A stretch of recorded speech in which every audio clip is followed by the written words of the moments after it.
Buongiorno cricket fans, it's the start of another week and the start of another day of ECS cricket here in Rome. Yesterday we had 6 matches. It was a bumper day of cricket, which was of course interrupted a couple of times by rain and lightning. Today is forecasted to be a slightly better day, although I do have some thunder rumbling in the background. We'll keep you updated with how things go in regards to the weather. A couple of teams to look out for today are of course Roma CC, the defending champions. They've got 3 games lined up for them. They are their last 3 games of this group stage, and of course they'll be looking to extend their lead at the top of the table so that they can secure the top spot and get a big advantage heading into finals day. Meanwhile, we've also got the Roma Capanelli coming back after a day's rest yesterday. They've got 3 matches lined up, and they are still looking for their first victory of this ECS. If they do not pick up a victory, well then you might feel that they will struggle to make it to finals day. The big questions are, can the Roma Capanelli finally register a victory? Can Roma CC pick up another win and extend their lead at the top of the table? Stick around and find out, because live action and live music is up next.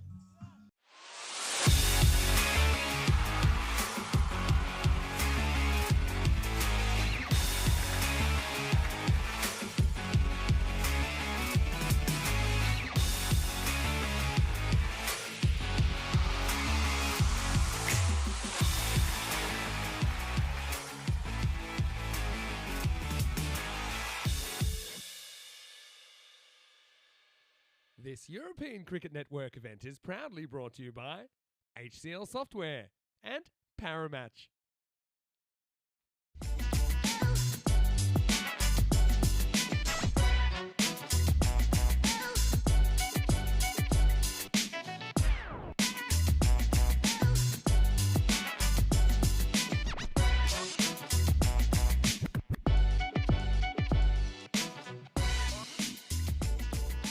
Our first match of the day features Kent Lanka Napoli against Roma CC. Kent Lanka Napoli played their first day of ECS cricket yesterday, and I was really encouraged with their bowling. They restricted their opposition to a scoring rate of 11 in both of the matches they were involved in yesterday. Both of the 10-over matches they were involved in, because of course their third match was a rain-hit game in which they managed to defend a target of 61. It was an incredible bowling performance by them, and I think that is the department in which they will be strongest during this ECS. They have had a few concerns with the bat in hand, but a key player in Senanayaka has really stepped up for them in his first ever ECS. He's someone to look out for, and he's a very talented cricketer. Meanwhile, for Roma CC, well, last year they were undefeated. They didn't lose a single game, but this time around they've already lost 3, and things are just looking a little bit rougher for them. They've been very good in the bowling department. Their spin bowling in particular has been really effective, but they've had a few issues with their batting. They've not quite been able to go at the scoring rate they need to, largely because some key players like Dinidu Morage hasn't quite been able to click during this ECS with the bat in hand. The news from out in the middle is that Kent Lanka Napoli have won the toss and they've decided to have a bat. Let's head back to the commentary box where I'll take you over yesterday's games.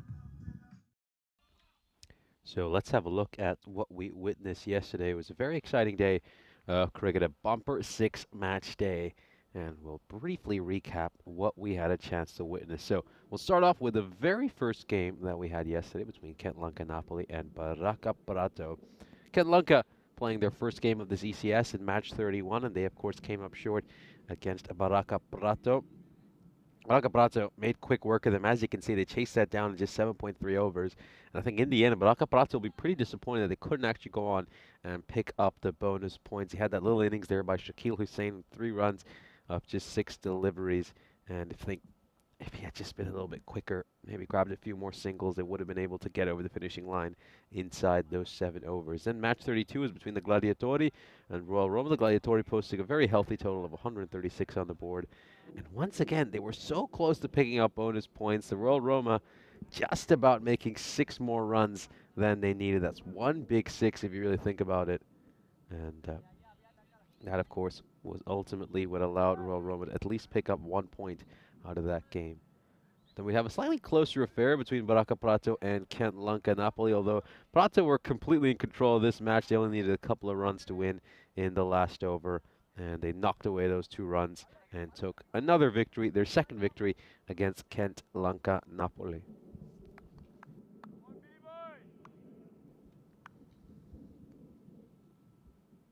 Our fourth match of the day was between Royal Roma and Baraka Prato, and Royal Roma would be handed another defeat. This time around, they would be defeated quite convincingly, you have to say, by Baraka Prato. Golam Dastagir playing a sensational innings of 106 undefeated of 35 deliveries.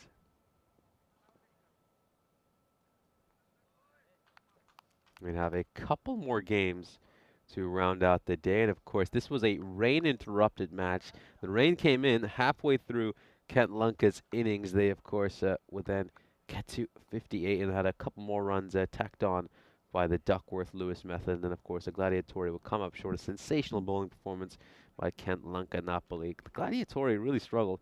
That was not what we expected to see from them, and of course our final game of the day was unfortunately abandoned. Gladiatori were going along really nicely in this match against Royal Roma, but then in came the lightning, and of course the conditions were deemed unsafe to play in.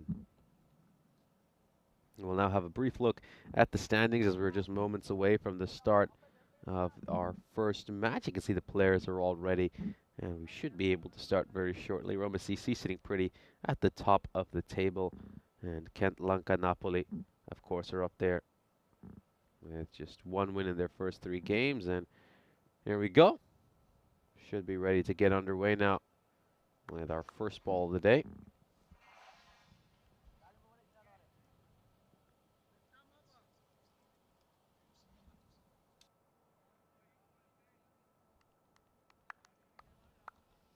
So this is a classic underdog versus favorite setup, David versus Goliath sort of scenario. This one is just played away out towards point. It's going to be a single. He got Roma CC coming in as defending champions and favorites, but obviously facing quite a bit of pressure due to some of their struggles with the bat in hand. And there we go. We can just see on that fantasy dashboard, Dinedu Marage, well, he's been amazing with the ball in hand throughout this ECS, but things haven't quite clicked for him with his batting. And of course, he was the second highest run getter during last year's ECS. He's a man with almost 1,200 European Cricket Series runs to his name.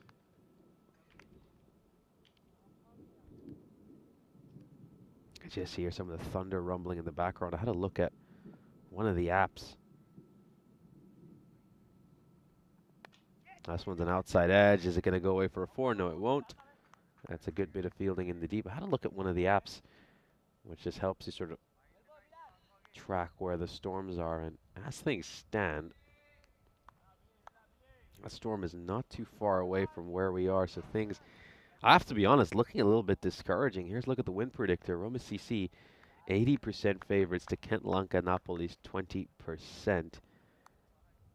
Yeah, you say that would be pretty fair for the defending champions.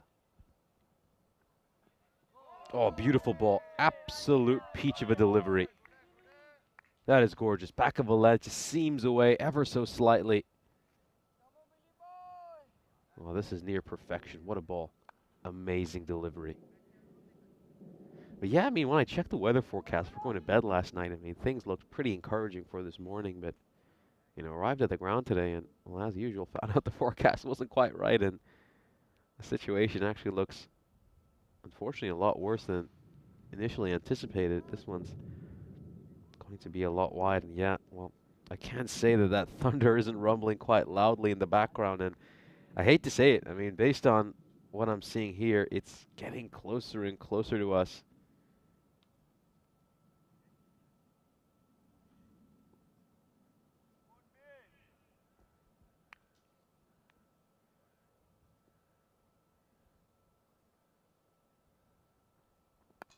He's going to look to go big over here, and again, hasn't quite been able to middle it. And of course, that is going to be another single. Very good morning to everyone joining us in the chat. Ivan B, Terry Richmond, Chris Smith, and of course, Johnny Hisham. Rico Full, of course, earning a well-earned day off. He will be off today and tomorrow.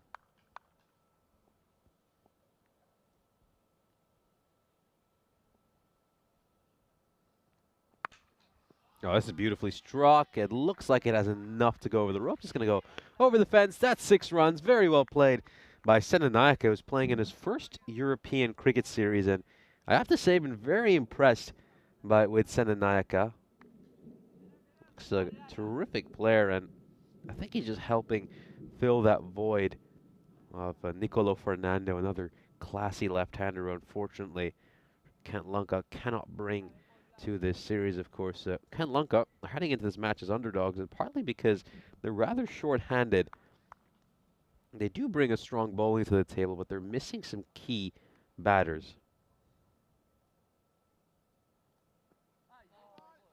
Some of the key batters they're missing are the likes of Rissel Jayawardena and, of course, Nicolo Fernando. And Rissel Jayawardena had over 450 runs during last year's ECS, and he was just a joy to watch. Honestly, one of my favorite cricketers to watch during last year's ECS. A very classy and technically gifted player, and he was so consistent for Kent Lunka throughout that series. And of course, not having Nicolo Fernando there either, which is a big loss for them. Powerful, powerful left-hander, big hitter, and I'm sure a lot of bowlers in this ECS are quite glad he's not here. We'll now have a look at the stats for this European cricket series here in Rome, and as you can see, the run rate's been about 12 for this ECS, which is fairly decent. So a par score here, honestly, is above 120. I think there's a few instances where you can look at a couple of teams and say, well, they're just dragging down the run rate when the big boys play each other. That par score is much higher. I'd say with the bigger teams, it's about 130 plus, and then in general, you'd say 120 plus, 125 plus is a par score on this surface. It's been a good ECS. I don't think there's been one particular team that has just been completely out of it and you feel has no chance of winning. I think sometimes you go to a few ECS and there's always one side who you don't really fancy their chances, and heading into every game you feel like they're going to get pummeled. I think look at Bulgaria, some sides like Plevin, and of course the Blacksmiths as well. In our prior ECS, obviously had a few sides like that in Budapest as well, but I think here in Rome, even someone like the Capanelli, even a team like them. Now this one is cut away. It's going to go over the rope for 6. Really nicely struck there by Ishan Shaminda. Short and wide there by Charles Fernando, and it gets punished. So Charles Fernando, of course, knows a lot of members of this Kent Lunka side. A lot of them went to the famous Maris Stella College over in Negombo, Sri Lanka, one of the most prestigious cricketing colleges in Sri Lanka. Of course, their school also produced the likes of Dasun Shanaka, the captain of the Sri Lankan team, and of course, Dushmanta Chumira. I believe Nicola Fernando told us that Dushan captained the side when they were in school together. This one's just going to get uppercut away, and oh, is he taking that? No, he hasn't. No, he hasn't. It was a good effort. You could just tell he stepped over the rope. No, very unfortunate. Really, really unfortunate. Wonder who that is out in the deep. I think it might be Rifat Jamal. Let's have a look at this. As he's going back, yeah, he just loses his balance. It's always going to be tough there. It's always going to be very tough to take those catches in. It's good to see Charles Fernando sees the funny side of it. He's always got a big, broad smile and just a lovely player and a lovely human being. I always often get to see him every morning coming into the ground. We're often in the same team bus, and it's always real joy to be alongside. He's always got great cricketing stories as well. Keep in mind, Charles Fernando played in the Under-19 World Cup back in 2005, and he has tales of meeting a lot of future cricket stars and tales of some of the great innings he's played in.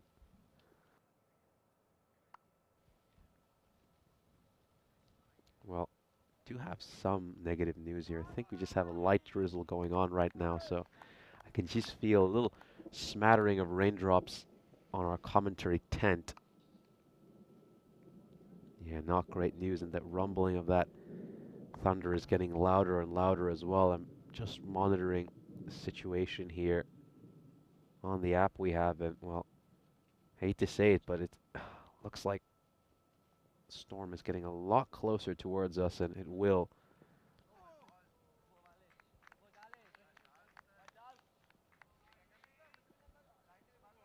End of the second over, 25 for no loss.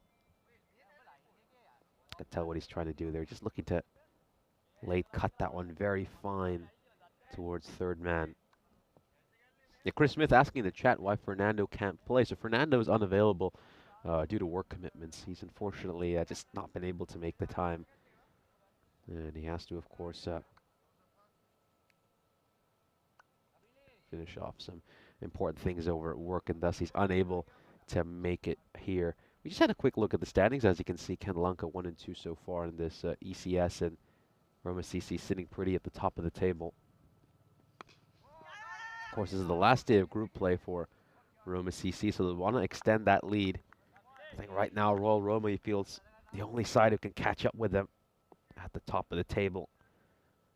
Yeah, Royal Roma, I think they were favorites to finish top of the table prior to yesterday, but they just had a miserable day of cricket yesterday. You know, they lost 2 games. I think in the end you could argue they got lucky that the last match was abandoned because of the unsafe playing conditions.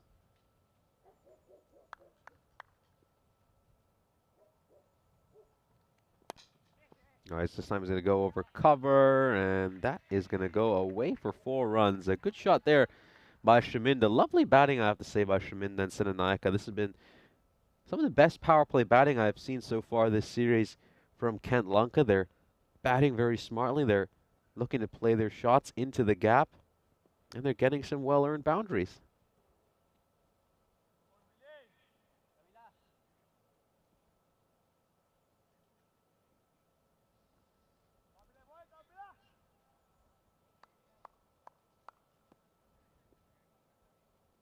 A very good morning to crew. 111 joining us in the chat as well. Oh, that's a good idea there. It's a very good idea. He's not quite been able to execute that one, Shaminda. Fine leg is inside the ring. If he gets any bat on that, it should go away for a boundary. Obviously never going to be out there. No chance. Obviously impact is way outside the off stump. But I like the idea. I like the innovative thinking here by Shaminda. There's a big gap there to be exploited out at fine leg. And the fine leg that is inside the ring is rather square, so I can just see he's trying to move around in the crease over there, and he gets this one away over third man. That's going to go all the way for a 6. Rice smile here by Bilal Khan. We'll just see how intentional this was on the replay. Oh, that is intentional. That is really, really well played. This is a great shot. There's a few shots they've hit through that region. The second 6 we have seen struck over third man.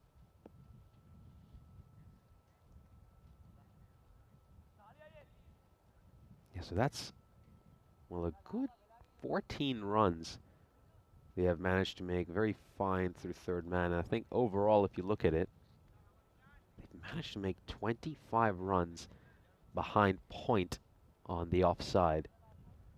It just shows they're really looking to target that area, and it's just smart batting. It's really smart batting. You've got Bilal Khan and Charles Fernando bowling, 2 guys who bowl with a lot of pace, hit the deck hard. They're using their pace very well here. That's another shorter delivery, back of a length. And Bilal Khan will get a dot ball in. So last ball of the power play coming up. It's been a good power play, I have to say, overall for Kent Lanka Napoli. Certainly the best power play performance we've seen from them so far in this ECS. And looks like the rain is starting to pick up a little bit. And the wind as well. It's getting really windy. Tent blowing all over the place as well. Or the Casa Grande Rome Dome, however you like to call it. And it's going to be a single to end the power play. He's going for a big shot there, but that one just squirms away out towards third man. That's, of course, Rifat Jamal has been a very busy man out in the deep end. Well, we're in 3 overs in. Kent Lanka find themselves 37 for no loss. Really wish I'd brought a jacket. I think today's the only day I've actually worn a short-sleeved polo t-shirt.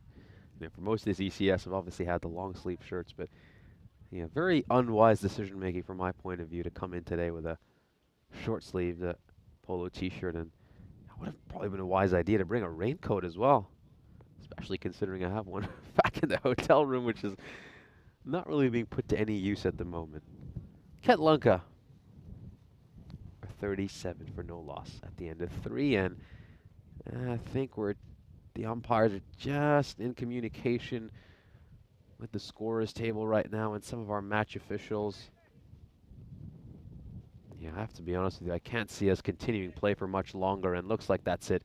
I think that's it. It seems like we are going to halt play, and the players are going off. This rain has picked up quite a bit. You can hear the thunder rumbling as well in the background.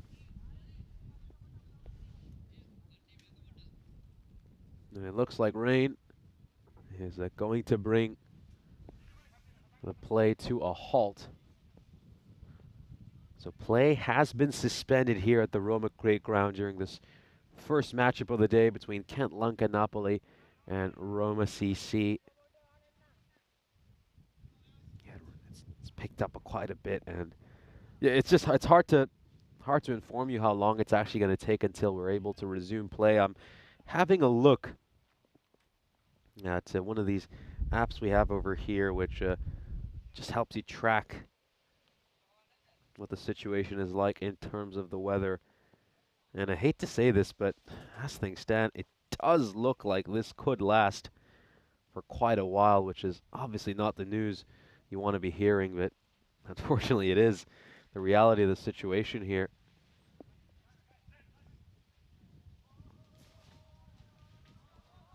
You're looking at some of the other weather apps as well. Gotta say it, unfortunately, the news is quite negative, at least for the next hour or two. Looks like they're just going to be bringing on covers right now. Of course, we had plenty of downpour overnight as well here in Rome. It's actually woken up by quite a bit of thunder in the hotel room early hours of this morning, and we have had a significant downpour over these last 24 hours. It's very odd to see this much rain, of course, in August here in southern Europe. Tend to have a lot of summer droughts.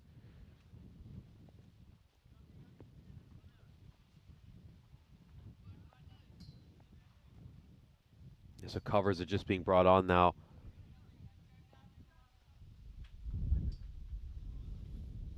As of course the rain has picked up substantially, and I'm just having a look at some of the clouds in the distance, and well, I have to be honest with you, struggling to see sunshine. I mean, the sunshine's on the other side, where the direction in which the clouds are heading towards. Yeah, looks like a lot of nasty gray clouds heading our way. Got BG joining us in the chat from Mount Gambier, South Australia. And of course, great to have you on board, and hope you're enjoying a lovely evening.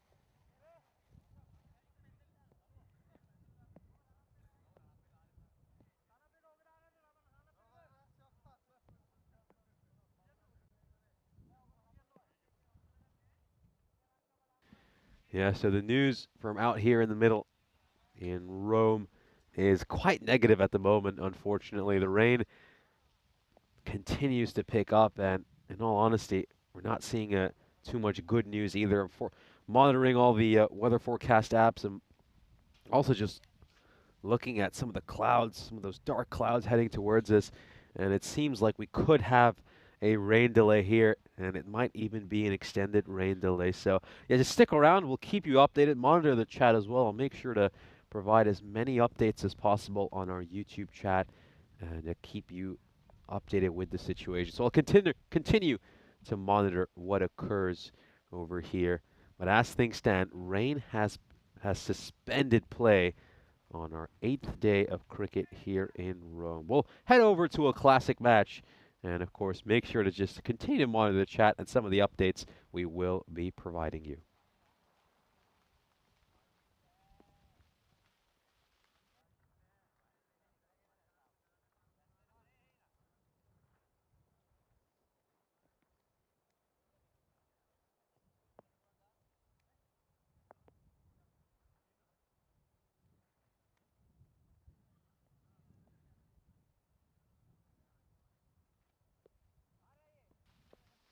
Yeah, so of course, so while this rain delay occurs, we will show you a classic match. Now, this one was an absolutely thrilling encounter in the ECC between Italy and England. And of course, we are in Italy, so it's a chance for you to, of course, see what the host nation did back on the 29th of September 2021. So, of course, this is a match from 3 years ago, back during a group play in the ECC. It was the 11th match of the tournament. So, we'll head over now and watch a classic match. But stay tuned as we will continue to give you updates about the rain situation here in Rome.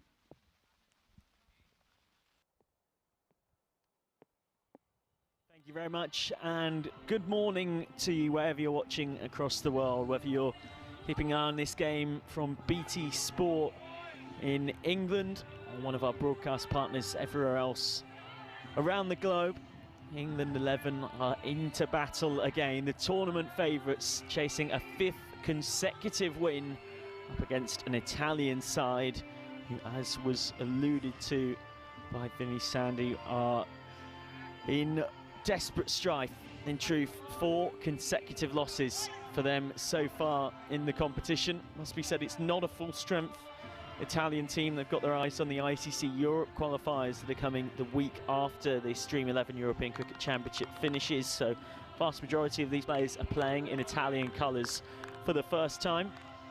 England triumphed in the first meeting between this pair. Those are your team sheets. Annika Vass and Ravi Paul miss out for Italy. Both were players that didn't have the best games when they faced England 11 the first time around. 2 bowlers that got hit all over the place. Alex Mellor, the ex-Warwickshire left-handed bat, misses out for the England 11. As does Rich Edwards, who's been an impressive opening bowler for them, but rest and rotation very much the name of the game for this England 11, so he misses out.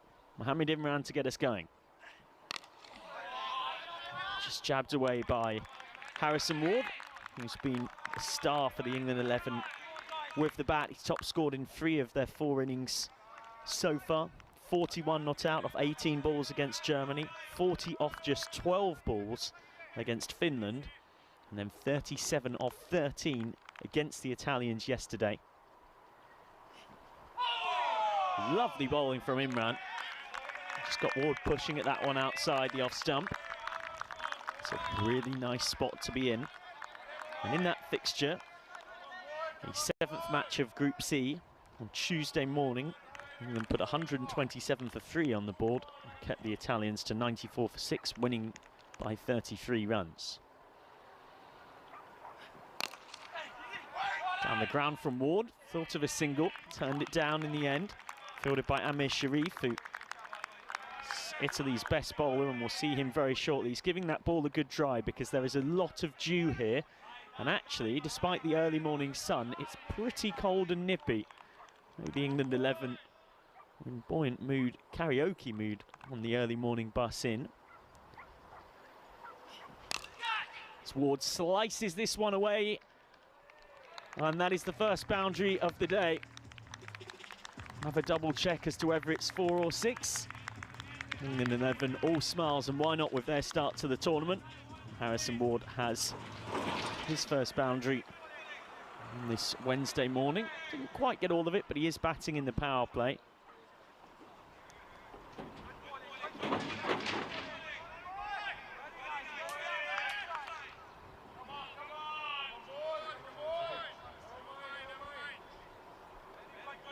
I think the umpire's just maybe double checking with the third umpire as to whether it is 4 or 6. So on we go. Short, and no doubt about this one, that is out. Superbly caught by Jasprit Singh. Such an important breakthrough. It's Harrison Ward who's been the England 11's most destructive batter in the tournament so far, but he is gone. And the England 11 are 4 for 1 early on. Well, if Italy are going to spring an upset and needed a bit of inspiration early, Jasprit Singh, who's normally so important for them with the ball in hand bowling, has taken a great catch out there. It wasn't an easy one. So Ward is gone, passes on a bit of advice to Ewan Woods, who heads out. Just 1-4 for Harrison Ward, who was a regular for Sussex in all 3 formats this summer just gone. But for the first time in this tournament, he's fallen cheaply. So Woods heading out now, a man nicknamed Jingu, due to references to his ginger hair and also the fact that he talks a little bit like Pingu, the children's cartoon character. And Woods is not quite fired yet with the bat in this tournament. As that is a wide.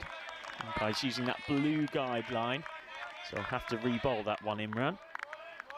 And Woods is 21 years old, one of 4 players in this team who plays his national counties cricket for Berkshire. This side has been selected as the best of the National County Cricketers Association's players. Straight to backward point, dot ball to finish the first. Imran concedes 5, and the England 11 are 5 for 1 after the first over. So these two both still yet to get off the mark. It will be interesting to see how the England 11 cope here without the big hitting prowess of Ward out there early on. He's really set the tone for them often with the bat. Luke Webb and Ewan Woods out there. Webb now facing up and taking guard. Up hit 49 off 23 yesterday against Germany. Was to fall just short of the half-century mark, but it was an impressive knock that put them in a position to go on and win that game by 46 runs. In the early morning sun here at the glorious Cartama Oval on the Spanish south coast. Webb is now taking guard. They were saying to me that they haven't played in heat of Spain before. Well, this is conditions these England players will be a lot more accustomed to. Webb can't get that away, so that is a dot ball. 3 over power play. It does go by in a flash. These two have got to try and take advantage of it if they can. It's very much a learning curve for this England side. A decent number of them have played first-class cricket before, but T10 on this postage stamp of a ground is another thing altogether. So will get off the mark this time, Webb. A fly slip in Italy, something we saw from England on day 1 of Group C action as well. The Italians have adopted it as well in turn. So now Woods facing up. It's part of the England under-19 World Cup team back in 2018 in New Zealand. Did score an under-19 one-day international ton against Bangladesh as well.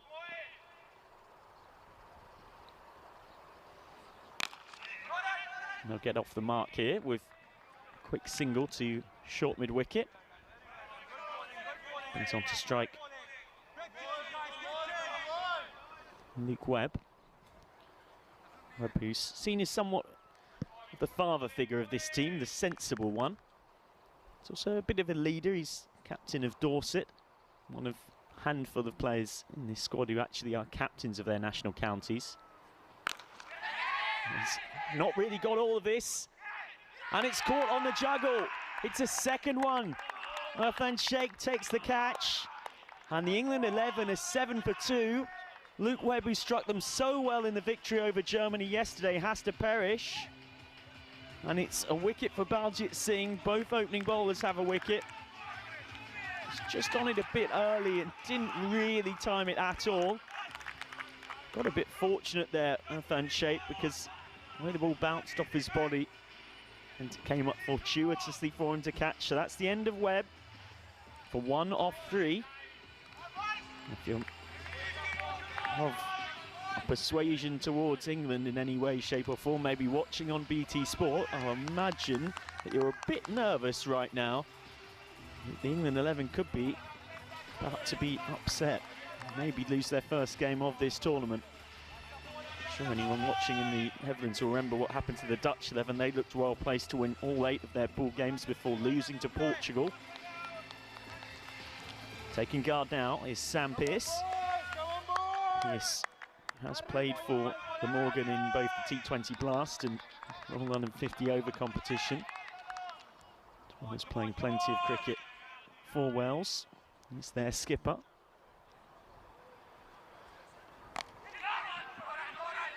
Straight 2-point.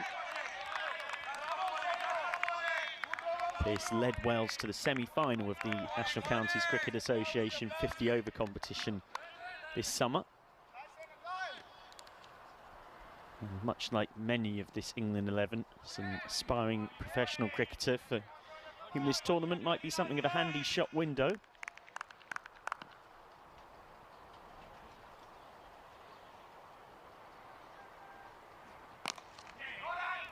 And just strike rotation, aim of the game. So 2 overs gone, just 1 boundary for the England 11. And it's a boundaryless power play over from Paljit Singh. Concedes just 3 from it. The England 11 are 8 for 2 after 2 overs. And that's the table so far. So the England 11 chasing a...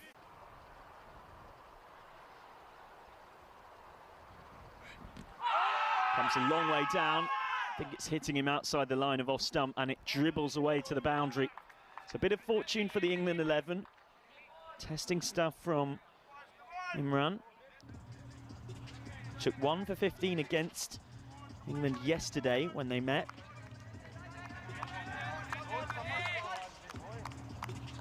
He also actually bowled the second maiden in T10 international cricket history. Of course, this is the first ever T10 international competition. 2 overs, 1 maiden, 5 for 1 against Germany in the first match of Group C on Monday morning.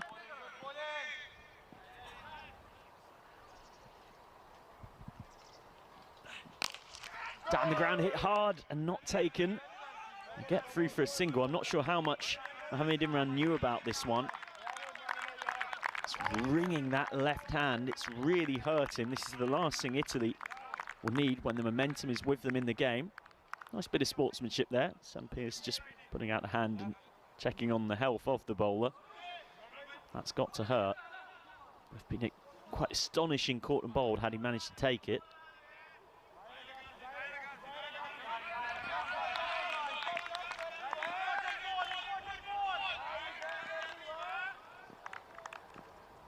Going to go hard in these last 3 balls of the power play, or just consolidate?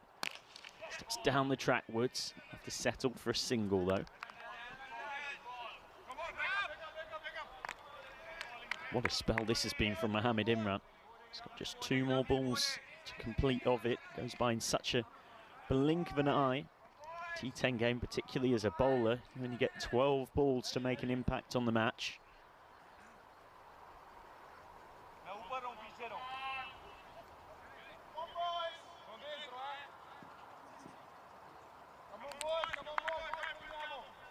Long off and 3rd out.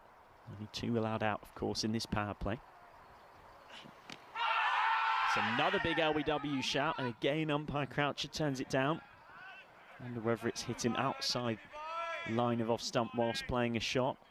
Has been given as a leg bye. It's also fair way down the pitch too. So those are the factors in favour of Sam Pearce. He's 1 of 3 as you play their national counties cricket for Wales.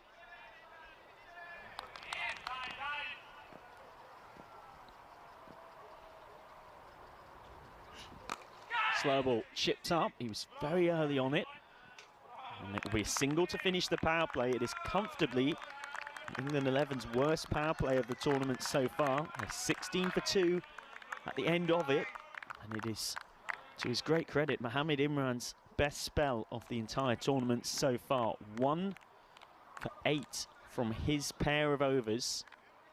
He's given Italy every chance of a famous upset here. Italy thus far losing to Germany on the last ball, losing by 8 wickets with 3 balls to spare against the Czech Republic. Both of those games on Monday. Then yesterday, defeated by 33 runs against the England 11. And then losing by 5 runs against Finland in a contest between both teams who'd lost all 3 of their games up to that point. Woods and Pearce trying to lead the recovery. Paljit Singh on with the power play done. He's got long on, long off out, so one would think he probably can't afford to drop too short.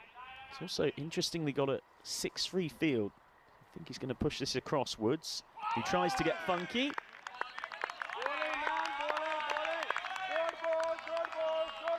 We're waiting on a possible wide call from the umpire, but not given, so it's a valuable dot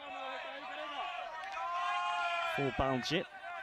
Bold gamble this from Italy. They're bowling out both of their opening bowlers. Sense on a run of momentum here, but the problem is then it can be difficult for those that follow in behind to keep up that momentum. Low full toss. Hard down to long off from Woods. Still going at below a runner ball.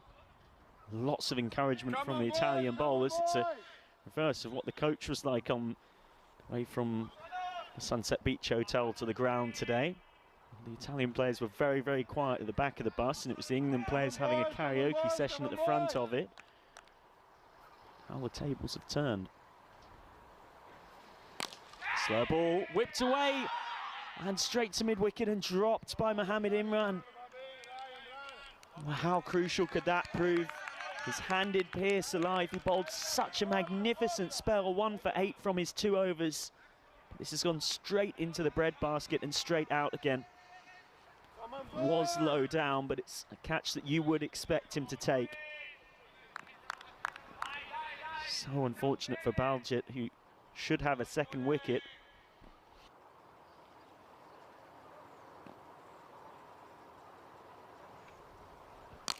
Steps down and out towards long on, and that's dropped as well. A much, much tougher chance. And Woods gets a boundary that somewhat releases the pressure on the England 11. He will be feeling it right now. Woods trying to hit his way out of trouble. And it was Amir Sharif diving forward at long on. It would have been one of the catches of the tournament. With this hard Kookaburra ball in the early morning where it is pretty cold, in truth, despite the sun. Turned away again by Woods. That's like that whip through long on. Ewan Woods, who plays his club cricket from a young age at Walgrove Cricket Club just outside Reading. Jokingly told me pretty much lives there. His dad Martin has been a groundsman for a long time. His brother Alex has followed in the groundskeeping tradition, works at New Road and with Worcestershire County Cricket Club. His mum Michelle loves the game as well. I'm sure they're proud and watching on and hoping Ewan can help England rebuild here.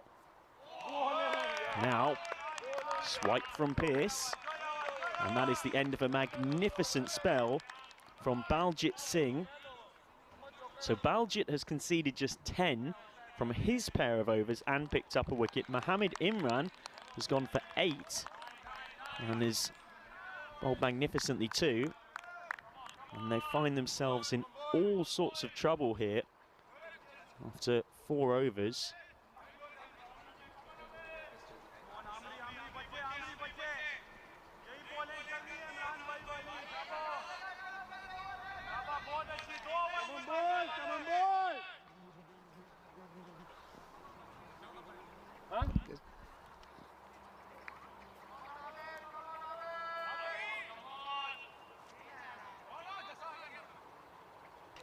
So 4 overs gone.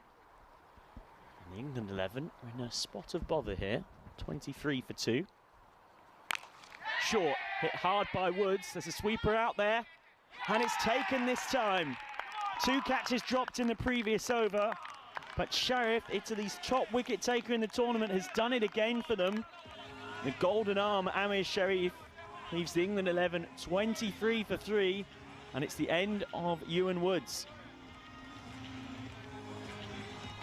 So it goes from bad to worse for the tournament favourites, who are really being tested here.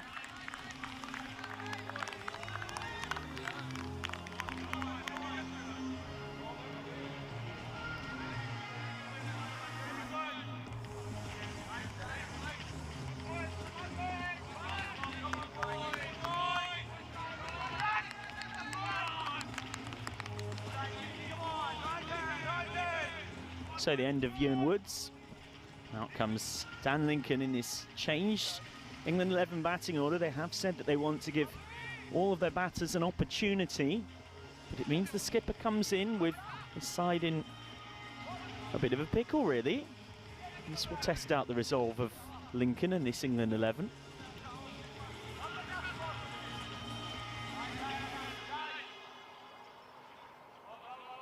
Come on, boys!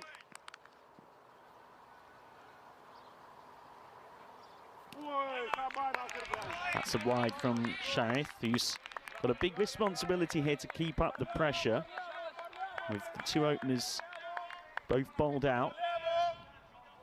Sharif, who took 4 for 19 against Germany, and then 1 for 20 against the Czech Republic, 2 for 21 against England in the reverse fixture, and 3 for 8 against Finland. So he has 10 wickets already before this game. Into the ground from Lincoln, and good running from Pearce, particularly as the non-striker called Lincoln through, backed himself to make it at the keeper's end.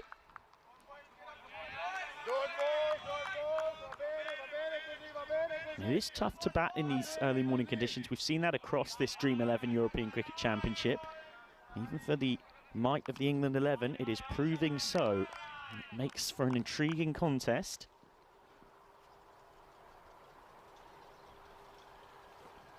Short. Nice shot from Pearce. Down to third. Sam Pearce, one of the 3 players in this side who represent Wales in national amateur counties cricket, previously known as the minor counties, but in more recent years has been known as the national counties, who's outside of the 18-team first-class setup. Again, just strike rotation from Lincoln. They think of 2, but they turn it down. You're not going to get many 2s on the ground that is 50 metres all the way around. And I know that those 3 Welsh players have been given a little bit of jovial stick within the camp about pulling on the red jersey, but it being in England colours. They were all pretty quick to tell me that as long as it wasn't rugby, which of course is so often the national sport of Wales, they don't mind. Low full toss, flicked away by Pearce, straight to deep square leg. Of course, one thinks of the Six Nations in particular, where Wales versus England, whether it be at Twickenham or the Millennium Stadium, is something of a game to behold.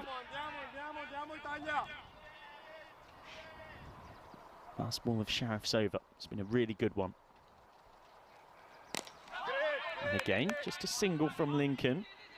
So at the end of the 5th over, it is the tournament favourites who are in all sorts of trouble here. The England 11 for 3. Sharif's conceded just 6 runs from his opening over. And I tell you what, you just never know what's going to come next in this Dream 11 European Cricket Championship. Good morning to you wherever you are across the world. It's fantastic to have your company. I'm Michael McCann, and alongside me for the rest of this game, it's Vinny Sandu. Good morning. Thanks, Michael. And look, it's great to be here. And a bit of a milestone day for us, because look, we are counting up. We're not counting down. This is actually game number 897 that we have broadcast on the European Cricket Network this year. So whether you're watching on ECN, on our YouTube channel, or one of our international broadcast partners, it's wonderful to have your company. And today we will reach the big 900. We set a bit of a task at the start of the year. We wanted to do 1,000+ games, and we're right on track. So thanks for joining us, and it's great to be with you, Michael. Very interesting start to this match as well. It's not a good delivery, and it will be given as a no ball, so free hit to follow. This is not what you want in terms of releasing the pressure on a batting side when you've got them exactly where you want them. So will be one for him to have a look at, Sam Pearce. Have a look at with little to no consequences. Of course, he can still be run out off a free hit for obvious reasons. What about this start, though, from Italy? A team that hasn't got a win against a team that hasn't looked like losing, really. But England, they're so dangerous. They're so dangerous, even if they're on the ropes. You saw them bounce back yesterday. Straight to deep cover. And a free hit, of course. Michael, it's all right. You're not the first. You won't be the last. That one had me as well. But, of course, the ball following a no ball is a free hit. But, I mean, we saw it yesterday, didn't we, with England, the way they bounced back. You know, they looked to be heading for something like 100. They ended up still scoring in excess of 130. So, a big task for Italy. No. That's a full toss, and that gets the treatment from Dan Lincoln. Dropped down the order and having to come in during a batting collapse. He's put the bad ball away. I hope to get the England 11 off into a better direction. It is the first 6 of the innings, not coming until the second half of it. Yeah, exactly right. And it's been a long time coming, hasn't it? Full toss, though. It hasn't been a good over so far. Jaspreet, you'll want to improve. You just don't want to give this innings any oxygen because England 11 will make you pay. It's going down leg. It'll be a leg by.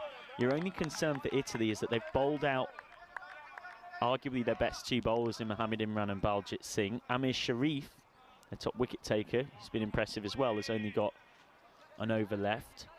So it's Jaspreet Singh who's on now. They've then got to find a 5th bowler from somewhere. They do have the spin of Adnan Mohammed and Jorwar Singh. I know that for this first game they primarily want to stick to their seam attack where possible. They've dropped Ravi Paul and Yannick Avas, who've both struggled thus far. Well hit by Pearce, but nicely fielded as well by Amir Sharif. So do they hold back Sharif? He's normally their death bowler, and save his second over for the 10th and look to others to fill in until then? Or do they keep Sharif on after his excellent first over? Went for just 6 and brought a wicket. Yeah, I mean, it's a bit of a gamble, isn't it? The thing is, we've seen so many innings get derailed by one bad over, haven't we, in this tournament so far, that might go for in the high 20s, even 16, and restarted 6 years later and hasn't looked back since. And he's got a decent chunk of this, 4 through wide long on. Well, Lincoln starting to get the England 11 motoring finally, belatedly. And it's 14 that comes off that 6th over, 44 for 3. Yeah, it's a really good shot, really good bit of placement, the way he manipulated his wrists there. He wanted to get it a little bit square up, but that has inherent risks when you're hitting across the line slightly. But he just did that one to perfection. And so 4 to finish the 6. 6 overs down, 44 for 3. I mean, from here, I normally work with a 2 a ball kind of projection. It takes us to 92. Still think England 11, typically they find a way to get 100 plus, don't they? And you back them to defend it, but next 4 overs are huge. Probably the biggest 4 overs of the Italians tournament so far, because they're 0-4. This is a real opportunity for them. And they're giving the ball to Ahmad Khan here in the 7th. Giving themselves a chance here, though, Italy. England 11 got 127 for 3 against them yesterday. I imagine they're not going to get near 127 here.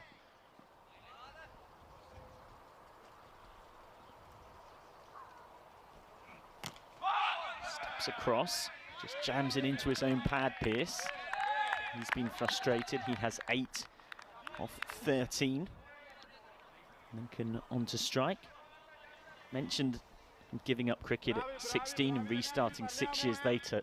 Credible story as to how that happened.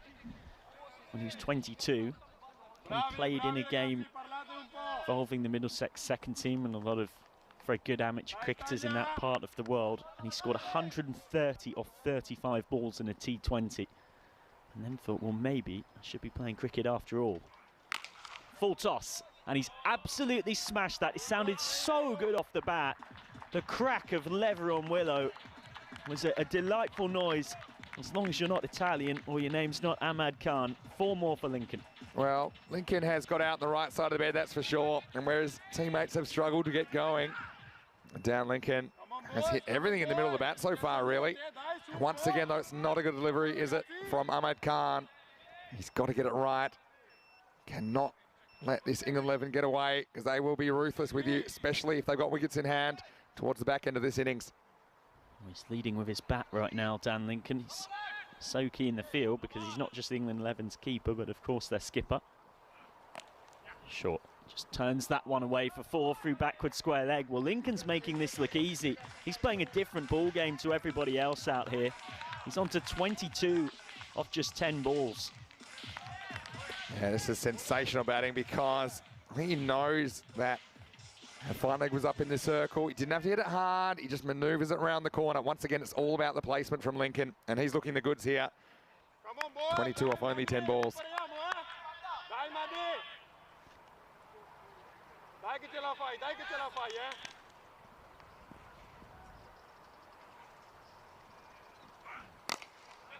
He's down the ground this time, but this run of boundaries ends with a single. Brings back onto strike Pearce, who's got to go for it now. He has 8 off 13, Sam Pearce. It just hasn't happened for him, has it, so far in this innings, and doesn't have a boundary. Promoted up the order. Do you want to give everyone an opportunity, the England 11? Goes to Scoot, and that sort of sums up Sam Pearce's innings. Nothing's quite going right for him, and this has dribbled its way through to the wicket-keeper, Nisa Ahmed. Well, have a look at it here. I mean, gets a little touch on this. Could have gone onto his stumps. It's fine, but there's 2 fine as well.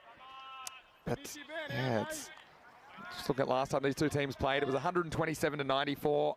England getting over the line. So Italy did score 94 against them. Looks at the moment to be the kind of score they might be having to chase. Swipe and a miss from Pearce, who has 8 off 15. That is the end of the over, 10 from it. And that's a very good recovery in that the first 3 balls went for 9. So 7 overs gone.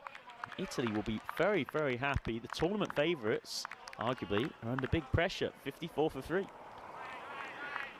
Yeah, it was a bit of a strange shot, that last one. Probably a shot of frustration from Pearce. It was a shot where he kind of lost his shape, and he's looking frustrated out there.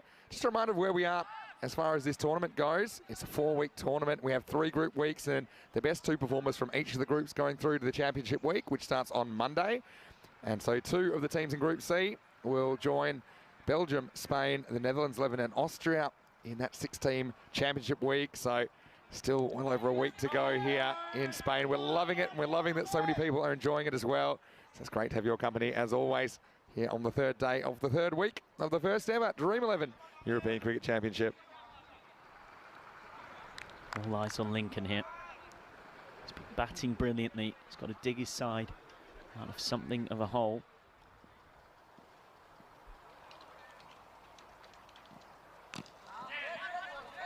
Uses the strike though. It's now going to be interesting to see what Pearce does, because he really does have to go for it. Dan Lincoln's coming down to have a little bit of a word with his batting partner, just signalling that Sharif is swinging the ball into him. And Sharif, his top wicket taker of the tournament so far. He's already got 11, including 1 in this game.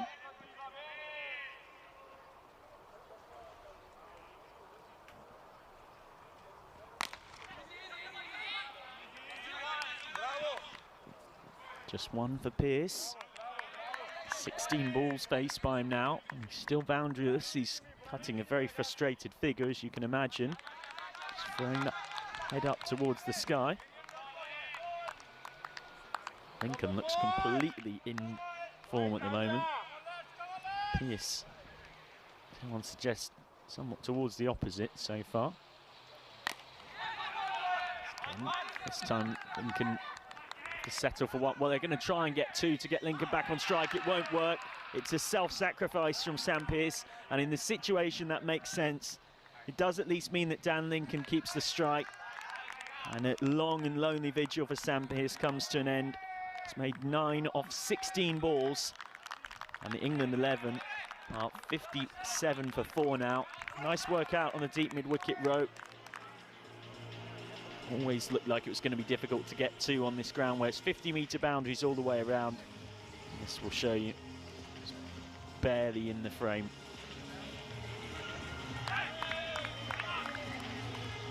Good throw from Nathan Sheikh. Maybe just bounced up a touch off the AstroTurf. The 3rd umpire is having another look at this. It seemed out from our commentary position, but bowler did have to take it a long way, Amir Sharif, down to the stumps. Yeah, that looks like it's out. Line, of course, belongs to the fielding team. So out comes Tom Bevan. One Welsh player replaced by another.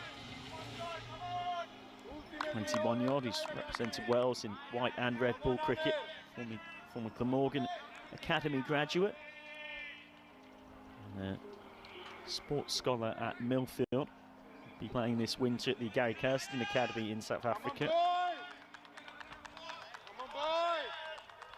Now he's at the non-strikers, of course, because it was run out at the bowler's end. Just 15 balls left. I think you saw there from the running how important it was. They thought to get Lincoln on strike, and just wasn't working for Pearce in that innings, was it? Disappointment for him, but I'm sure he'll get another opportunity. Here's Sharif. Not quite got all of this, Lincoln. Now Bevan's got to try and add some impetus to the innings. He certainly did that yesterday. 35 of 10 balls against Germany. He hit 6 of those 10 balls that he faced to the boundary. 2 fours and 4 sixes. As Stephen Knox, the Germany head coach, and the German players watch on. They're in action against the Czech Republic in game 2 of today.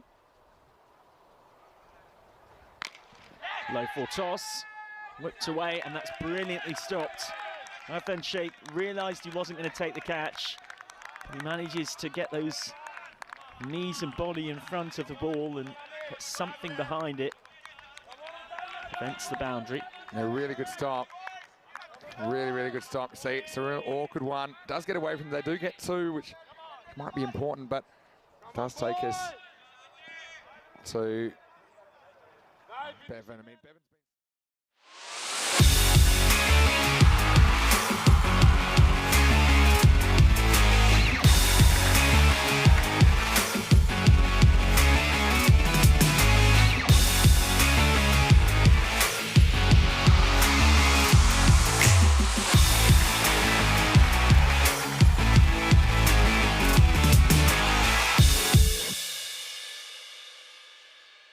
This European Cricket Network event is proudly brought to you by HCL Software and Paramatch. Welcome back, and we're set for a 5-over match. The skies have cleared. We got some great news from out here in Rome. As you can see, we got a 5-over match coming up, a 2-over power play, 1 over per bowler. Of course, we're going to resume with Kent Lunka's innings. As I mentioned, they, of course, have already bowled 3 overs, so they'll have a couple more overs to bat. And then, of course, we'll see Roma CC coming out and trying to chase down their score. Of course, we will tack on a few extra runs to Kent Lunka Napoli scores based on the Duckworth-Lewis method. As, of course, when Kent Lunka started batting, they thought they had a full 10-over quota coming up. So a few runs will be added. They're kind of unlucky in this department, aren't they? It's the second time that rain has interrupted their batting innings. And of course, this occurred yesterday as well when they were playing against the Gladiatori. But they're able to pick up the win that time around. And let's see if they can do it here as well. So it's going to be a challenge for Roma CC, but I'm sure they're going to be able to navigate this challenge. This one is struck down the ground, out towards long off, and that is going to be a single. So a single to start things off, and yeah, the skies have cleared. And of course, that nasty storm we had has managed to go away. It's currently out somewhere near Villa Verde in Italy, which is somewhere to the southeast of the city of Rome itself. This one is wide down the leg side. So yeah, of course, I know a few of you have been monitoring the radars. I certainly have been as well. And yeah, I think just want to make this clear. I know there's a few people saying a few false things in the chat. No, the game has not been abandoned because we're playing it right now. Got a 5-over bash coming up. Yeah, this one is struck away. That's going to be 4 runs. So just struggling with the line over there, Apuhami, just too far down the leg side. And that's going to go away for 4 runs.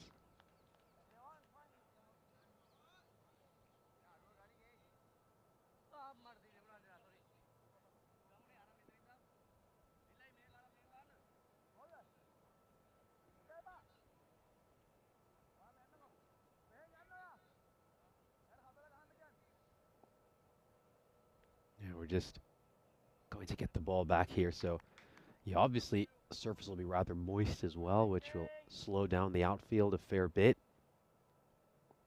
There might be a little bit of spice on the wicket as well. Oh, what a shot. That is incredible. That has been crunched. What a sound off the bat. Incredible hit. You talk about middling something. That has come right out of the sweet spot of the bat. You could have heard the crack of the bat from a mile away. Well, we heard a lot of thunderstorms today, and that was a thunderous shot.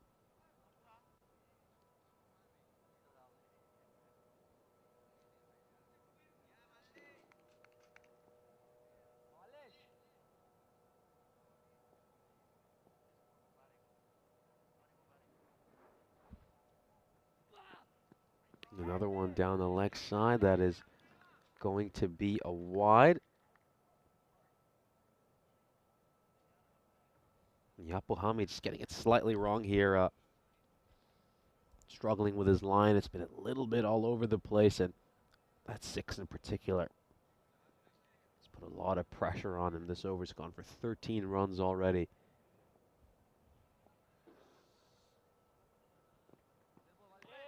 Senanayaka backing away, looking to go over the offside, but this is smart bowling here by Apuhami. Just pushes the line a little bit wider.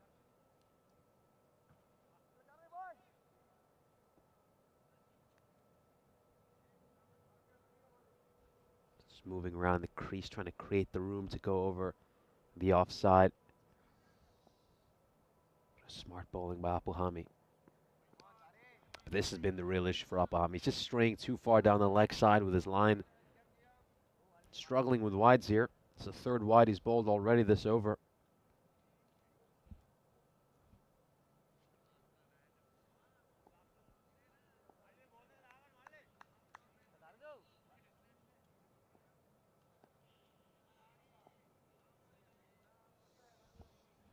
Here you go. Can he get his line right here, Apuhami?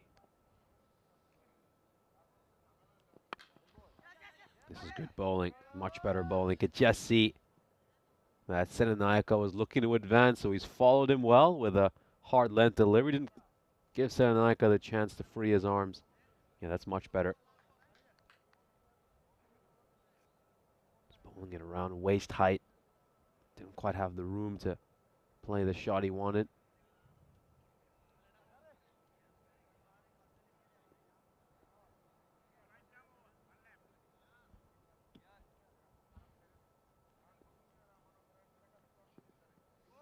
A wild swing over there by Shaminda. As the over comes to an end, a good comeback by Tharidu Apuhami.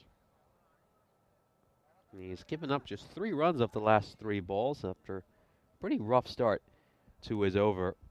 And we got 1 more over to go in this innings.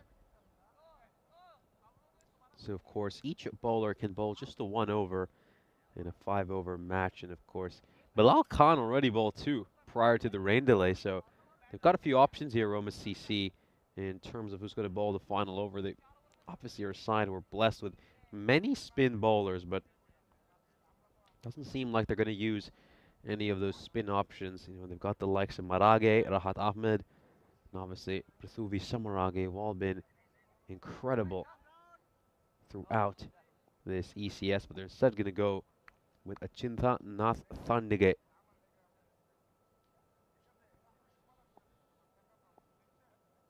One thing about this Roma CC side is they're just blessed with so many bowling options. They got a good 6 or 7 gun bowlers in their team, which I don't think a lot of sides have, and it's often a challenge for them to spread out those overs.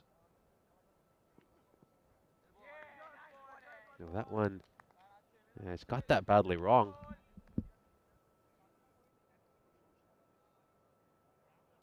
Well, that's been given a dot ball. This is interesting.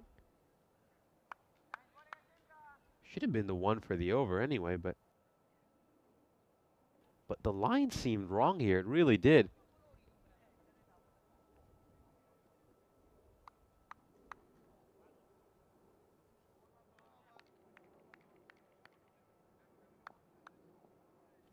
Yeah, interesting one there. I mean, bowling very, very wide of the crease here, and I think just watch that back foot. I think that's what my eye has been on.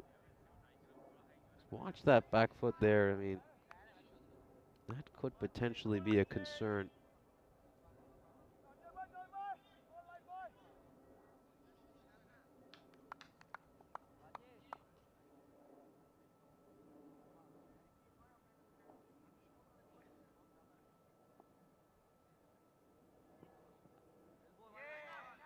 Oh, this one, goodness me. Well, Nathaniel is getting away with a few here.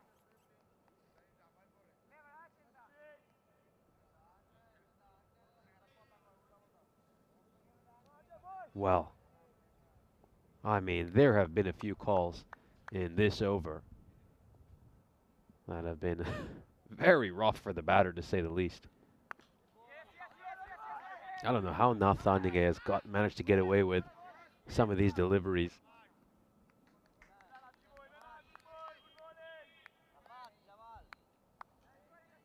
He has been rather fortunate throughout this over, Nathaniel. Don't know how he's managed to sneak 3 dot balls in. Just 1 run off this over so far. There you go, 2 balls left in this innings. Well, that one was going very, very wide. I don't know why he's thrown his bat at that, but he's going to get 4 runs here because of a misfield in the deep. That's Tharidu Apuhami. Let's take another look at this. Yeah, that was very, very wide, but he has just decided to step across here. And he has pushed this away towards the fielder. Should have been a regulation bit of fielding, but as you can see, just gets the long barrier completely wrong over there. And it goes away for 4 runs. It's going to be a single to end the innings. And a rather odd final over. I think there were a few decisions there that might be a little bit contentious and a little bit controversial and will be talked about. But in the end, Nathaniel ends up giving up just 6 runs in that over. Well, yes, Santosh, I hear you in the chat. I certainly hear you.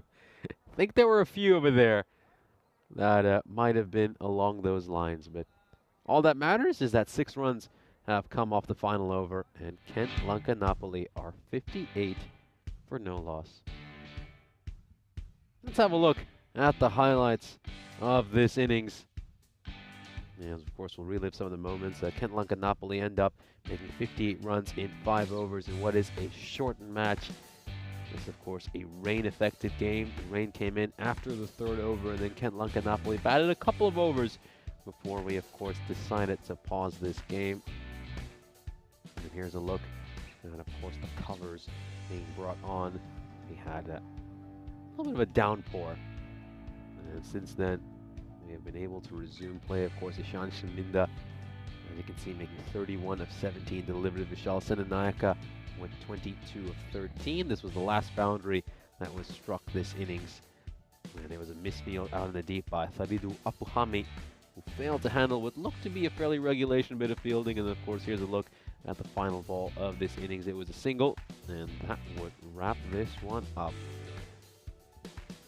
So we'll now have a quick look at the scorecard here for Kent Lanka Napoli. Ishan Shaminda making 31 of 17, a strike rate of 182. He struck 2 4s and 3 6s. Vishal Senanayaka made 22 of 13. He struck 1 4, 2 6s, a strike rate of 169. We'll now turn our attention to the Roma CC bowling cards. Of course, in a 5-over bash, one bowler can only bowl 1 over, no more than that. But of course, Bilal Khan bowled a couple of overs because he bowled prior to, of course, the rain delay. So he managed to get a couple of overs in. Charles Fernando bowled just the 1 over. His over went for 13 runs. And then Achinta Nathaniel, that's a very interesting final over. It went for just 6 runs. And I think there were a few wides over there that really should have been given. And at the end of the day, Kent Lanka Napoli have made 58 runs. We, of course, saw them defend a target of 61 yesterday against the Gladiatori. And let's see if they can pull off this equally exceptional effort here in match 37. Join us in just about 6 minutes time when we'll bring you the chase.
This European Cricket Network event is proudly brought to you by HCL Software and Paramatch.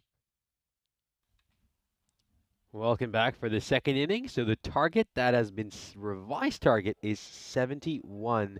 Of course, we've tacked on a few extra runs based on the Duckworth-Lewis method. Kent Lankanapoli themselves ended up with 58. Batted for 3 overs. Didn't lose any wickets as well.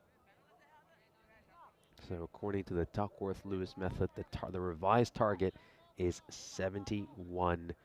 Yeah, I mean, there's a few questions in the chat why the target is 71. It's 71 because, of course, keep in mind, Kent Lankanapoli, we're expecting to bat out the full 10 overs. The rain delay came right at the end of the 3rd over. And, of course, you do have to add a few extra runs. Here we go. First ball coming up. Adinu Maragi is going to look to go over cover. And does this have enough to go to the rope? Not quite. It's just going to be a single. So they go with Maragi and Samarakun. I mean, both these guys obviously very big hitters. Samarakun usually someone who just takes a couple of balls to settle into his inning. So I wouldn't have minded if they opened the batting with Charles Fernando here. You know, Charles Fernando is a much faster starter. He's someone who doesn't take too long to settle into his innings.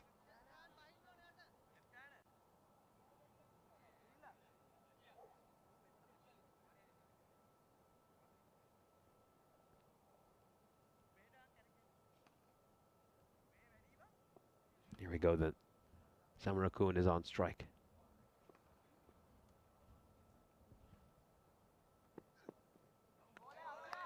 Looking to go over mid-off this time around.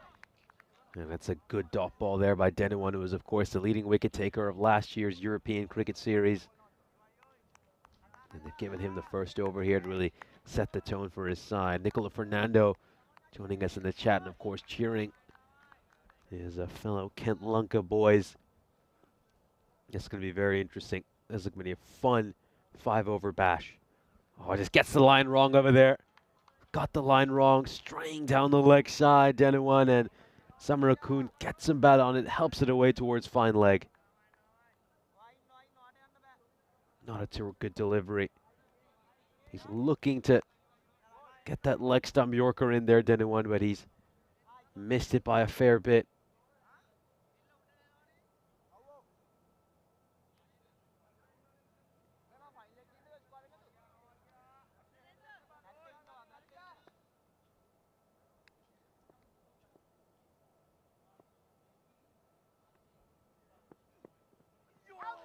Good slower ball there by Denuwan. Nice variation, and that has deceived Samarakun. And well, keep in mind, this is such a short game. Each dot ball is just going to cause that required run rate and win predictor to go haywire. Now this is going to be fun. This is going to be really fun.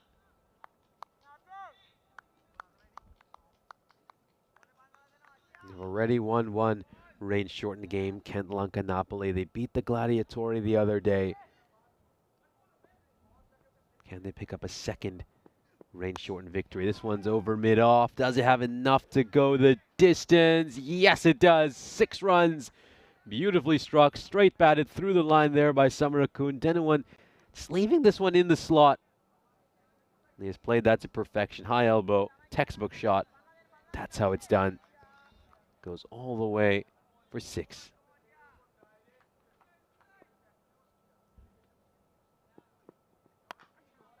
Once again, Denuwan with a changeup. That's going to be 12 runs off the first over. So a decent first over from Kent Lankanapoli's perspective. I think they'll take that. 12 runs in this situation isn't too bad. Just make sure that things are set up so nicely, though, for the remaining 4 overs. Of course, Royal Roma will be watching this game intently as well. They'll be cheering on Kent Lankanapoli, as they, of course, want this Roma CC side to succumb to a defeat. And, of course, here's a reminder that it's been 76 matches since we last had a golden ball on the European Cricket Network. Of course, that was in an exciting match between Jinx Zagreb and the Lavender Lionesses. The first ever ECSW golden ball.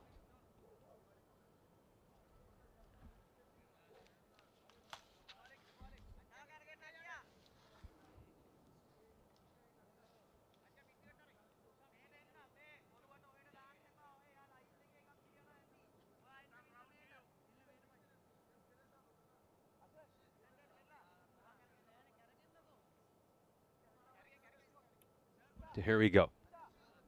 It's going to be Shaminda to bowl the over. They're going with spin.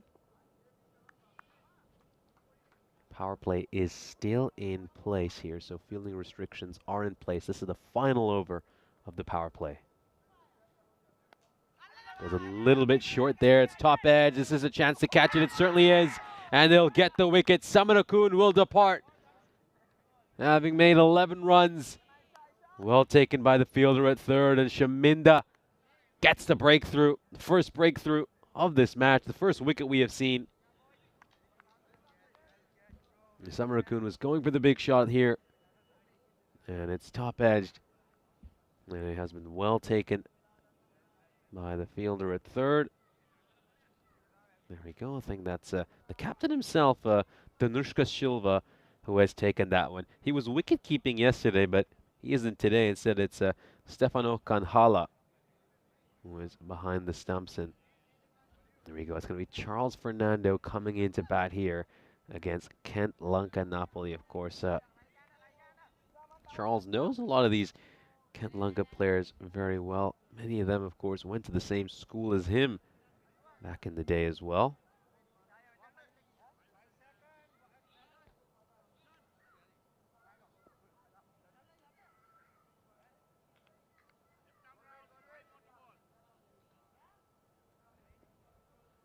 Great start to Shaminda's over. I think this is a matchup he's really going to relish, going up against the dangerous Charles Fernando. Ball's just a little bit too wide. Yes, well watched there by Fernando.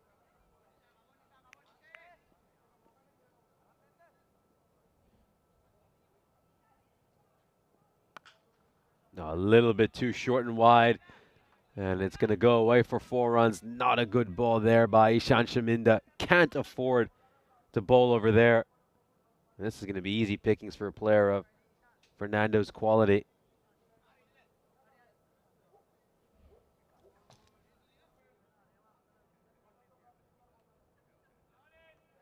Can't afford to offer so much width and length to a player of Fernando's quality. Fernando's going to look to go towards mid-wicket, and this is going to go away for a 4 as well. And again, just a little bit too much length on offer for Charles Fernando, who has just swept this one away. Take another look at this shot. Gets down on one knee and sends that one away in front of square leg for 4 runs. He's got to make an adjustment here, Shaminda, really has to. Otherwise, this could be a massive, massive over.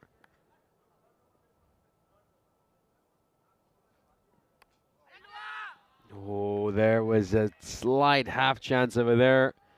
But it looks like it's gone in between the two fielders. That goes away for 4 runs as well. Fernando not quite able to direct this one exactly where he intends it. Probably goes a little finer than he wanted it to go. Is probably looking to go a lot squarer than that. But he's going to get 4 runs, so 3 consecutive boundaries. Hat-trick of 4s. Charles Fernando. 13 runs off this over already. Oh, that was much better. That was much better. That's where he needs to be, Shaminda. The line and length were a lot better on that delivery. In the end, oh, he's very unlucky that hasn't struck the stumps. Ever so close to getting a wicket there, Shaminda.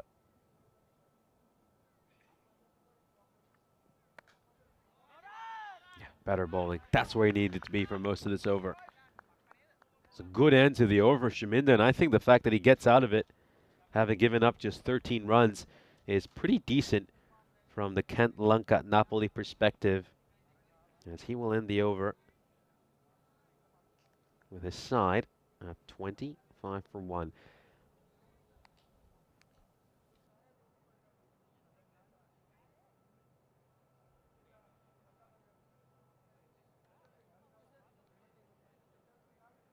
Here's a look at the standings for this ECS here in Rome. As you can see, Roma CC currently sitting pretty at the top of the table with 29 points. Kent Lanka Napoli 5 points so far.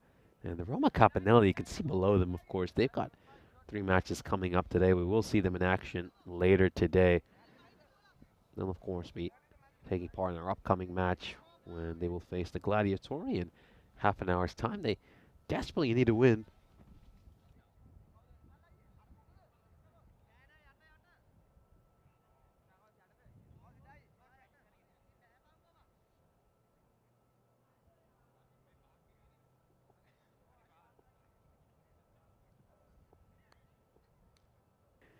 Oh, I just had an amazing interaction here in the commentary box. This one is struck away towards long on, and that's going to go all the way for 6. Oh, this was kind of quite a funny interaction just prior to the start of this over. Of course, Prabat, who's one of the leading figures of the Italian cricket, is coming over to give something, and well, he just tapped my back, but did it so gently that it almost felt like I was having a slight spasm on the shoulder, and I looked around and was like, well, what's going on here? Took me then, did quite a good job of hiding himself as well.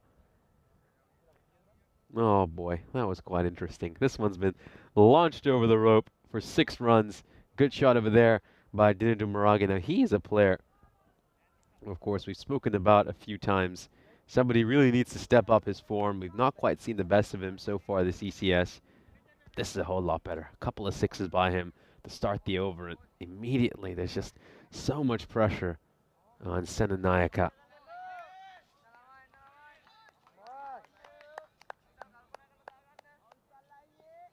34 runs needed of 16 deliveries now for Roma CC. Moraga just going nice and deep in his crease over there, but Senanayaka just gets the line all wrong, and well, that's the pressure that a couple of 6s can do to a bowler.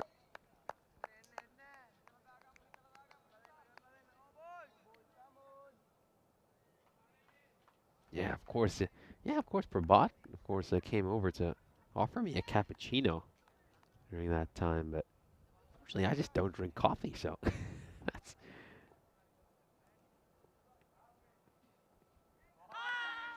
Oh, big appeal over here, and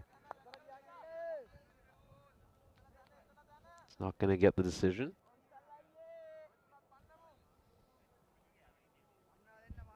I'm just wondering if there was an edge there, but clearly doesn't look like there was.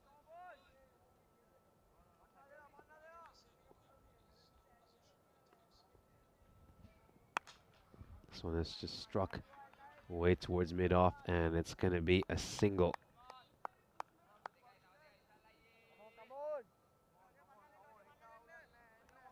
Of course, he's also Prabath can go to the founder of this Roma CC side. Integral part of European cricket. Also a federal coordinator here in Italian cricket. That could be out. That could be out. That is out. He's got him. Senanayaka gets rid of Fernando over here. Oh, what an incredible delivery. Top stuff. That is exactly where you want to be bowling it. Terrific delivery. Let's have a look at this. He's got his man over there. He's absolutely got him. That is as plumb as it gets. Terrific Yorker. You can just see it's an outswinging Yorker. Look at how much that ball straightens. And that would do many a bowler incredible bit of bowling.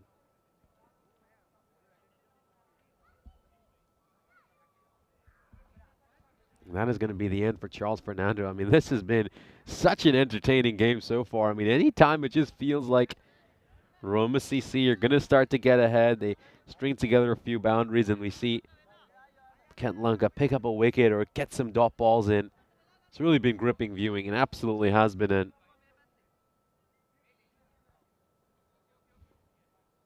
now going to see a new batter. Samarage is going to come in on strike.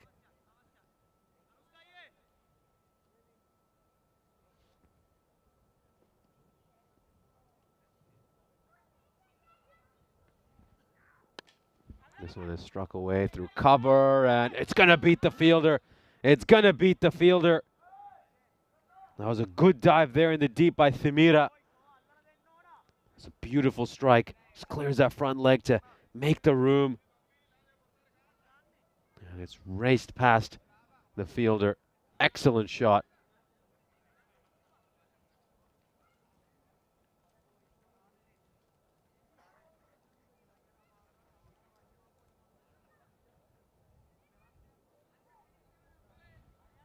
And it's now Roma CC who need 28 runs off the remaining 2 overs. You'd put them down as slight favorites in this situation. That was a big over for them, getting 18 runs off it. As you can see, they're 5 runs ahead of where Kent Lunka Napoli were at this stage. But of course, this is where the rain came down during Kent Lunka Napoli's innings.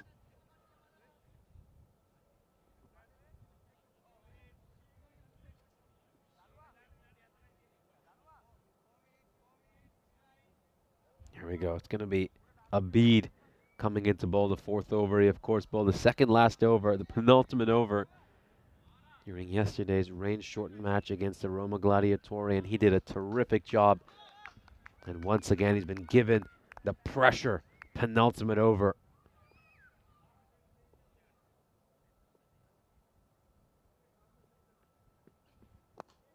Oh, great ball. Absolutely terrific delivery. And he's got the length spot on over there.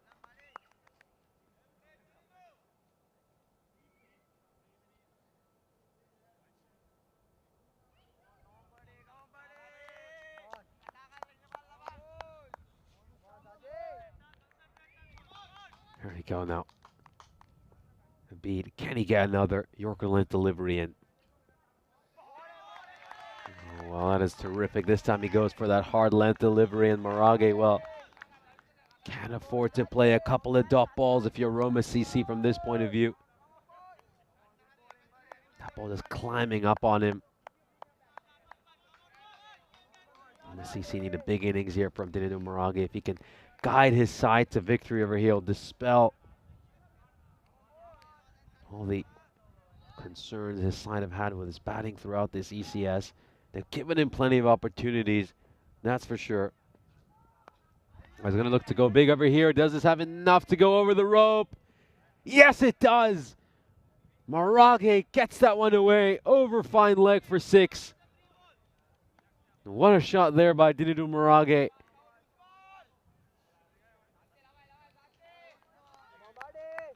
Just manages to get underneath that one and elevate it over fine leg for 6. Huge shot.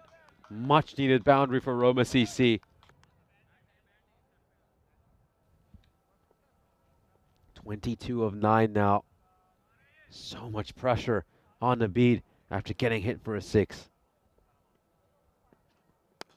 This time they're going to look to go over long off, and this is going to hit the fencing.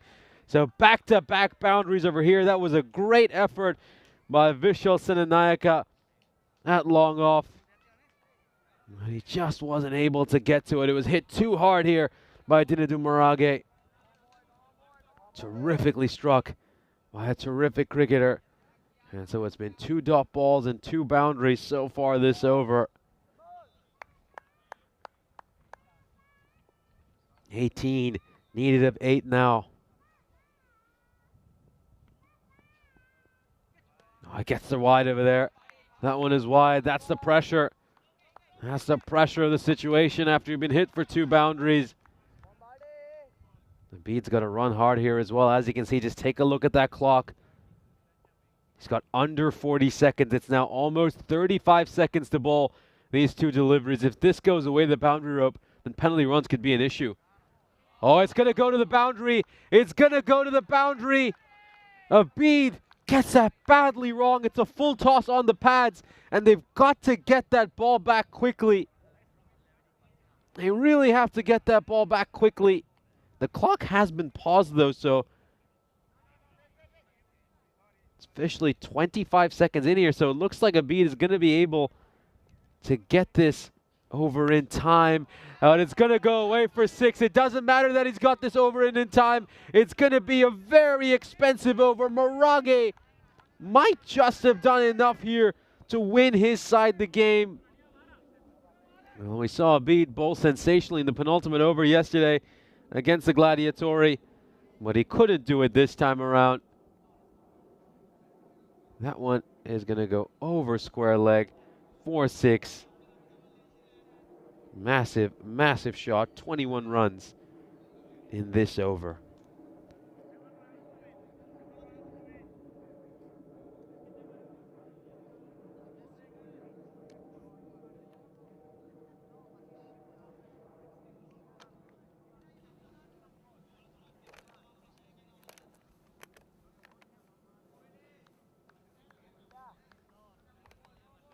So just 7 runs needed now off the last over here for Roma CC. They're closing in on a victory. It's going to take a miracle for Kent Lanka Napoli to win it from here. I've got to say, though, they need to bring the field up. They absolutely need to bring the field up. I don't understand why. Was there something there? Was there something there? Where did that come off? The batter immediately says it's come off his arm. Let's have another look at this. Yeah, definitely not off the glove. And there you go. He just indicates where that's come off. But look at this field setting. This makes absolutely no sense. They've got to have fielders on the one over here. I don't think we're going to get a chance to see the field setting. As he's going to run into ball the next ball. This one's gone high up in the air. Oh, this has to be taken. This needs to be taken. Oh, well, it's going to go away for a boundary. It's always going to be a tough chance. And I think this is a 4. That's going to be confirmed, though, when we have a look at the next camera angle. It's always going to be a tough chance running towards the boundary rope, but they need a miracle here. Kent Lanka Napoli, so they're going to have to take miraculous catches. Good effort there by Cheyenne Fernando, but he simply couldn't get to it. As now Roma CC needs just 3 runs to win. This is struck out towards mid-wicket, and it's going to be a single, so a chance now for Dinadu Marage to win it for his side. And you know, we've talked a lot about his form throughout this. We've spoken quite a bit about his form throughout this ECS, and if he can play a match-winning innings here, I think he'll dispel some of the concerns we've had with his batting. A big appeal of it there, probably going down the leg side, but no, it's been given. It's been given. Well, that's a late LBW call there by the umpire. And it's now 2 runs needed of 2 balls, so another twist in the tail.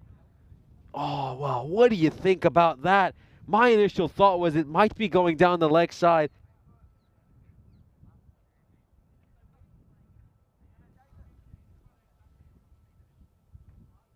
No, it's hard to tell from here. Probably going to have to look at this one front on.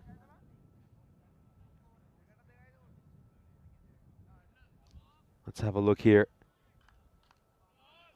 Ooh, well, my initial thought was that maybe it's just going on to miss the leg stump, but the umpire doesn't think that's the case. He has given it out. He believes it's going to go on to hit the leg stump, and of course his opinion is the one that matters. So it's now 2 runs of 2 ball. They need to bring this fielding a lot closer. Oh, they're just gifting them that single out towards long on. And now Roma CC have tied the scores. Oh, what are they doing over here? You can't just afford to give up the single that easily. I mean, every fielder inside the ring was on the edge of the ring. They were gifting Roma CC the single, and now, well, scores are level, and Roma CC need 1 run to win it. Here we go. Pereira coming in. Can Roma CC pick up this win? It's going to be pushed away, and Roma CC will very comfortably grab this 1 run, and they will get this victory. I don't really understand what Kent Lanka were doing in that final over, why they were giving up those singles so easily. They had to be a lot more attacking in the field and get their fielders in a lot closer on the one. Yeah, I just don't understand. I just don't understand a few things that happened in that final over. As, of course, Roma CC will take this on the last ball.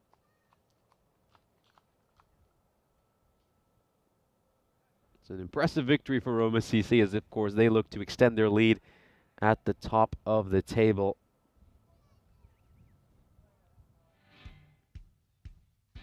We will now have a look at the highlights of this innings.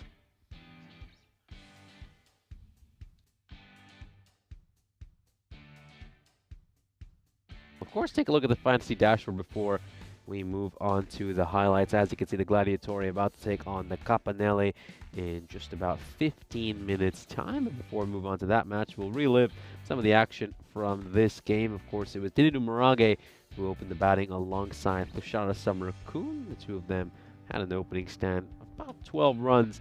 Samarakun was dismissed in the second over. He would make 11 runs of 6 deliveries. Yeah, we're taking a look at some of the shots that were played. This was, of course, the very first ball of this innings. Morage looking to go over cover. He would make 34 runs of 12 deliveries. He was dismissed in that final over, but he got his side to the precipice of victory. And, of course, they would be able to knock off the runs they needed in that final over. We're taking a look at some of the key moments in this match. Anushka Silva taking that catch off the bowling of Ishan Shaminda to get rid of Thushara Samarakun. And then we would see Dinedu Morage play some big shots over here. Hit 2 4s, struck 4 6s. This would be the end of Charles Fernando. Great ball there by Vishal Sainaka to get rid of him. Charles Fernando would strike 3 4s during his inning, hit 3 consecutive boundaries at one point. But of course, Senanayaka would get him in the end. But Prithvi Samarage would come in next. He'd make 10 runs of 5 delivered, hit some beautiful strokes, a couple of 4s through the line. That was a gorgeous shot right there. Morage, he really was a star performer with the bat in hand. He hit this crucial 6 during that penultimate over. And it was really that penultimate over that took this game away from Kent Lanka-Napoli. 21 runs came in the 4th over, bowled by Usman Abid. And ultimately, that was enough for Roma CC to win this match. As of course, they would need just 7 runs in the final over, which they would get. You have to credit Vinod Pereira. He made it quite interesting. Certainly produced some chances. This was a half chance. And of course, it went away for a 4. He would get a wicket later in this over. That would be the end of Dinedu Morage. Just wondering if there was a chance that one went down the leg sun, but the umpire deemed that it was an LBW. Looks a lot closer on the replay, of course. I think real time, I just dismissed it. But then looking at it again, you could maybe see why the umpire gave it out. Some of the tactics by Kent Lanka at the end were rather puzzling. The fact they didn't bring the field up when they, of course, just had to try to save a run of ball was rather odd. But it doesn't matter, as of course Roma CC will take this one. They win by 7 wickets in this one. They take match 37. We'll just have a quick break and we'll come back to, of course, bring you the second game of the day in 10 minutes time.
This European Cricket Network event is proudly brought to you by HCL Software and Paramatch.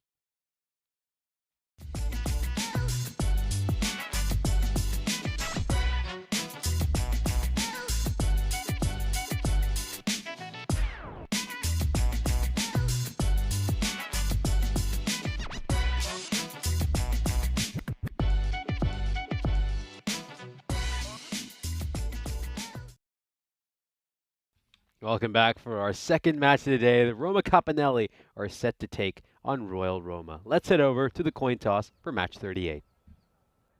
Welcome to the toss with Roma Gladiatori versus Roma Capanelli. Robert Capanelli to call. Heads. Heads is the call.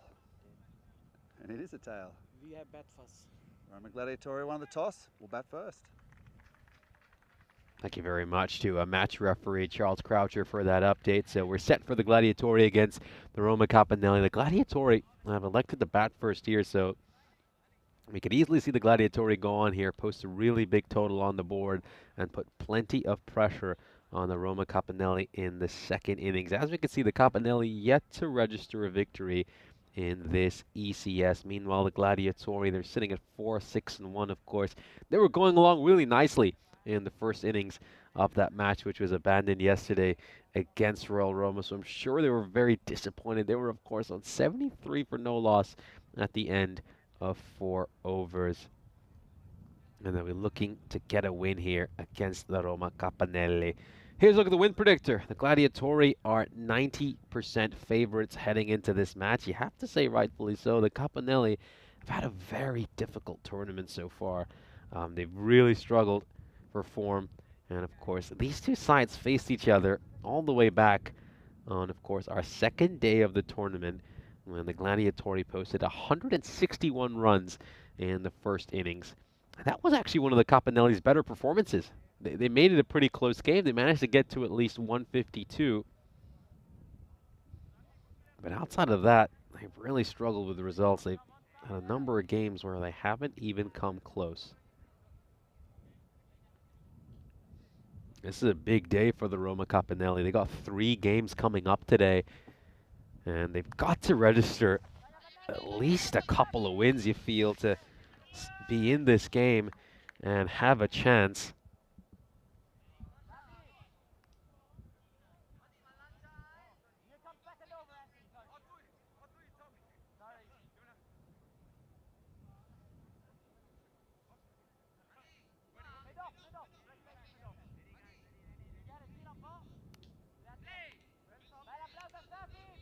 One of the good things of this Roma Capanelli side is they're an all-Italian-speaking team, so when they're out in the field, barking orders at each other in Italian. Here we go, first ball.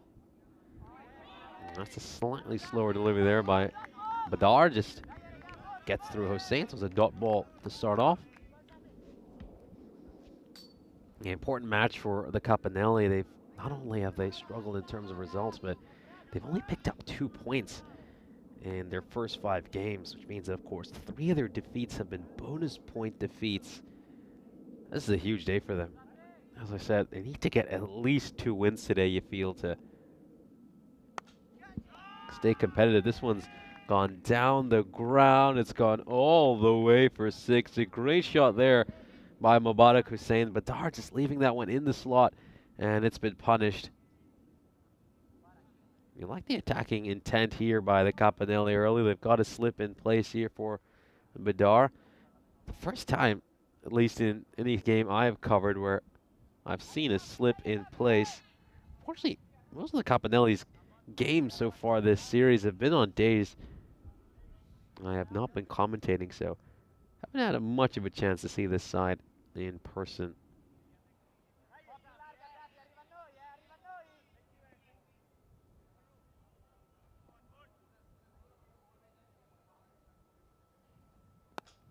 No, this is struck over mid-wicket. It's going to go all the way for 6. It's a back-to-back 6s here from Mubarak Hussain. Badar, again, just over-pitching that delivery. It's there to hit for the powerful Mubarak Hussain.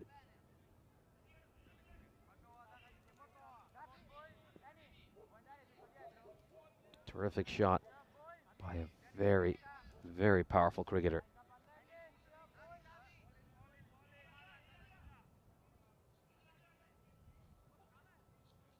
So 1-6 straight down the ground and 1-6 over mid-wicket.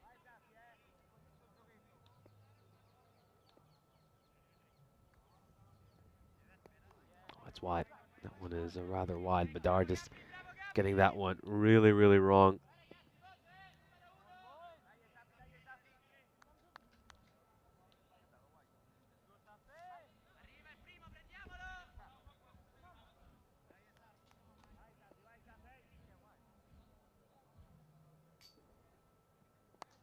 No, this time he's going to go over point, and it's gone all the way for 6.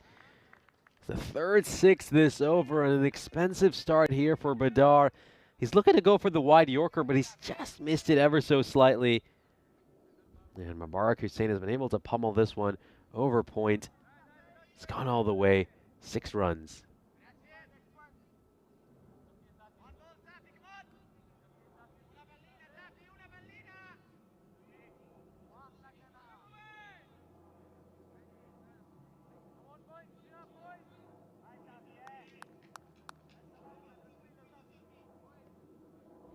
Here we go, that Badar. What's he got in response?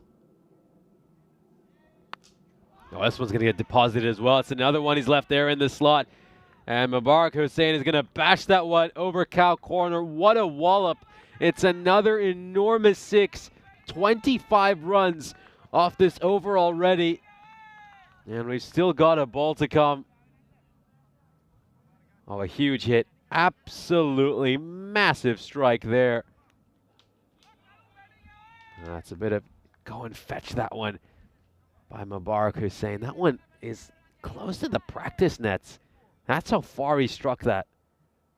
One ball to come. He's going to push this one away towards third, and it's going to race away towards the rope. And, oh, dear. You can just see at the end, Ollie almost slips. Yeah, you can just see as he's trying to chase that down. Imtiaz Ali, have a look at this. Ooh, dear. Yeah, needs to watch out. Obviously, it's been a rain earlier, so some of these players need to watch their footing. Here's a look at how many days to go until the ECC. 35 days to go until, of course, the start of the marquee event on the European Cricket. There will, of course, be the European Cricket Championship, which is the Euros of cricket. We're looking forward to that one, of course. This year, you got a new format as well, which just makes it that much more exciting. Got a Challenger division and a Premier division.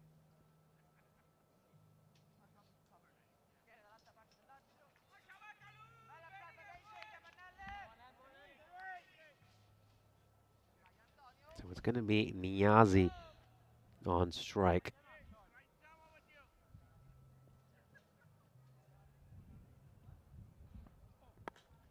Now just pushed away towards mid-wicket. That's going to be a dot ball to start things off. Good ball first up here by Mosca.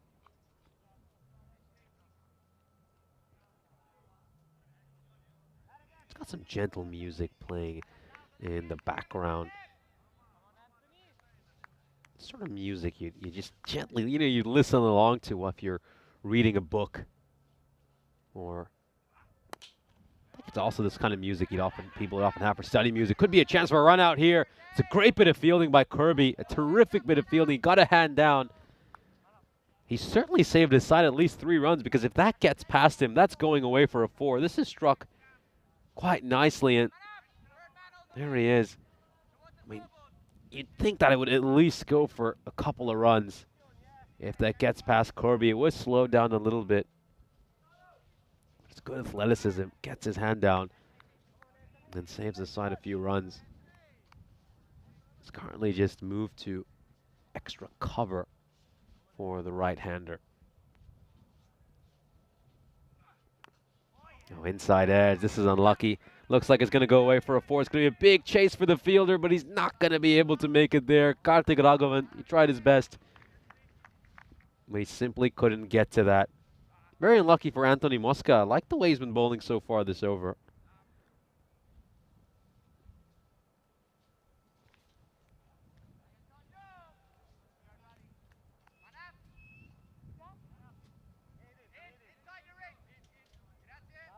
Mosca, of course, a player who's played quite a bit of cricket, played over 13 T20Is for the Italian national team.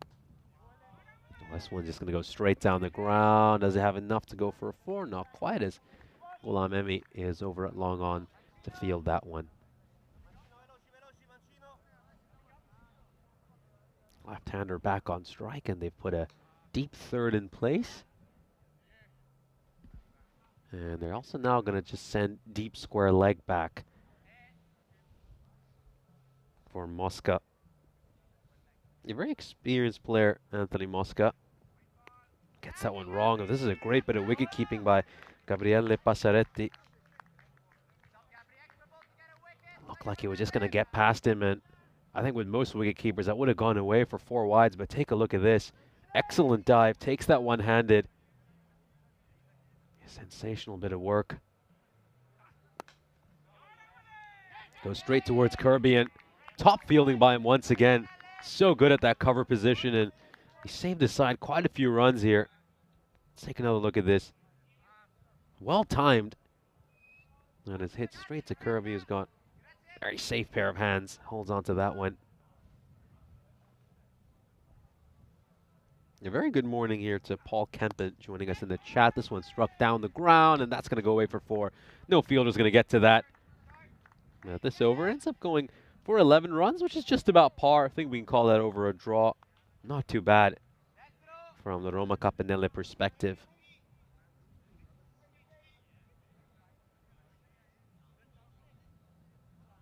Here's a look at the standings for this European Cricket Series here in Rome. As you can see, the Gladiatori have 4 victories so far, and of course there was that 1-0 result during the game that was called off right at the end of the day yesterday when the lightning came in, and unfortunately, for the sake of both player and personnel safety, we did have to call off that match.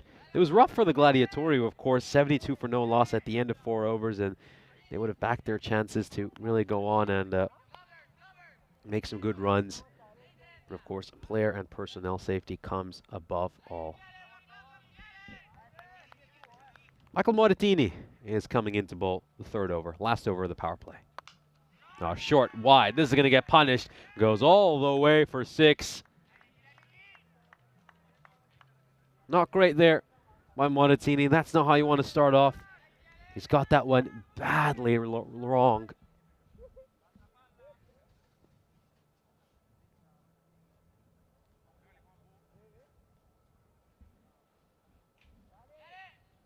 Mubarak Hussain looking really good, looking scintillating to start off. And I think now he's just going to go have a word with him over there. That's probably just telling him to put in the right place. Of course, that's Anthony Mosca just having a word with Moratini. Was it going to be caught? There was a chance. That was a chance, and worst of all, Mohammad Manaf has not taken that, but he's also just let it go past him, away for 4. Take another look at that. This is a crucial moment, absolutely massive moment. Hussain presented a chance. Oh, it was there to be caught. It really was. It was there to be caught. It was not an easy chance by any means. But with the standard of fielding we have seen so far in Rome, we've become accustomed to seeing chances like that taken. So just note that down. Mubarak Hussain dropped on 39. Oh, this time you'll go big. Forget about where you place the fielders. That is enormous. Oh, and it's just gone into that little archaeological excavation that has been roped off. Oh, there's a look at, of course, Rabat, who is the federal coordinator for women's cricket here in Rome, and of course an integral part of organizing this ECS. You probably got a shot of maybe 2 of the most important men for putting together this ECS. You can see Leslie right behind him, and I think without those 2 men's incredible efforts, you wouldn't have this very successful ECS.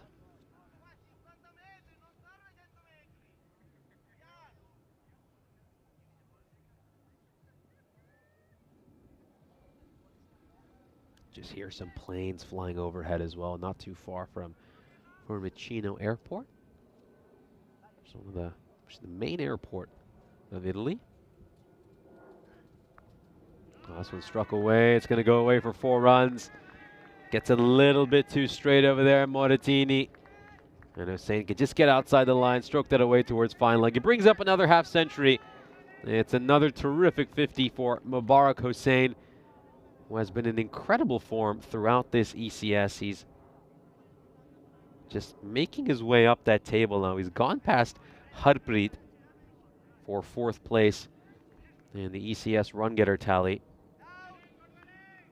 And we now be looking to break into that top 3. We currently got Kawani Lakanwal in 3rd place with 357 runs. Mubarak Hussein, as things stand, is on 325. So it's going to be a very interesting race to see who makes it at the top of the standings at the end of this ECS. Here's a look at the power play. Great power play for the Gladiatori, going at over 20 and over. They've put themselves into a great situation once again.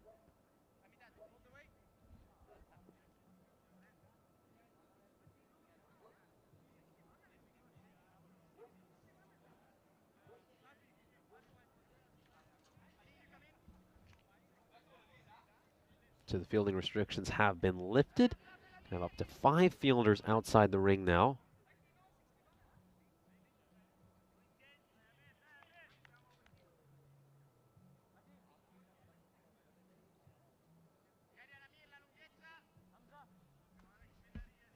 So I'll just tell you where the fielders have been positioned. We got a long on, cow corner, deep square leg, long off, and deep cover in place.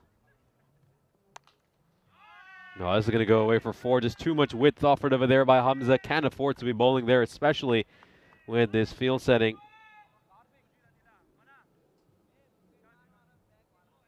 And is cut away. Goes for 4 runs.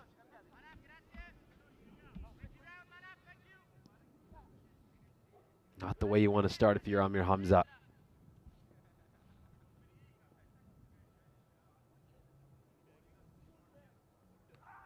Much better, much better. I think the length wasn't quite there to go on the back foot if you're Hossein, and didn't have the width to play that shot he was looking for either.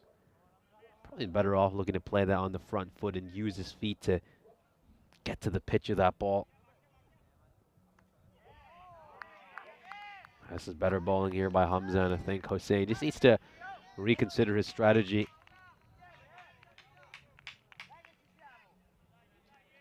So far this ECS, Hamza has had an economy rate of 9.5. He's picked up 3 wickets. All those wickets were against Roma Bangla Morning. Sam was very close to picking up a 4th over there. Let's have a look at this. How close is that to the bat? Ooh, not far away at all. Not far away at all.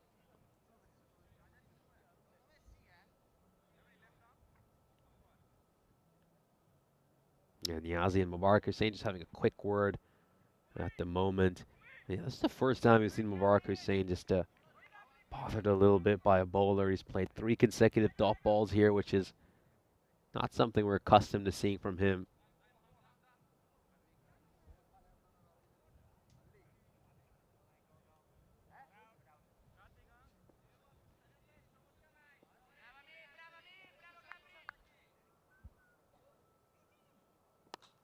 Oh, it's looking to go big here. And he gets that one wrong. Hamza over pitches that one.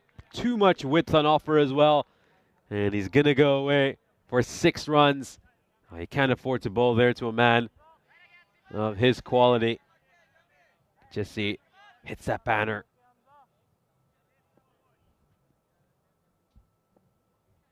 Ten runs off the over so far. Last ball coming up. Is it going to carry to Kirby? It will carry. It will carry to Kirby, who takes the catch.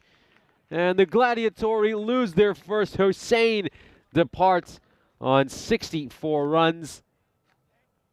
He will currently be sitting at 4th highest for this ECS, but we know he wants to climb up that table. Just gets a polite smattering of applause from the dugout, and he raises his bat in acknowledgement as he's walking back towards his teammate.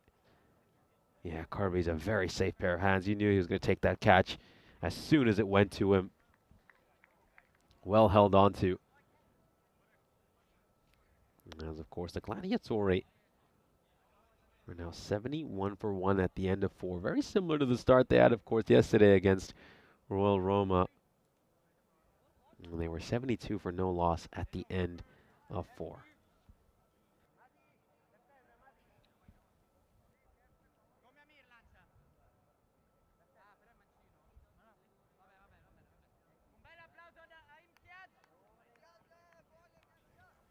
So we're going to see a new bowler introduced into the attack, Imtiaz Ali.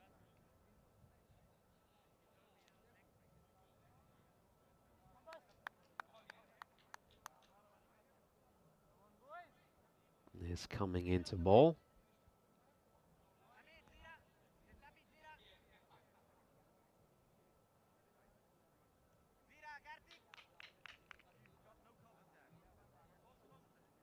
Yeah, so Imtiaz Ali, of course, has never picked up a European Cricket Series wicket. He's new to the ECS, hasn't had a chance to play much on the network in the past, so he's going to bowl over for the first time here. Heard quite a bit about him, and much he's, of course, played and been involved here in Italian cricket, but not really been able to see him much on the network, so it's a new player for all of us, and let's see how he bowls. Not a great delivery to start off on ECN. Just pushes that one too far down the leg side. And it's going to be a wide to start off for him as Harpreet comes on strike, the skipper of this Gladiatori team. Terrific player. Of course, we saw him play a great match-winning 100 earlier in this ECS when he dragged his side to victory against Baraka Prato in one of the finer centuries we have seen so far in this tournament.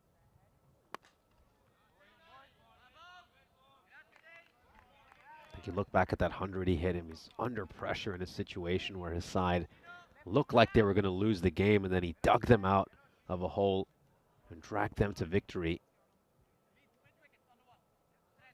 I think that's what the really great players do. That's what they do. They play those match-winning knocks when their side are down.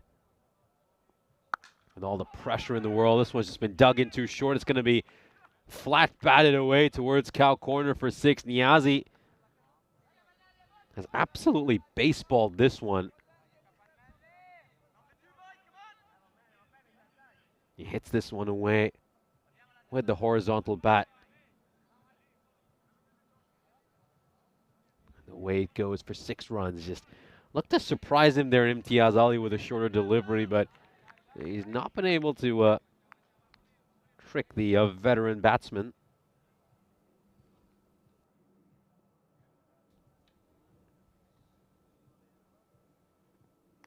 That's another one that's been pushed down the leg side. Second wide, he's bowled this over. Gotta say, Gabriele's done a great job behind the stump so far. And a number of big wides that he's handled very well. Just technically such a sound wicketkeeper. Oh, this one's going to go all the way as well. It's in the slot by Imtiaz Ali. Well, go fetch that. That's what Niazi says. It's another huge 6. It's just asking to be hit with that kind of a line and length. Gets underneath it, bashes that one over cow corner. It's another one that has been deposited all the way. It's a dangerous line and length here by Imtiaz Ali. He's asking to be hit.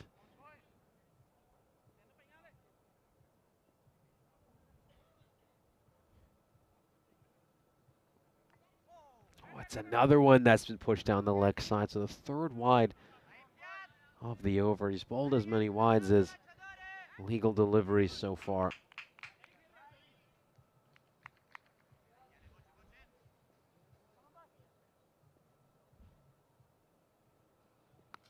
It's going to go big again, but this could be a chance to catch it. It's come off the top edge of the bat. It's going to land short of the fielder.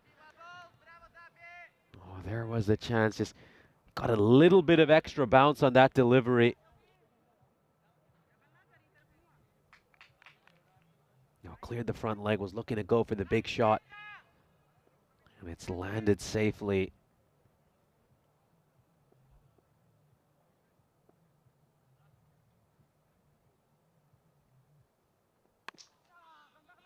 This one is pushed towards cover, and probably the first time that Kirby's let a ball go past him in this innings. It's not going to cost his sign whatsoever.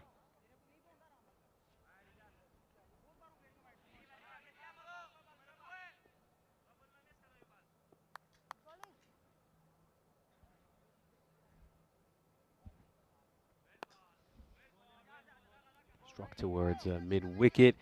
Oh, this is interesting. Harpreet is limping as he goes to the non-strikers end. Oh dear. Oh dear. I was looking a little better now. I just wonder if there was something bothering him. Oh, he's walking very gingerly. This is not looking good. This is really not looking good. And of course, Harpreet, he has struggled with a few injury issues during this ECS. There was, of course, that famous innings he played earlier in this ECS where he was battling through injury, and you can just see he's indicating something to Gabriele Passaretti, who I assume just asked him if he's all right.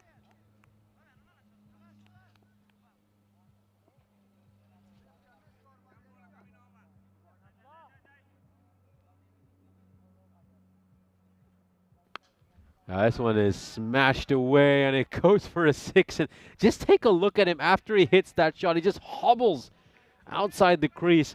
Yeah, this is rather concerning, but I'll just watch Harpreet over there using his bat like a walking stick. Oh, Harpreet, he's just such a gutsy player. Just fights through injury, battles hard for his side. And he's just limped away towards the non-strikers end over here. Oh, just watch him just hobble to the other end, get there somehow.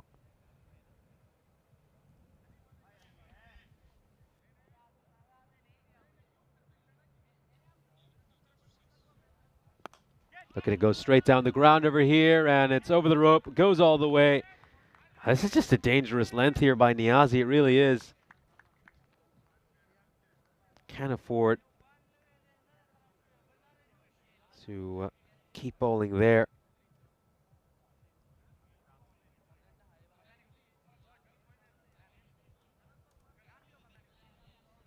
Yeah, Niazi was initially a little bit slow to start while Mubarak Hussain was accelerating.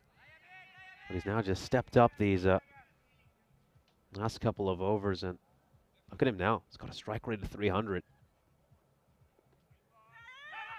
Hamza was just trying to go for the wider Yorker there, and I don't think Harpreet's in any position to be trying to take quick singles.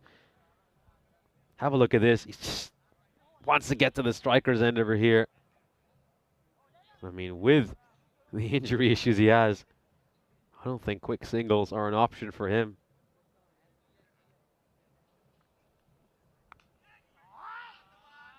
It played out towards square leg. That's going to be a single, and Harpreet continues to hobble as he gets to the striker's end, and I can just sense the disgust from Niazi. He feels like he's missed out on one over there.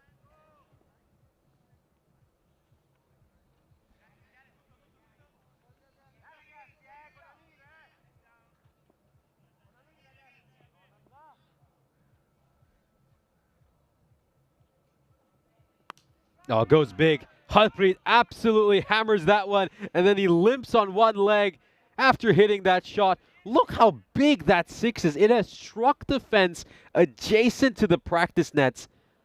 That must be a good 65 to 70 meter 6s. Of course, we just catch a glimpse of match referee Charles Croucher. Oh, what a hit. Absolutely massive. Now played away out towards the boundary. That hits the scoreboard. And there is the digital scoreboard for this ground. That is 4 more runs here for Harpreet. So Harpreet hits a 6 and a 4 while carrying an injury. Oh, this is a great shot. Just look how he opens the face of the bat really, really late to help it away behind point. Terrific batting. And 25 runs come off that over, as of course this is a good chance to just welcome you into our commentary position. Thank you for tuning in. We of course had a bit of a rain delay during our first match, and of course we got that exciting 4-5 over bash between Kent Lanka and the defending champions Roma CC. We're now of course witnessing the Roma Capanelle against the Gladiatori, and the Gladiatori are off to a flying start over here. The big headline, of course, is that Harpreet, their skipper, once again playing with an injury. It looked like he had recovered over the last couple of days. He was looking a lot healthier and fitter when he was out there in the middle. But at the moment, he is really struggling. He is limping after every single shot, but just finding a way to battle through the injury.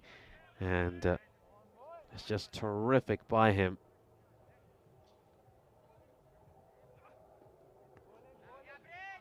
As he just managed to sneak that one in there, Mosca. You can see Niazi disagrees.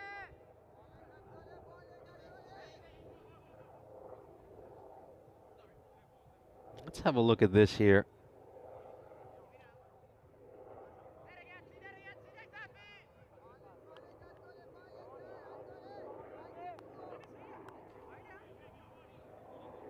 Ooh, well, that's a tight one. That's a tight one.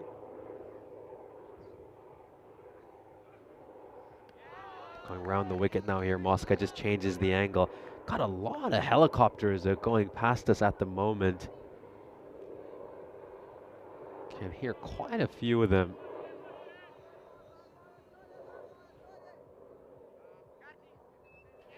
Niazi batting well outside his crease at the moment. And there it is.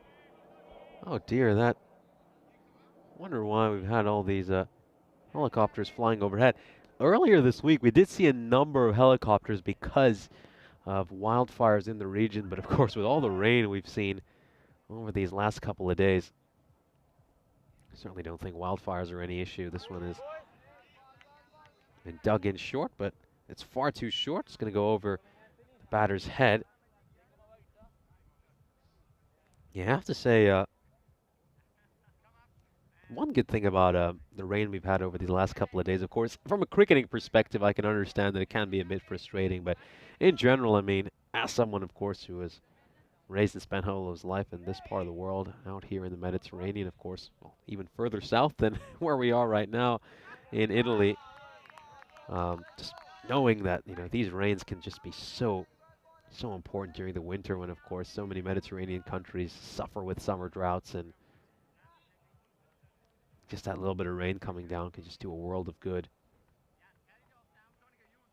And I think in particular with some of the wildfires that have happened or occurred here in Rome, and of course, I'm sure a lot of you have seen the news about the wildfires over in Athens. This one is just struck over a long off, goes all the way for a 6. Very nicely struck there by Niazi, beautifully played through the line. This one was in the slot, and he has deposited that one over mid-off. So yeah, this rain can just be very, very good for the country, so I guess that is one positive.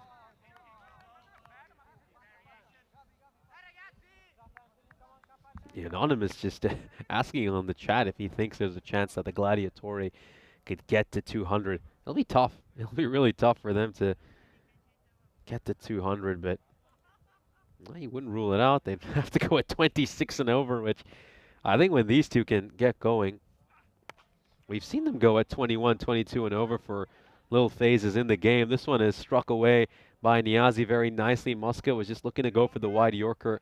Just kept changing the angle on every ball to try to deceive the batter, but ends up not working, as you can see Niazi gets to that over quite well. They'll get 11 runs off that over. Here's a look at the groups for the ECC. As you can see, the host nation, Italy, are in Group D. That's arguably the group of death. I think Group A and Group D are certainly the two groups which look the most challenging. As you can see, of course, the hosts have got the Netherlands 11 in their jersey, and then a couple of strong teams in Sweden and Norway as well. I'd say a couple of dark horses potentially. Both those sides have a chance to maybe pull off an upset or two in Group D. So really looking forward, of course, to the start of the ECC, which is now, well, just 2.5 ECS away. That's sort of the way I look at it, which is, well, we're only 5 weeks away now. It's going to go straight down the ground here. This goes over our commentary position. It has been deposited for 6. Bettinger just gets the length wrong here once again. There's been a few too much slot bowling by this Roma Capinelli side. I think the lengths have been the big issue for them in this match. Goes big again. And Harpreet, oh, you can tell that shot really hurt him. He is struggling. He is really struggling right now. And I think for his own good, it's probably good that he goes back to the dugout. Harpreet's a warrior. He is an absolute warrior. He's someone who will refuse to get retired hurt.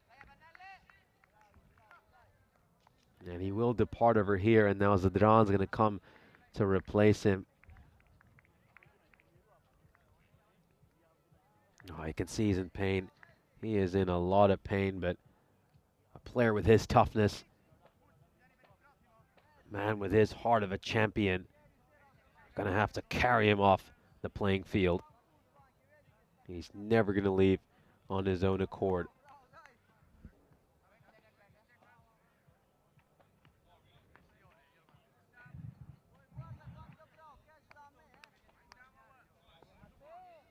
Shadam goes Zadran coming into bat.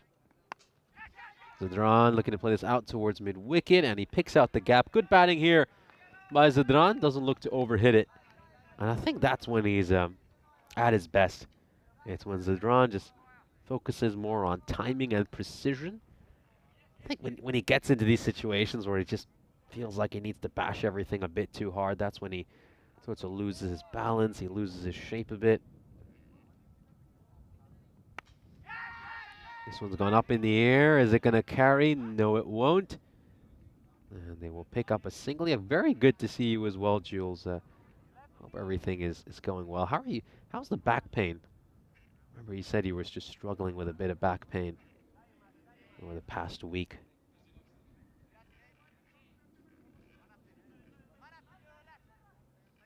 Yeah, no, Johnny Hisham, completely agree with your comment about some of these players. I think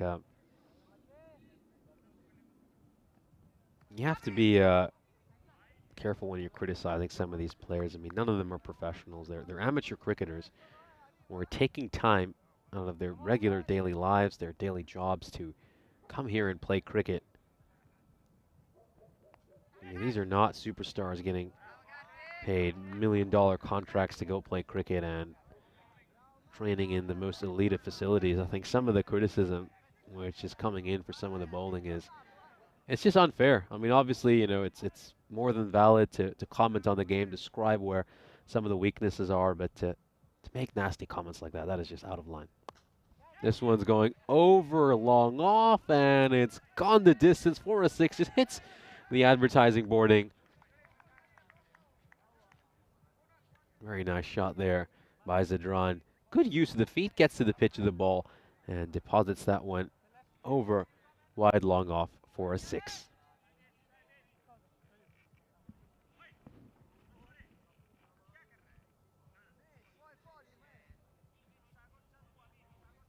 We got a couple of overs left now in this innings, and it's going to be a bit of a dilemma here to see who bowls these remaining 2 overs. They've used 6 bowlers so far this innings, and unfortunately for Leandro Beranger, it's kind of tough for him to see who he can turn to.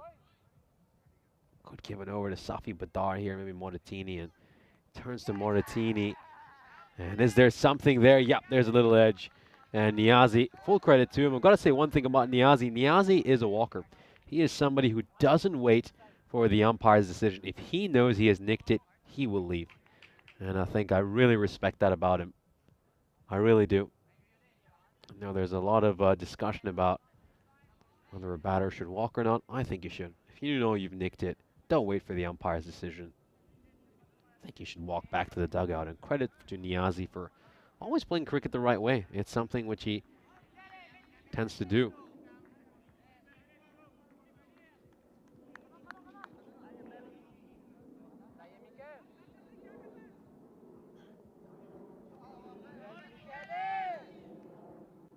New batter here is Mukhtiar Singh.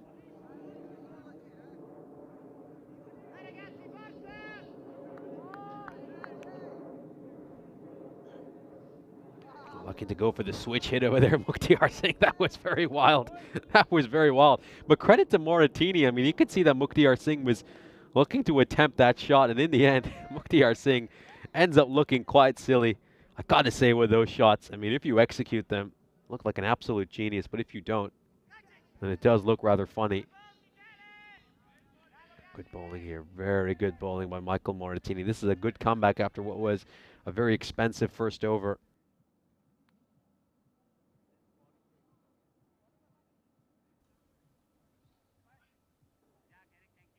Yeah, you can see Mukhtiar Singh able to just make it back there on time. It's been a great over so far. No runs conceded off the first 4 balls.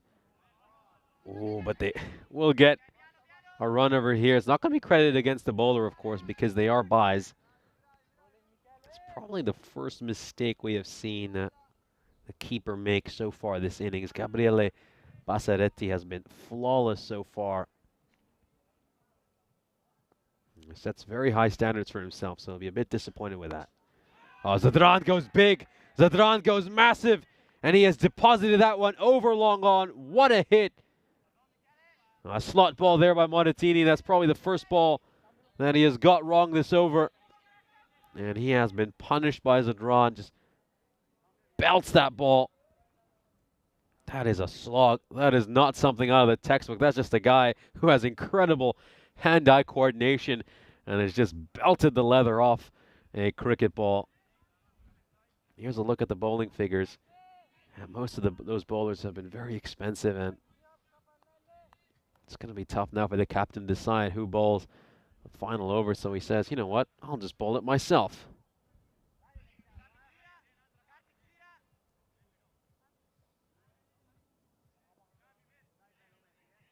Johnny Hisham, who tends to say gotcha after every wicket, says no gotcha for Harpreet, just respect.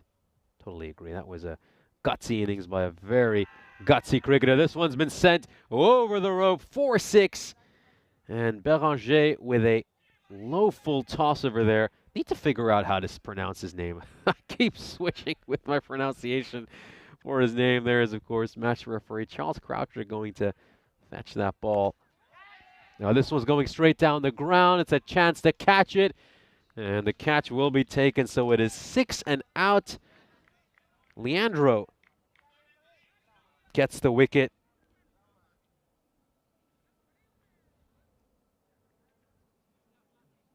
Just a slight variation, a slight change of pace over there. And that's what's done Mukhtiar Singh. He's not been able to time that as nicely as he would have liked. You can see he just has to wait a little bit for the ball to come to him. And he has sent one up towards long off. Good catch.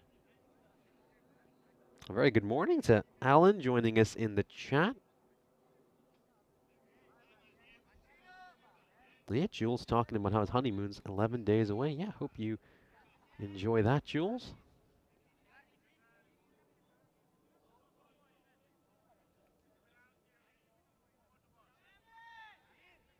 Hawk comes on strike. He's going to face his first ball of the innings, and the captain just making some changes in the field.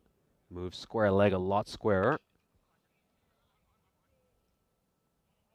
Yeah, that fielder at square leg was sort of at a backward square leg position, and he's just moved him to an orthodox square leg position now. So Zadran back on strike. They've got a long on and a deep mid wicket in place for him, as well as a long off and a deep cover. But doesn't matter where you place the fielders when Zadran is seeing it like a beach ball. That's another one he has clobbered away. I mean, these shots are not out of the cricketing textbook. This is just a man who is blessed with so much power, and he's just giving them a whack. Oh, goes big again. See ya later. That has gone all the way as well. It's into the clouds. That's how high that one has gone.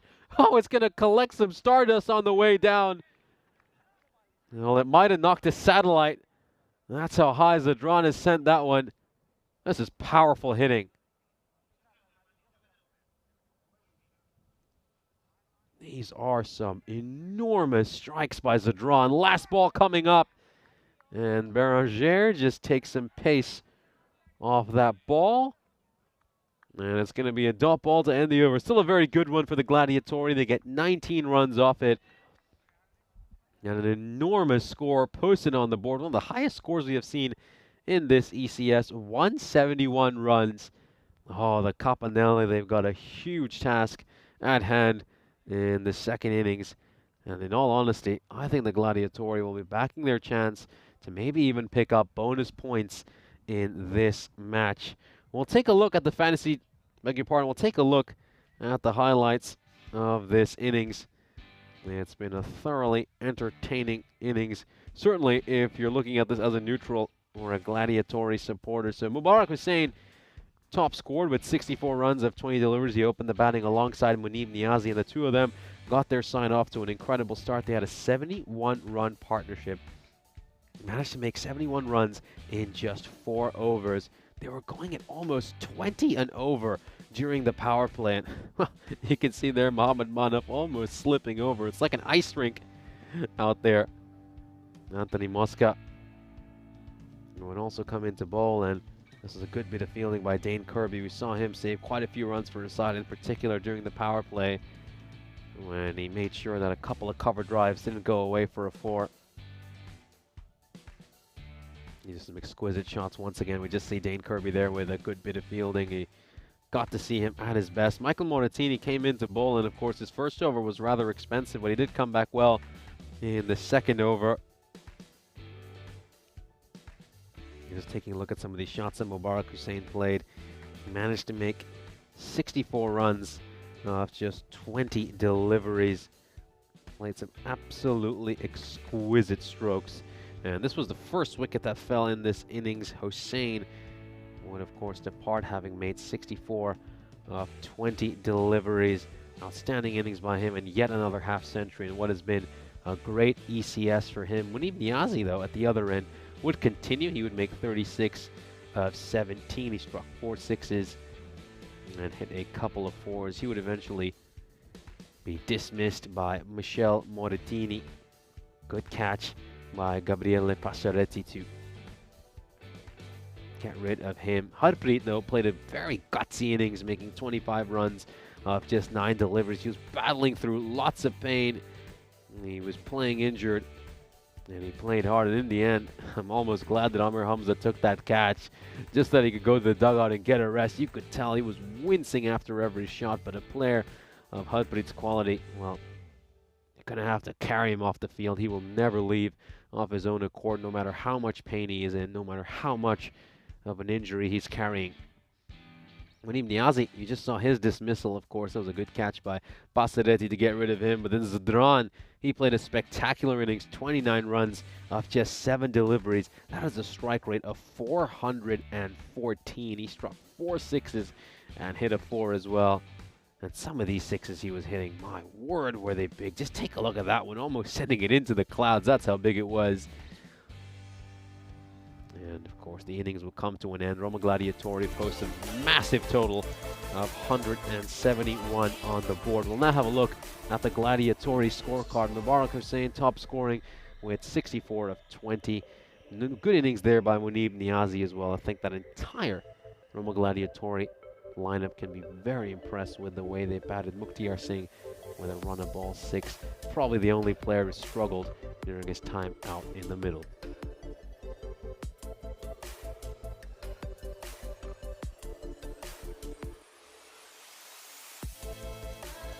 We'll now turn our attention to the bowling card for the Roma Capanelli, and there's only one way to describe that. Ouch. Most of their bowling attack, honestly, went for far too many runs. Anthony Mosca, though, bowled all right, giving up just 22 runs in the 2 overs he bowled. Michael Moratini came back well in his second over after an expensive first. But overall, I think the Capanelli will look at that bowling effort and will probably feel that they struggled to hit their lengths for much of this match. And that's why they have got a steep task at hand in the second innings when they need to chase down 172 runs. Join us in a very short amount of time, as of course we'll bring you our second innings.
This European Cricket Network event is proudly brought to you by HCL Software and Paramatch. Welcome back for the second innings, and Capanelli have a big task at hand over here. They've got to try to chase down a target of 172. It would be the biggest chase of this ECS if they are able to achieve it. We'll now have a look at the bonus point equation. Of course, if they can achieve this target in 7 overs or less, they will pick up a bonus point. That's probably not going to happen, although the latter situation is likely, which is a Gladiatori restricting them to 119 or less. Well, that one just climbs up on Ghulam. And it's going to be a dot ball to start off. So here is Jamali bowling, who has been very impressive throughout this ECS. He's just been a great find. I've been singing his praises for much of this tournament, and will continue to as long as he bowls the way he does. Not towards long on. Just going to be a single. So Jamali with an economy rate of 7.9 for this ECS. It just rose a little bit. It was 6.5 prior to yesterday's games, but he went for a few runs yesterday. And it's now at 7.9, which is still terrific. He's just somebody who hits that hard length with great consistency and just makes it tough for the batter. So here we go. Anthony Mosca playing for the first time on the European Cricket Network. Very talented cricketer. He's represented the Italian national team a number of times, and he's also played some cricket over in England and Australia. He's going to look to pull this one away. Where is it going? Is it got enough to go for a 6? We'll just wait and see what the umpires have to say. It's given a 4. Well, let's just take another look at this one. That one has gone the distance, or not gone the distance, I should say, according to the umpires, but yeah, there we go. That's confirmed. That is 4 runs as that ball goes into the fan zone. Got a number of players and from some of the other teams as well sitting in the dugout watching the game. Got a few fans as well in that fan zone.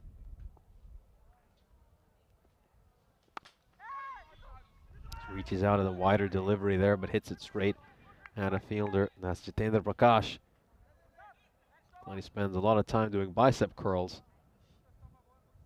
Let's field that one. We got a few people joining us in the chat talking about this chase. Anonymous, yeah, just emphasizing how much of a challenge it will be, saying that they need to go to almost 17.3 and over.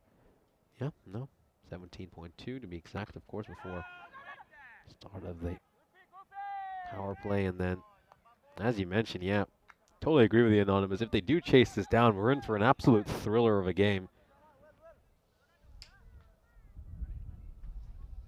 And Mosca's played in quite a few T20Is for the Italian national team. He averages 38.5 in T20I cricket. This one's going to go straight to the fielder at mid-on, and there he is. Mubarak Hussain always knows where the cameras are. Anytime he takes a catch, he just stares straight at it.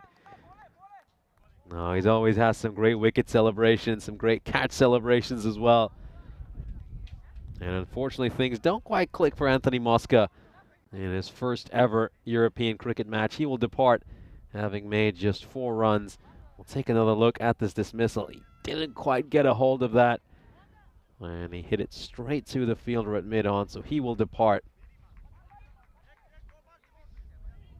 Rough start here for the Capanelli, and full credit to Mansoor Jamali again. He's done the trick for his side once more inside the power play. Here's a look at, of course, how many matches it's been since we last had a golden ball. It's 77. It's 2 walking sticks. Of course, that last golden ball we had was all the way back in Croatia during our first ever ECSW.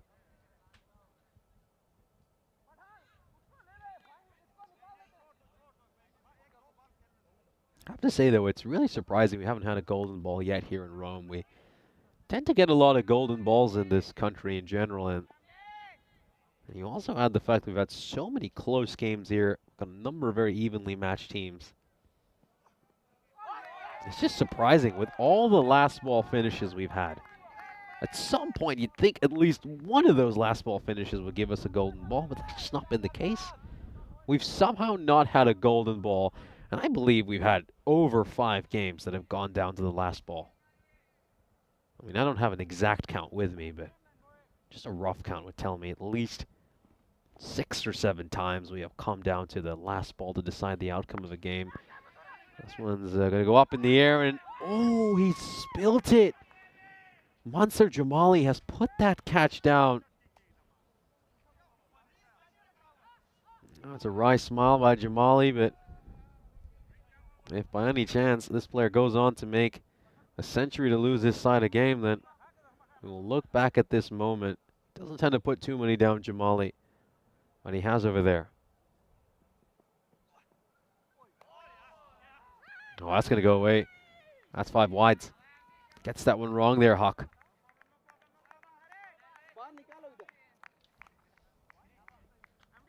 Let's have another look at this one. Yeah, well over the head. That one just shooting up off the surface. Goes beyond the keeper. Goes for 4 runs.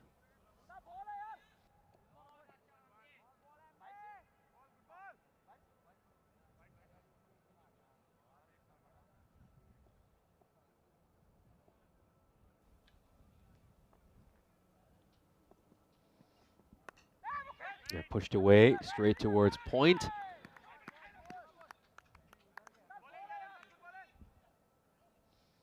Anonymous calling this a disastrous start on the chat. Of course, Johnny Hisham with his trademark gotcha after a wicket.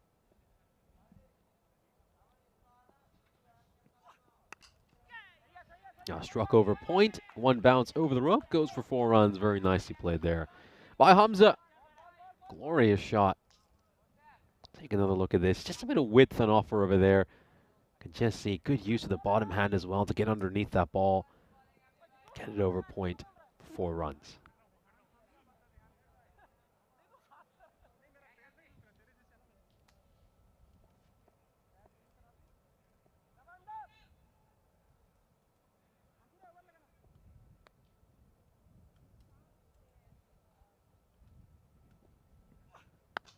A full toss. This one is struck away towards mid-wicket. He's missed out on one there, Hamza. He really has.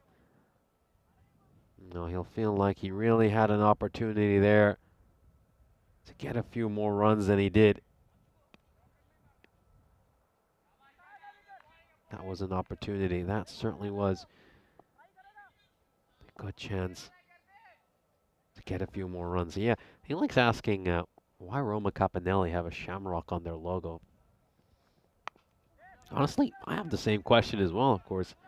Capanelli is a zone, an administrative zone in the city of Rome, located in the southeast. So, well, you just wonder where the shamrock itself comes from, but I just can't tell you where this side is based in, which is around that area. Here's a look at the standings. As you can see, the Gladiatori are looking to pick up their 5th win of this European Cricket Series. Meanwhile, the Capanelli are still looking for their 1st. And this will be their 6th attempt to register a win in this ECS. As this one's going to be launched up in the air, but could be a catching chance. Oh, he'll just try to stick a hand out there. It was always going to be very tough to get to that one. Nice shorter ball to start off here for Mansur Jamali. This one has gone up in the air, and he's just looking to stick a hand out, but he is unable to get to that.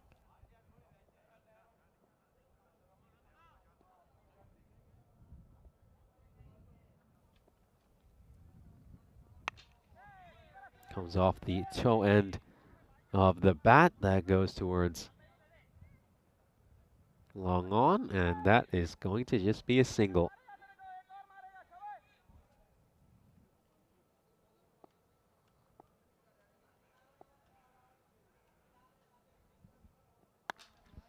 Straight down the ground. That is going to go over long off for a 6. Just lands to the left of our commentary. But you can just see Bilal Khan over there. Taking that ball. A gun fast bowler for Roma CC. Of course, big day yesterday for Roma CC. They notched a impressive victory in the semifinal of the domestic 50-over tournament. This one is just down the leg side. Is that going to go away for 5 wides? Yes, it will. No, it won't. Beg your pardon. Just watching the eyes of some of the fielders, and I thought it had gone away, and especially there was quite a bit of cheer as well, but no, he's just did a sensational job there. I take that back. Harpreet, well, he doesn't look like he's carrying an injury when you watch him wicket keep. That one just climbing up. And Ghulam, who just pushes that away for a single.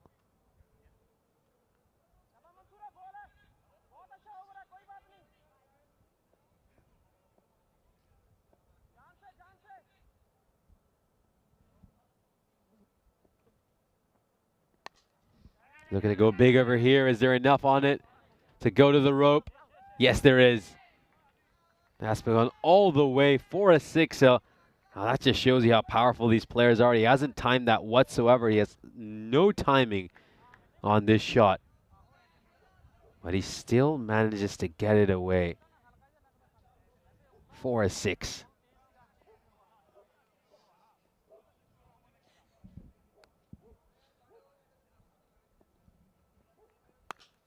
That's another one that's gone high up in the air. Where is this going to land? Beyond the rope for a 6. So that is another Maximo. So back-to-back 6s here. Oh, this is Mansoor Jamali over. Yeah, it's going to be the first expensive over of this innings. 22 runs coming off it. It ends up being magical. And the Capanelli desperately needed a big, big over just to keep themselves within touching distance, of course. They've also got to find a way to pick up at least a point out of this game, so they have to try to go at least 11 to 12 and over, so they make sure that they get 1 point out of this match.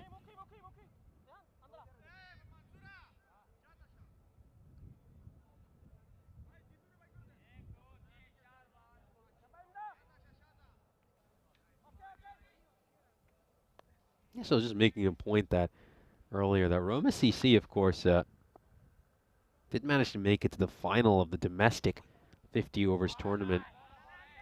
You're just wondering why we didn't see Roma CC playing yesterday in the ECS. It wasn't because they were having a rest day. The reason they didn't play was because they made a big trip up to northern Italy, to Milan, to take part in the semifinal of the domestic 50 over tournament. And they did emerge victorious. So yeah, keep in mind, I mean, even when we've got this ECS going, some of these sides still have other cricketing commitments. So yeah, Roma CC with a busy couple of weeks, and obviously got the ECS cricket here, and then they also played in the 50 over tournament as well.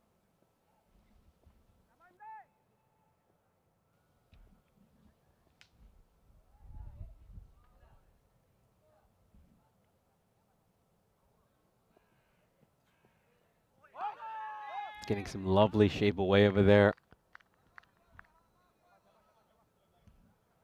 Nice ball there by Huck, just bowling that hard length and gets that ball to shape away a touch as well.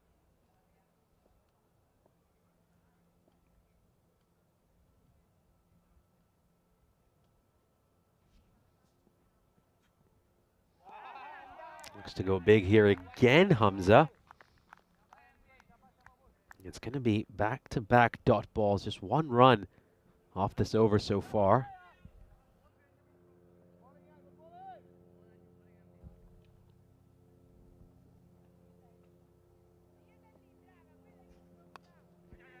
Played out towards square leg. And that's going to be just a single.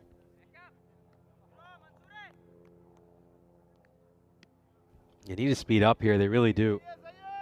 I think we're reaching the point now where I think we have to start thinking about that single point a little bit.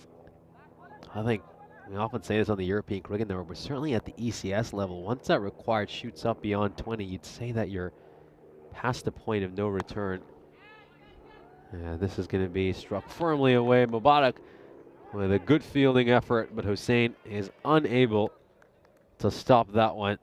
Good effort there by Mubarak Hussain. Take another look at this, just flat batted out towards that mid-wicket boundary. Mubarak Hussain gets a hand to it, just trying to stick a paw out. But he's unable to stop that going away for a 4.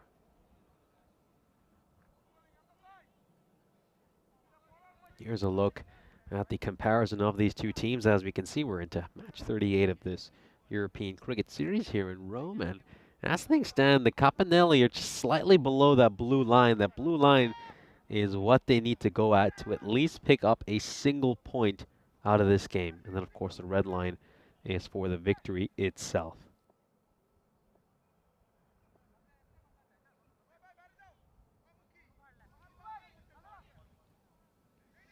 So they've had 5 losses in their first 5 games so far, Roma Capanelli. And unless something dramatic happens here, it looks like they could be heading for a 6th straight loss.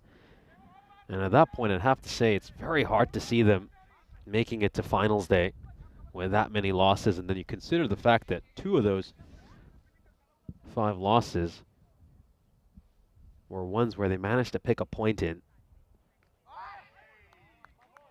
So with just 2 or 3 points to your name, 5 or 6 matches into a tournament, it's very hard to see a side go on to make it to finals day. It's up in the air. Zadran has a chance to take this catch. Oh, and he spilt it. He's dropped that one. It just catches the outside of his right index finger along the way. And a pretty clear view of that catch. I mean, he judged the trajectory of the ball perfectly. Just was unable to hold on to it in the end. He even got into a decent position. Just the catch didn't stick. But that's a good bit of fielding here by him. Just forgets about the chance he puts down earlier, and he's on the move here to save his side a few runs.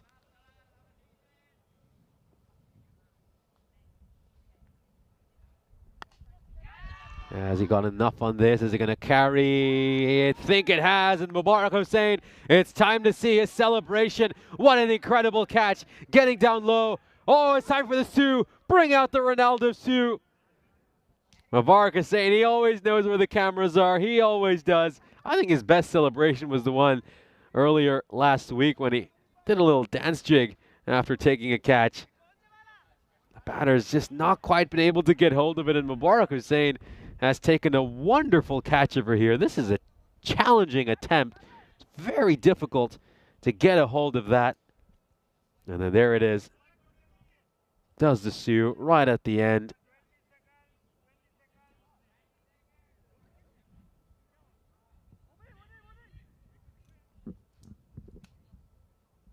So now we've moved on to bringing up the graphic of what the Capanelli need for just a single point. As you can see, almost 14 and over to just pick up 1 point from here. Yeah, if I had to guess, I'd really fancy the Gladiatori's chances of picking up a bonus point from here. It's really tough to even see the Capanelli go at 14 and over based on what we have seen from them.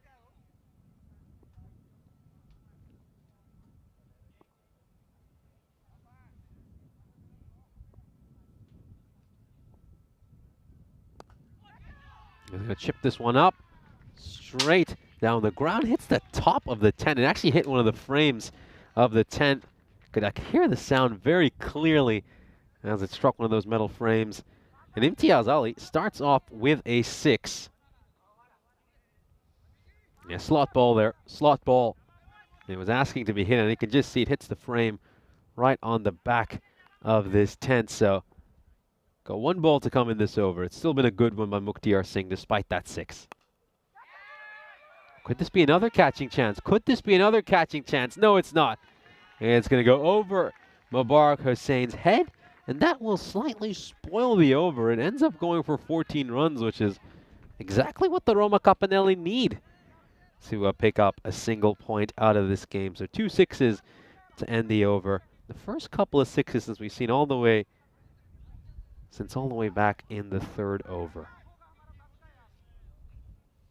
So of course, it's a chance to just welcome you into our commentary position.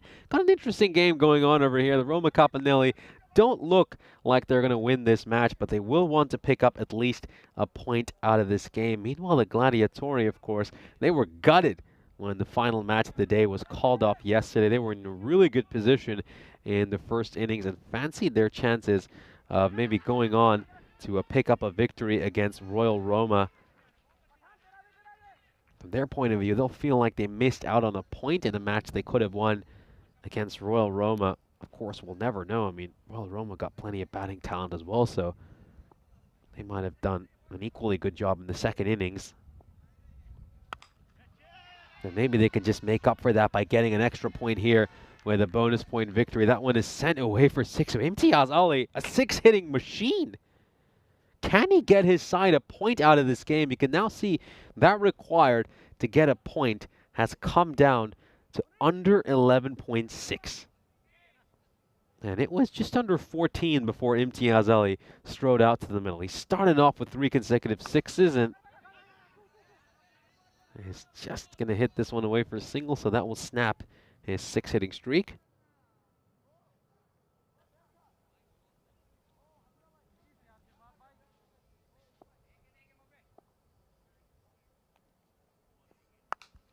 Smacked. Absolutely smoked away. That's like a tennis forehand, the way he has just slapped that away, cross-batted.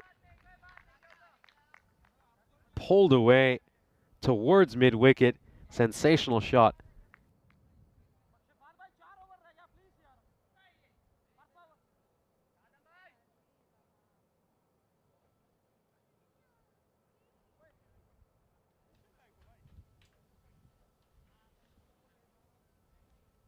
Well, Zadran under a little bit of pressure here. 14 runs off this over so far, and that's more than enough for the Roma Capinelli to pick up a point.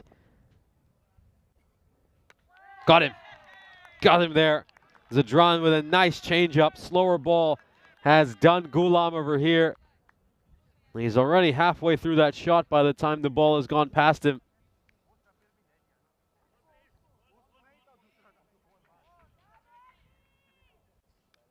Gets the off stump over there.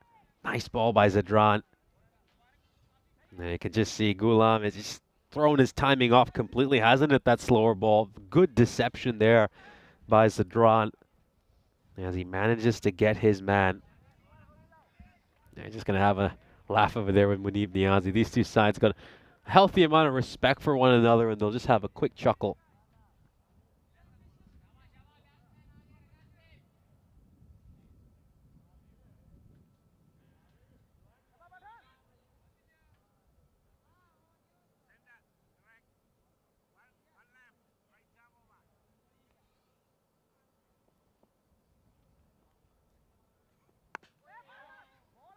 Back of a length delivery there by Zadran. The over will come to an end. The Roma Capinelli are 73 for 3 at the end of 6, so they need another 47 runs off the remaining 4 overs to pick up a point.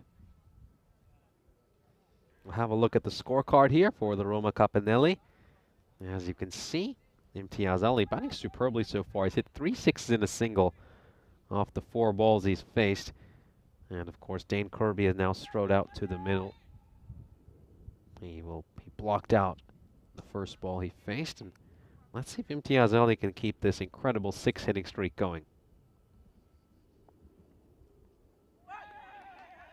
That's a dot ball there. Ali was just looking to work that one away somewhere behind point.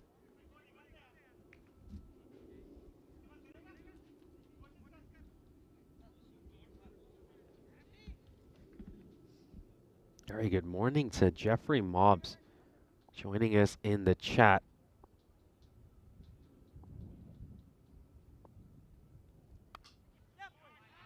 Well, this one's going to go away for 4 runs, so that's going to be a boundary.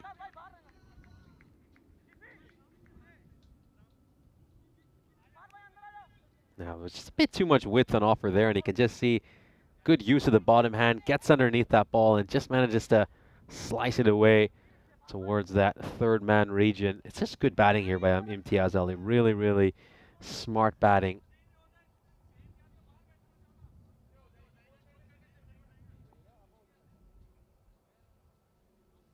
can see now they've got nice bright blue skies here, and the heat has picked up quite a bit too. Oh, is there something there? Was there an edge there? The umpire doesn't think so. Hard to tell, very hard to tell with that angle if there was a nick over there. The Gladiators certainly felt like there was.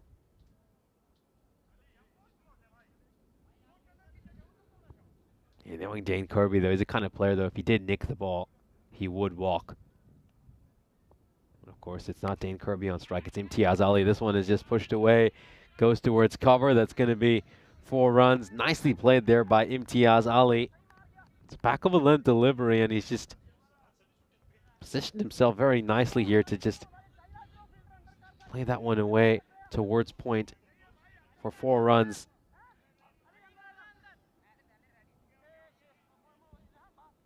It's now 39 runs needed of 20 deliveries to pick up a point. Chris Smith, of course, talking about the match. United States and Canada are playing against each other over in the Netherlands. Of course, yeah, keep in mind, we will have the T20I Tri-Series from the Netherlands live here on the European Cricket Network later this week. Of course, all the sides involved are currently playing in a 50-over series, but the T20I Tri-Series will be live here on ECN starting on Friday.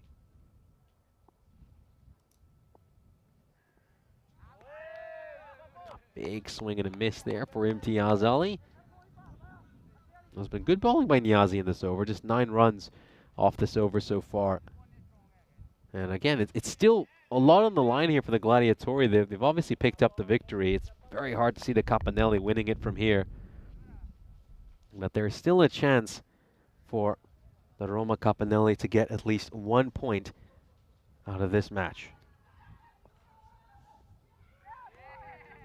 And that is going to be another swing and a miss.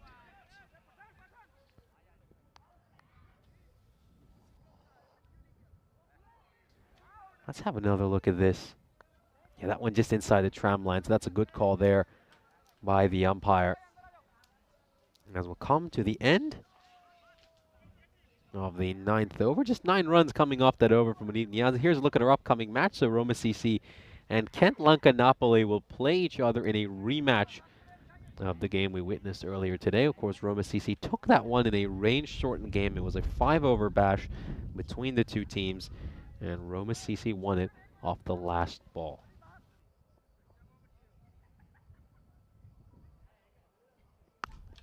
Well, it's going to go big here, Dane Kirby. Does he have enough on it? Oh, yes, he has. You bet. Sends that one a long, long way. And there's, of course, Jared Newton from our blue crew heading over to fetch that ball. Great hit over there. Big windup as well by Dane Kirby. Gets a hold of it. Sends it over mid-wicket for 6 runs.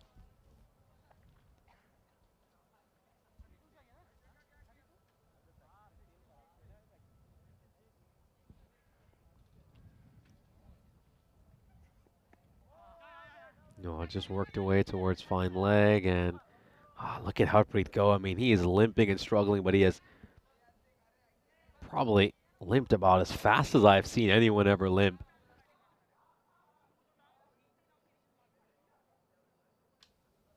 Yeah, just take a look at that. Look how quickly he covers ground. That's incredible.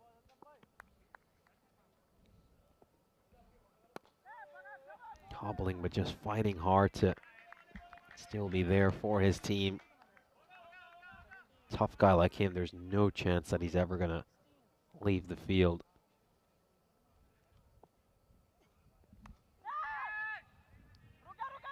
Oh, this one's just going to go away for 4 runs, so it's another boundary here. Gets that one away. Good shot by Imtiaz Ali. He's getting these boundaries in between, which of course his side desperately needs. So yeah, the single point is still on for the Roma Capanelli. They've managed to get 11 runs off this over so far.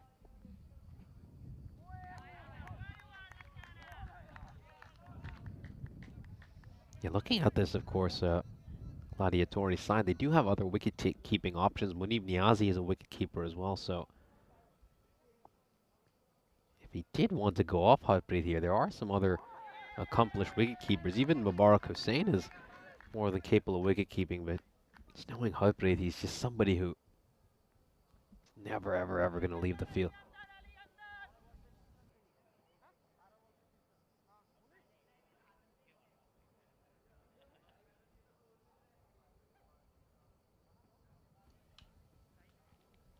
As you can see, the Capanelli just about going at the rate they need to pick up a single point from this game. It's now another 27 runs needed from 2 overs if they want to pick up 1 point from this match.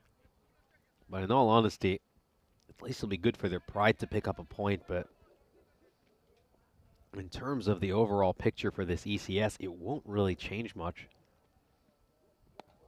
for Roma Capanelli, as they'll still be stuck at the bottom of the table, even if they pick up a point here. It could make things, though, interesting in the race for the top 5 spots. Of course, the Gladiatori currently sitting in 5th place, 2 points behind Roma Bangla Morning Sun, who've played 1 game less than them.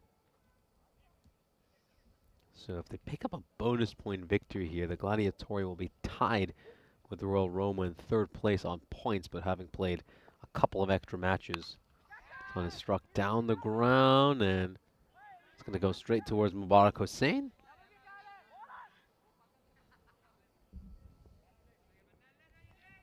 So just going to be a very interesting race to see who grabs spots 4 and 5. You'd expect Roma CC or Royal Roma to have the top 2 spots, and it'll be interesting to see who gets first and who is second.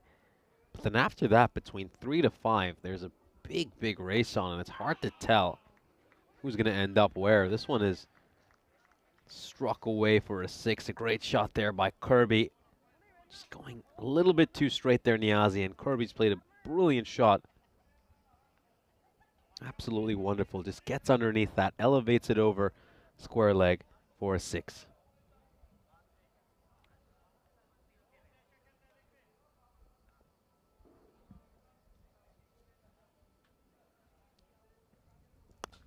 This time he's going to go straight down the ground. This one is huge as well. Absolutely massive.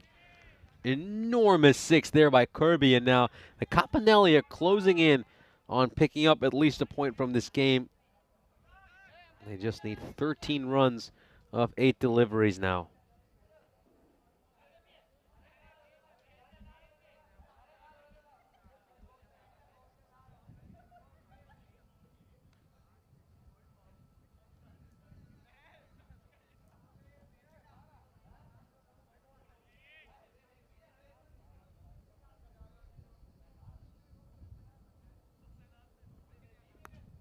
Onto the pads, away for 6. Not a great line here by Niazi. He's asking to be hit if you're bowling there to Kirby. That one is going to get sent all the way as well, so this could be the over. And helps the Capanelli secure a point. Kirby really putting the pedal to the metal. 20 runs off this over already, and we've still got a ball to come. The Capanelli now need to go just to run a ball to pick up 1 point. And this is not a great line. This is not a great delivery. Too far outside the leg side. Kirby is going to punish it. Capanelli now need just 3 runs from the final over to pick up a single point.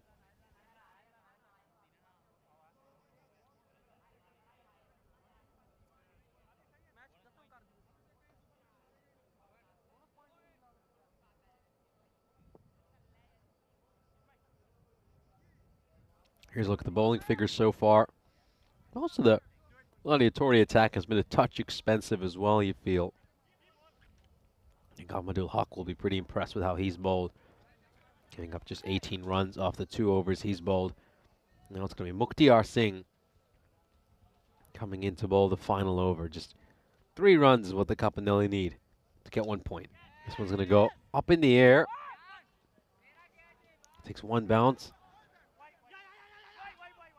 Oh, this could be a run-out opportunity.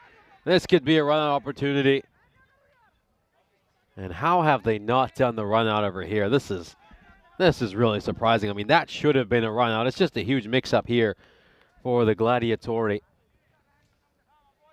I mean, you could argue his second run was certainly on over there. Second run was most certainly on, and you'd want to get Imtiaz Ali on strike as well, considering the way he's batting, but yeah, very odd. I'll pick up a single over here as Capanelli knock off another run, although I would take that back because Kirby hit 4 consecutive boundaries in the previous over, 3 sixes and a 4, so I think either one of these batters, they're both as dangerous as the other. Oh, it's been given a wide there by the umpire, so the Capanelli will pick up a point. Let's have a look at this decision, of course. Keep in mind, if that ball catches any of the line along the way, it shouldn't be a wide. Now, based on that angle, you would think that the ball has caught a little bit of the outside part of that line, but perspectives really matter. I think obviously our camera is a good 70 meters away from where that ball passes the tram line versus the umpire who's right in front in the perfect position. This one has been taken, so the Capanelli will lose another wicket. Good innings here by Imtiaz Ali, and thanks to the way that him and Kirby have batted, the Roma Capanelli have been able to pick up this point, because keep in mind at one stage they were in heaps of trouble and we wondered if they'd even be able to get a point out of this game. But it's been a good partnership. It's been a really good partnership, worth 47 runs that have come in no time at all. And thanks to that, the Roma Capanelli will at least get 1 point out of this match.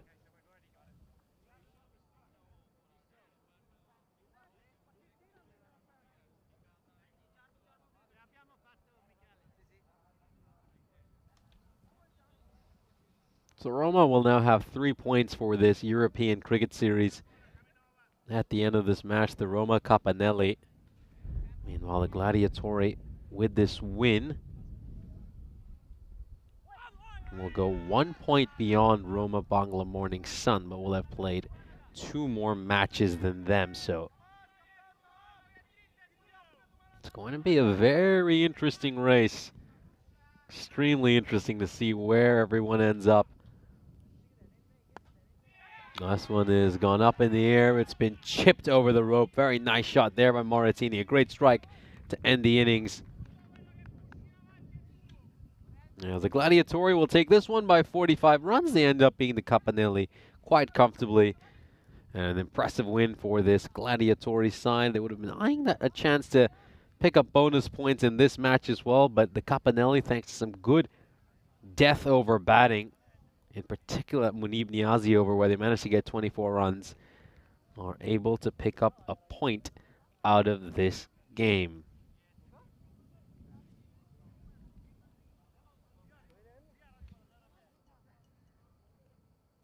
It's going to be handshakes all around from these two teams, a healthy amount of respect between them. They've played each other a number of times, both in the domestic game and in the European Cricket Series. We'll have a look at the fantasy dashboard for our upcoming match between Roma CC and Kent Lanka Napoli. Of course, Roma CC winning the match between these two sides earlier today. They were able to take that one in a rain-shortened 5-over match.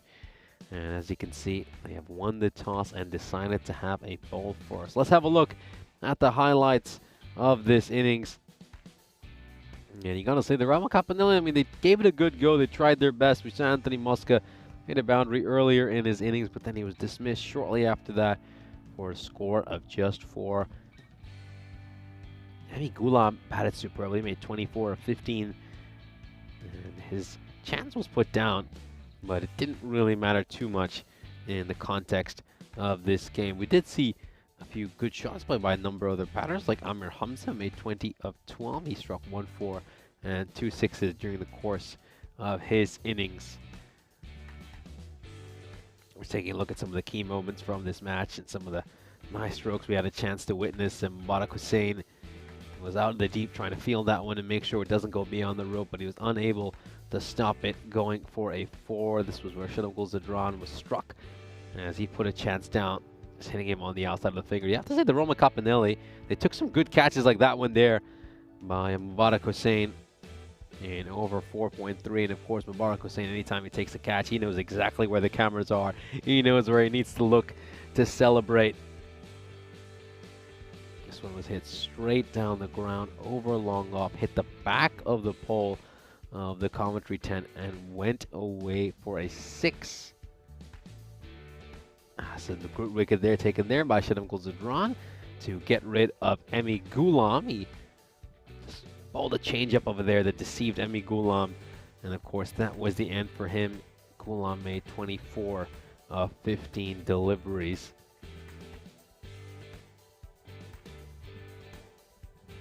Taking a look at some of these key shots here. Imtiaz Ali and Dane Kirby batted superbly right at the end. Imtiaz Ali with 33 of 18, Dane Kirby with 30 of 9. It was a great, great partnership between the two of them. Just taking a look at some of these key moments in this match. There was another one. Saif Ahmed taking hold of that catch to get rid of Imtiaz Ali. That would be another wicket for Mukhtiar Singh, one of 2 that you grab in this innings. And then of course handshakes and fist bumps all around between 2 sides who really respect each other and have done battle a number of times in the past. So the Gladiatori make it 2 wins in 2 against the Capanelli for this series. They do the double against their Roma rivals. We'll leave you with the scorecard of match 30. As of course we inform you that Capanelli have been defeated for the 6th time in a row to start off this ECS by the Gladiatori, who now find themselves in 4th place in the standings. Join us in 20 minutes time when we'll bring you our match 39, which is a rematch of Kent Lanka and Roma CC.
This European Cricket Network event is proudly brought to you by HCL Software and Paramatch.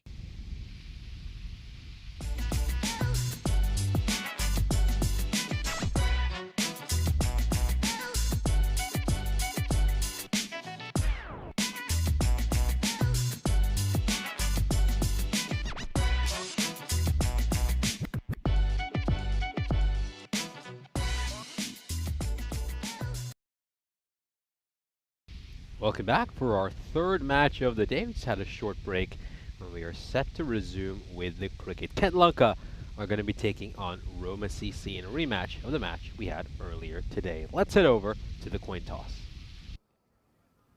Thanks, Nish. Welcome to the toss for match 39 with Kent Lanka Napoli versus Roma CC. Roma CC to call. Head is call. Heads is the call, and it's a head. We're gonna ball first. Roma CC have won the toss. Ball first. Thank you very much for that update to match referee Charles Croucher. So we're set for match 39 of this European cricket series, and it's been a very exciting one so far. And we're set for another entertaining game between two sides who, of course, provided us plenty of thrill this morning in what was a fascinating 5-over bash in a shortened rain-hit game. Here's a look at the fantasy dashboard. As you can see, Kent Lanka Napoli are 1-3 for this European cricket series. They, of course, were handed their third loss of this ECS by Roma CC this morning. Meanwhile, Roma CC, they went undefeated during last year's European cricket series, but unfortunately for them, they have lost a few times in this ECS. They have 3 losses to their name, and of course, Royal Roma are right there clipping at their heels, so they'll want to get as much of a gap as they can get between themselves and their arch rivals, Royal Roma.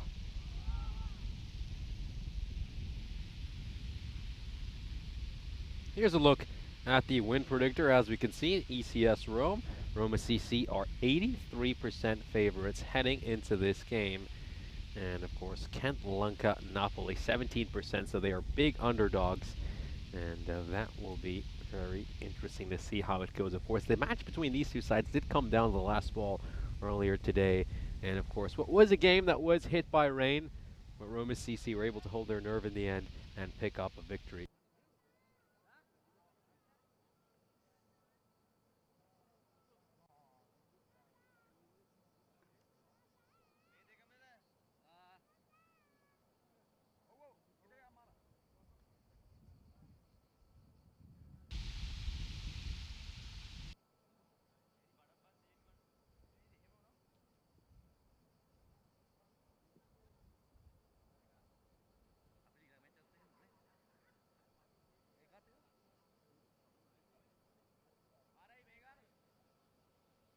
Yeah, so of course, not too long to go until our first ball of this innings.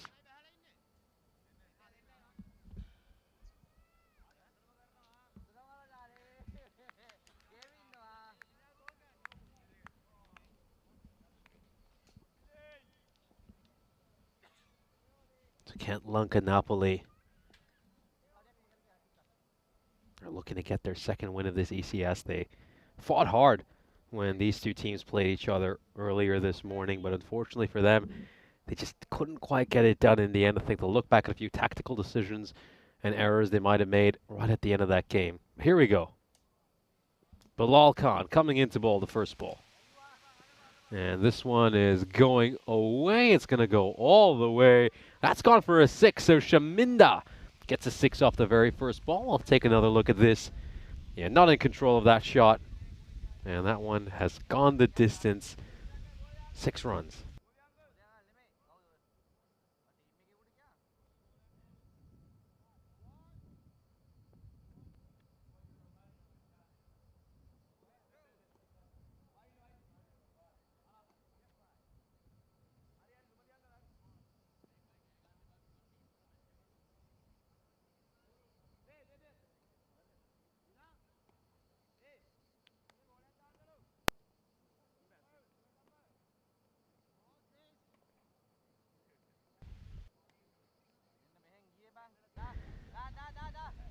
So 6 runs to start off here for Shaminda. A chance to just dive back into the chat and say a very good afternoon to Helix, who is joining us, and of course Dave and Emmanuel Robbins. So very good afternoon to all of you. Great to have you alongside us here. And what is another exciting day of cricket here in Rome.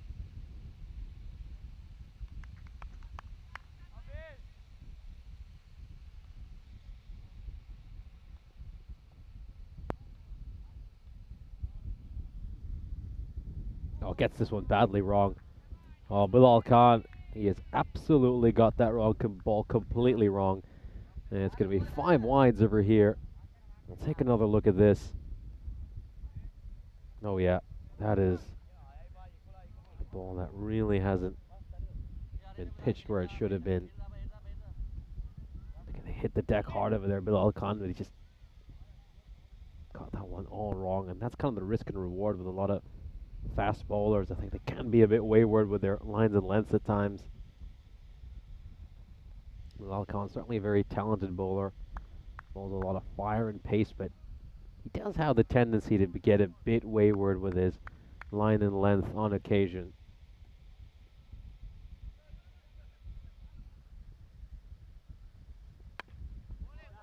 Gets that one to just go back in a little bit.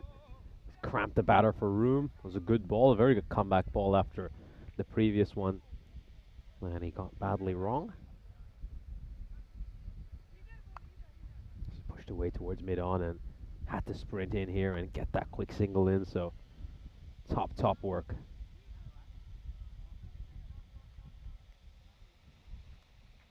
And of course, so a few of our members of our chat paying attention to what's happening over in the World Cricket League 2. USA and Canada taking on each other in a tri-series involving the Netherlands. They're currently playing each other out in Rotterdam. Great start for the USA over there. They're currently 125 for no loss at the end of the 26th over. Of course, it's certainly worth keeping an eye on, as of course we will have that series live on the European Cricket Network later this week. We'll of course have the T20I series between those two teams. We're not telecasting the ODI series between those two sides.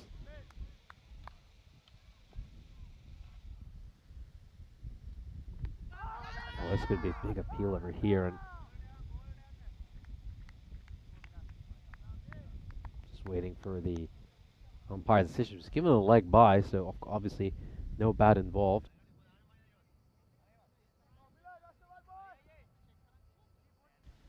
Let's have a look here. Yeah, maybe just height's an issue here. Could say that's the case. Probably going down the leg side as well. Yeah, Paul asking where Rico is. So yeah, Rico not be appearing today or at any point over the next couple of days. He's got a well-earned couple of days off. This one is just one that swings away a touch. And it's going to be a wide here by Bilal Khan.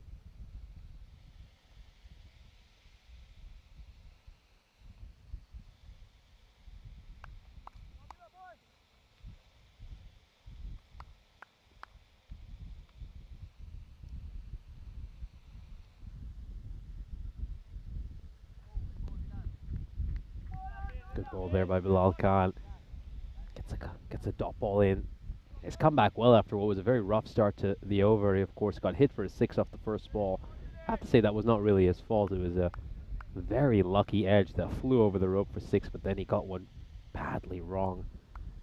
5 wides down the leg side, but since then he's been able to rally back well. Here we go. Can he get out of this over with just 14 runs? Well directed shorter delivery there. Very well directed. Have a look at this side on over here, and yeah, great short bowling. I mean, that is what you want to see from your big, quick, fast bowler.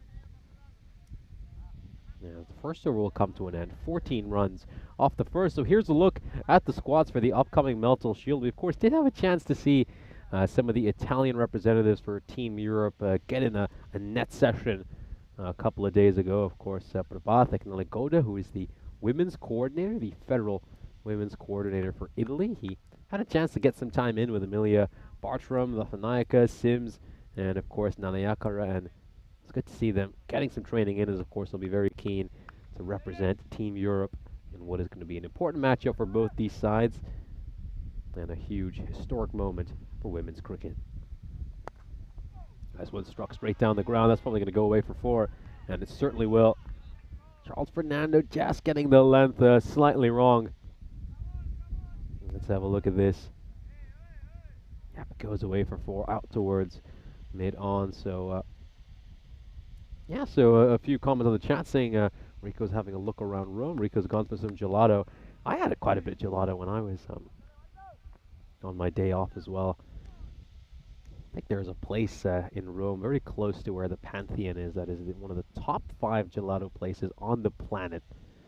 And I'm not one to have 2 gelatos in a day, but I'd already had one earlier, and then once I walked past that, I'm like, well, how many times in my life am I going to be past a place that's ranked top 5 in the world for gelatos? So I sneaked in a second one when I had the opportunity.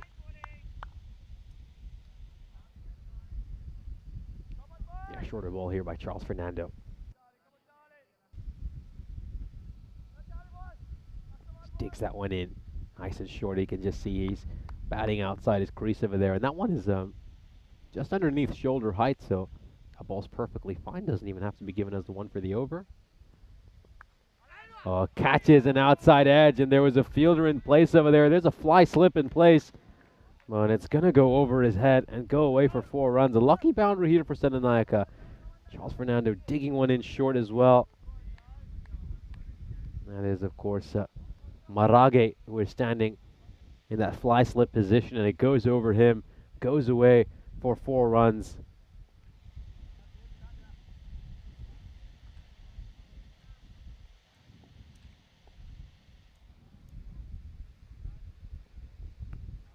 This one is just played away towards fine leg, and that is going to be another boundary. Very nicely played here by Senanayaka. This time around, Fernando just straying down the leg side. Senanayaka gets outside the line of the ball, and he just beautifully works it away towards fine leg. Now that is a brilliant, brilliant shot.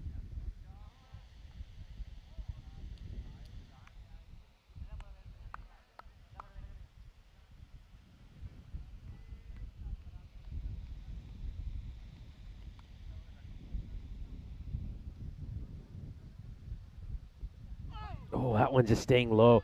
Stays really, really low. And it's going to go away for buys and 4 runs.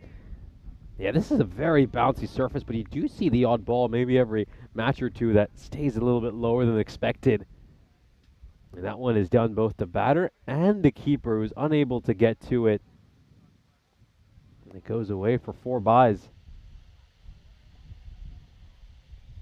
Yeah, Helix in the chat saying he went to that place. Well, the place I went to is called Gunther. And I wouldn't say it had about 1 billion flavors. I know there is one place here in Rome which was advertising itself as having over 1,000 flavors, and I didn't actually enter that establishment, but I did go to the Gunther place, and obviously they were advertising this article from the Financial Times where they were ranked as one of the top places, and I'd also read an article where they were ranked right up there in the world. Here's a look at the standings. As we can see, Roma CC currently sitting on 32 points. They're right at the top of the table, of course. Their big concern is that Royal Roma are going to be clipping on their heels once Royal Roma get a chance to play a game. As, of course, today we won't be seeing them in action. Meanwhile, Roma CC are going to be playing in their last day of group play. So this is the last day in the group stages. We will see Roma CC play. Of course, they will advance to finals day, so definitely see them on Friday. It's just a question of whether they'll be playing in the first or second semi-final. Of course, ending up first is a big advantage because that lets you get a favorable matchup for the semi-final. Get to play the side ranked 4th or 5th after they have already been in an elimination match. So you'll be playing your first game of the day. Your opponent will be playing their second. So you get that a little bit of extra rest as well. But then, obviously, the matchup of getting to play one of the quote-unquote inferior sides certainly helps, but the way this ECS has gone, you'd really say that all of these teams are absolutely terrific. That was a spicy delivery there by Bilal Khan. What a top ball. That is a seed. Let's have a look at this. Oh, beautiful. Absolutely beautiful. Just seams away ever so slightly. How is that not gonna catch the edge of the bat? Pace, bounce, a little bit of seam movement. That ball had everything.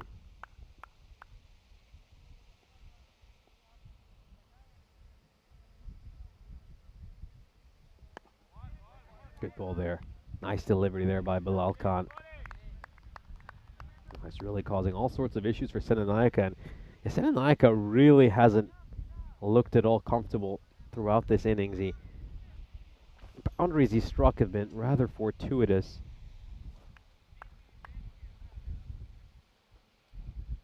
He's just been very uncomfortable throughout this innings, especially when he was looking so fluid against this Roma CC side this morning. That's another shorter delivery. Once again, Bilal Khan, good pace, good bounce. And I was having a look at the square leg umpire to see what he says. No, it's currently the point umpire for the left-hander. Yeah, that one just underneath the shoulder.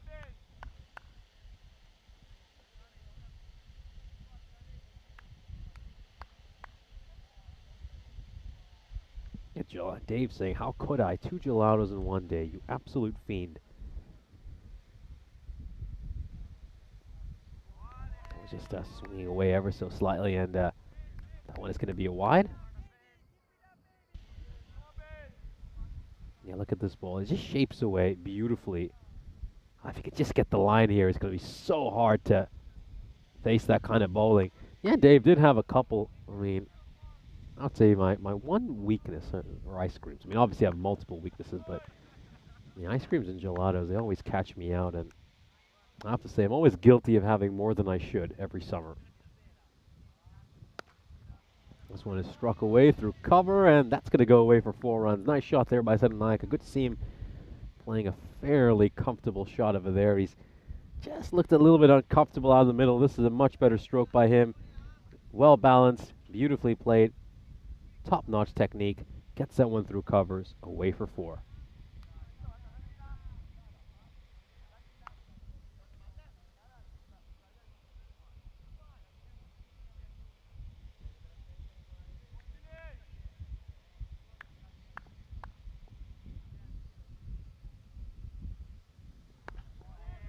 Gets behind that one nicely there, Senanayaka. Good comeback ball by Bilal Khan. Oh, this is really, really nice. Just good cricket here. Really, really good cricket. This is a nice battle, I think. Got quality on both sides. Got Bilal Khan, who's an elite bowler, and then Senanayaka, one of the finer batters. It's been gripping viewing so far.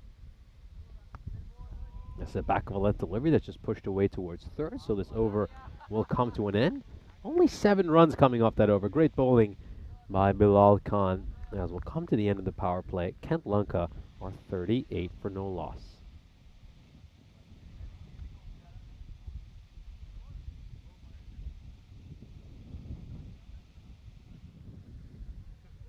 So that means, of course, Senanayaka will stay on strike. Kent Lanka, they tend to go at about 12 and over for their power plays. This is a similar rate to what they were going at in the previous match as well, prior to, of course, the rain interruption.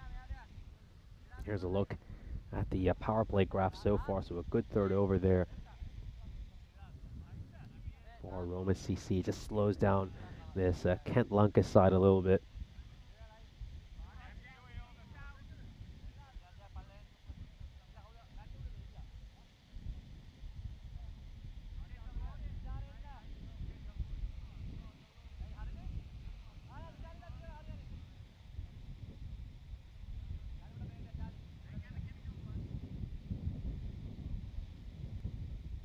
There we go. It's going to be Apohami coming in to bowl the first over after the power play.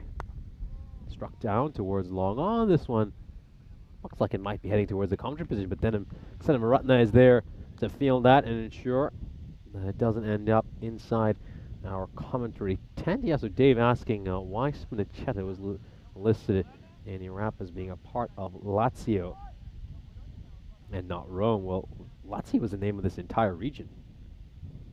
And this big region we have here in the central peninsular section of Rome, this one's a wide Apuhami just going down the leg side. Yeah, so that's why it's listed as Lazio on your app, I'd assume.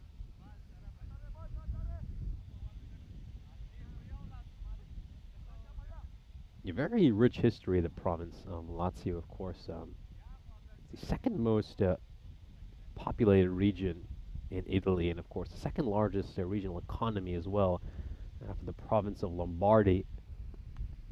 This one's just going down the leg side. He's just going to fall down on one knee there, Shaminda, and help it away over fine leg for 4 runs. That is a terrific shot by Shaminda. We'll take another look at this.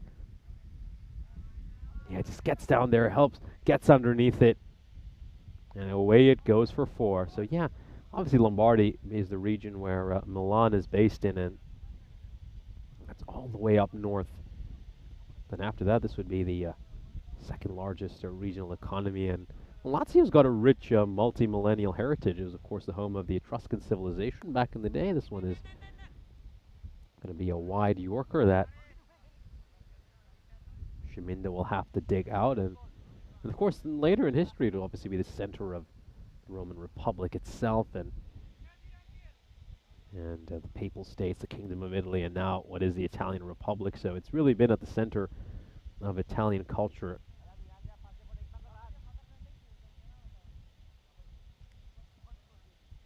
So many great Italian, of course, Renaissance figures have lived and worked in this region as well.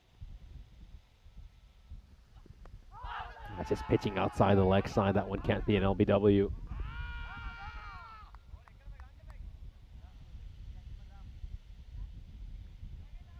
And not to mention also so many great figures from other countries have lived over here. So many great other Renaissance figures, foreign ones such as Goethe, obviously Paul Rubens, Diego Velázquez. I've read quite a few of the works of Goethe, obviously one of the greatest authors of all time, great poet.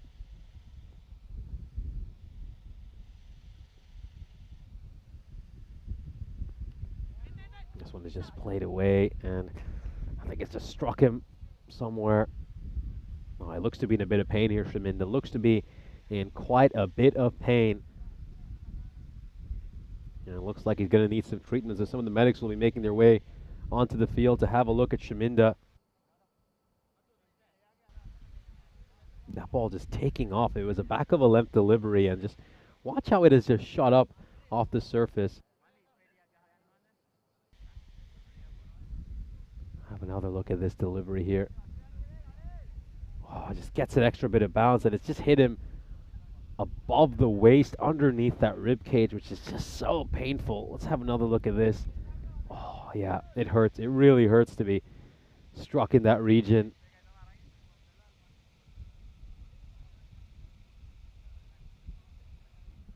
Oh, it's painful. Here we go. Some medics are just going to be making their way onto the field. And well, it's the magic spray once again. Magic spray which can heal all ailments.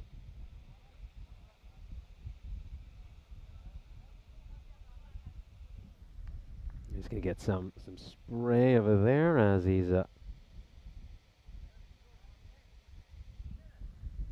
hopefully going to feel a little bit better now, and looks like he is ready to go. Yeah, the magic spray fixes all issues. And yeah, you could just see he was just hitting around those sort of lateral abdominal muscles. And hopefully now Shaminda is ready to go.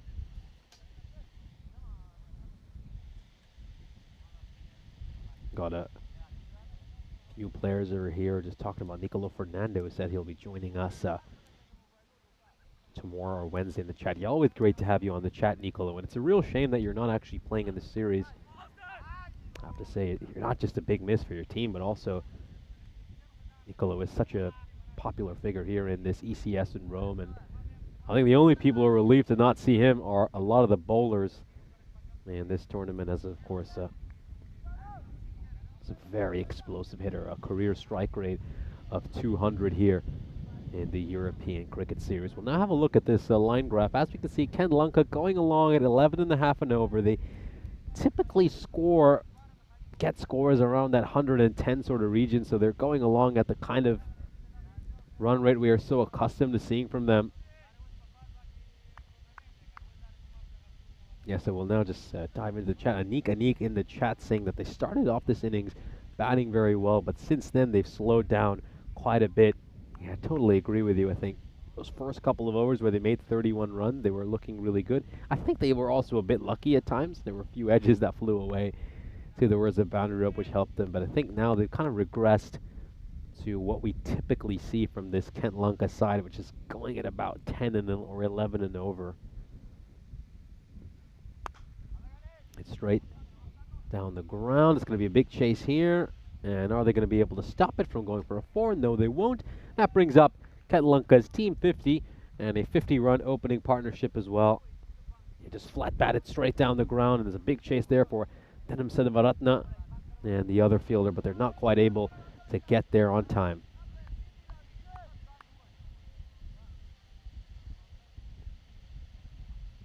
Emmanuel Robbins is just commenting on the injury that occurred earlier and calling it a rib tickler. I think that was more than a tickle, what he felt. Oh dear, that's a misfield. That is a misfield. Tushara Samarakun, who's normally so good in the field, almost flawless, just lets one get past him. Roma CC just been a little bit sloppy at times, of course. We're at about 1:30. You've got that post-lunch sort of lull. Oh, well, I think Samarakun knows how badly he's got that one wrong, so I don't think any of us need to be criticizing him for that error. He'll be his own harshest critic.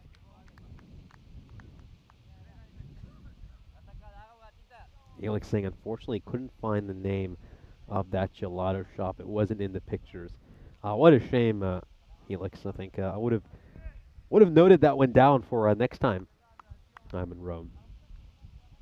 Nicolo asking how I am. No, I'm doing well here, Nicolo. Really good to be covering this ECS here in Rome, and hope everything is good with you as well. And I hope we get to see you in next year's European Cricket Series here in Rome. It's a real shame you've not been able to make it this year. Nicely played there. Beautiful shot by Senanayaka. Just gets behind that ball. Nice high elbow. Just technically very proper the way he's played this. A good little punch, which he manages to get away in the front of point for a 4. Manuel describing the one time he got hit on the hip and didn't have a thigh pad on. Well, there's a few players over here who don't have their thigh pads on when they go out there to bat. And I always say, well, do so at your own risk, because especially on this wicket where one just has the tendency to take off, if you get caught on those thighs or around that hip area as well without a thigh pad on, well, all I can say is you'll be in a lot of pain and maybe even be struggling to walk afterwards.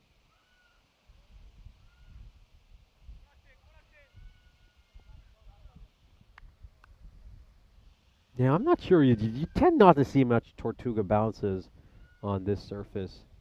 Oh, this one is cut away. Beautiful stroke, and there's a fielder out at deep backward point, but there's nothing he can do about that one. It's gone sailing over his head. This is a terrific shot by Senanayaka. A top bit of cricket. As we will come to the end of the over. Very good over for Kent Lanka Napoli. They get 18 runs off it. As of course, this is a good chance to just welcome you into our commentary mission. Great to have you all here for what is our 3rd match of the day. We got plenty of cricket coming up for you. 5 matches scheduled to be played today. This is, of course, a rematch of a game we had earlier today between Roma CC and Kent Lanka Napoli. That match ended up being a 5-over bash after we had a rain delay. As things stand, I'd have to say this game is just about even. I would call it a draw as things are going so far. These first 5 overs. Kent Lanka Napoli would obviously like to be going at a slightly higher run rate, but they've also not lost any wickets, so they have a good platform to really accelerate in these remaining 5 overs. Let's head back for the start of the 6th over. He's going to look to go big here, and there's a fielder underneath it to take a catch, and well, right on cue. I just mentioned they hadn't lost a wicket And that catch has been taken. Does that go down as my first commentator's curse of this series or my second? Not quite sure. I think my second. I think it's the second one. There was one instance yesterday when I said someone had been bowling really well, and then they pushed it wide down the leg side. So I'll take that. I'll take the blame for that. I'm really sorry, Kent Lunka Napoli. I put the hex on your side here as Shaminda will depart, having scored just 12 runs of 9 deliveries. Yeah, just couldn't quite get the acceleration he wanted, and I think if you take away all these extras, Kent Lunka Napoli will be going at a lot slower rate. We've seen 15 runs of extras so far, so that's almost a quarter of the runs Kent Lunka have made that have come courtesy of boundaries. Beg your pardon, extras. So in comes Vim Kuthi at number 3. Interesting move. I'm a little bit surprised to go with Vim Kuthi, I think. Vim Kuthi's the kind of player who, he's very technically proper. He's got a terrific technique. And when you watch him play, he plays textbook shots, but I think he's someone who just struggles to adjust to the T10 format of the game. He doesn't quite have that same explosiveness and firepower which you need in this format. His career strike rate is 125. I think with someone like him, at this stage of the innings, I'm not sure you'd want to bring him in. You want to bring in someone who's a big hitter and can really accelerate his last 5 overs. That's a poor ball there by Apuhami to start off. It's a wide down the leg side, and they'll also pinch another single. Jacob Stewart joining us. A very good afternoon to you, Jacob. Hope your summer holidays are going well. Or have you started school? I believe you must have started school by now, because I remember you telling us that in Estonia you all start school in August. Obviously a lot earlier than schools would start here in Southern Europe. That one is wide down the leg side. Yeah, so Helix putting that down as a commentator's curse. Hey, you're not wrong. All right, that's what I'm going to say. Usually I would defend myself and say it's not a commentator's curse, but I'll take the blame on that one.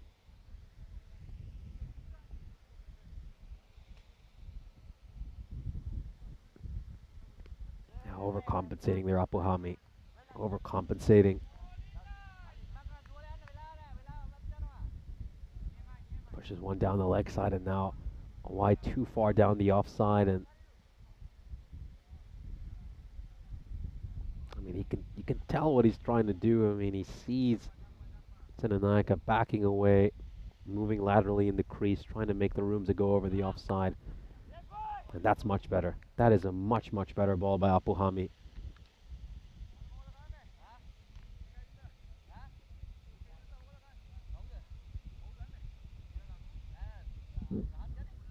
Brings Vim Kuthi back on strike, so he did face a ball, but that ball was very wide, so he's still waiting to face his first legal delivery of this innings.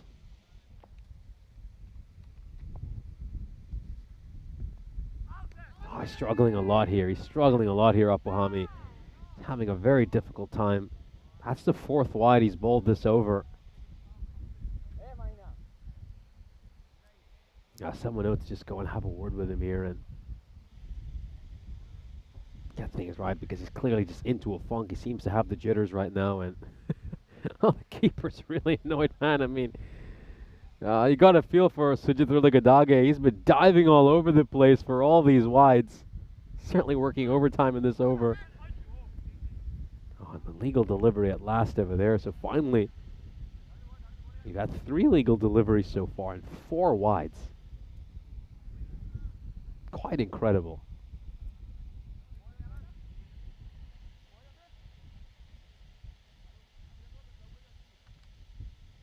Dave saying I'm taking over the Jinx mantle from Rico. Now, I think the Jinx mantle is shared pretty evenly amongst all the ECN commentators. Look at that ball, though. Swung back in quite a bit. The reason Vim Kuthi has left that one is because he's assuming it's going to go wide.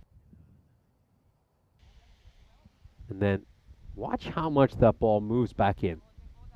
Oh, lovely in swing. Lovely delivery. If you could just get that on the right line and length. If you can pitch that around the 5th stump, Kuthi's going to be in a lot of trouble, and that's much better. That is much better. Just get that ball a little closer to the off stump.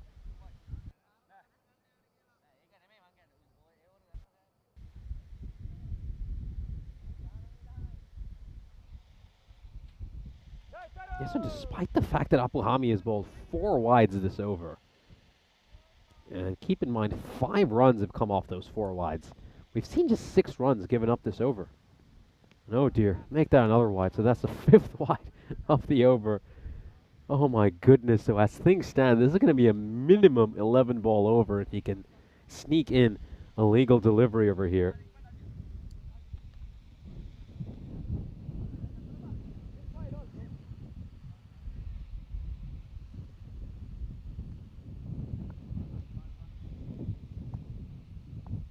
Now then, can he get a legal ball in? Oh, there we go. That is so much better. Much, much better. It's a lowish full toss. He hasn't quite got that Yorker perfectly right. But again, you're better off missing a Yorker a touch too full and a touch too short, and it becomes an overpitch delivery. Good ball there. Look how much swing he's getting as well. He's just getting lovely movement back in to the right-hander. This ends up being a 7-run over. So despite all those wides, and the fact that it was an 11 over, it ends up going for just 7 runs. Don't tend to see that too often, do you? As we're having a look at the scorecard here for Kent Lanka Napoli. As you can see, none of those batters have really been able to go at the strike rate they need to. At this format, you need to be going at minimum strike rate of 200, a minimum strike rate of 200 to get a good total on the board. And as things stand, they're just going far too slow, of course. Senanaika, 165 strike rate for him. Vimkuthi yet to score, having faced 4 deliveries. Yeah, Cricket Live saying, wow, that was unique. You don't tend to see balls getting left in T10. Now he's going to go for the big shot here, and that one certainly has enough to go over cow corner. It will go away for 6 runs. Now a terrific shot. That's more what you want to see in this format of the game. Down on one knee, over cow corner.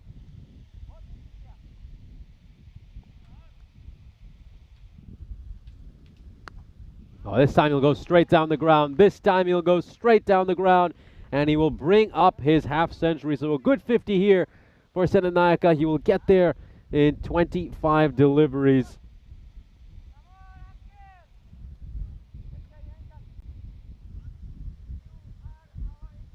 It's a strike rate of exactly 200 for him.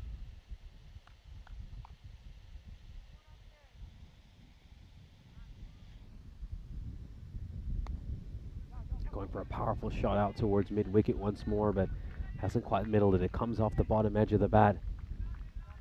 And it's going to be a single. I think, was that just a replay? I wonder. We momentarily just saw a replay of a moment earlier.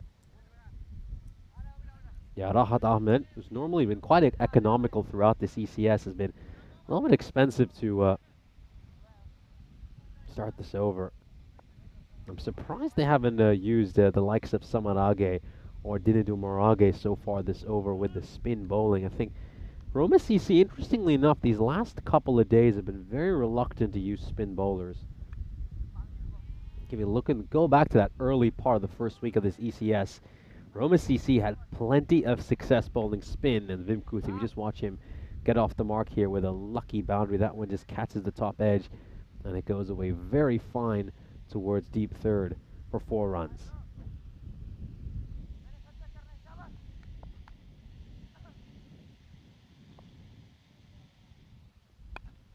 That one just turning in quite a bit. It goes towards mid-wicket for a single.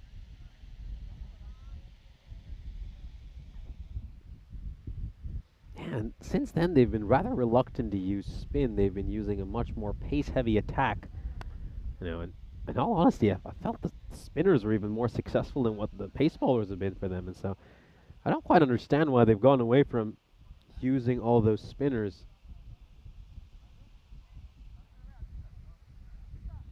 Certainly have to say, spin bowling was very effective for Roma CC, but it looks like they have just gone away from that strategy and are now using a more pace-heavy attack. So here's a look at our ECS 2024 calendar, and of course, It's been a season that has provided us plenty of thrill and excitement. We've played matches in scenic grounds all over the continent, and each destination has offered its own unique blend of culture and cricket. We're back here in Italy. This time, of course, we're further south in Rome. We were further up north back on the 29th of April when we were playing over in Brescia.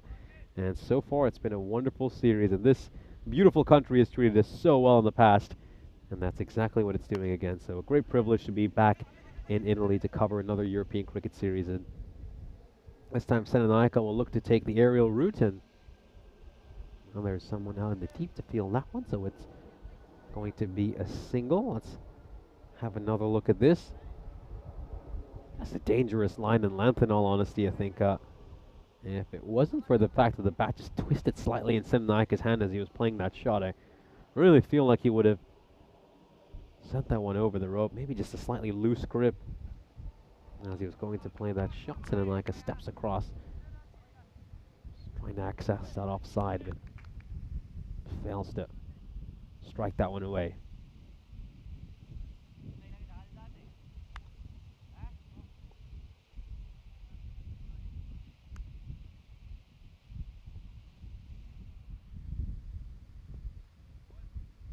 This one is a wide. No, there's a Dave asking. He doesn't think I sit down. No, I can assure you I sit down, Dave. I can assure you I sit down, especially on comms as well. I think Rico's quite unique in the sense that he'll often stand up for almost the entirety of the day while commentating. But no, I do sit down quite a bit. I think I tend to mix up between sitting down and standing. I think one thing with me is I'm trying to multitask while I'm covering the game, so I usually have multiple screens in front of me doing another million things, updating different statistics and looking at all sorts of numbers and information, so it's often hard to do that standing up. We don't have standing desks over here, so it does require me to stand up a number of times. Emmanuel Robbins asking about the series in Croatia, so yeah, of course, over in Croatia, it's going to be Charlie and I will cover that series for the entirety of the ECS, and yeah, looking forward to doing that. Looking forward to commentating alongside Charlie again. It was a fantastic experience when we got to work together in Bulgaria. This one's a huge hit, massive strike, and that one's going to go all the way. What a shot there by Vimkuthi. And for a man who tends not to hit too many big shots, this was quite a massive six and a little bit of a surprise. Can't say I saw that one coming. Well, Vimkuthi is normally a stroke player. As I mentioned, very elegant player. Plays some classy-looking strokes. And he's going to depart. And he's going to depart. Gets out on the very next ball. Nathandige has his man. We'll have a look at this ball again. I think it just stayed a touch low. Vimkuthi didn't expect it to stay as low as it did.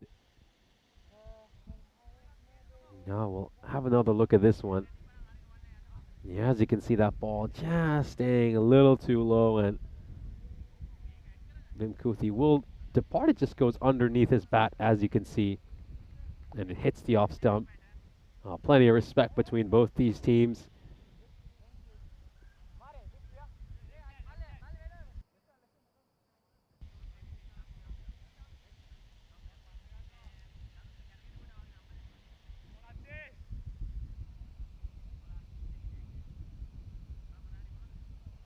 The new batter has come out to the middle.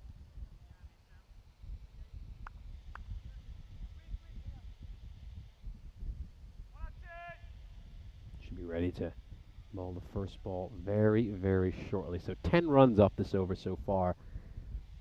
And we just saw a wicket fall. Have a brief pause in the game as just a few issues are getting ironed out. And as soon as it has been resolved, we'll be able to resume play. So here we go. I think we're set to bowl. And the umpire just asking for a thumbs up. And as soon as that is ready, we should be ready to get back in play. So yeah, Johnny Heasham just commenting on what a year we've had after Dave said that, wow, we're almost 2/3 into our year. And Johnny Heasham rightfully so responding that time flies when you're having fun. No, it's incredible. The fact that we have flown by through this entire year and we're just 5 weeks away from the ECC. Really, really didn't see that coming. It's just, the whole year has just been a blur. It's been incredible to just get the opportunity to cover so many different series, watch so many different series as well. And look who's joining us in the chat. It's Gulam Dastagir, the leading run getter of this European cricket series, sitting right on top. And of course, he plays for Baraka Prato. This one's gone up in the air. He's just going to help this one over fine leg, and that's going to go the distance for a 6.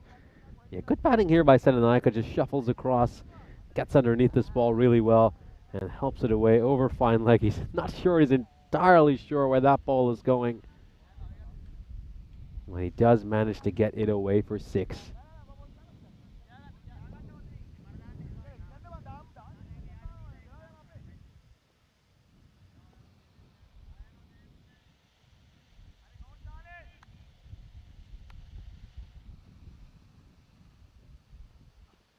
Oh, great ball there. Just squares up the batter there, Charles Fernando. Terrific delivery. Pitching on a good length inside the channel. Oh, that's just gone past the outside edge of the bat. Top bowling there by Fernando. Yeah, Gulam, have to say, always a pleasure to commentate alongside Mr. Maximo Vinny Sundu.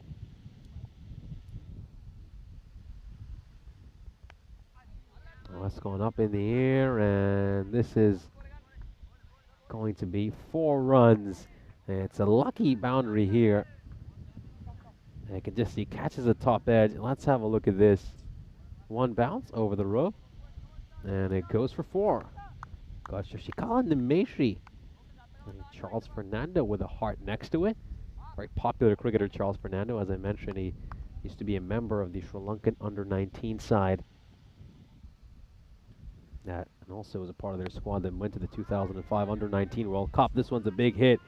As he just clears the front leg there, Senanaika, and launches that one over the boundary rope. A big hit there by Senanaika, who's single-handedly been trying to carry a side to a big score. Let's have another look at this.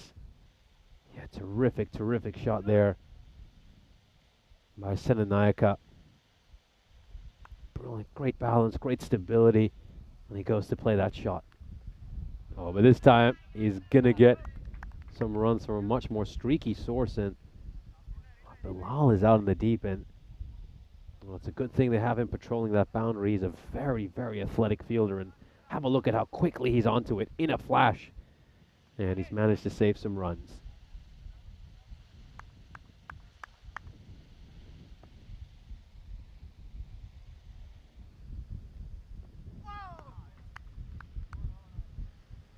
Gonna go straight down the ground over here to Silva, who's yet to get off the mark. The penultimate over comes to an end.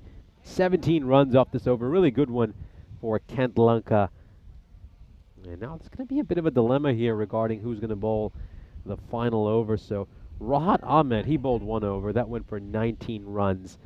And there's been a few times where this Roma CC side have been quite happy to give a spinner the final over. If they do go with spin, I don't see them going back to Rahat Ahmed. I wouldn't be surprised if it's either Marage or Samarage who bowls the final over. And look, well, right on cue, we're about to receive our answer. It's going to be Prithvi Samarage bowling the final over. So they will go with spin for the final over. That could be risky. It could be, but this Roma CC side have turned to spinners for the final over on a number of occasions.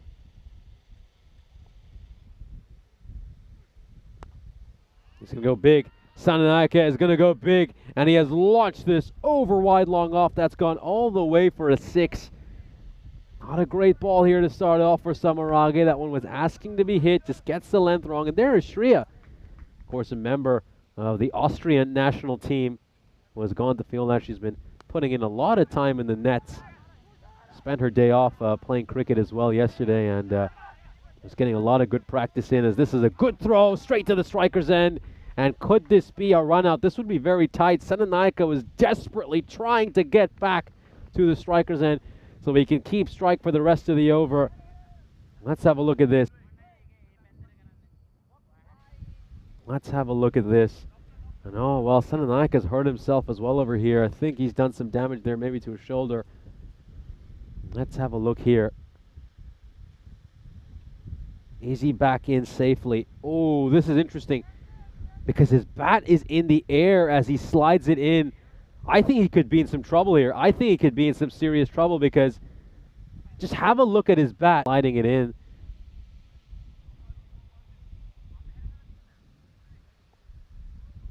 But that doesn't seem like that's the third umpire's verdict, as they have decided that he is not out. This one is launched straight over long on. It goes over the commentary tent, and that has gone for 6. So yeah, I think the umpire was pretty pleased with that one. As you can see, the batter just stepping across there, looking to hit this one through the line, over long on. Massive, massive shot. And this is a big break there for Kent Lanka Napoli because, well, let's just see how many more runs Senanaika can get for them. This is struck away for 4, and he moves into the nervy 90s now. So can Senanaika get to the triple digits? He's just 10 runs away, a couple of balls to go.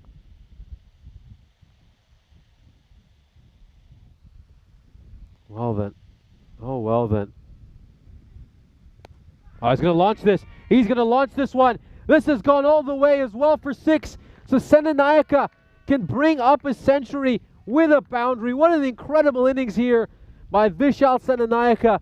He's got 1 ball left and a chance to bring up a century.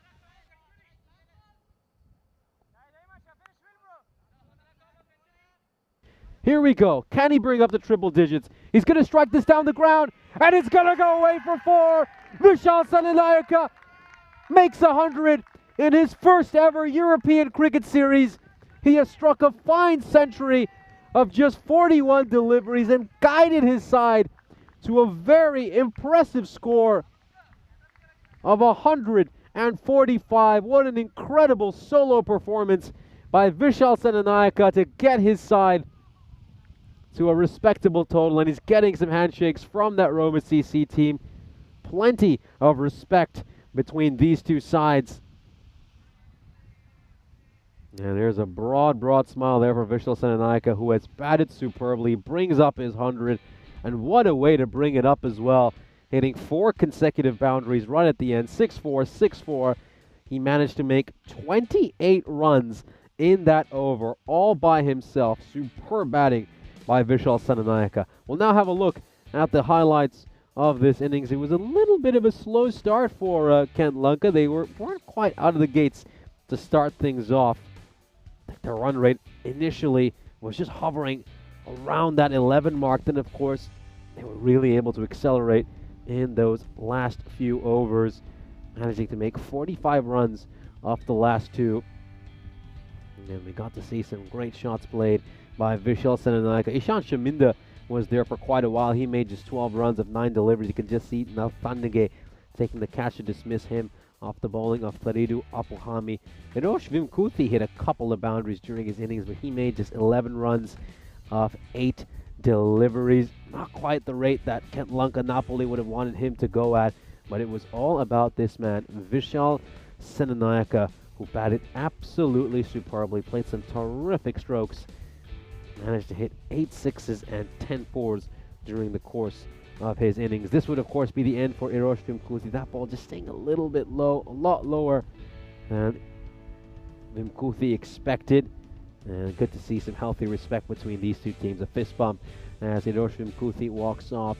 But then after that, it was all Senanaika. He helped his side get to this incredible total of 145. He managed to score 45 runs by himself in those last 2 overs, as of course his captain Danushka Silva faced just a couple of balls and failed to get a run. And these are some of the shots that he managed to hit right at the end. It was 6-4, 6-4 to round it out on those last 4 balls.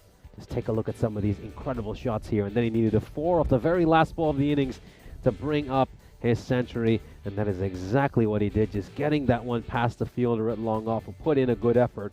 but just wasn't able to get to the ball. Well-earned and well-deserved century for Vishal Senanayaka. We will just leave you with the scorecard of this innings as we'll take a short break and come back in just about 8 minutes time with the second innings.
This European Cricket Network event is proudly brought to you by HCL Software and Paramatch. Welcome back for the second innings. Kent Lanka posted their biggest total of this ECS, 145 runs. That was the best run rate they have had so far this ECS, because they, of course, had a couple of matches where rain affected them and they took part in a shortened match. Here's a look at the bonus point equation if, of course, Robot CC are able to achieve this target in 7 overs or less, which, let's face it, was probably not going to happen. They'll have to go at 21 and over to do that. And meanwhile, if, of course, Kent Lanka can just restrict them to below the number that was listed, then they will pick up the bonus point. So Kent Lanka, this has been a fine batting performance by them, largely thanks to some superb batting by Vishal Senanayake, who scored a brilliant century and has put his side in a terrific position. Here we go. First ball coming up. This is just played away. Straight to the fielder at cover.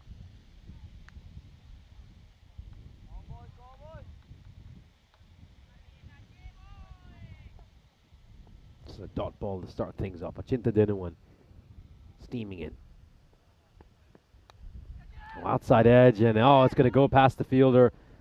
That one has taken a rather odd bounce. I wonder if he's just taken his eye off the ball as it's coming towards him. Let's have another look at this. I was looking to drive over here, outside edge, and yeah, it doesn't quite track the ball as closely as he should. It has taken a nasty bounce, though, to be fair to him. It's not quite a Tortuga bounce, but something close to that.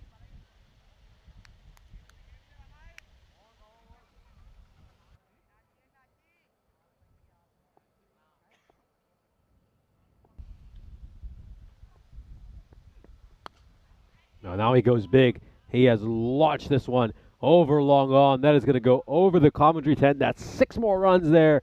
Marage with a couple of boundaries in a row. Dinuwan, this isn't a great ball by him. It's slot bowling.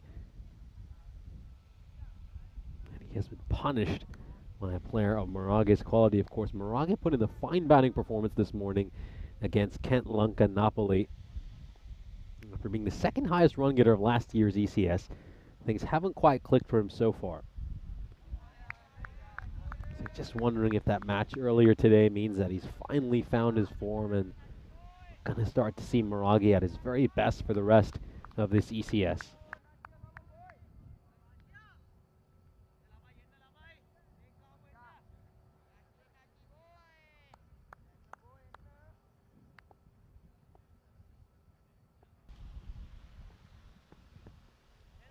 Oh, that was not far from the off stump at all. That went in between the gap between bat and pad.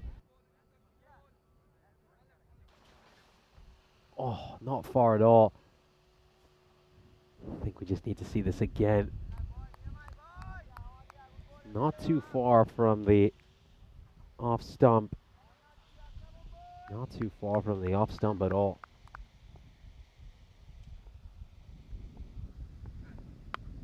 He's going to go big over here, but he doesn't quite have the distance on it. This should be a catching chance, and it will be taken.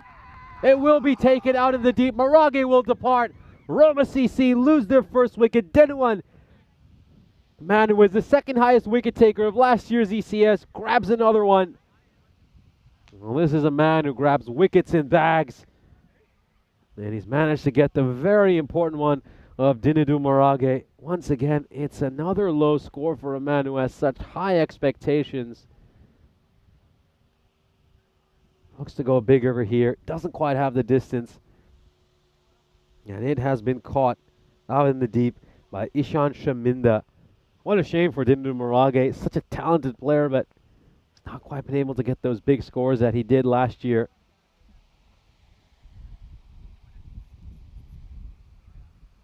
It's been 78 matches since we last had a golden ball on the European Cricket Network. Of course, that was all the way back during the ECSW in Croatia, the first ever ECSW.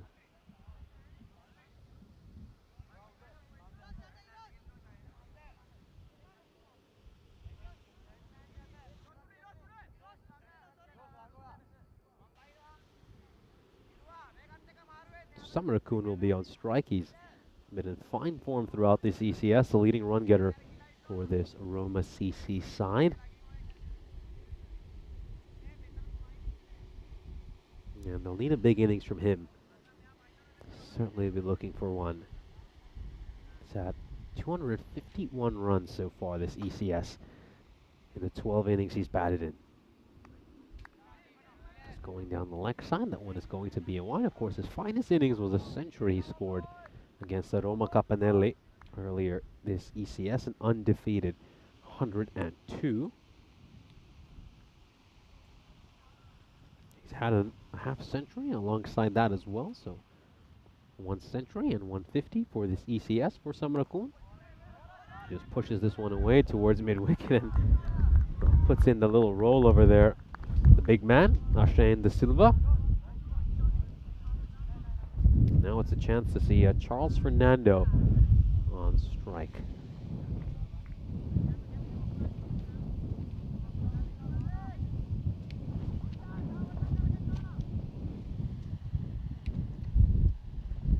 Charles Fernando with 818 career runs on the European Cricket Network, averaging 34 for his ECS career with an incredible strike rate of 222.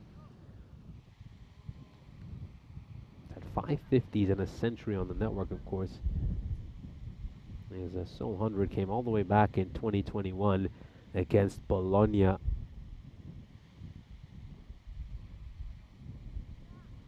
Has a lot of joy against Bologna. Has a couple of half centuries against them and 100 as well.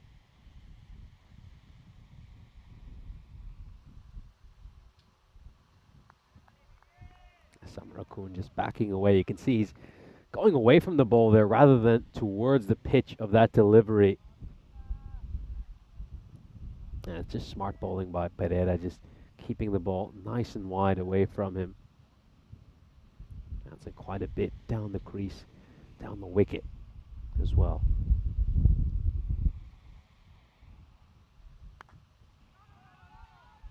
Hasn't quite got a hold of this. Hits that one straight towards Usman Abid.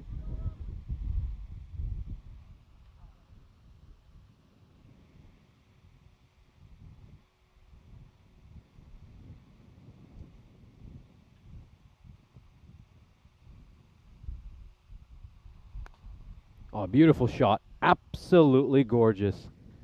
Straight down the ground, goes all the way. I mean, that is right out of the cricketing coaching manual. Just have a look at this shot.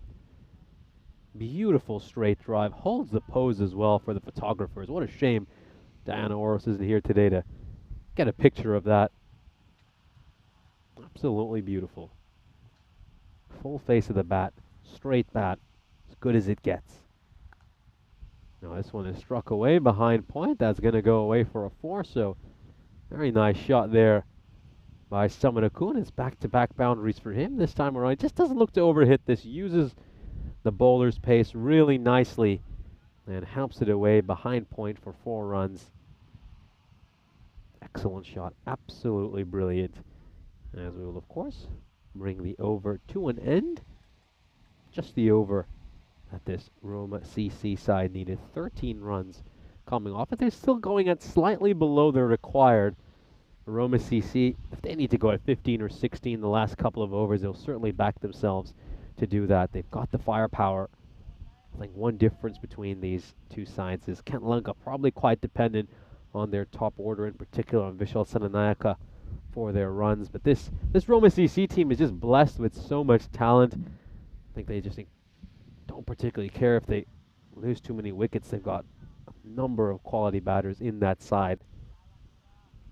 I mean, I'll just pick a name here at random. You know, at number 9, they've got Chintan Thadige, who we know that he's someone who's more than capable of hitting a long ball. So, yeah, this Roma CC side are absolutely stacked. And so Shine Fernando coming into bowls is rather interesting. Shine Fernando, we haven't seen him bowl in either of the 2 shortened games for Kent Lanka. Of course, both of their last 2 matches were interrupted by rain. They didn't give the young man the ball. I just wonder if they thought that maybe the pressure of the situation would be too much for him, being 17 years of age. And personally speaking, I think they missed a trick not bowling him. You know, I don't buy this stuff that young players can't and shouldn't play in pressure situations. I think if you've got the talent, I don't care how old you are. Doesn't matter how old you are. You could be 16, but if you've got the quality, you should be playing in those big situations. And at some point in his career, Shine Fernando is going to have to bowl a pressure final over with the game on the line. So why not do it at a young age? I mean, the longer you put it off, the more you just delay his development. So I found that very odd that they didn't turn to Cheyenne Fernando in that kind of a situation. You know, it doesn't matter what your age is. I mean, you know, we've seen teenagers compete in the very highest form of sport. I'm talking about up there in World Cup finals. We have seen teenage players go out there and score some big runs.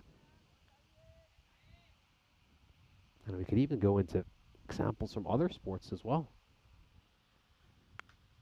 Now this one's gone high up in the air. This could be a catching chance. This one's been skied. It's going to be a tough chance. Has he taken it?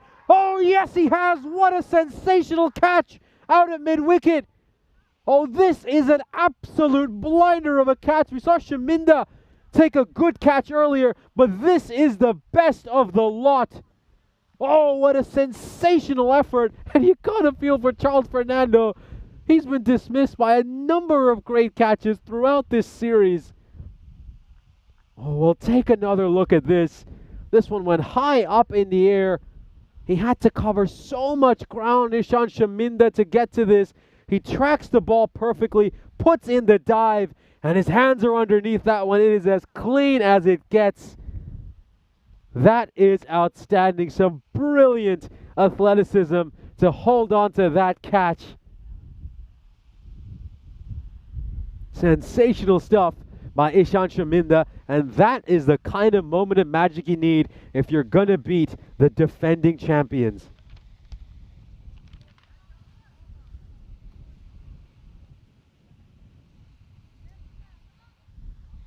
Incredible. Absolutely amazing.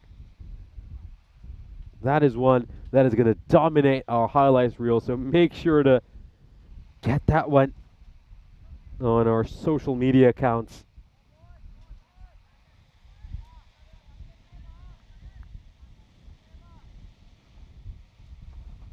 Now then, here we go. Oh, he's going to look to go big over here. It's over mid-wicket. It's gone for a 6. So Samanage takes absolutely no time to settle into this innings. He has smashed this one over mid-wicket for a 6. Terrific shot. Absolutely outstanding.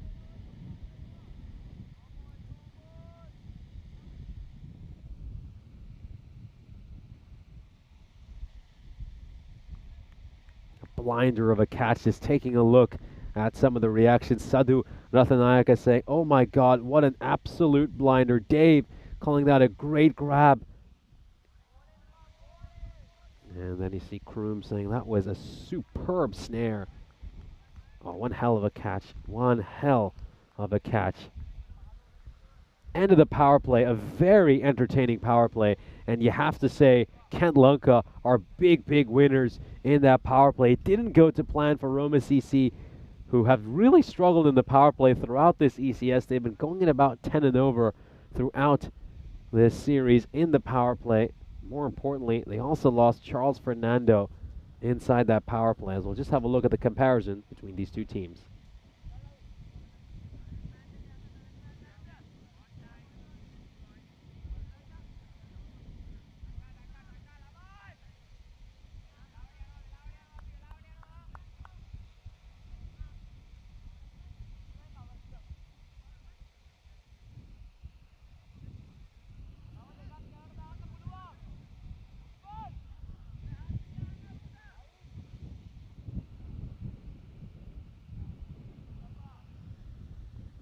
Here we go. Hiroshi Mkuthi coming into bowl the first over after the power play. Was there an edge there? Was there an edge there? There certainly was. Samana Kun is not going to wait for the umpire's decision. He has already walked. Well, there was no point. I mean, Vimkuthi was appealing to the umpire, but Samanakun has not waited for the decision. He has departed. Oh, well, this is a big moment. It's another wicket that has fallen. Vimkuthi getting a wicket off his very first ball, just a little outside edge along the way. And I mean, Vimkuthi wasn't even looking at the batter. He was looking at the umpire for his reaction. He's waiting for him to give it out, but the umpire didn't need to. He just didn't need to. Thushara Samarakun walked. Full credit to Thushara Samarakun. Always respect that in a batter. Doesn't wait for the decision. He just walks. And another wicket falls here for Roma CC, who are now 29 for 3.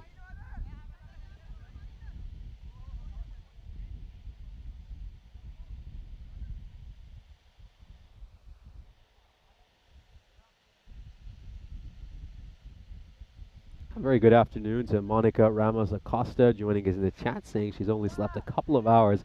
She had a lot of studying to do last night for MBA. So, yeah, good luck for your exam, Monica. Hope it goes well for you. And yeah, well, it wasn't too long ago I was doing the same. You never stop learning in life, though. This one is just struck over mid-wicket, and that has gone all the way for 6. A great shot here by Rod Ahmed, and that is one thing you have to say about this Roma CC side. Because they've got so much batting depth, they're just encouraged to go out there and attack, attack, attack every ball. This is the second time this innings we have seen a wicket followed up with a 6 off the very first ball by a batter. Samarage did the same when he came out to the middle, and Ahmed has now sent one a long way over mid-wicket to start things off. Oh, great slower ball there. Brilliant bit of deception by Vimkuthi.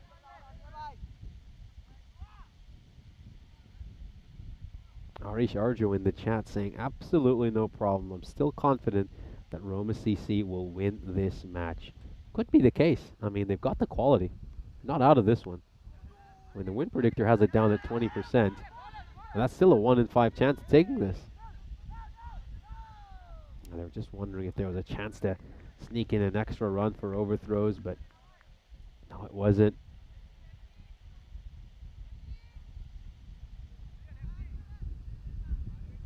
Just coming off the bottom edge of the bat.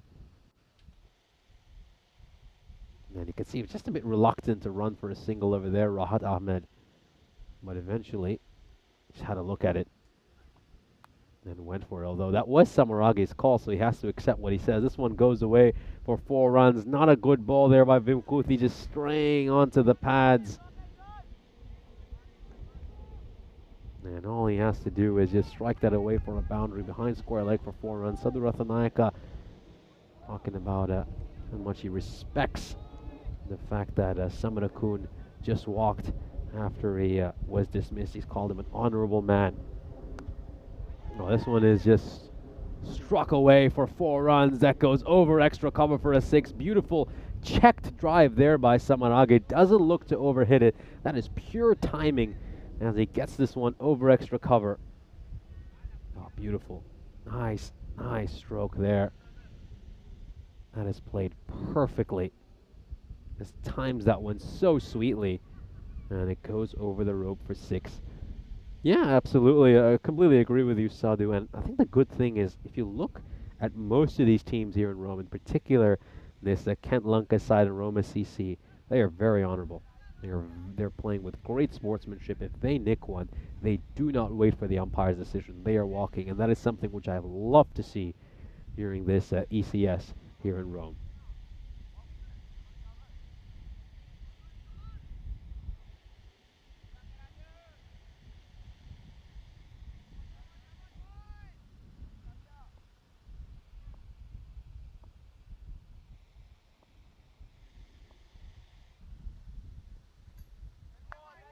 Goes for the big shot over there, Rahat Ahmed trying to play that one across the line over mid-wicket.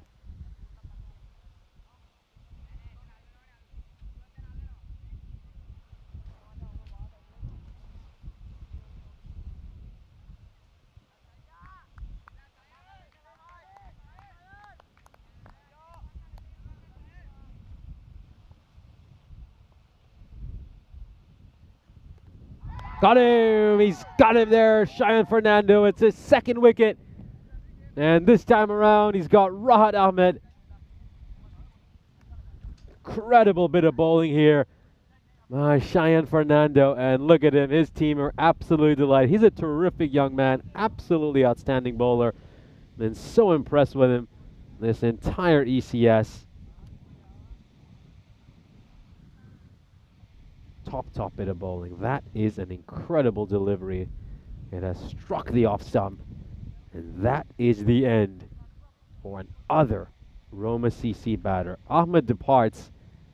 And now we're at the point where even for a side with Roma CC's depth, and you're really starting to wonder how they're going to find these remaining runs, how they're going to find a way to get over the finishing line. That win predictor is now down to just 13% for Roma CC.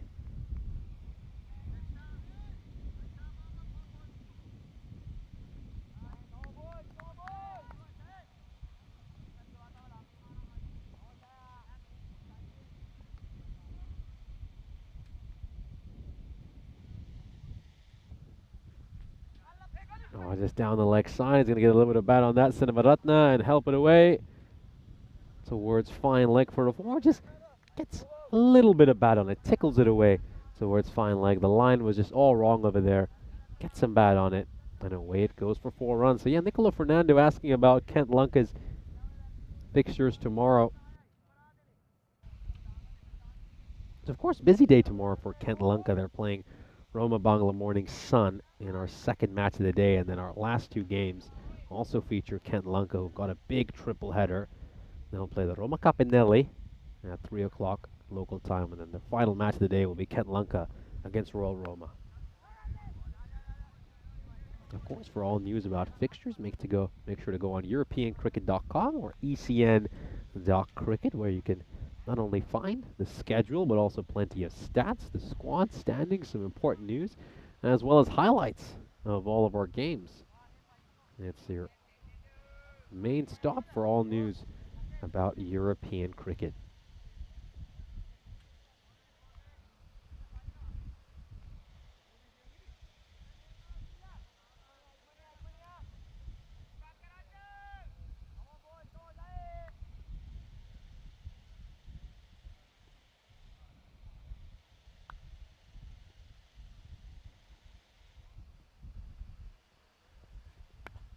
This one is struck away towards mid-wicket. They're going to have to charge and get this single very quickly. You could just see Sinavaratna wanted to come back for a second run, but Samanage was just not interested.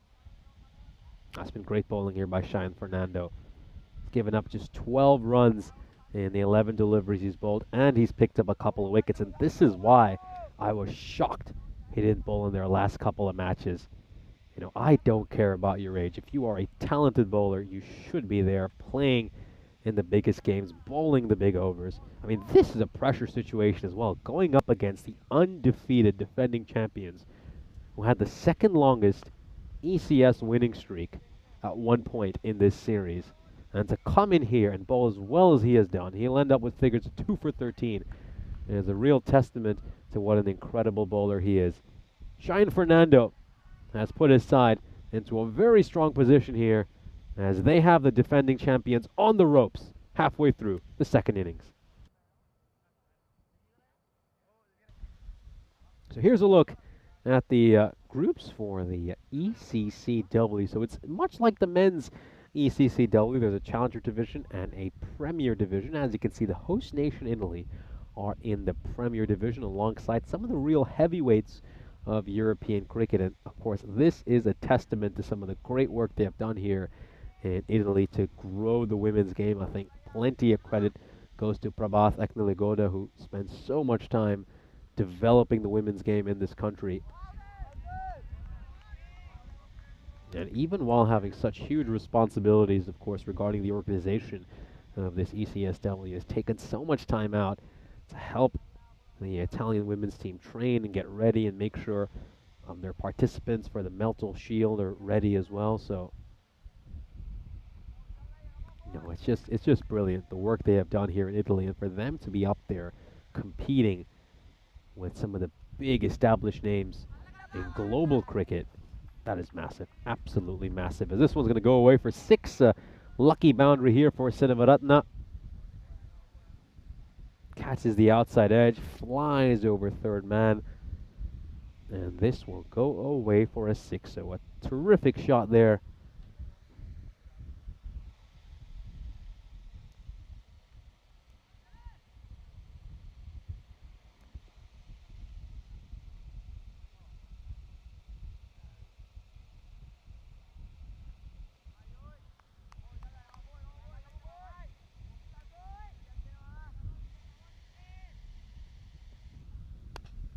This one is playing out towards the long on.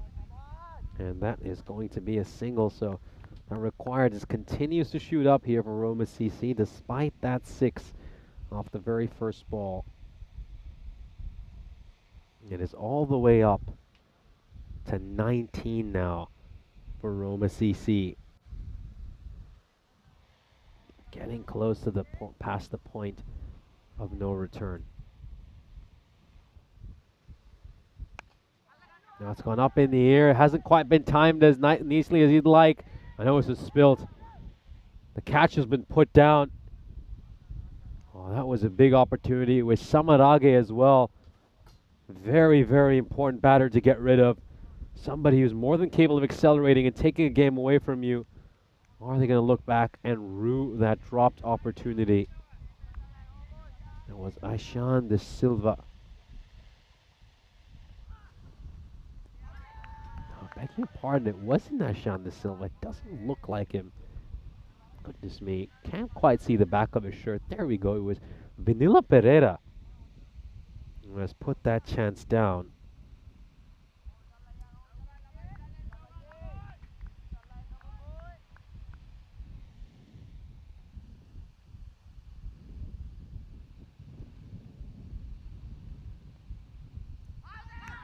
Was there something there? Was there something there? The umpire says no.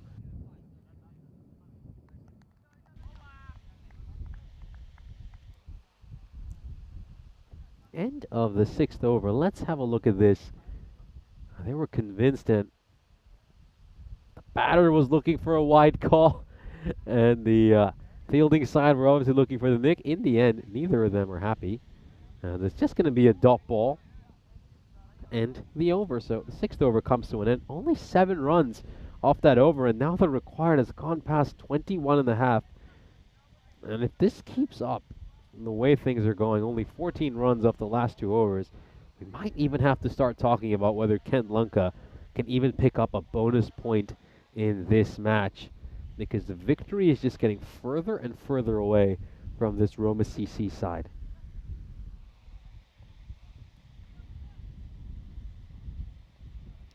Santosh Kapasi, the very funny comment in the chat saying that Vanilla Pereira had a butter paratha for breakfast. Man, there's far too much oil on his fingers. So yeah, case of butterfingers over there. That one just slipping out of his grasp.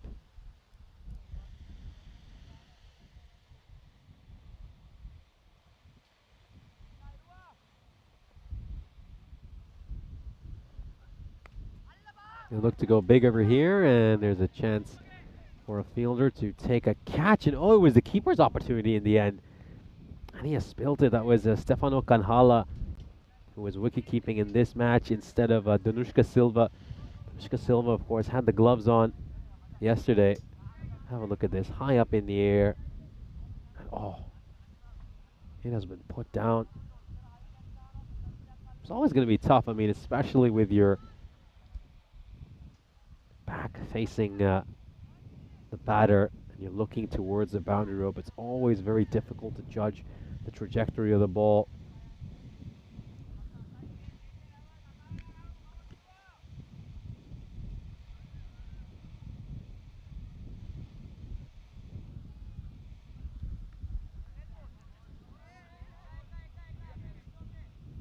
Get a single of leg buys over here.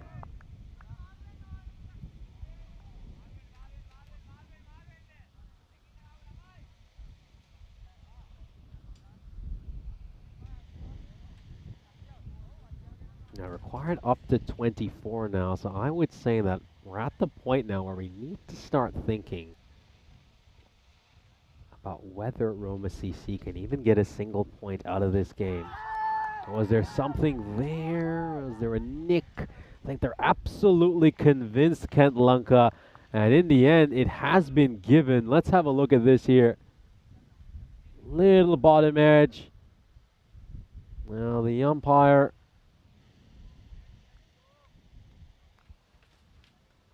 gave this out. Just having a look at this. I didn't actually see the umpire raise his finger on this one.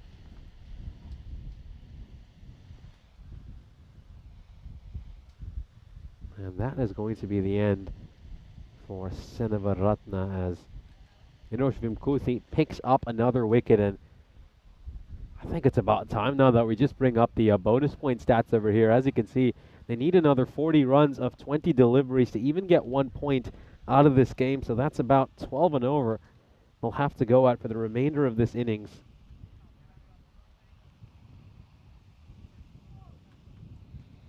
Yeah, in the end, he was adjudged to be caught behind Denim Senavaratna. Just the ball catching the bottom edge wasn't quite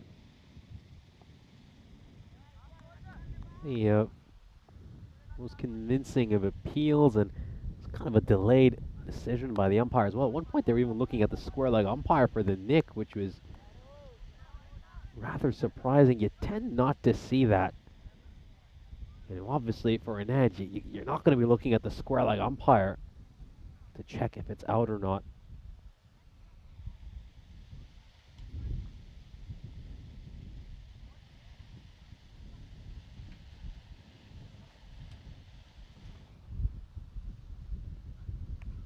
No, he's going to go big over here. That is launched. Going to go over square leg for 6 runs.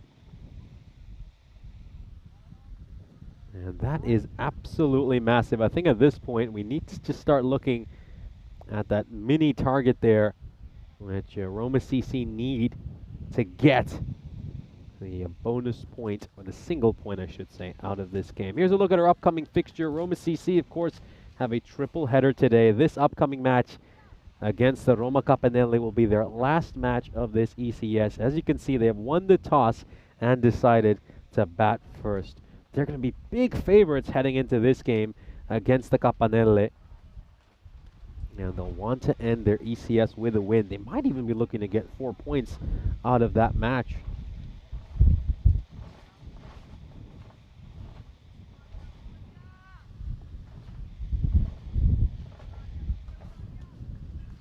So yeah, have a look at that smaller target there. 102 is what I think Roma CC will realistically be looking to get to. This one is struck down the ground, and a good effort there by Abid. It hasn't quite been caught on camera, but it seems like he has done a pretty good job and saved the runs over there. Let's have a look at this. It looks to go straight down the ground over here. And yeah, terrific work. Excellent dive there to save that one.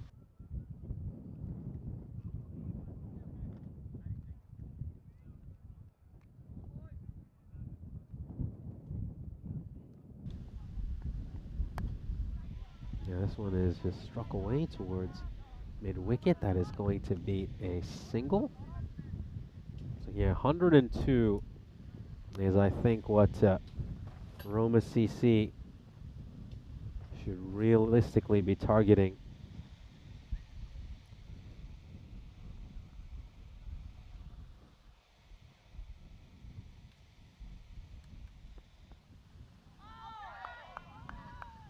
That's another one that just goes past the bat. And of course, now we can see that graphic brought up. So Roma CC need 30 runs of 15 balls. That's probably what they're realistically aiming for here, is just trying to get at least a point out of this game. And keep in mind, Samarage was dropped when he was on 16 by Vanilla Pereira. And this is going to go over the rope for 6. A beautiful shot, just clears that front leg. Looks to go over the offside. Oh, that is a terrific shot. Top bit of cricket. A checked swing once again. He loves to play it that way, doesn't he? Just by clearing that front leg, it just allows him to access the offside a lot better. He gets that front shoulder out of the way. And then he can look to go big. This one's popped up in the air as well. I think this is going away to the boundary. Oh, it's back-to-back boundaries over here, and Roma CC look like they might be able to get a point out of this game. One bounce over the rope into the Stronger Together banner.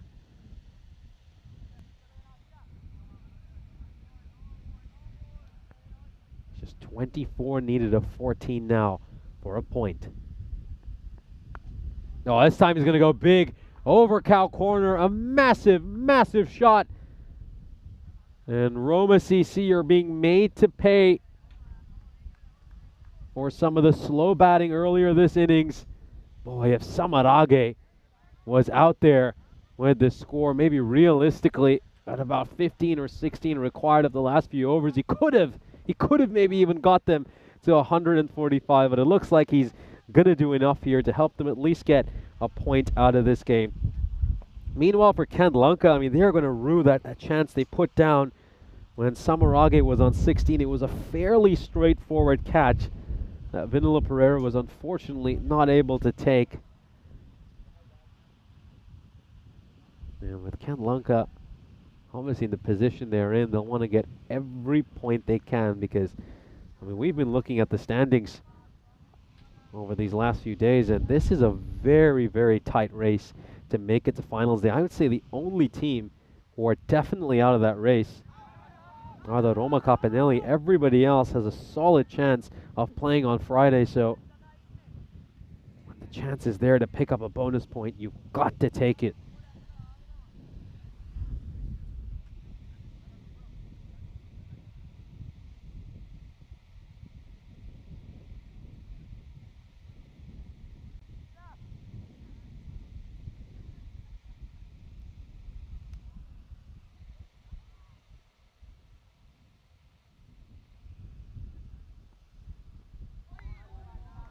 Yorker length delivery jammed in over there. Good bowling there by Vinila Pereira. How much would he love it if he could get this wicket of Samarage after putting him down earlier in this innings.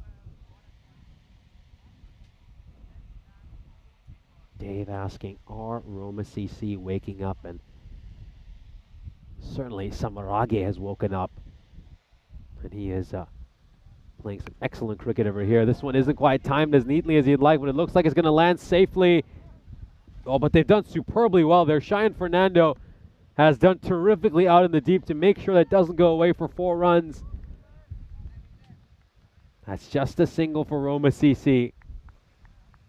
Goes nice and deep in his crease, looking to play a big shot. It just comes off the top edge of the bat.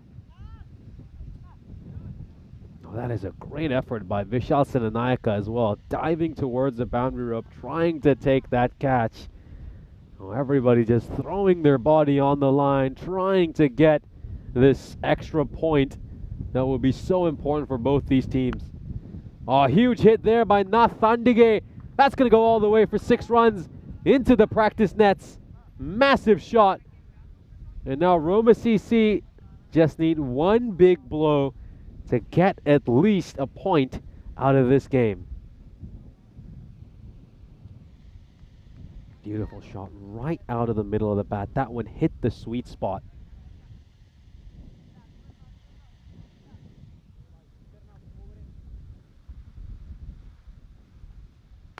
He's going to go big again. He's going to go big again. Nath Thandige has sent this one over cow corner. And Roma CC have managed to get a point out of this match. So Kent Lanka are going to miss out on the bonus point. Oh, you got to feel for Vinila Pereira. He obviously put down the catch earlier that could have dismissed Samarage. And now he's been struck for back-to-back sixes, the 2 sixes that will get Roma CC a single point. So we just return to the normal equation now for the win. And in all honesty, Roma CC are not going to win this game. I mean, even if they hit 7 consecutive sixes, it won't be enough. Oh, this one's going to go away for more runs. This one's going to go away for more runs. That was a good ball by Vanilla Pereira, in all honesty. He's absolutely bamboozled the batter, but it's a bit too hot to handle for the keeper as well as it goes flying past him. There are going to be some runs off byes.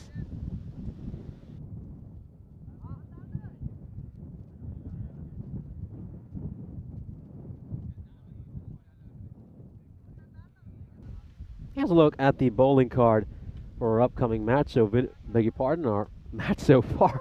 My goodness. As Vishal Senanayaka is probably going to bowl this final over and give up to 7 runs in the first over. Well, maybe they just go with someone else here. I mean, they've won the game at this stage anyway, so it could give someone else an opportunity to roll their arm.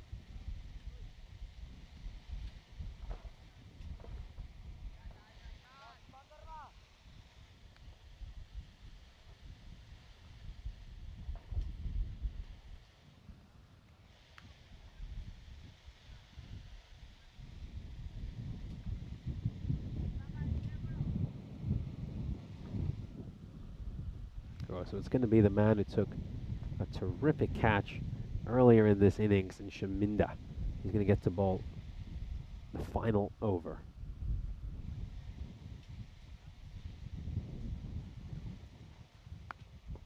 Now this one is going to go over the rope, and that has gone all the way for 6. What an incredible shot here by Samarage, who's now just 4 runs away from making a half century.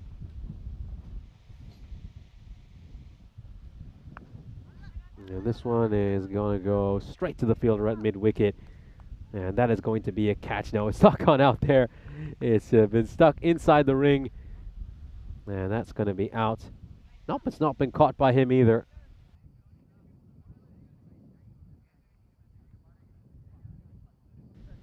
Yeah, so a wicket will fall. And yeah, that one just ballooned up. He didn't quite time that as nicely as he would like Samarage. It popped up and it was taken very comfortably by the fielder inside the ring at mid-wicket. I believe it was Vanilla Pereira who took that catch. We'll, of course, have his identity confirmed for you very shortly. But yeah, I got a feel for Samarage. Misses out on a chance to get a half century.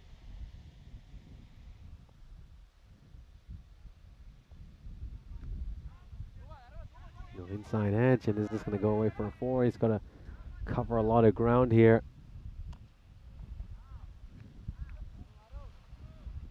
And so Rifat Jamal, beg your pardon, will get a single off the first ball. That puts not finding it back on striker. We saw hit a glorious 6 in the last over. Absolutely incredible shot, which he crunched a long, long way. And this time he's going to look to use his feet. But he will hit this straight to Senanayaka at mid-wicket.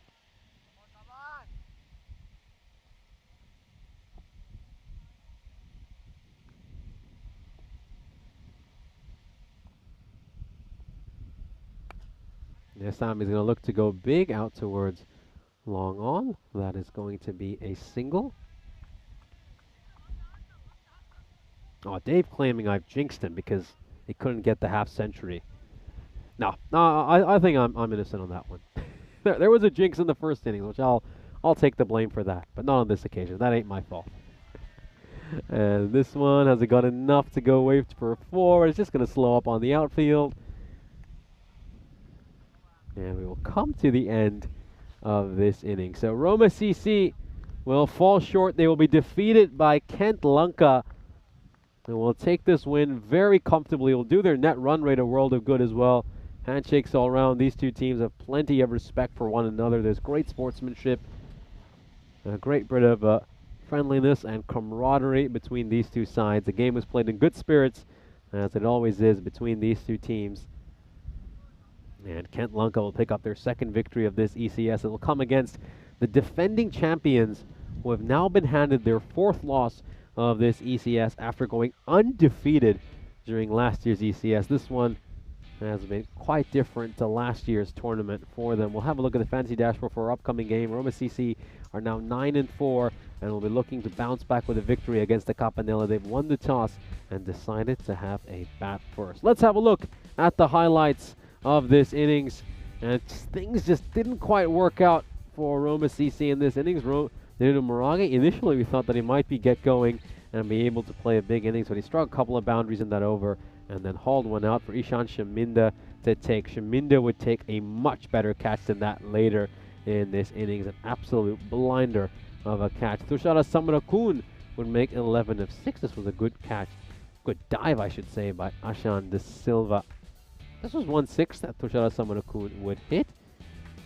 And we're now going to see the end of Charles Fernando. Have a look at this for a catch. What a sensational catch there by Ishan Shaminda. High up in the air, tracked that ball perfectly, and took it absolutely perfectly and cleanly. That is how you take a catch.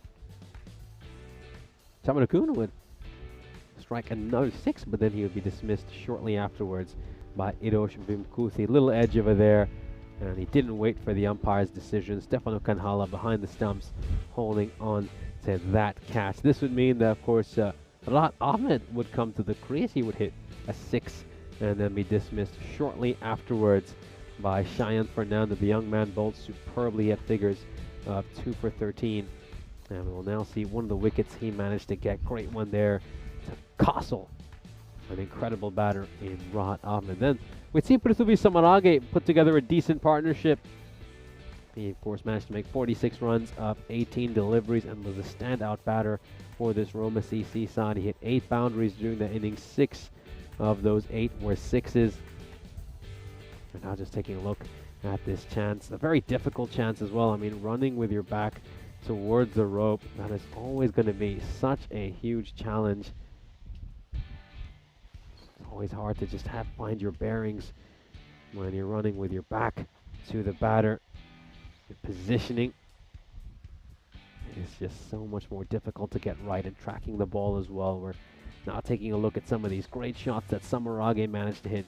Played some beautiful strokes right at the end, and thanks to Samarage's innings, they were able to get at least a single point out of this game, because keep in mind at one point we thought that maybe Kent Lanka Napoli would be able to get at least a run, or I should say at least a bonus point out of this match. As we, of course, will now come to the end of the second innings.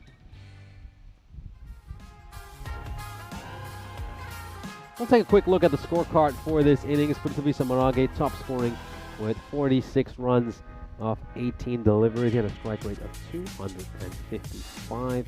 We, of course, have Dinaman Sadabaratna making 14 of 9. But then outside of that, not too many scores of note. Chintan Nantandige hit a couple of 6s near the end of the innings. But unfortunately for Roma CC, things didn't click for them with the bat again. And the side who went undefeated during last year's ECS will end up with 4 losses to their name already, with their final match still to come. Look at the bowling figures here for Kent Lanka Napoli. Cheyenne Fernando, the pick of the bowlers, without a doubt. He ends up with figures of 2 for 13. Superb stuff by him. And this young man has a very bright future ahead. Kent Lanka Napoli have managed to beat Roma CC by 30 runs. And we, of course, take a look at the match summary. They were led by a fantastic century by Vishal Senanayaka in the first innings, who helped them post 145 runs on the board. We'll take a short break, and we'll be right back for match 40.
This European Cricket Network event is proudly brought to you by HCL Software and Paramatch.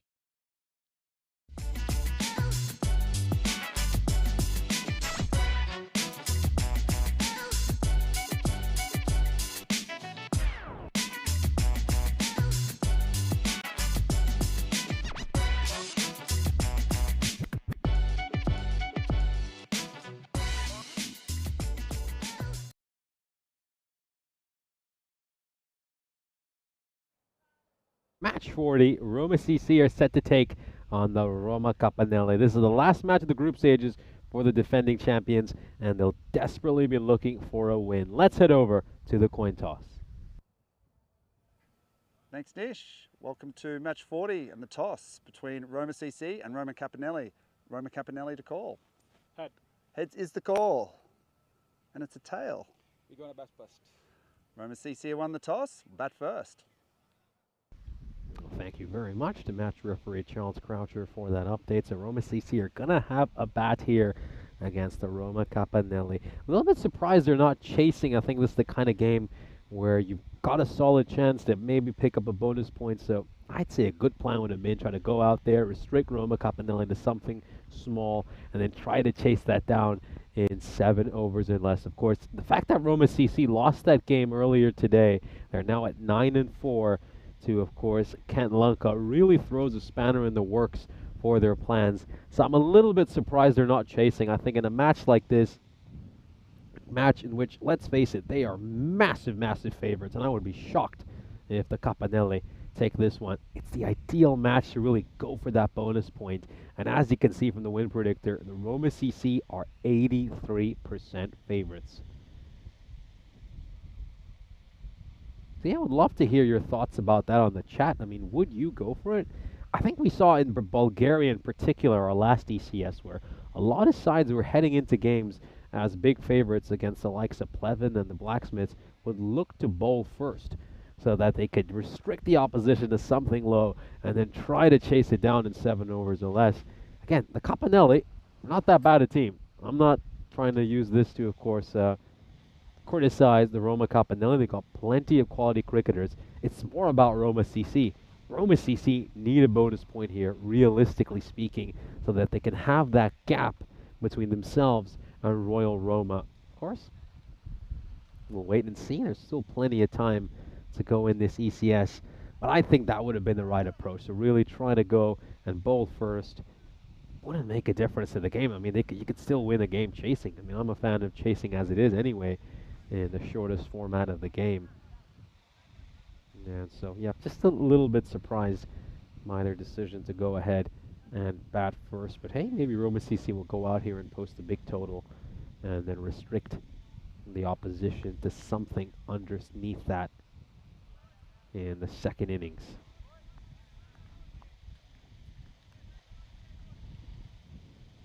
There we go. First ball coming up. No, it isn't. Well, it's time to adopt the Charlie strategy of a potential first ball coming up. I think I should say that from now on.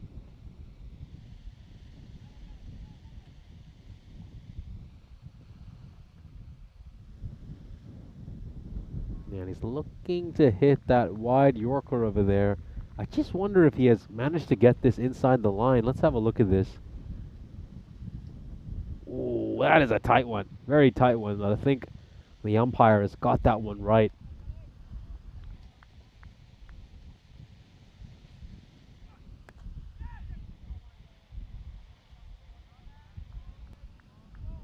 And it's going to be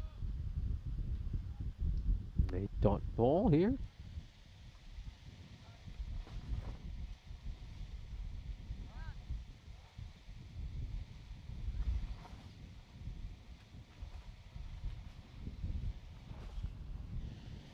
So they're just making a small change in the field over here. They've sent mid-on back. And he's actually not really at mid-on. It's more of a kind of wide-ish long-on / cow corner position. And they've also got a deep mid-wicket in place.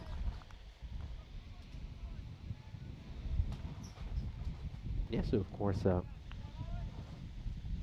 Dave saying we're back in the chat. Yep, it's great to be back. And of course, Monica Ramos Acosta saying Roma CC have to win this match. No, absolutely. It's very important for them in this tight race between themselves and Royal Roma. It might even just be worth looking at Royal Roma's remaining fixtures for the rest of this ECS. So, yeah, just going to scroll down the fixture list and have a look at it. Mosca getting that one very wide as well.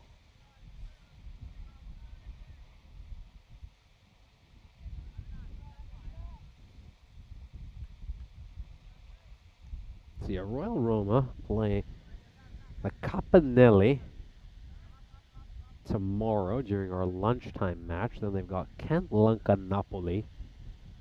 And then their final match is once again against Kent Lanka Napoli. So they've got 2 matches against Kent Lanka Napoli and 1 match against these very Roma Capanelli.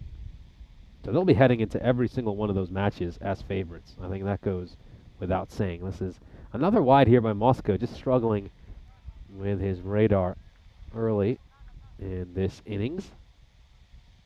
So if I look at the table right now, Roma CC are 9 points ahead of Royal Rome.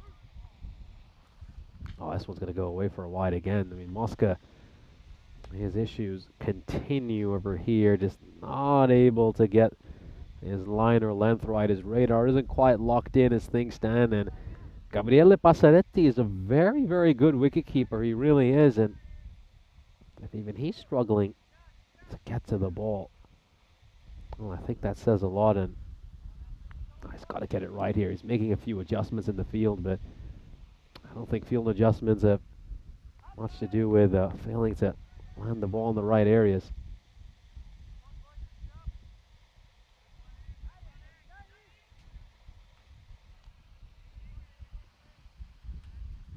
So yeah, just a quick, so they have 2 matches, Royal Roma against the Roma Capanelli, and then another 2 against Kent Lanka Napoli. So they'll be heading into both, I should say all 4 of those games as massive favorites. These issues with wides continue in this over. I mean, this is getting really, really rough here for Mosca. It's difficult viewing for the Italian international cricketer. That's now the 5th wide he has bowled this over. Up in the air. Chance to catch it. This should be taken. Can Mosca get a catch off his own bowling? He will. And Maraghe will depart for a duck. So Maraghe's issues with the bat in hand continue in this ECS. This is the last innings we will see from him during the group stages. The next time we'll see him will most probably be on finals day. And he has failed to get a big score again. Departs for a duck.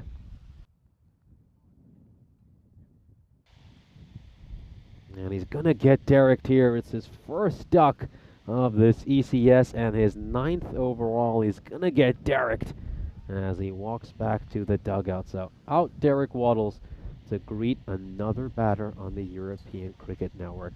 Just hasn't worked out. Just hasn't worked out for Dinidou Maraghe.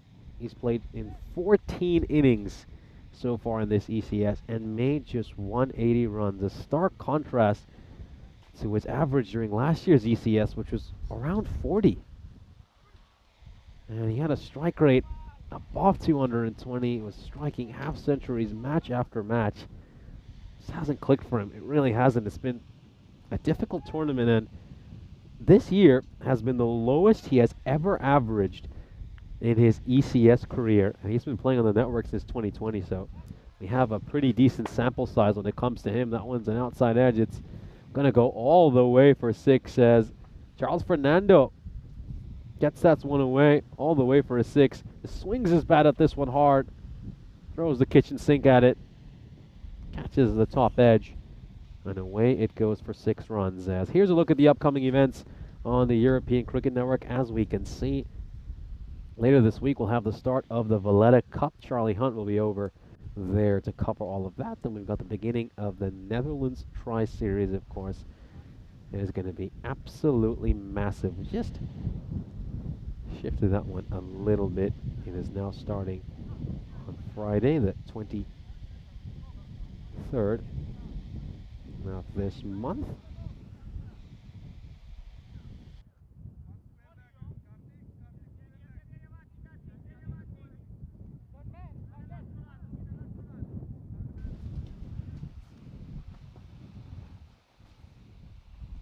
So here we go. It's going to be Prabhat Eknaligoda getting set to face the second over. It's going to be Ali bowling to him. Oh, looks to go short here again, and Gabriele Passaretti has done sensationally well to somehow leap up and save some runs there. We're going to have a look here whether Rabath Eknaligota could be run out. Oh, let's just have a look here if there's a chance for a run out. Oh, this one has been dug in very, very short. And, oh, he could be in trouble. He's stranded over there. Has he got his bat down in time? Oh, I think he could be gone. Oh, is that bat in the air? Is that bat in the air as the ball strikes the stumps? Oh, this could be trouble, you know. This could really be trouble for him. And we're just awaiting the umpire's decision. What do you all think at home about that one? And he's been given the marching orders. He's gone. Oh, what a moment over here. A disastrous start for Roma CC. Of course, lose Morage in the first over, and now they lose Rabath. Oh, Eknaligota, such an experienced batter, such a talented batter for this side, an integral part of Italian cricket as well, the federal coordinator for women's cricket, and one of the key organizers for this ECS. He will depart for a duck. No, it's a diamond duck for him. Diamond Tarek comes out to greet him. He's been run out on a wider delivery. Absolutely incredible. Gabriele Passaretti, well, he deserves so much credit. Not only has he managed to save what looked like was certainly going to be a minimo, he then somehow manages to direct the ball towards the stump as well and get that run out. So here we go. Is this going to be the first legal ball? No, it isn't. It's more extras over here. This is incredible. Already 12 runs of extras, and we bowled one legal over so far.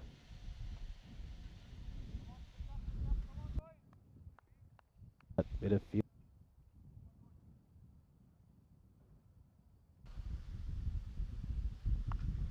Oh, he's just going too short here, Ali. He's bowling far too short. He's asking to be hit.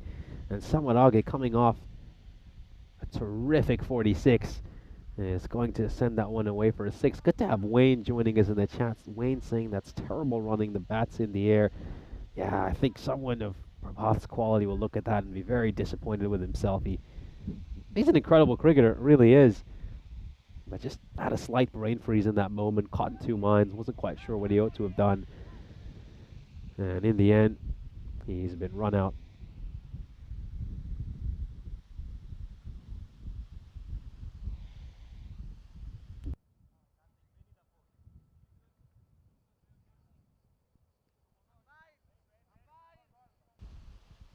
We're just going to take a look back again at that incredible bit of work here by Passaretti. Take a look at that. Leaps up, bats the ball down, and then he knocks the stumps over as well. That is just terrific by Gabriele Passaretti.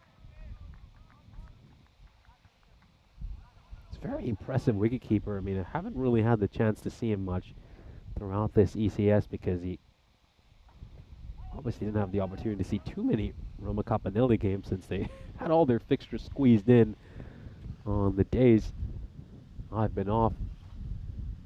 I've got to say, he is the biggest bright spot at the moment for this Roma Campanelli side. Very, very impressed with his wicket keeping.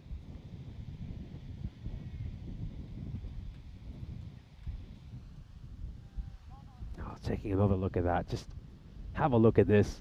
Like a basket, like a volleyball player, leaping up. And then he also has the wherewithal to get down and throw that one away. Great, great bit of work. Directs that at the stumps for a superb run out. Oh, top edge and one bounce over the rope. Goes for 4 runs. Terrific shot there by Fernando, or should say a lucky shot there by Fernando. Goes away for a boundary. Got Federico Miseruli joining us in the chat. Apologies if I've mispronounced your name. Saying that's Roma Capellini, the only team made up of mostly Italians. The other teams have a lot of foreign heritage players. Yeah, I would say the Roma Campanelli have the most Italian representation in their team. I think the other thing about them is just the fact that they're also one of the only teams that when you look at them on the field, they speak a lot of Italian. I mean, they're communicating in Italian, I think. A lot of them. The other sides will probably speak a lot more in their native languages, or I should say their mother tongue. Whereas you'll listen to this Capanelli team when they're out in the field, they are barking orders at each other in Italian. Yeah, absolutely, Federico. Both Kent and Roma CC have plenty of Sri Lankan representation in their team. I think for Kent Lanka, it's in their name, isn't it? Kent Lanka. So a lot of Sri Lankan players playing for them, and then a heavy amount of Sri Lankan representation in the Roma CC side as well. There's a number of players in both teams who, of course, went to Maristella College over in Sri Lanka, which is a very reputable school. Catholic college over in Negombo, Sri Lanka. Founded all the way back in 1922. And it's a school that's produced a number of international cricketers as well. We come to the end of the second over. Roma CC are 30 for 2.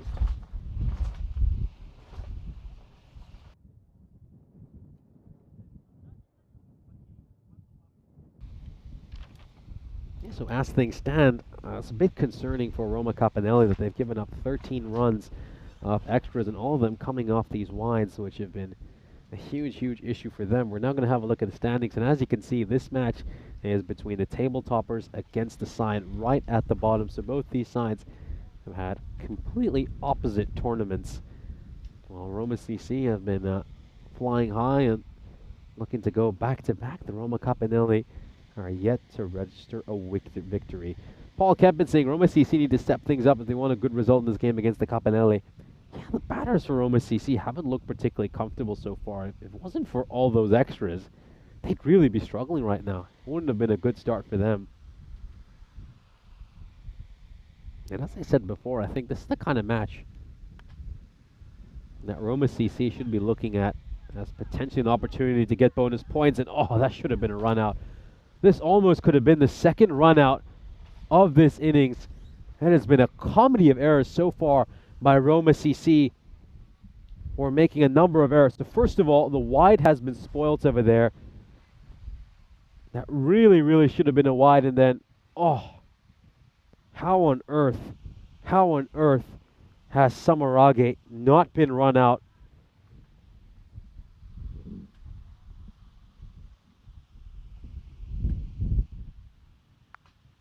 Now a slower ball there by Mosca, and this could be a catching chance. It's taken. It is taken. Well, it's not going to matter that Samarage has survived that run-out opportunity. He's going to give up his wicket on the very next ball. He sends that one out over to cow corner. Very, very well taken, out in the deep. That's Ahmed Hamza who has held on to that catch. And another wicket falls here for Roma CC, who once again just look off color so far this innings. It's been a funny old ECS for Roma CC. I mean, having seen this side last year when they, of course, were smashing teams apart during that incredible tournament in which they went undefeated, they just haven't been able to click with the bat throughout this ECS. And here they are against the bottom-ranked Roma Capanelli, and they are struggling, absolutely struggling. They've lost 3 wickets, and if it wasn't for all those extras, oh, they could have been 20 for 3 right now.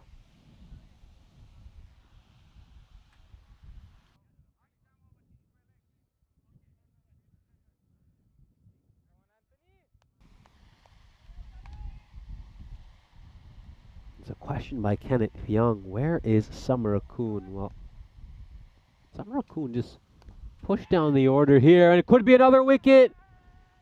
Oh, is that a bump ball? Or just gonna have a look. No, it isn't. It's just another wicket. I was just looking at the reaction of the batter, and he didn't seem to move. But yeah, that seemed all right to me. I was certain that was a wicket. Just got thrown off by the reaction there.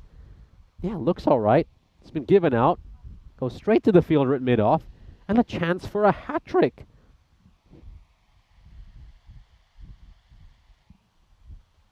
Oh, well, wickets continue to tumble over here. Rahat Ahmed out for a golden duck. Safi Badar taking the catch at mid-off. And Derek's going to come out here to greet the new batter. So Anthony Mosca is now on a hat trick. It's a chance for him to add his name to the Hall of Fame. Denim Sanavaratna coming out to face the hat-trick ball. So, yeah, still no Thushara Samanakun, who was, of course, listed to open the batting, usually does. I wonder if they just want to give some other players a chance to bat. I don't understand, or if he's being bothered by something. Here we go, hat-trick ball. Oh, a great ball there by Mosca. Terrific ball on the hat-trick delivery. That one is full and straight on the stumps. And Sanavaratna has managed to block that one out. 2 wickets and 0 runs so far this over.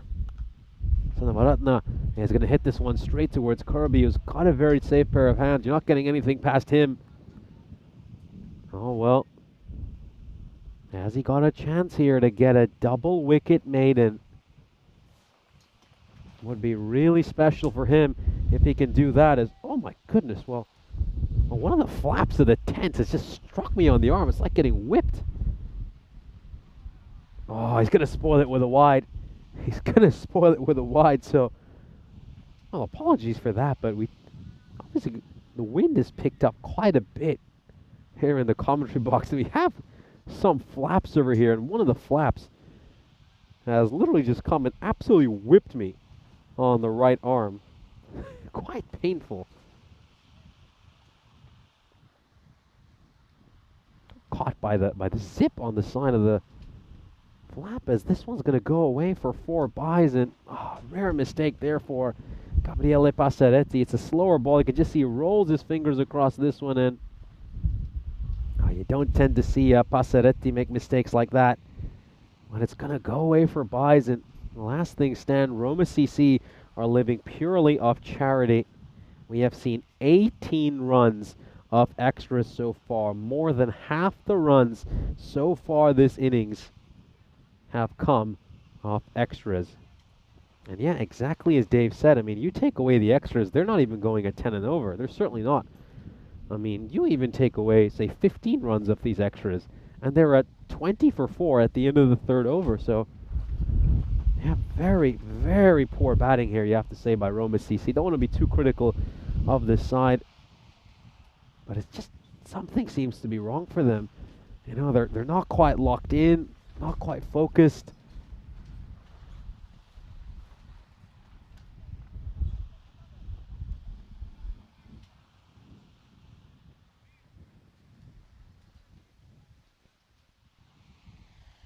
Here we go. It's going to be Michel Moratini coming into bowl. First over after the power play.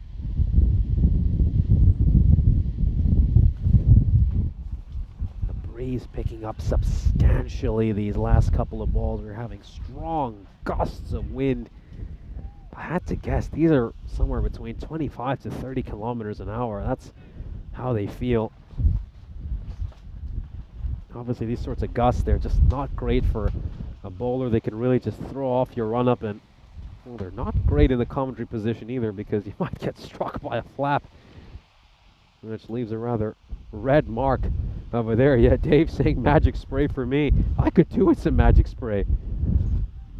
There's a big bruise right now, right up on my right elbow, as this one is going to go away for 4 runs. Dinam Sanavaratna with some good bit of cricket, just uses the pace of Moratini very nicely over there, runs that one away towards 3rd. Need a lot more of that. They need a lot more boundaries.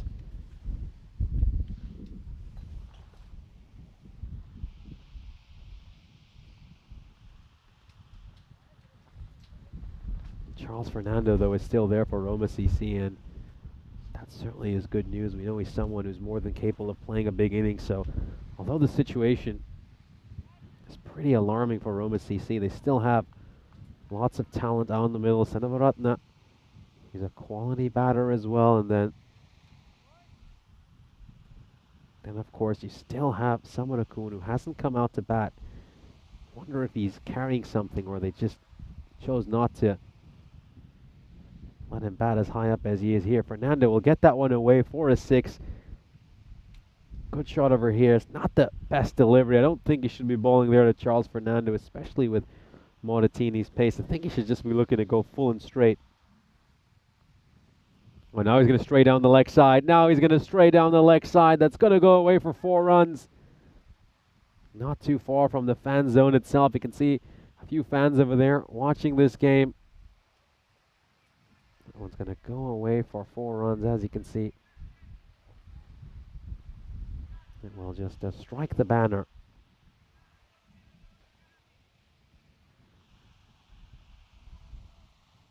End of the 4th over. Michel Montatini's over ends up going for 16 runs. We're now 4 overs into this innings. Roma CC are 51 for 4. I like this comment here by Dave. Can you imagine giving away so many wides and then having a chance at a hat-trick ball or a double wicket maiden, and then the bowler comes out and bowls another wide? Yeah, Johnny, it's not just the commentator's curse. The chatter's curse is just as valid. I think we should do a counter for a tournament. There more chatter's curse in a series or a commentator's curse? I think that's a stat I would love to track.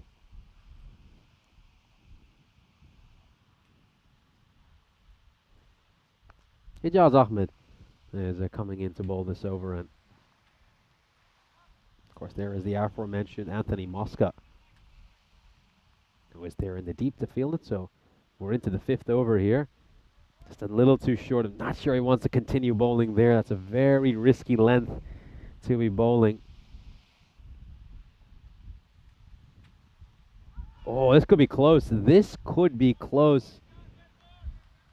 Worth having another look at here. He's getting quite a bit of turn back in to the right-hander. I wonder if it's just going down the leg side. Yeah, that's why the umpire hasn't given it in the end. As you can see, just spinning into the right-hander, probably going a bit too far down the leg side.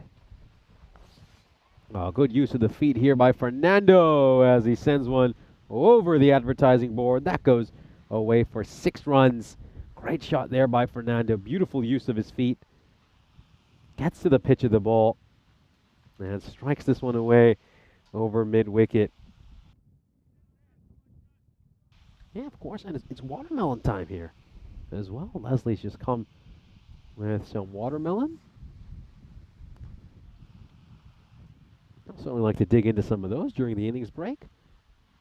This one is just struck out towards long on. It's going to be another single. Yeah, of course, watermelon time becoming a big feature of this ECS here in Rome. This one is struck firmly, and it's going to go away for a 4. Very nice shot there by Senavaratna. I think Ahmed just looking to toss that ball up, and this is good batting here by Senavaratna. Gets to the pitch of the ball and slaps that one away towards mid-wicket.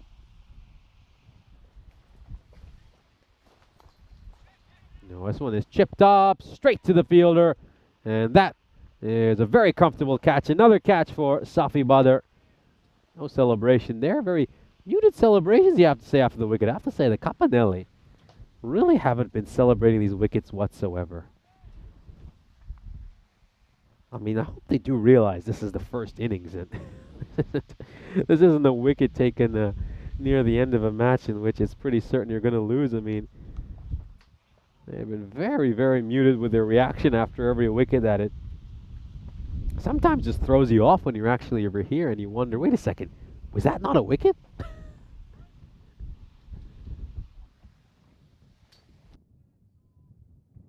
So, of course, here's a chance to welcome you into the commentary position. Of course, you can just see the breeze really picking up. I mean, this was the flap that got me earlier, the one you could just see flying in over there. And the winds have certainly picked up.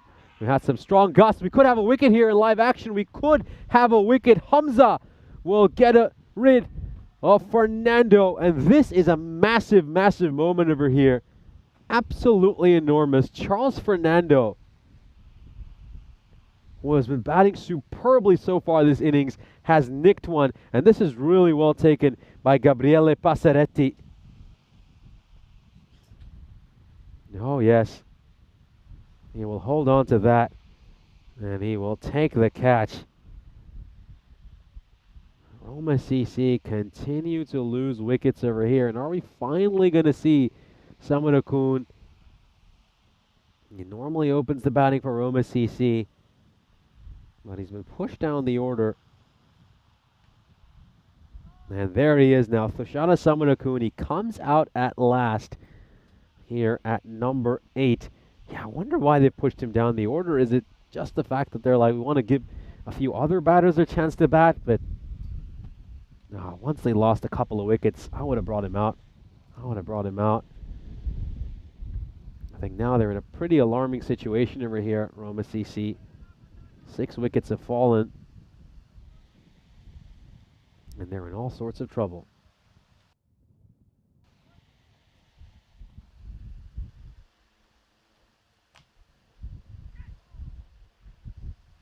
Some wider delivery inside that tram line. And it's going to be a dot ball to start off. Yeah, so a lot on the line for Roma CC in this match. Oh, it's going to be a huge 6 here. Looking to turn that ball back into the right-hander. He's actually picked out Moratini in the deep, so it's not going to go all the way.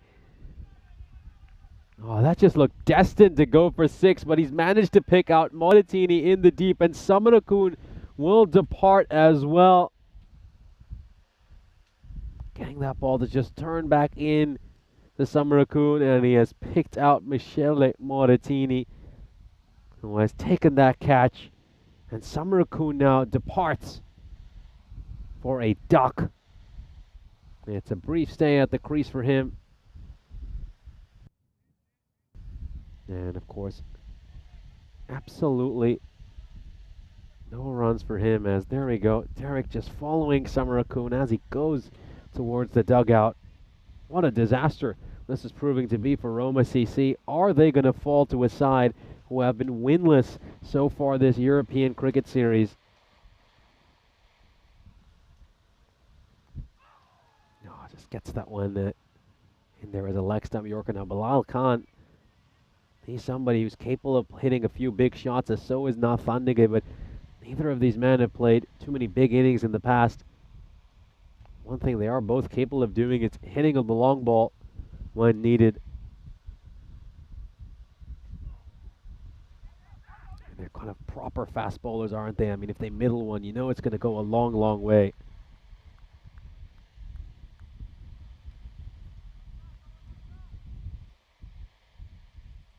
Johnny Heasham saying, can we all sing Hey Watermelon Man when Leslie arrives? Well, hey, you're more than happy to. You can go on and do that. I'm not going to be treating anyone to my singing. I think probably have a record drop in viewership if I were to start singing.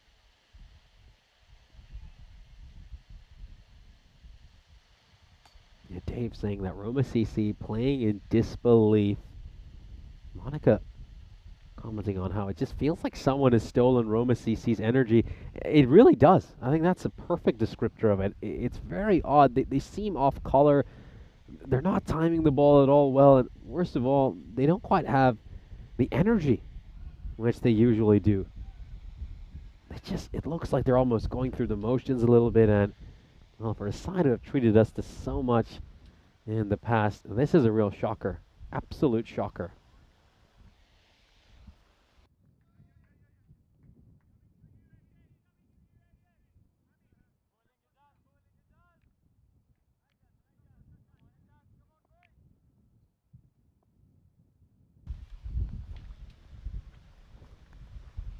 Pushed away off the pads, goes towards mid-wicket.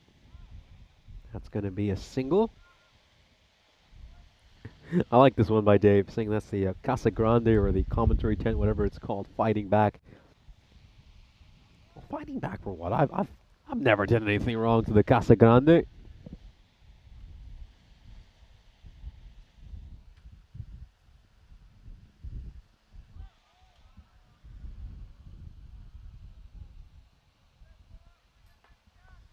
This is another one that's going to go past Bilal Khan. It's another dot ball.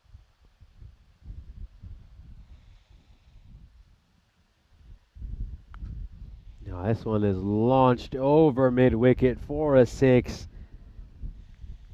As it goes the distance for a Maximo. Oh, huge, huge shot over here.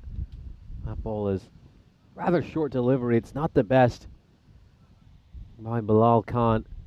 And it's going to go the distance, goes all the way. Yeah, just needs the ball a little bit fuller than that. Oh, straight back towards the bowler, and he had a chance for a cotton bowled. Certainly had a chance there to get another wicket. Yeah, he's just looking to flat bat that one straight back towards him, backing away, looking to create the room.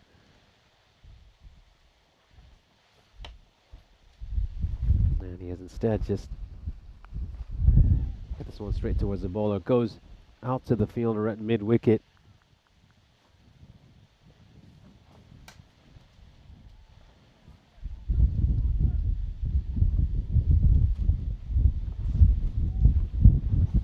Here's a look at the squads for the upcoming Meltel Shield. Of course, as you can see, plenty of Italian representation there. We've got Amelia Bartram, Ethna Rathnayaka, Alenia Sims, and Dilecia Nanayakara.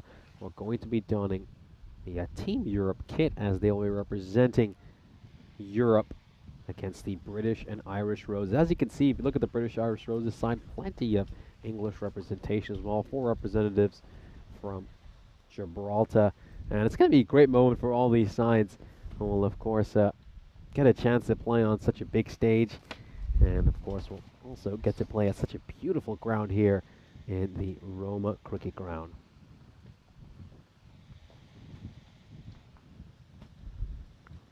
Oh, full toss, smashed away, goes all the way for 6 runs. Hamza bowls a full toss over there, gets that one badly wrong. Of course, Hamza bowled a double wicket maiden in the 6th over. And he's been struck for a maximum of the very first ball of the 8th. This one is just played into the pitch, and that is going to be a single.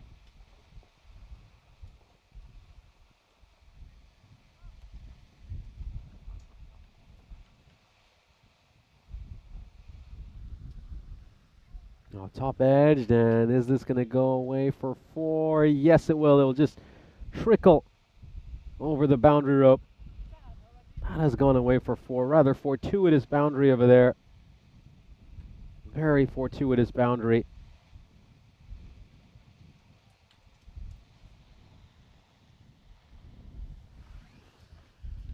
Off that goes for a 4, and so Nathandige will take these boundaries however they come.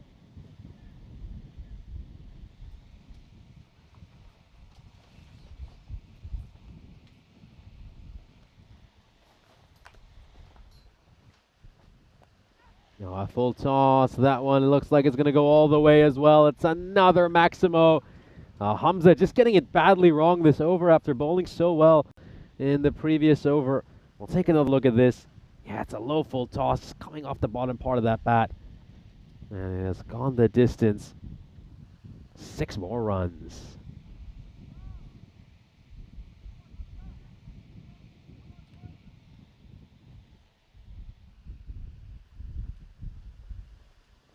Oh, that one just stayed a little bit low there, so a good comeback ball by Hamza after getting struck for consecutive boundaries. So 16 runs off this over so far. Amir Hamza going for a few runs after a double wicket maiden in the 6th over. Better, much better bowling there by Amir Hamza. I think he was just struggling with his length earlier in the over, but he will end with a couple of dot balls. Once again, you can just see that he's going for the big sweep, but he's unable to execute. Nathandige will face a couple of dot balls to end the over. So we've got 2 overs left, and Roma CC are 88 for 7.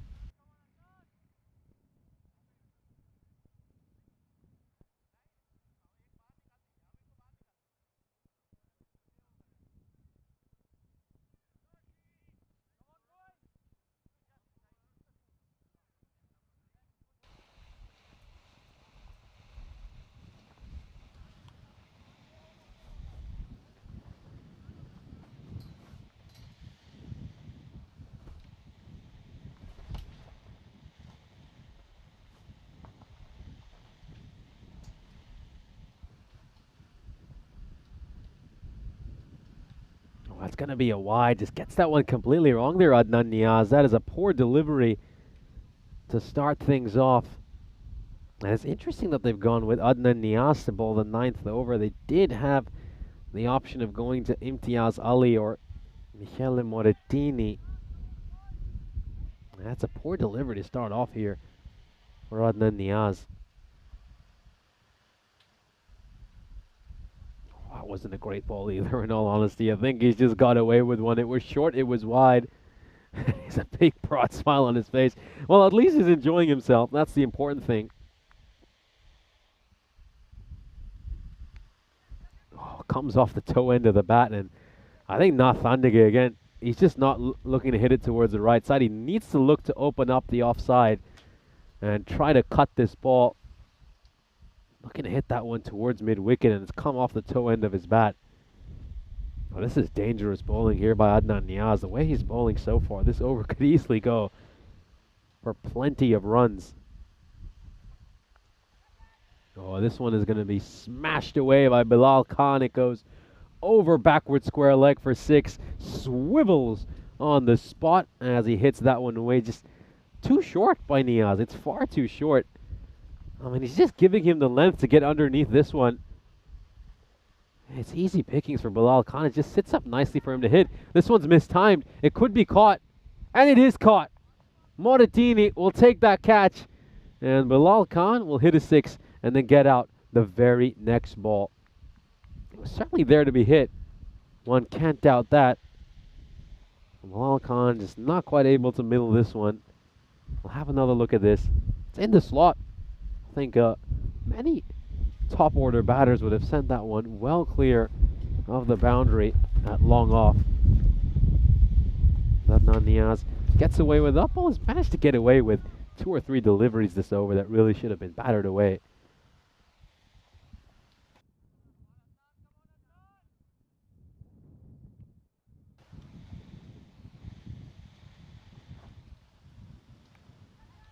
Gadage will look to play this one over point, and it's going to go away for 4 runs.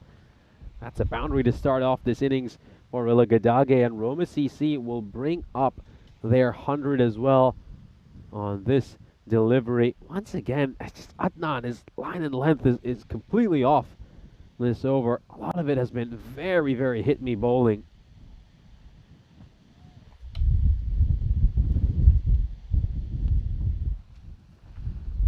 This time he's going to look to go big once more, and that has gone the distance. So that over ends up going for 19 runs. It just always felt like it was going to be an expensive over once I saw that very first ball. Oh, it was a risk. It was definitely a risk to go with Adnan Niaz, especially when they had options like Morettini and Imtiaz Ali available to them. That will just mean that Roma CC will get to 107 runs. So who are they going to turn to for the final over? Is it going to be Imtiaz Ali? Is it going to be Morettini? It's going to be neither of them. It's going to be Safi Badr. So they're introducing a new bowler into the attack once more. We'll have a look at those bowling figures. As you can see, Amir Hamza, the best figures, 2 for 16 for him. Anthony Mosca doing superbly too with 3 for 17. But here we go. They're going to go with Safi Badr to bowl the final over. Well, that looks a little bit harsh, and I think Safi Badr has the right to be frustrated.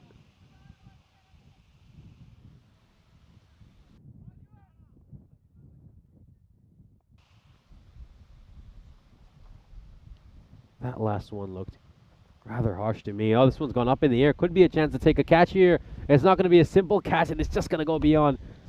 Dane Kirby, who has put in a very, very good effort.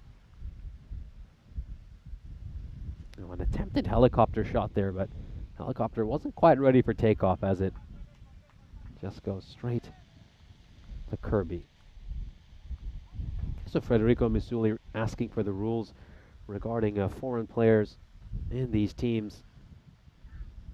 So yeah, at the club level, you doesn't really matter. Your nationality isn't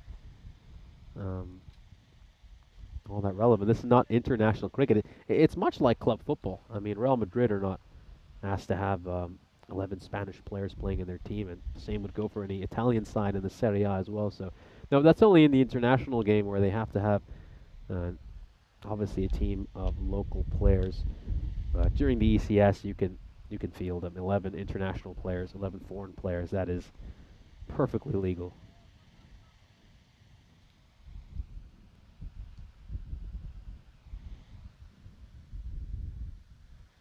That is a wide delivery, so yeah, just getting that one wrong over there.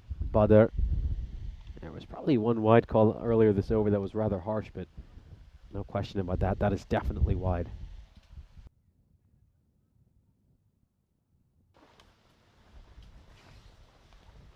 He'll look to go big here.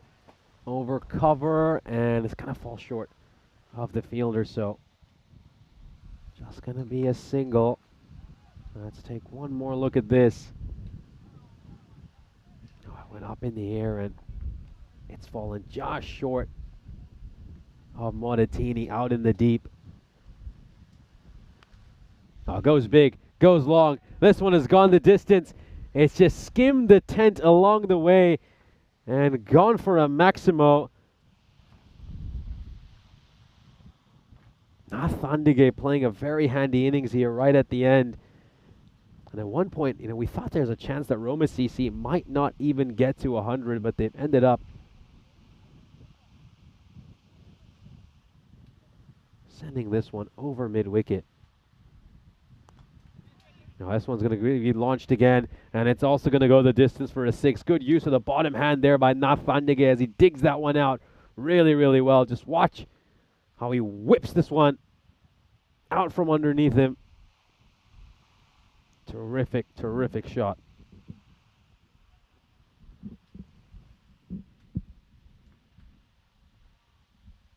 Oh, that is going to be a wide, so just on the wrong side of the tram line again there for Safi Badr.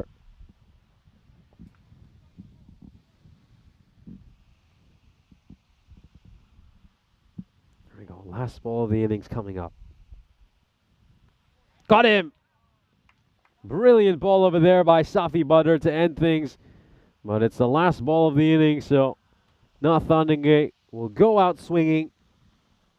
As Roma CC will actually end up with a pretty respectable total in the end, thanks to some great batting in the death overs. Gotta say, superb work in those final overs. They managed to get 39 runs off the last 2 overs and 55 runs off the last 3 after really struggling through the first 7 overs. Keep in mind, they were 72 for 7 at the end of the 7th over, and 63 for 7 at the end of the 6th, so they've come back really well here, Roma CC, and they've put up a respectable total on the board. We'll have a look at the highlights of this innings.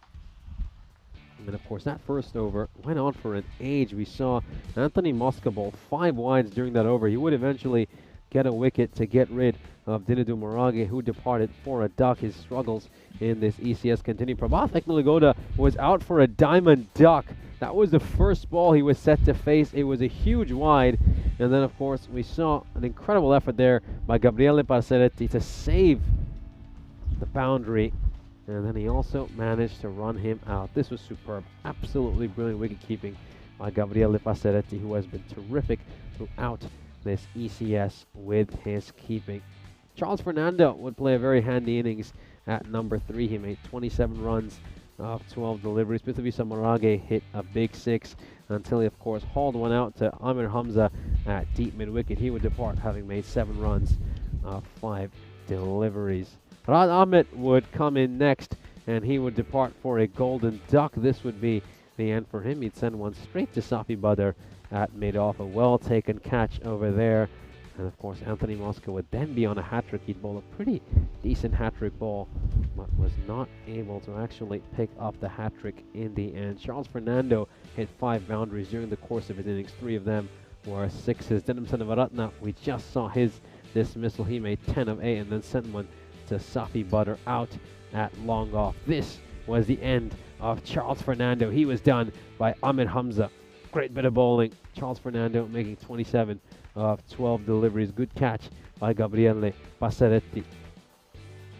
Chitanath Tandinge will play a good innings for Roma CC and put them in a good position. But one man we were waiting to see for quite a while was Tushara Samanakun, who was pushed from opening the batting all the way down to number 8, probably just trying to give a few other batters a chance to bat. And Samanakun would depart for a duck. There he is, Leslie. It was watermelon time, and it will be watermelon time at the end of this match. And we can just dig into some of the fine watermelon that Leslie brought for us. We're going to continue to look at some of these great shots that were played. Nath Thandige's innings at the end was very, very handy for his side. As we mentioned, Roma CC managed to make 55 runs off those last 3 overs, which is why they end up in a pretty good position after at one point we thought they would struggle to even get to that 100. Nath Thandige hit 4 sixes and 1 4 during the course of his innings, making 33 runs off 16 balls, strike rate of 206.25 for him. That was one of the best sixes he hit. Great use of the bottom hand, just whipping right through that ball, digging it out from underneath him. And Safi Butter would dismiss him on the very last ball of the innings. Great bit of bowling over there by Safi Butter as the innings would come to an end and Roma CC would end up with 127 runs. We'll leave you with a scorecard of this first inning and join you in just about 7 minutes' time.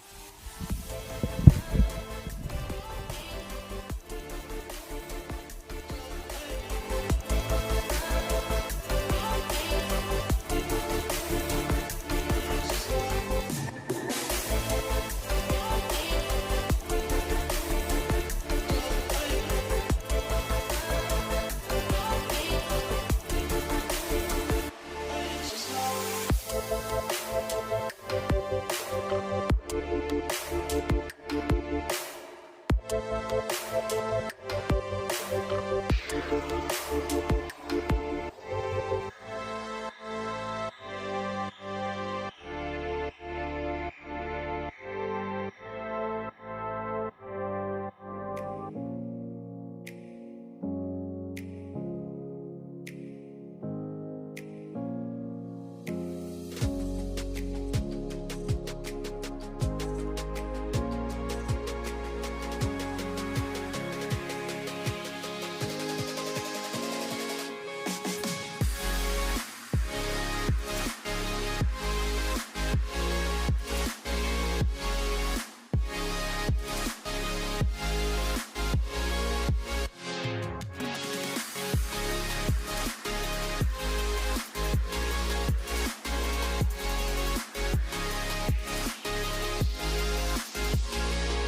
This European Cricket Network event is proudly brought to you by HCL Software and Paramatch.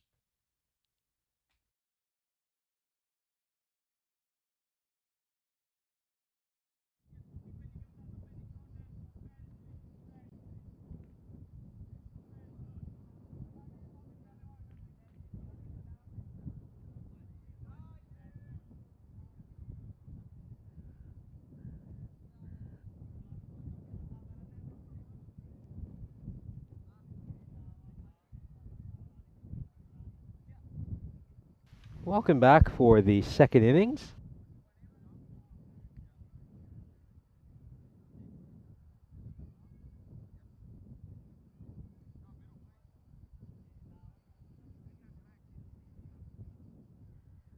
We will now have a look at, of course, the bonus point equation. So we're just moments away from the start of the match.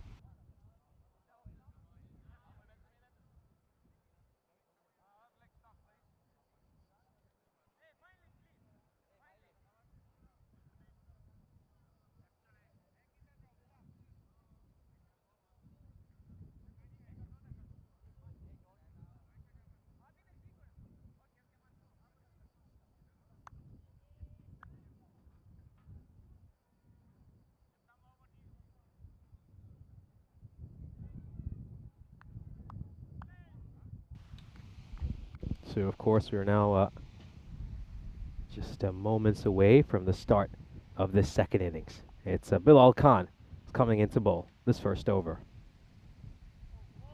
And he starts off with a ball that is just adjudged a wide by the umpire.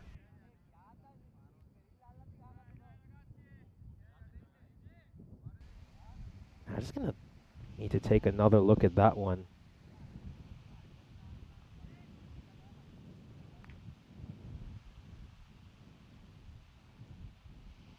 Yeah, of course, so as you can see, that one was judged to be a wide, so let's see if Bilal Khan can get a legal delivery in here. Oh, that is a sharp ball, really sharp bouncer. Back of a length delivery there. Moscow is just hopping around. Have a look at this again. Oh.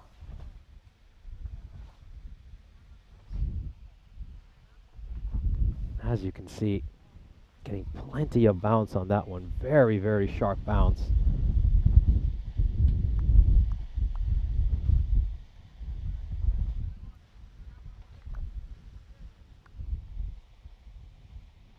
Yeah, just regarding some of the comments you made, Federico, I do agree with a lot of what you're saying, but I think it's also, I think for some of them, a bit of pragmatism, I should say, is important too. This one is just top edge, and it's going to go away for a boundary. It's gone the distance for a 6, so rather fortuitous boundary there for Ahmed, but he will take it however it comes. That has gone away for 6 runs, so a very, very good shot there by Ahmad. But yeah, just going back to that question, I think obviously there's a huge push to get as many homegrown and sort of Italian-born or European-born players into the team, sort of native European players. You obviously see that in the women's game in particular, where most of the sides can often be as many as much as 100% native. We'll see this in particular when you watch some of the women's cricket. It's just a case of the fact that there's just greater interest for the sport amongst players who come from cricketing nations, sort of the major cricketing nations of the world. So I understand the fact that you obviously like to see a lot more domestic talent, and that's completely understandable. I think we all would like to. And there's a huge push to get as many domestic players in as possible. You look at a country like Hungary, for example. You now have a team in the Danubian Kangaroos who are 100% native Hungarian.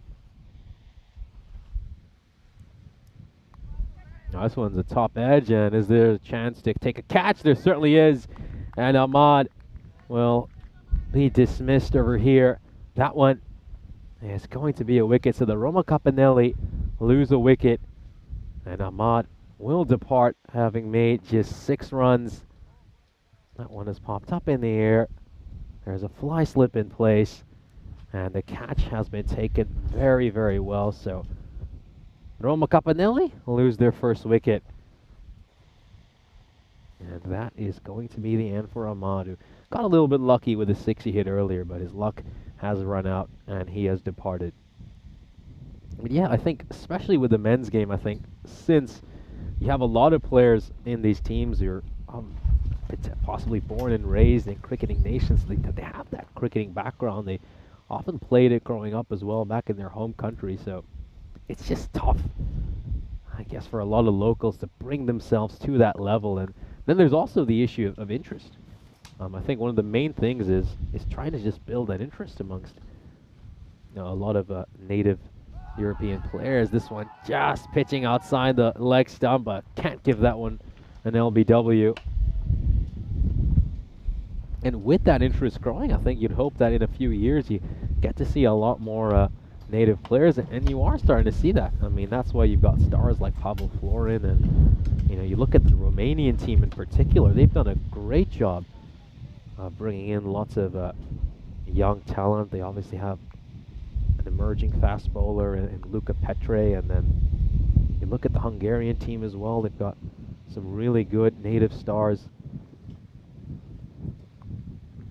But I think the women's game in particular has been a great success story in terms of introducing the sport to a lot of native players.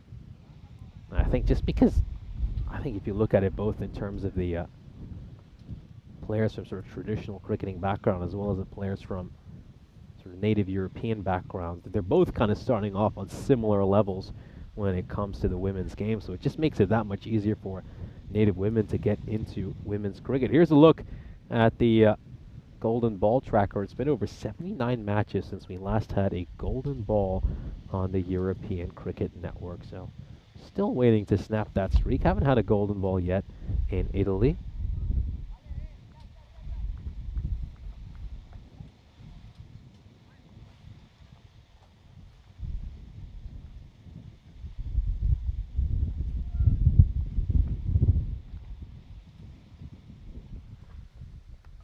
Got him.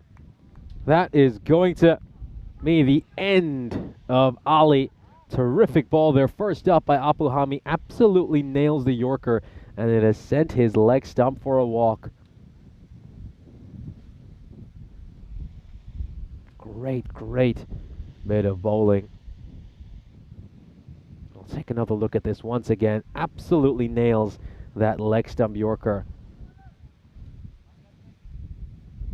And that is the end for him. So top bowling. Roma CC get a couple of early wickets here. And immediately there is a lot of pressure on the Capanelli.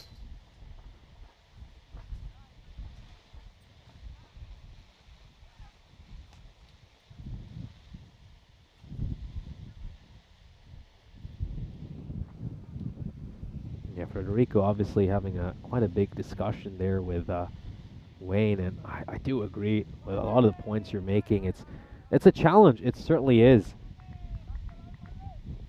And also some of the comments you're making about the standard. No, that is spot on, and I understand what you're thinking of from that point, Dave. But I should say sorry, Federico. It's a challenging one. It really is a tricky one. But every effort is being made to try to introduce the sport to locals. And I think you're now also seeing in a number of countries where European cricket is also investing in just bringing cricket coaches to a lot of local schools. This one is played beautifully off the pads by Dane Kirby. It'll go away for 4 runs. Very nicely played. Beautiful wristy stroke there by Dane Kirby. And that goes away for 4. Towards square leg. But yeah, no, every effort's being made to obviously bring the game to the youth and also to local players. I think obviously in Cyprus I've seen that with my own eyes. A number of schools have started to introduce cricket as well. I mean, in the past it used to just be a lot of the British schools, the private British schools, would have some cricket training. But now for the first time this year, we've even seen some of the Greek public schools start to introduce a bit of cricket coaching as well. Of course, ECN's very own Alistair Priddle was in Cyprus and spent quite a time just working on catching practice and different kinds of drills with a lot of children in schools. And yeah, Wayne also making some good points. I think I see what both of you are saying. Ultimately, it's a dilemma. It's a challenge. And of course, when you're attempting something as monumental as we are, trying to introduce a sport which for a long time has not been a major sport in the continent, there's obviously going to be a lot of things you have to overcome. There's going to be things you need to balance. And I think overall, it's heading in a very positive direction. And we've been able to certainly get through some of these obstacles very well. This one is just straying down the leg side. Dane Kirby's going to work that one away. That's gone into the parking lot, and oh dear, that has struck one of the cars along the way. Oh, I hope that hasn't left a dent or a mark. Well, if the insurance asks what happened to your car, you can just show them this video. Straying down the leg side, very nicely hit. There you go, Mr. Insurance Man. That's your culprit right there.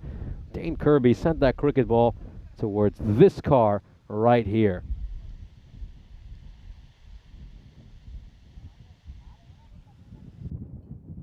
Yeah, so have a look at this. He's wearing two hats. He's got the regular cap on and then a floppy hat on top of that as well. Oh. Talk about getting as much protection as you need from the sun. I think he's probably just got the bowler's hat on as well.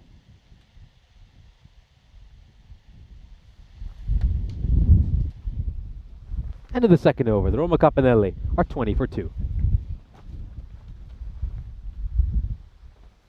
Here's a look at the standings for this European Cricket Series in Rome. The Capanelli yet to register a win so far this series. They've also suffered 3 bonus point defeats. Meanwhile, for Roma CC, well, this is the last match they're going to play in this group stage, and Royal Roma have been clipping at their heels for much of this ECS. I think this is one where we can just start looking at some of the different scenarios. So with a victory, Roma CC would move to 36 points. With a bonus point victory, 37. And with a loss, standard loss would be 34. And of course, bonus point loss, they'd be stuck on 33 where they are right now. This one is going to be top edge, and it's going to go away towards third for 4 runs. It's actually been given a 6, so looks like it has gone all the way. Just throws the kitchen sink at this one, throws everything at it. And Anthony Mosca's shot will go the distance for a 6. It just creeps over the rope and is gone for a Maximo.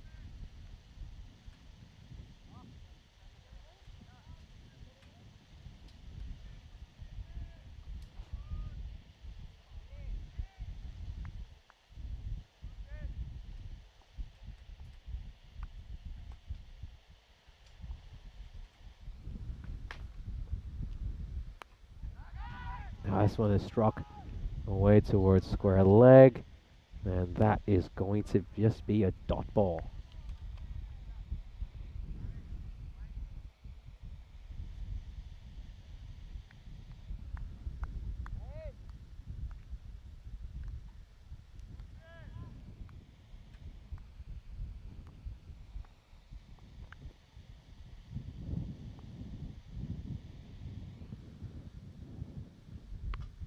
This one up in the air, and this is going to go to the fielder. Oh, he gets a hand to it.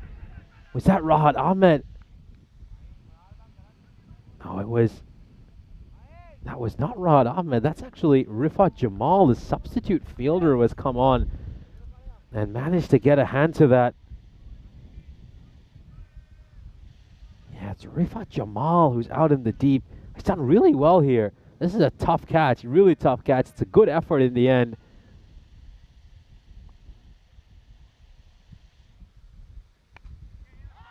Struck away towards square leg, and this is going to be a big throw towards the non-strikers, and then sensational bit of backing up there by Samarage. Sensational bit of backing up. Don't know if that's been caught on camera, but just off camera, it looked like this was destined to go away for overthrows, and then Samarage has come in And done a terrific job to ensure that one doesn't go away towards the boundary rope.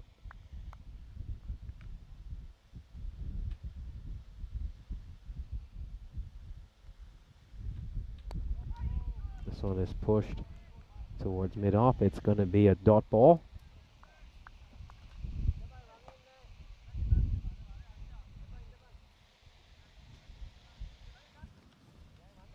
Yeah, so just going back to the talk about the standings. Roma CC, with a win, a regular win, would move to 36 points, 37 with a bonus point victory.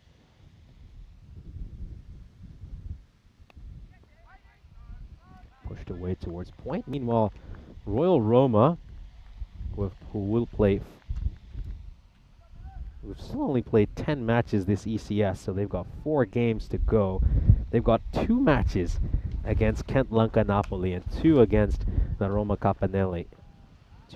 Two sides were massive underdogs in this ECS. Of course, the Roma Capanelli are a team who have struggled mightily throughout this ECS, still struggling to get a win. Kent Lanka obviously managed to not get that big upset win against Roma CC, but I think they're also one of the sides will just be battling it out at the bottom of the table.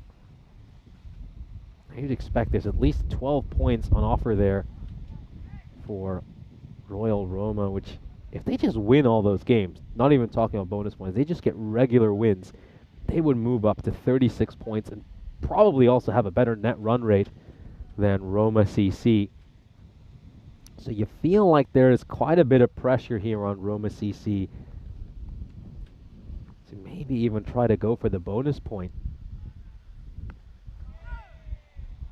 I mean, you just never know. I mean, how these scenarios will play out. I mean, one of these sides could upset Royal Roma. It's just a huge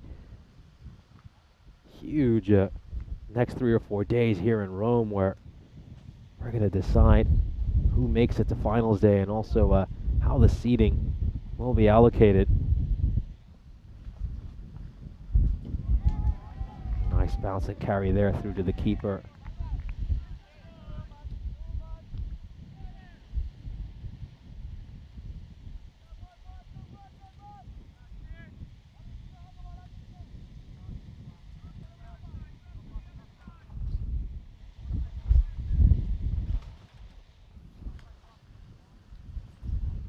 It's a very, very important matchup for Roma CC. I think points, bonus points, net run rate, everything they can get out of this game is just going to be so important. And we've seen it in the past. These fine margins can be the difference between a side winning a tournament or ending up in second place.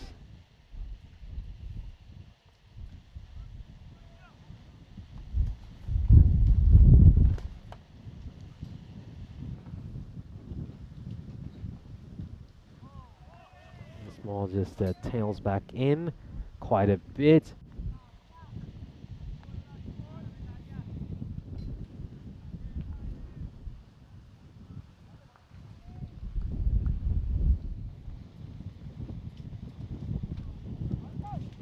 Now we're just going to have a look at this again.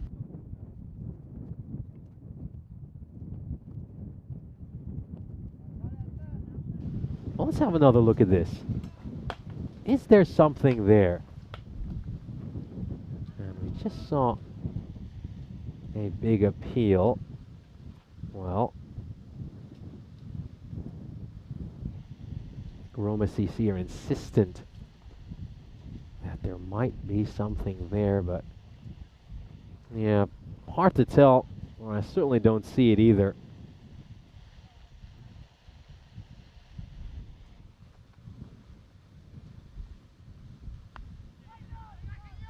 Nathaniel just falling over after delivering that ball, but he's just clutching his back along the way. That's not a good sight to see if you're a member of this Roma CC side. You can just see he slips a little bit as he goes in there. The ball loses his footing.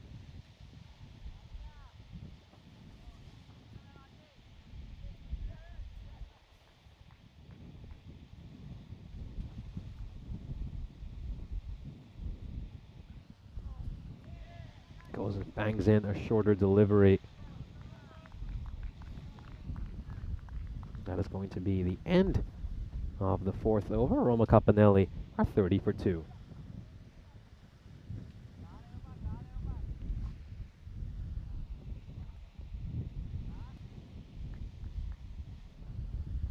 So here's a look at, of course, the graph. As we can see, the Roma Capanelli currently 30 for 2.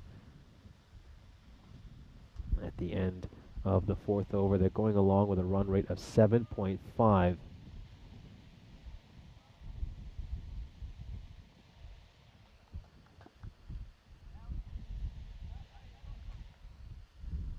So need to speed up here with the Roma Capanelli. They have to go at 16.3 and over to achieve this target.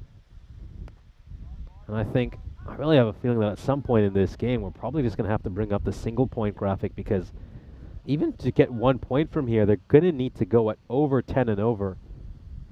They need another 68 runs of the remaining 35 deliveries just to pick up the 1 point. Innings hasn't quite panned out in the way that the Capanelli would have hoped for. Kirby's going to go big here. Has he got enough distance on this one? Looks like he has. Huge hit there by Kirby. That one just trickling close to the practice nets. Now, a big shot there by Kirby. Very big shot. It's a little bit shorter of a good length, and it allows Kirby to get underneath. You can just see the bottom hand taking over in that shot. Very well hit. Elevated over the rope for 6. Pushed away towards point. It's going to get past the fielder, and Kirby will now pick up a single. So 90 runs needed of 33 deliveries.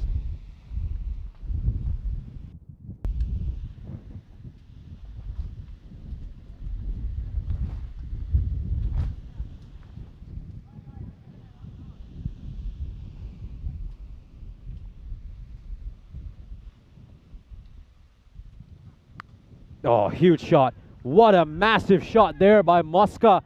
That has been hammered away all the way for 6. Look how far that has gone. My goodness. It's almost struck one of the vans of Italian cricket all the way at the back. Well, that is a vehicle which, of course, Cricket Italy use for a lot of transportation services that they offer. And my goodness, that car has been stashed away somewhere safely behind that banner, and Mosca has almost managed to strike it. Well, all the cars are under threat over here. This one's going to go away for 4 as well. Incredible shot. A little bit too much width on offer. And he flat bats this one away through cover. Very nicely hit by Mosca. Now, can they get something going here? Can they get a couple of big overs? And just get some momentum into this innings. 18 runs off this over so far. This is a sort of over that the Roma Capanelli so desperately needed. Now a top edge. Has it gone the distance? Yes, it has. That goes away for a 6. Apuhami's over. Goes for 24 runs. A magical over. Not sure he's quite been able to direct that exactly where he wants it. He probably wanted to hit that much, much squarer. Well, he's going to take that outcome. He absolutely will, as the Roma Capanelli finally get a big over. And, of course, it's a chance to welcome you into our commentary position. Huge over there for the Capanelli to get 24 runs off that. And so far this innings, the Capanelli have really struggled with their run rate. It's just been a touch too slow. They lost some early wickets as well, which really hampered them.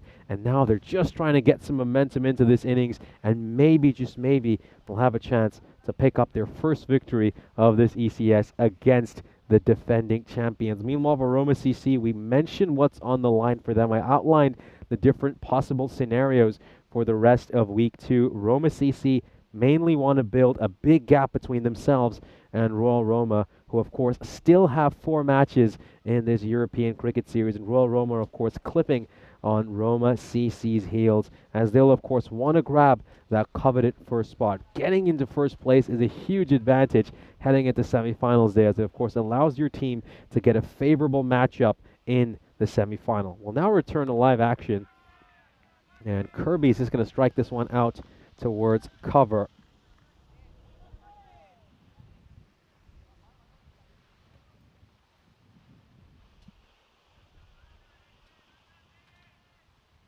This one is just struck away towards the offside. That's going to be a single.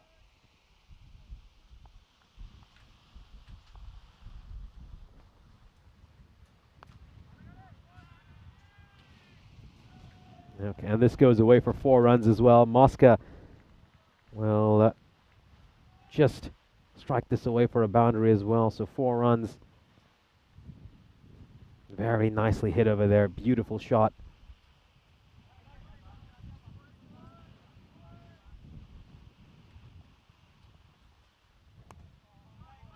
Struck out towards long on. That is going to be a single.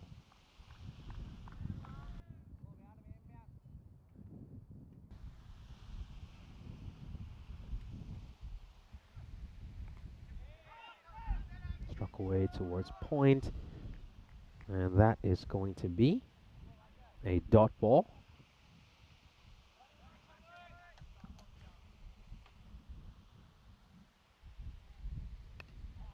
This one's gone up in the air. Here's a chance to catch it. And very well taken there by Samarage. As Dane Kirby will depart, having made just 18 runs. He was looking to get a hurry on over here, trying to hit a big shot, but he just tried to reach out of that one and couldn't quite get to it. Wayne saying that Mosca's stats page has a few issues. Yeah, of course, thank you for updating us. We'll make sure to just pass the word along. And we'll get that one sorted as soon as possible. I believe just you need to give it a few hours to update, and I think that stats page will be perfectly fine. He's, of course, still early in his ECN career, so we'll have that stats page updated as soon as possible, of course. Mosca's played plenty of cricket outside ECN for the Italian national team. He's a very important part of that side. Has played plenty of 50-over cricket here as well and has some half-centuries to his name. I think what he's best known for are his national team performances. He's played club cricket over in England and Australia as well, so Mosca's certainly a very accomplished cricketer. As we come to the end of the 6th over, Roma Capanelli are 60 for 3. Good over there by Samarage. They needed to sneak in that quiet over after Faridu Apohami went for 24 runs in the 5th over.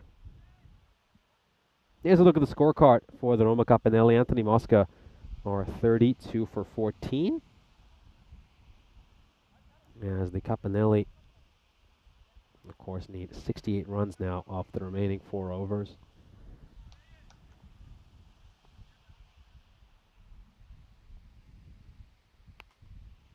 This one is battered away. It goes over mid-wicket. And that's going to go for 6 runs. So this one is just struck away into the practice nets. And again, just a little bit too much length on offer over here. And Mosca has managed to get underneath it and bash it away for 6. Oh, this time he looks to pitch one up. And Mosca's going to go straight down the ground. Back-to-back 6s for Anthony Mosca, the Italy international cricketers.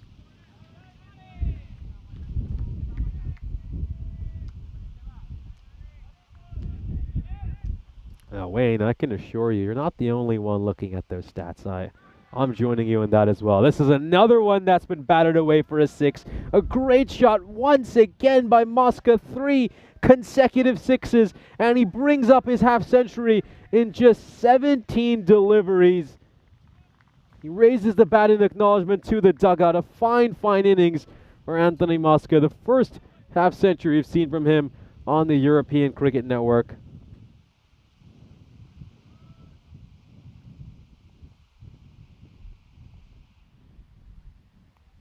Oh, outside edge. Is that going to go away for a 4? Yes, it will. Streaky boundary here from but he'll take it however they come. That's unlucky for Marage. He's gone for quite a few runs this over.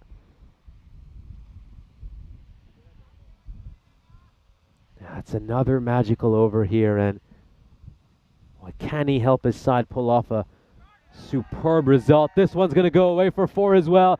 Just a little too short, a little too wide, and it's cut away by Mosca for 4 runs. Rocks back and carves that one away behind point. 26 off this over so far. Could we get a supersonic 30-plus run over? Look at that required as well. It was above 17 at the start of this over. It's now under 13.3. Can Marage strike one more boundary to make this a supersonic over? Hit through cover. Yes, he will. Goes away to the boundary. 30 runs coming off that over. The most expensive over Marage in this European cricket series. And a man who hasn't put a foot wrong with the ball in hand will go for 30 runs. And I doubt we'll see him bowl again for the rest of this match. What a superb display of batting by Mosca.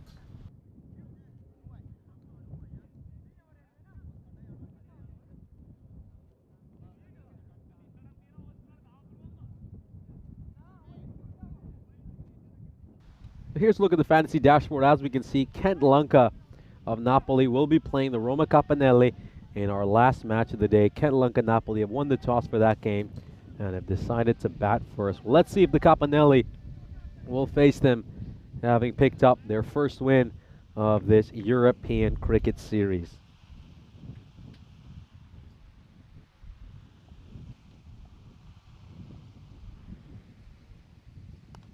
This one goes up in the air, and it's going to go over long off. That's going to go the distance for a 6. Massive, massive hit over there by Ghulam. And we have seen 7 consecutive boundaries over here. 7 consecutive. What a display of hitting. Just getting a little bit of extra bounce there, Samarage.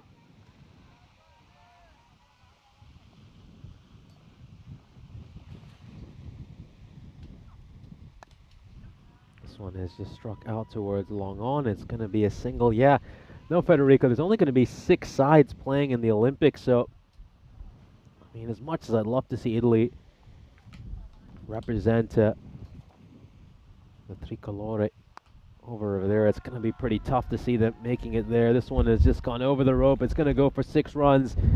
Once again, just dropping that one a little too short there, Samarage, and that goes for a 6 as well. 13 runs off this over so far, and well, it's like something has just possessed this Capanelli side these last couple of overs. Now Mosca's going to go big again. This one's going to go over the Coventry 10. What a display of hitting. It's another 6, and this entire Roma CC side is absolutely shell-shocked. Oh, what superb batting. What superb batting here by Anthony Mosca. They now need just 19 runs of 13 deliveries.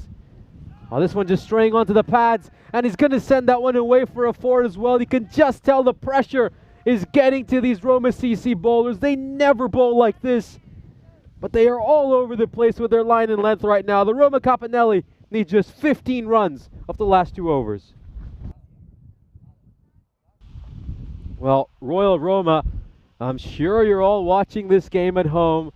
I'm sure you've got your Roma Capanelli black and green on while you're watching this match and cheering on the Capanelli against Roma CC. If the Capanelli can pull off this upset, then there will be celebrations in multiple different parts of Rome. So this is a very interesting story here by Nicolo Fernando. So the umpire, Nuwan Amarsinga, was of course umpiring this match, was the first coach for both him and Charles Fernando, and Nicolo credits him for why they are where they are today in cricket.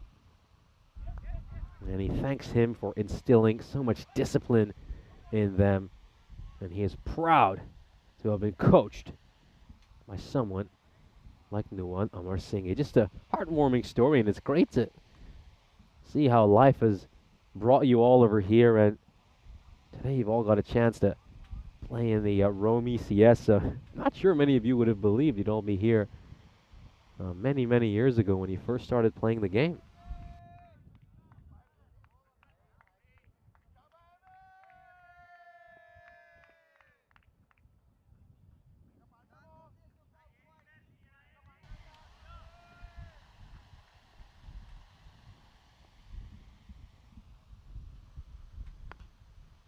Struck straight back towards the bowler.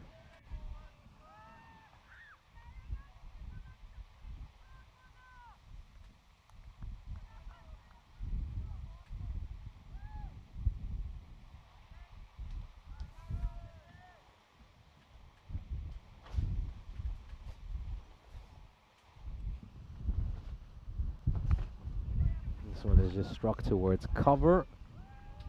And that is going to be a single.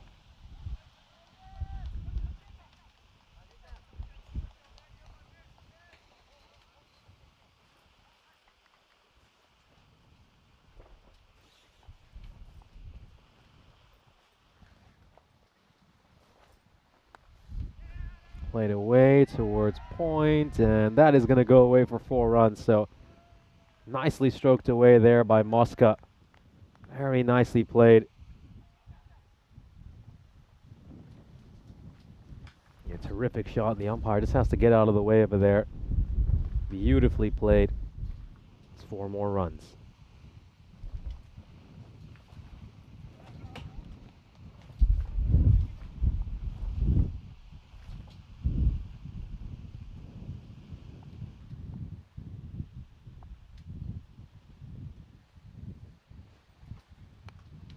This one's gone up in the air, and let's see if this can just go away for 4. It will go away for 4. That has gone the distance, 4-6 actually. Would have thought that would look like it was just going to go for 4. So now the Capanelli need just 3 runs to win. They're closing in on what would be a very, very special victory for them. Oh, what a shocker here. What an absolute shocker for Roma CC. And what a shame for Anthony Mosca that there's just not enough runs left for him to bring up his century. Oh, he's going to look to finish this off in style. He finishes it off in spectacular fashion. What a shot to win it for your side. Anthony Mosca, take a bow. He has played a match-winning knock for the ages. Roma Capanelli pick up their first victory of this ECS, and they do it in extraordinary fashion against the side who were massive favorites heading into this match. Roma CC have been rocked once again. The second shock defeat of the day for them, but this one is going to sting the most. They never would have seen this one coming, but it was Anthony Mosca who played an innings for the ages, and he's getting some well-earned handshakes, some well-earned congratulations from everyone around him for playing a terrific innings. You can see him there just having a word with Bilal Khan. Bilal told me quite a bit about Anthony Mosca prior to the start of the day. Told me what a great cricketer Anthony Mosca is, and I'm sure he's over there just appreciating him and giving him some congratulations for how well he has played. Now that was one of the finer innings we have seen, and it's a real shame that Mosca is not going to have enough runs left to get his century. He will end up undefeated on 94, and he, of course, ends the match playing that beautiful scoop shot. You talk about finishing the game in style. That's how you do it. So Roma Capanelli now pick up their first victory of this ECS, and they will take on Kent Lanka Napoli in 25 minutes' time. We'll now have a look at the highlights of what was an incredibly entertaining innings. They started off very slowly. They started off really slowly. It's worth keeping in mind that this Roma Capanelli side were 29 for 2 at the end of the 3rd over. They lost Ijaz Ahmed early, and then they lost Imtiaz Ali after that one as well. And at this point we thought, well, can the Capanelli even get a point out of this game? We were wondering if Roma CC were going to go for the kill and try to get bonus points. Keep in mind, they got just 1 run off the first over after the power play. They were 30 for 2 at the end of 4. And the required rate had absolutely shot up at one stage to over 17. Well, then this man, Anthony Mosca, boy, did he play an innings. He played one hell of an innings, guiding his side to victory by absolutely smashing this Roma CC attack all over the park. He made 94 of 26 deliveries, struck 17 boundaries during the course of his innings.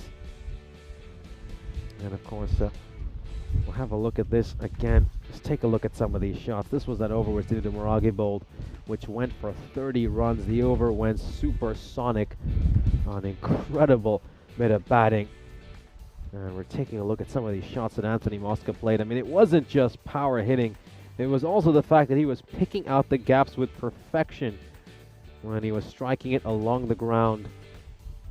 And there was just no answer for him for any of those Roma CC batters. And you talk about finishing the game off in style. Oh my goodness, what a shot. What a way to end the innings. Incredible, absolutely incredible. One of the finest match-winning shots you are ever going to see. Let's now have a look at the scorecard for this Roma Capannelli side. Now that we come to the end of this highlights package.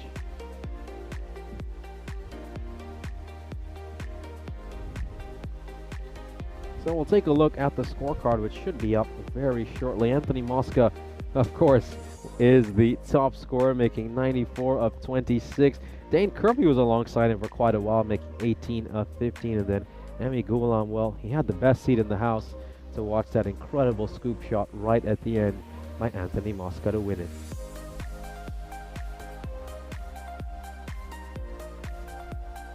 We'll now turn our attention to the Roma CC bowling.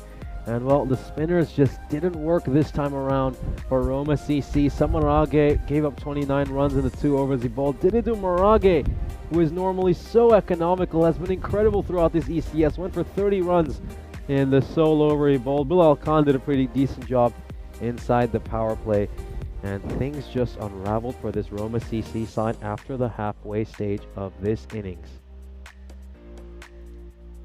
Roma CC have been rocked. They've been shocked. The Capannelli pick up their first victory of this ECS thanks to an absolute blinder of an innings by Anthony Mosca. We'll take a quick break. We'll be back on your screens in 20 minutes.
This European Cricket Network event is proudly brought to you by HCL Software and Paramatch.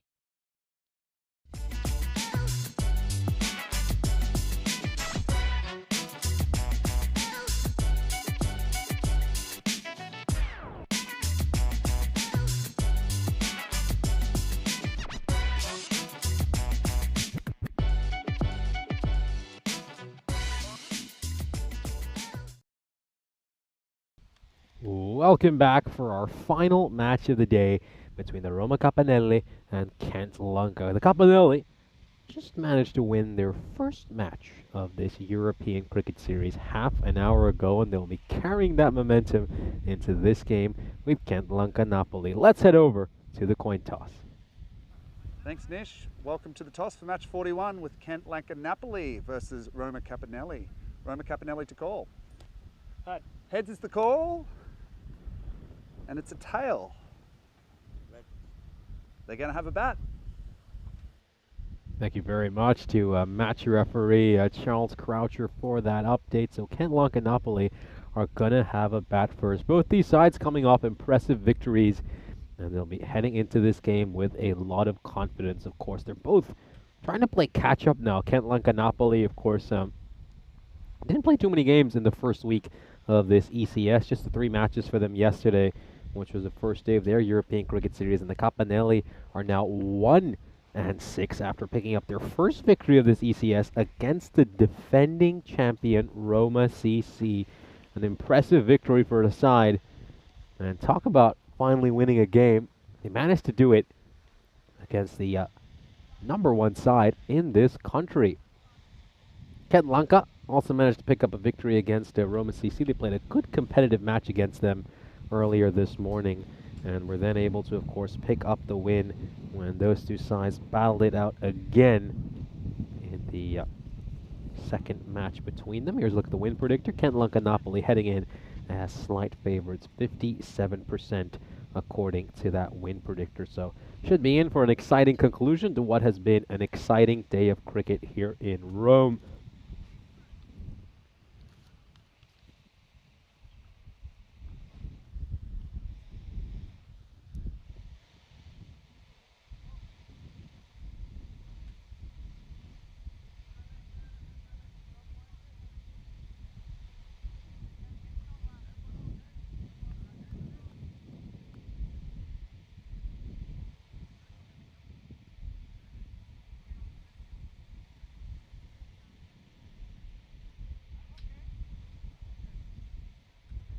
So we're just moments away from the first ball. It's going to be bowled by Anthony Mosca, coming off an incredible innings, 94 undefeated for Anthony Mosca.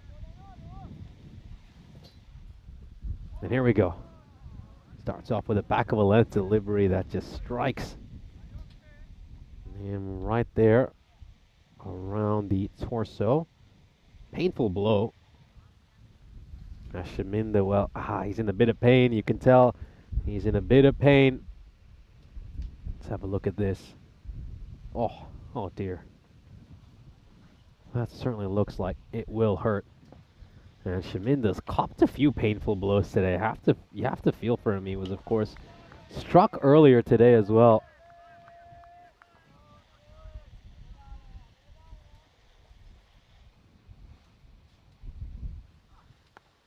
This one's just worked away towards point. It's going to beat the fielder, and that's going to go for 4. He tried to get a handout over there. That was Ravil Siddiqui, who has been inserted into the lineup for this match, but he's unable to stop that from going away for a 4. Smart shot. Opens the face of the bat. Helps it away behind point. 4 runs.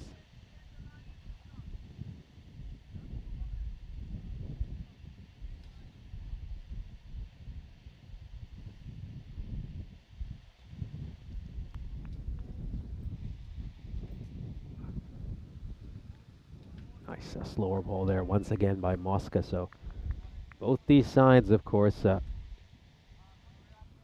on very different paths compared to some of the bigger teams in this ECS. The Capannelli are 1-6 so far this ECS. They've got 7 more games left, and they'll be hoping to go on a bit of a roll, similar to what we saw from Baraka Prato. Keep in mind, Prato They were 1-5, and then managed to win 6 of their last 7 games. This one is struck away past point, and it's going to go straight to the fielder out in the deep. That is well fielded by Imtiaz Ali. And of course, Baraka Prato currently find themselves in second place. I don't think they're going to stay there, though. I'd expect them to probably slip down to either 3rd or 4th. Well, if the Roma Capanelli can get on a run similar to what we saw from Baraka Prato, then, well, sky's the limit for them, especially if Anthony Mosca can continue to just pile on runs throughout this ECS. They could maybe just sneak in to one of those finals day spots. This is going to be interesting. This is going to be very interesting. I'm just having a peek at the square leg umpire. It's been given the 1 for the over. Oh dear, well.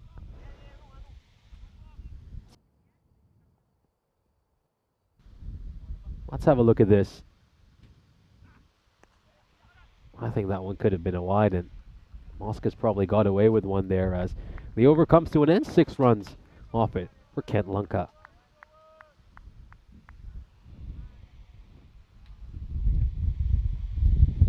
"35 days to go until the marquee event on the European cricket calendar, the European Cricket Championship. We're not too far away when all of Europe's best will come to Kardama to battle it out in the Euros of cricket. It promises to be bigger and better than ever before.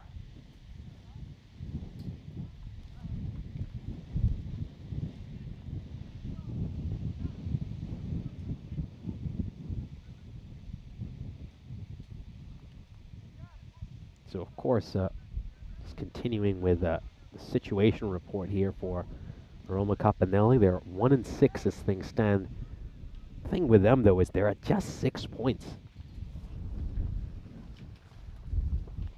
3 of their 6 losses so far have been bonus point defeats, which, Baraka Prato, I'll say one thing about them. Even when they were on that losing streak, it still felt like they could turn things around just because of the fact that they were having lots of close losses. They lost a number of games early in this tournament where it came down to the last over and they just mismanaged situations which they could have won in.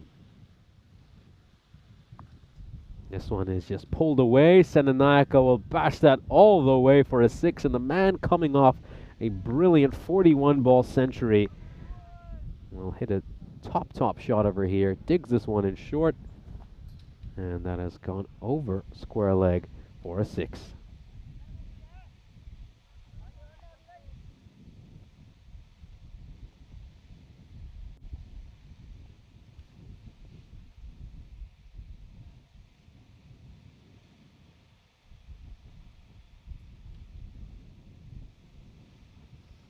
Yeah, I think if you look at some of the losses that the Capanelli have had, I mean, a lot of heavy defeats for them, and I think the negative way to look at that last victory for them, sort of glass half empty approach, is Senanayaka just spoils a wide over there. If he just steps inside and takes the wide, he would have got a single, but he's ended up spoiling that. But yeah, the glass half empty approach to looking at the last victory which the Roma Capanelli had was that, well, it's basically just Anthony Mosca playing an incredible innings. And how many more times can he do that for the rest of the ECS? That would certainly be a valid concern, a valid comment. Shaminda just looking to work this one away towards 3rd, trying to get some bat underneath it and help that away for a 4.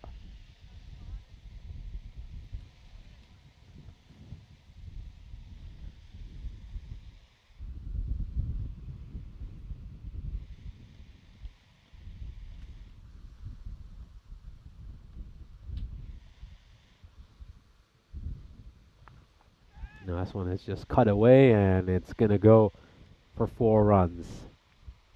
Brilliant shot. That goes all the way. Very nicely hit.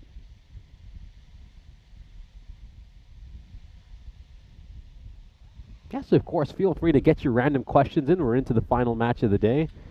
Chance to continue our discussion, of course. Been a great chat so far today. I've got an opportunity to talk about so many different things. This one is just down the leg side. Imtiaz Ali getting that one wrong.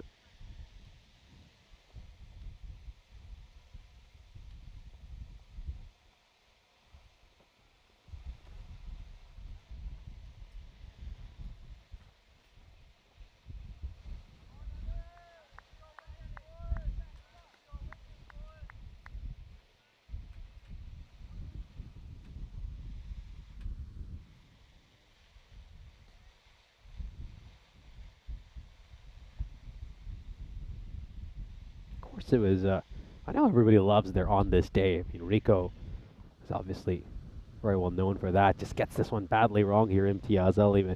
Something interesting that I saw, and I thought a few of you would be just interested to see it, is that I believe it was on this day, maybe it could even have been yesterday, that Marnus Labuschagne made history as the first ever concussion substitute in Test cricket. And, well, how did that change his career and turn things around? Of course, he's never looked back since. He's gone on to become one of the finer players, as this one's just going to go away for 4 runs. Very nicely played.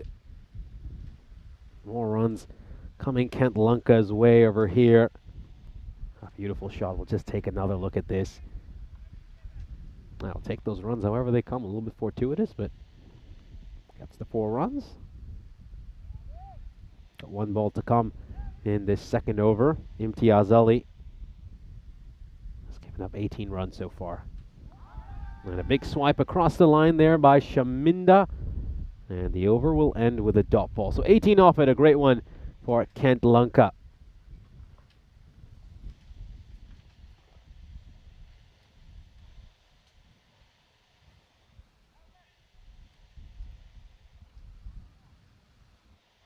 So we'll now have a look at the standings, and of course, this is what our discussion earlier was about. Is can Roma Capanelli get on a roll here, similar to the one we saw from Baraka Prata when they were 1-5, and then just push themselves up the table into one of those top 5 spots?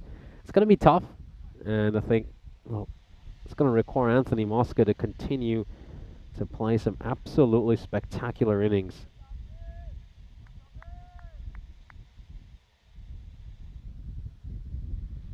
He's just going to have to bat out of his skin for the rest of this ECS.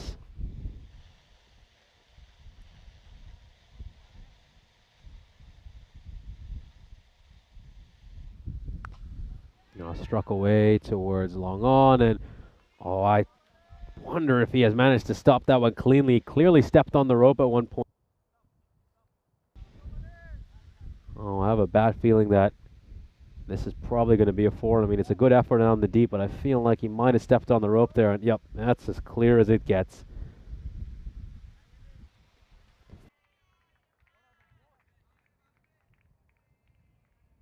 I'm just going to go back a little bit, just to give the evidence that it was indeed a 4. So there we go. You can just see stepping on the rope as he touches the ball.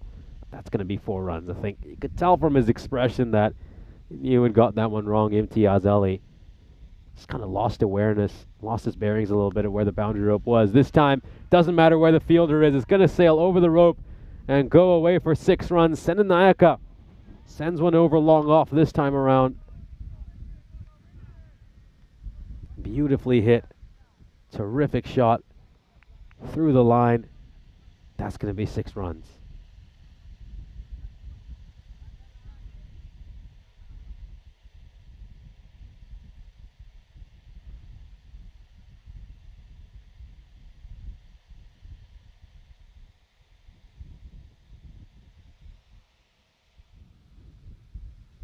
This time he's just looking to get this one away towards fine leg. Just get enough bat on it.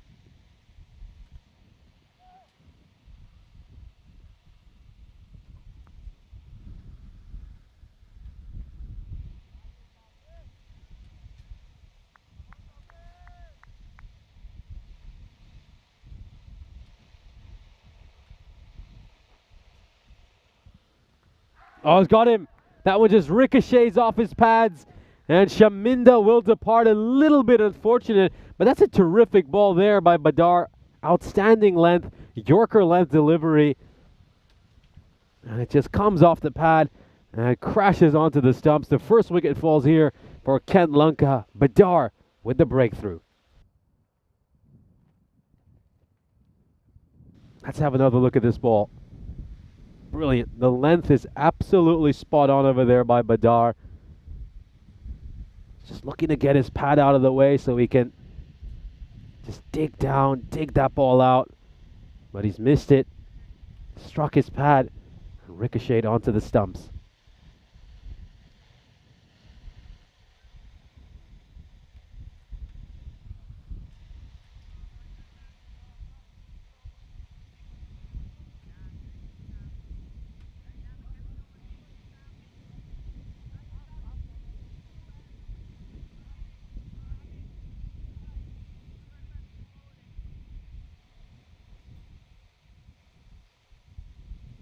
So the new batter is going to be Vim Kuthi.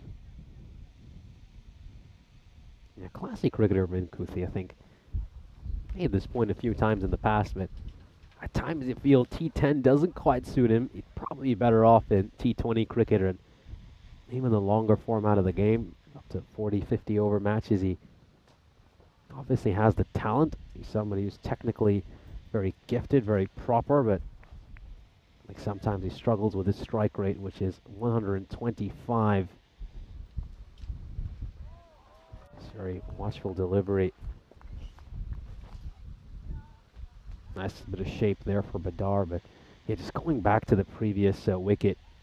There's a good Yorker there, perfect Yorker outside the leg stump, and you could just see that he wanted to get underneath that one.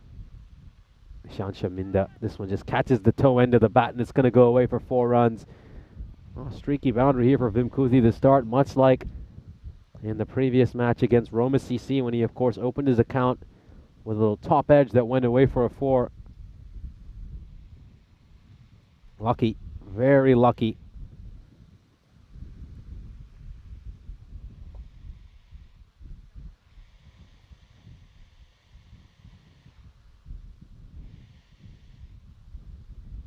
We'll, of course, come to the end of the power play now. Kent Lanka are 39 for 1. Have a look at those last couple of overs. 33 runs off them. It was a good start when Anthony Mosca bowled superbly in that first over. They just kind of lost their way a little bit these last couple of overs, Roma Capinelli. And I think that's why they're just going to bring Anthony Mosca back. So they made the bowling change.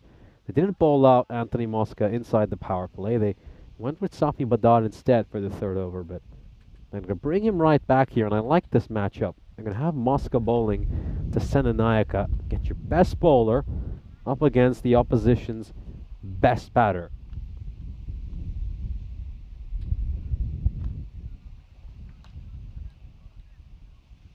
Yeah, now with fielding restrictions removed, should have a few more catches out in the deep as well. So this one is played out towards cover. It's just going to be a single. Vim Kuthi will come back on strike.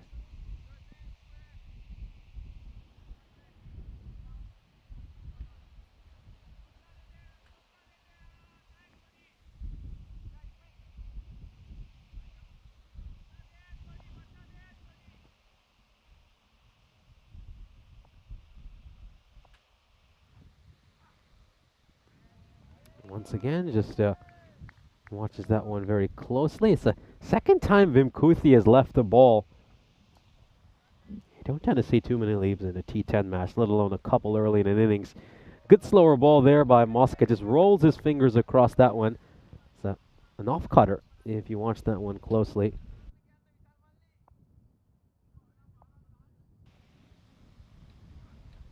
On-pace delivery over there, and it's missed again. And Senanayaka must be getting agitated at the non-striker's end.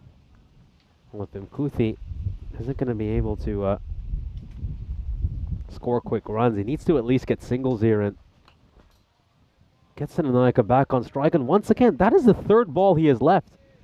6 balls into his innings.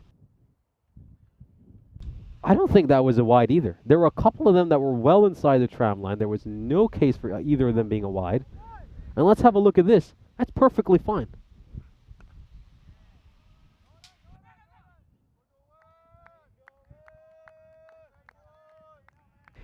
Now, I think that replay wasn't quite the one we were looking for, but Vimkuthi plays out 5 consecutive dot balls in that over, and that is absolutely perfect for Roma Capannelli. And I think Senanaika is just having a word with him here. I mean, keep in mind, Vimkuthi, those 4 runs he got was because of an edge, one that he nicked that came off the toe end of his bat and went away for a 4. So he's not middled a single ball while he's been out there.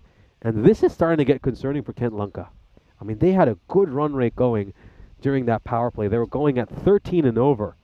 And they can't afford to have him coming out here playing out 5 straight dot balls, leaving deliveries as well. He left 3 or 4 deliveries this early in the innings.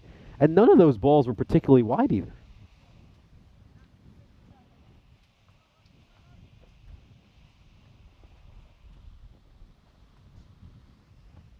So Ijaz Ahmed is going to bowl the 5th over here for Kent Lanka.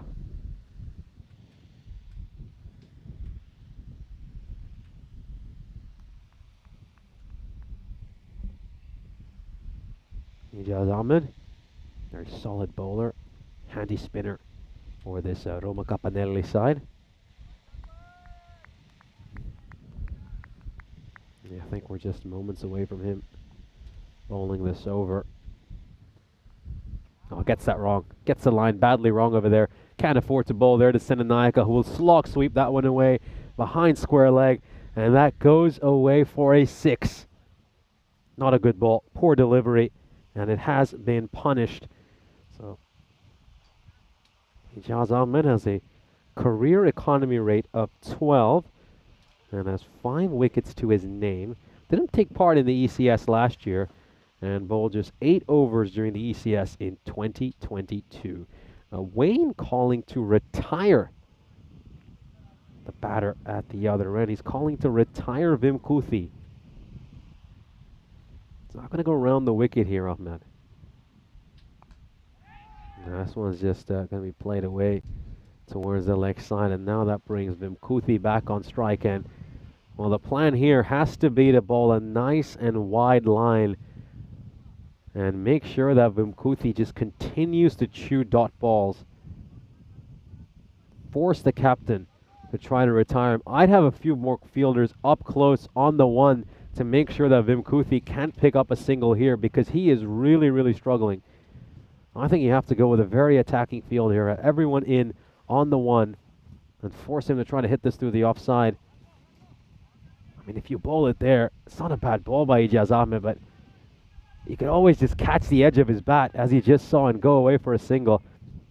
I think whenever Vimkuthi's on strike, keep that line nice and wide, have some fielders on the offside on the one. That's how I'd go. Good ball there by Ahmed. And Vimkuthi's back on strike. And well, I don't think we're going to see that plan implemented here, the plan I suggested.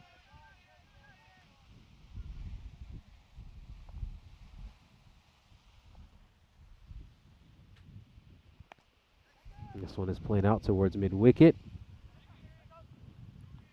And that's going to be a single. So good bowling by Ahmed. He's come back well since he hit that 6.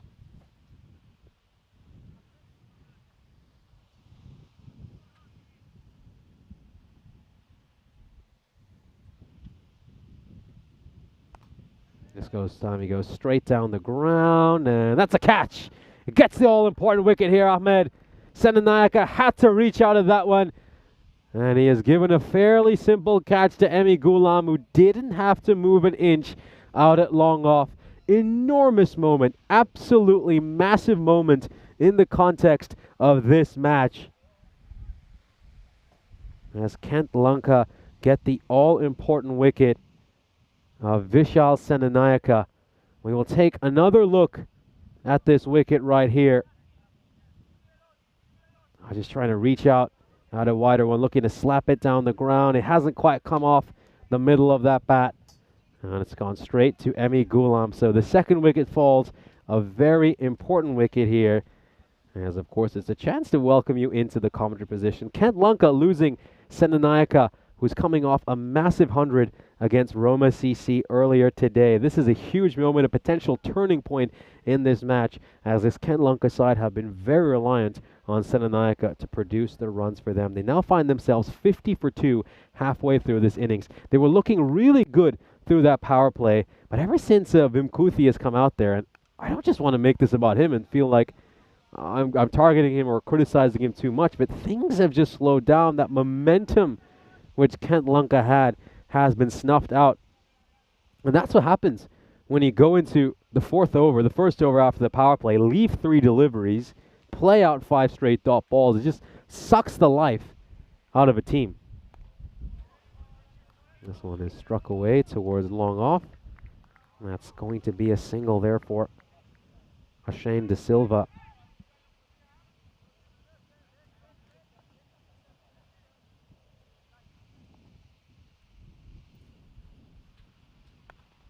He's going to look to go straight down the ground here, and caught. Vimkuthi's gone. Now this is well caught out at deep mid-wicket. He was looking to use his feet and bash this one over cow corner, but he hasn't quite been able to get a hold of it, and another wicket fall. So the Roma Capanelli putting the brakes on Kent Lanka scoring over here. He was looking to get to the pitch of the ball, but he hasn't quite been able to time that one as nicely as it likes. Hasn't quite come out of the middle of the bat. Probably more of the inside half of that bat. And it's been hauled out towards deep mid-wicket, where it's been caught very nicely. So another wicket will fall here for Kent Lanka, who find themselves 52 for 3. This one's just played into the pitch, and they will pick up a single over here. So a huge chance here for Roma Capanelli to really restrict this Kent Lanka side to something paltry.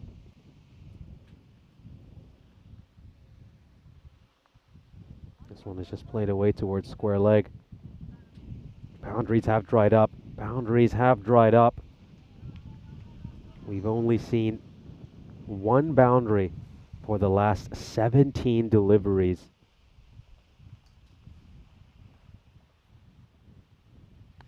He's going to look to go down the ground here. Is this going to carry to Safi Badr?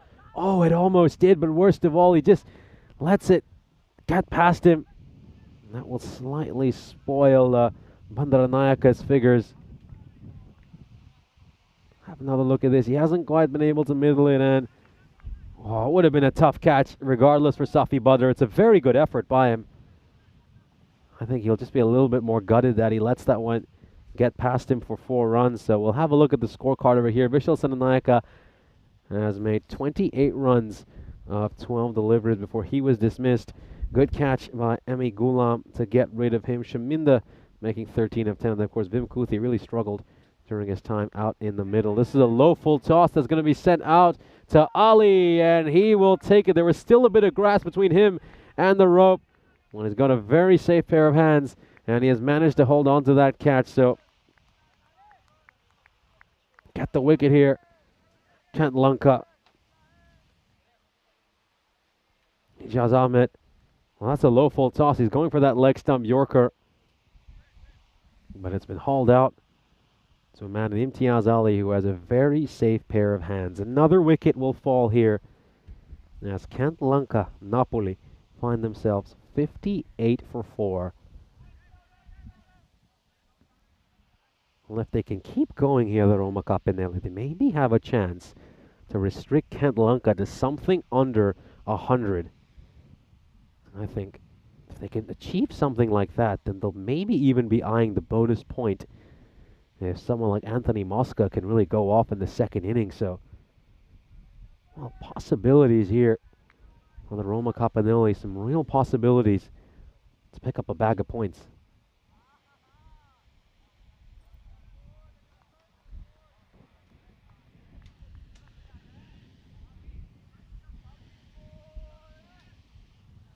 Yeah, so that single on the leg side always on offer. There's no fielders inside the ring on the leg side. Oh, this could be close. This could be very close, and it's given. It has been given. Pereira departs. Half the Kent Lanka side now has been sent back to the shed. We'll take another look at this one. Have a look at it very closely. It's not a huge turner of the ball, Ijaz Ahmed. Is that one just going on to hit the top of off stump? Let's have a look at the height, because keep in mind, it's hit him right there on the front pad, and question here is the height okay on that one? I think that was my initial reaction. But it's been given an out, and Kent Lanka are 59 for 5.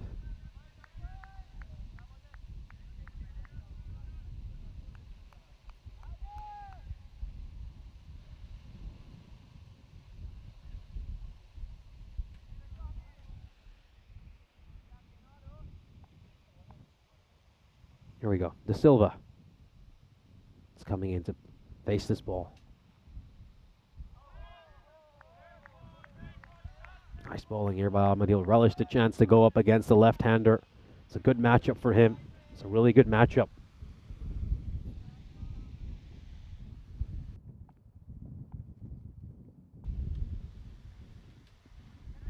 This one's going to go up in the air. Chance for him to pick up his 4th wicket, and he's going to get it. He's going to get it. De Silva will depart for a duck. And what a moment there for the young man. He picks up a wicket. Brilliant moment. As another wicket will fall here for Kent Lanka, who now find themselves 6 down. That one pops up in the air, and it's really, really well held on to out at short, fine leg. He's going to depart without troubling the scorers. Wicket, single wicket so far this over. And there is Derek now, getting larger and larger as he follows Shine De Silva. 3 wickets so far this over. Over's gone wicket, single, wicket, dot ball, wicket. And a chance here for Ijaz Ahmed to pick up a fifer. Can he get it? Can he get a 5-4?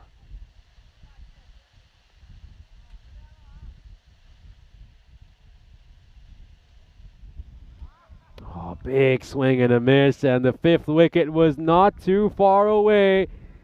Ijaz Ahmed almost added his name to the Hall of Fame. Let's have a look at this. Oh, look at the turn on that ball. That wasn't a million miles away from the off stump, was it? Terrific delivery. Got some spin, some turn as well. Some turn and bounce. Excellent. Here's a look at the fixtures coming up tomorrow. So it's day 10 of 12 of our European Cricket Series here in Rome. And of course, the action continues to heat up. Kent Lanka Napoli will be back first thing tomorrow morning to take on the Gladiatori, who of course have a big morning. They've got a couple of matches coming up tomorrow. They'll play back-to-back to start off the day. And a wicket will fall here as we return to live action. Themira departs, well held onto in the offside. Another catch will fall, and they're just throwing their wickets away over here. This is really sloppy cricket by Kent Lanka. He's backing away, looking to make room, trying to hit it through the offside, and he has picked out the fielder. This is poor batting by Kent Lanka. We know they're capable of doing better. We saw them earlier today give a real tough task to a quality team in Roma CC.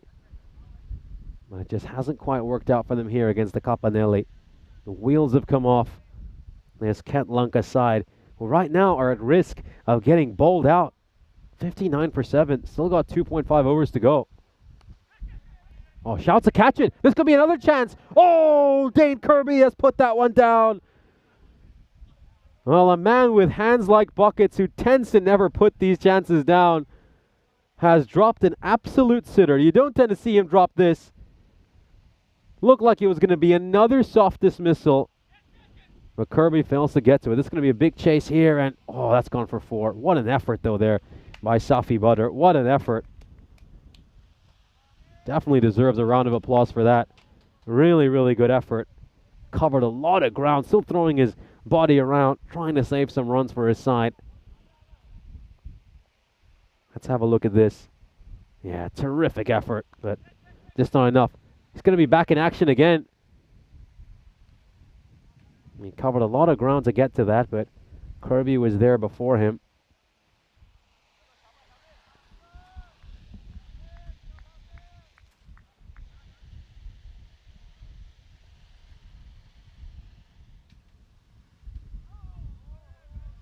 That one just skidding off the surface. So again, let's see how low they can keep this total, the Roma Capanelli. What can they restrict Kent Lanka to? If it's anything under 80 runs, all of a sudden that bonus point comes into play, and it just makes things so much more exciting in this race for 5th place. I mean, you gotta love this tournament so far, don't you? We would have eliminated the Roma Capanelli and thought they have no chance of making it to finals day, but they get an upset victory against the defending champions.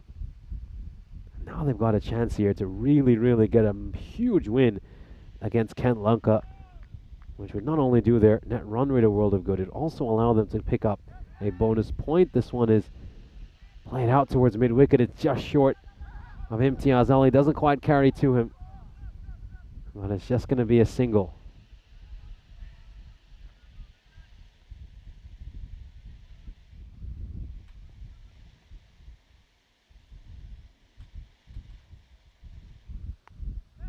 Up in the air. And that one lands safely at mid-on. It's just going to be a single.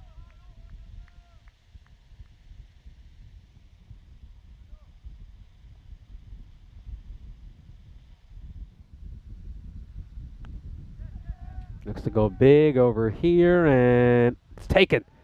It's taken out in the deep. Emi Ghulam holding on to that. Kumarasinghe departs having made just 3 runs. Another wicket falls here for Kent Lanka Nicosia, who now find themselves 68 for 8. They have a chance of getting bowled down. He's looking to go deep in the crease over there and try to smash this one over long on, but just didn't quite have the power to clear the boundary rope. Well taken out in the deep by Emi Ghulam.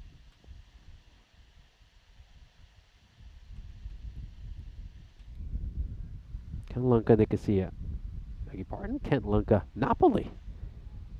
68 for 8. Boy. Thought they might be from my hometown. It's been a few times I've thought of calling them Kent Lanka Nicosia, and it finally came out. Kent Lanka Napoli.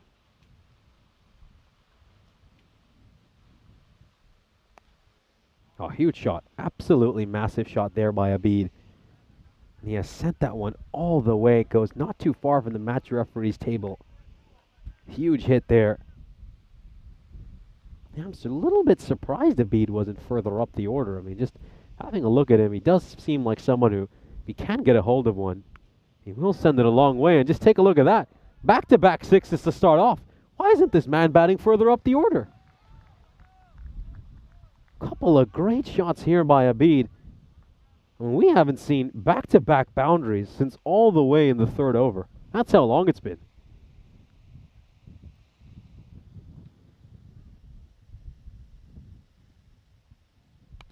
Oh, this time he's going to go straight down the ground. Does he have enough on it? Not quite.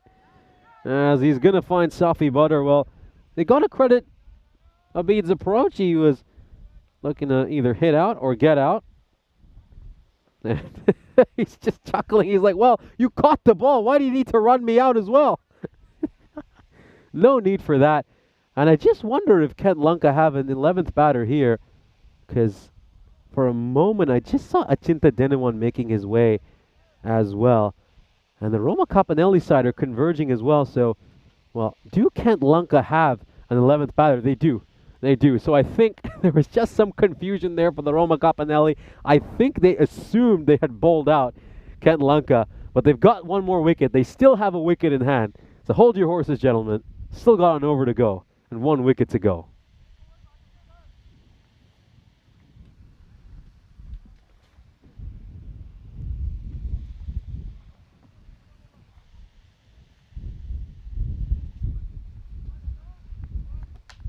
So it's young Cheyenne Fernando, 17-year-old exciting bowler, who has come in here at number 11.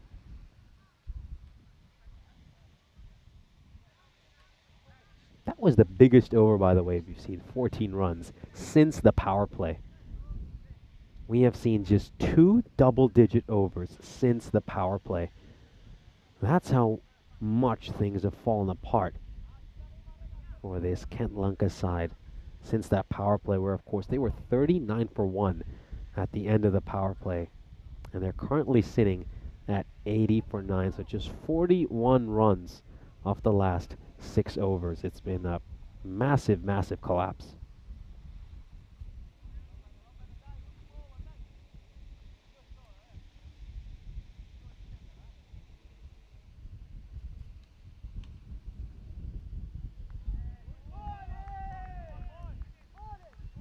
Imtiaz Ali starts out the final over with a dot ball, so well, can Kent Lunka get into the 90s? That's the big question over here. That one just going over that red tram line, so it's a legal delivery.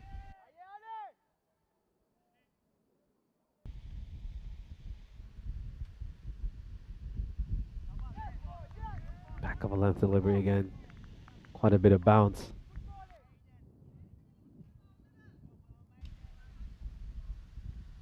Yeah, I can just see just around shoulder height.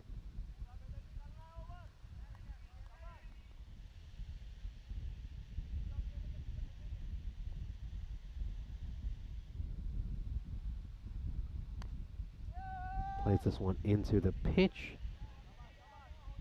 And that is going to be a dot ball. So a couple of dot balls to start this over.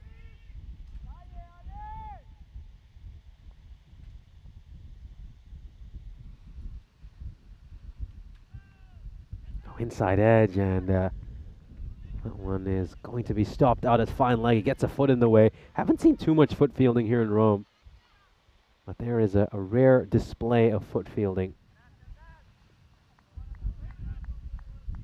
Let's have a look at this. Just, ooh, well, let's have another look at this, though. Let's have another look at this.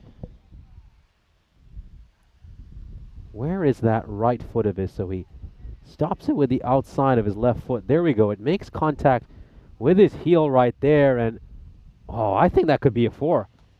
That could be a 4, and it's been given a 4.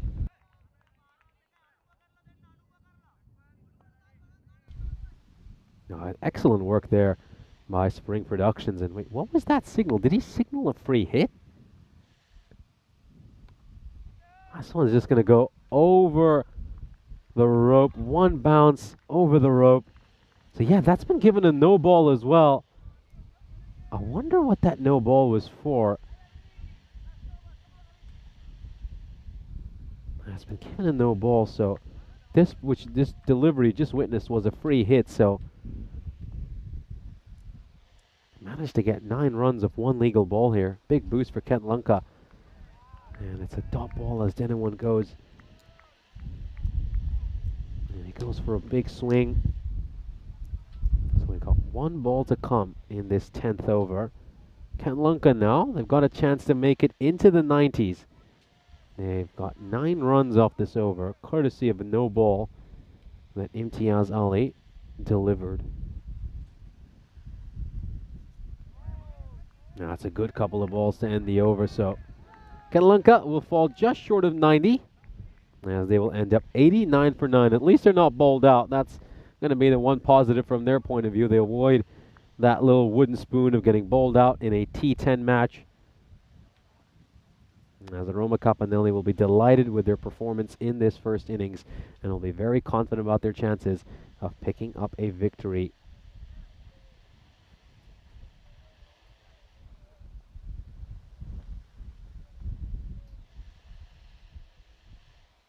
As the players will just trudge off the field over here. So a rough outing for Kent Lunka. They, of course, struggle after the end of the power play when they were 39 for 1. They will end up with just 89 runs for this innings. We'll have a look at the highlights of this innings. It was a flying start for Kent Lunka. They were going at 13 and over inside the power play. And of course, this was just a couple of moments which we're re-witnessing where the Roma Capanelli fielders just stepped outside the field when doing a bit of fielding. They cost 8 runs because of those sorts of errors. You obviously saw Imtiaz Ali make that mistake, and then we saw another error off the bowling of Imtiaz Ali right off the 3rd last ball of this innings. There's a look at the wicket of Ishan Shaminde. You saw that earlier. Safi Badar getting rid of him. Vimkuthi really struggled, and I have to say, after that fourth over where Vimkuthi faced 5 consecutive dot balls and left 2 deliveries, the momentum absolutely swung in this match, and the Roma Capanelli never looked back. We of course saw Vishal Senanayaka get dismissed in the very next over. He departed having made 28 of 12. And then Vimkuthi would depart shortly afterwards as well. He would be done by Bandaranayaka. Good catch out in the deep by Anthony Mosca. And this is how little moments in these matches can make such a huge difference. I mean, you come out there, your side have all the momentum in the world after making 39 runs during the power play, and you face 5 straight dot balls. 2 of them are just leaves that you've let by you. And that can really just suck the momentum out of a side.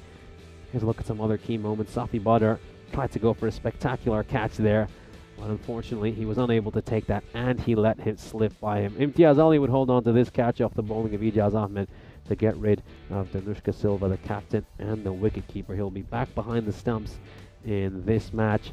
We of course didn't see him wicket-keeping the last couple of games. He gave the gloves to one of his teammates in each of those games. This was Ijaz Ahmed getting rid of Vinila Pereira.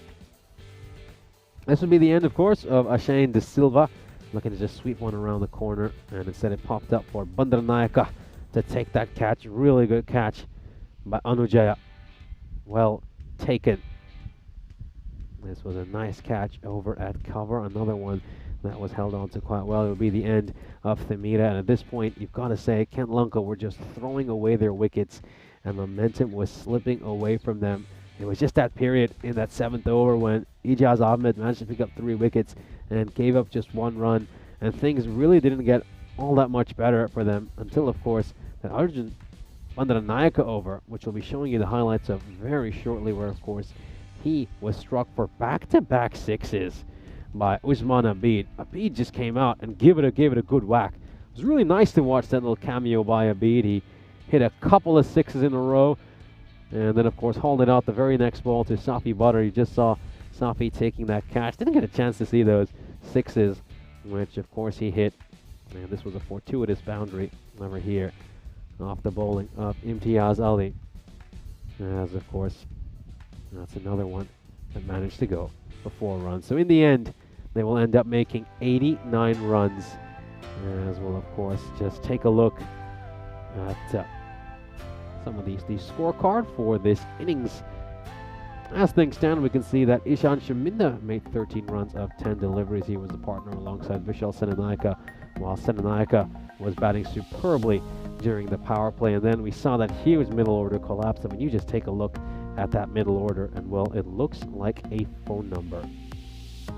Achinta Denuwan managed to strike 3 boundaries during his innings. Well, I loved Usman Abid's cameo there at the end. I mean, I'd like to see him pushed further up the order. He hit 2 huge 6s, and then, of course, hauled one out. That was taken in the deep by Safi Badar.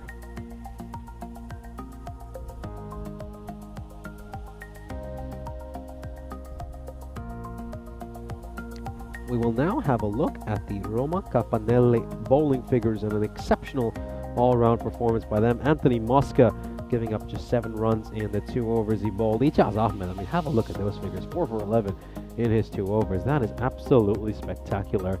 And then, of course, Amir Hamza picking up a wicket as well, and giving up just 7 runs in the sole over he bowled. So Roma Capanelli have managed to restrict Kent Lanka to just 89 runs.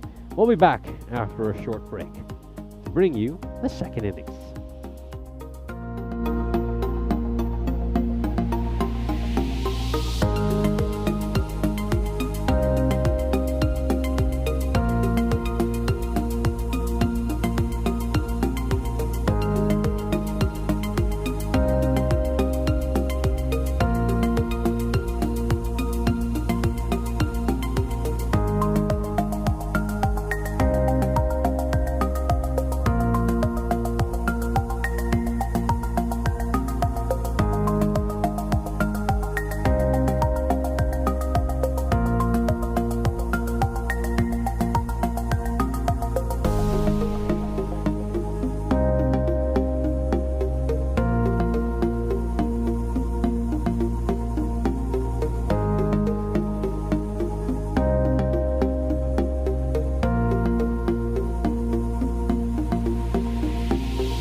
This European Cricket Network event is proudly brought to you by HCL Software and Paramatch.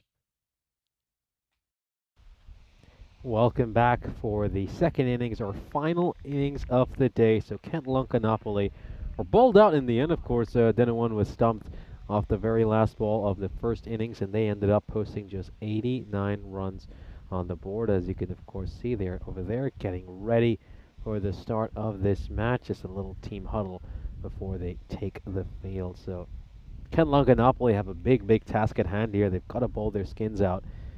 And of course, meanwhile, for the Roma Capanelli, well, they'll be looking at a chance of achieving this target in 7 overs or less. They've suffered a lot of bonus point defeats throughout this series. And if they're capable of going at 12.7 and over for 7 overs, they will pick up a bonus point. And I think they have to be eyeing that bonus point if they want to get themselves back in the race to make it to finals day.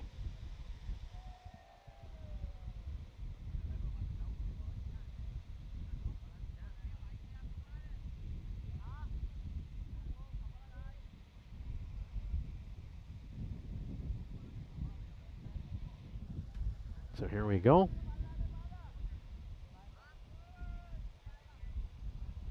We are going to, of course, come in here to see the first ball of the innings. Oh, that's a poor delivery to start off. They didn't want getting that one badly wrong. And a man who was the second highest wicket taker during last year's European Cricket Series bowls a really poor delivery here. Yeah, just have a look at this. He's got it all wrong. He's got that all wrong there, Achinta Denuwan.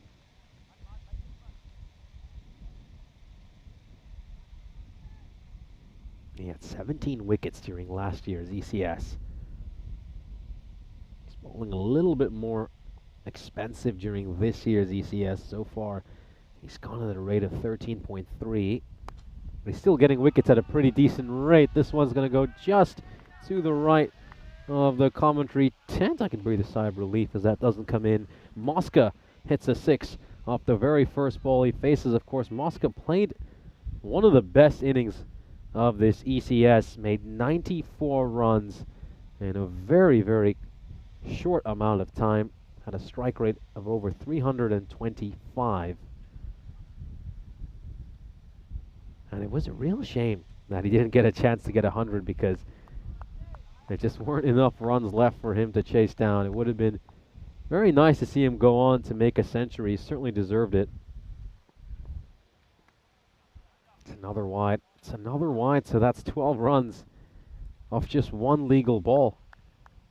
Horrible start here for Kent Lanka. I mean, they obviously threw the ball here to someone like Achinta Denuwan, knowing his reputation, knowing the fact that he's a wicket-taking bowler.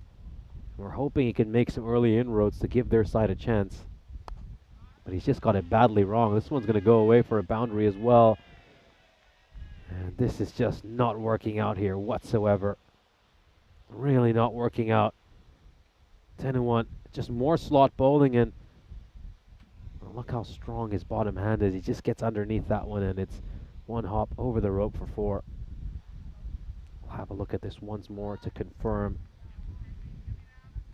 And, oh, well, I think that might be a 4, but doesn't look like it's hit the rope on the full. This is going to be no doubter. This is going to be an absolute no doubter. That is a massive 6. Absolutely enormous. That has been sent a long way. Oh, what a strike. And he's just picking up from where he left off against Roma CC earlier today, of course. We had a question by John Gray in the chat about Roma CC. Oh, goes big, goes massive. This is another 6. It's gone all the way.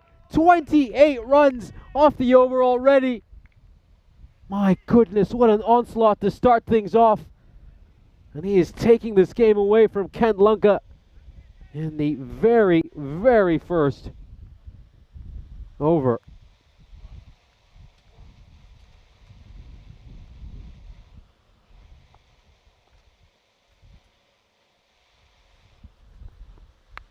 Oh, this one's gone up in the air. They have to hold on to this. They have to hold on to this. Oh, he's taken it. What a catch. What a catch facing the boundary rope. They needed to get that and remember the name. Oh, what a superb effort. Uday Kumarasinga holds on to an absolute blinder. Huge moment. And if Mosca had hung around for another 2 or 3 overs, he would have most certainly taken this game away from Kent Lanka. Let's have a look at this. He hasn't quite been able to get a hold of that. You just thought it would drop safely in that Bermuda Triangle. But Kumarasinga has other ideas. Running towards the boundary rope. Oh, it's so hard to have your bearings when you're trying to hold on to a catch like that. Incredible. Superb catch.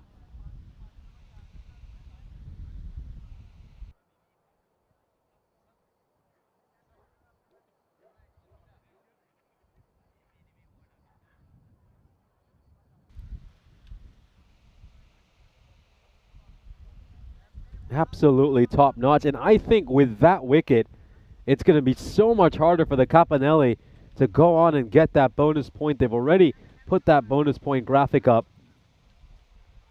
Oh, they really need it. They really needed that, man. An incredible batter there.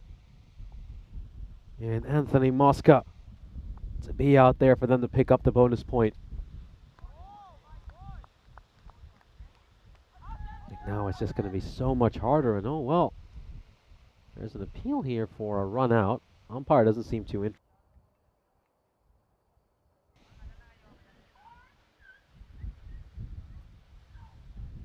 Let's just see if he raises his foot here at any point. No, it's up momentarily, but then he grounds it again. And yep, that is fine. Absolutely fine. No problem whatsoever. But an incredible catch to get rid of Anthony Mosca. What an eventful first over.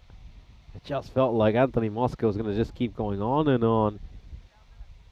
and smash these runs within 4 or 5 overs the way he was going. But then next thing you know it, he pops one up, and it's taken absolutely brilliantly by Uday Kumarasinga. Still a terrific start for the Capanelli, for 28 for 1.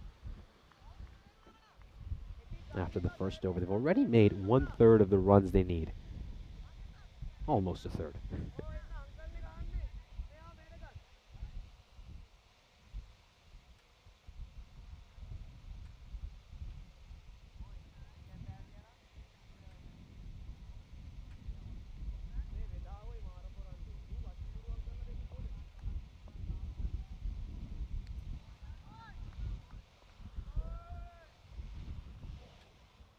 Here we go. Shine Fernando coming into ball. Beautifully against Roma CC. Had figures at 2 for 13.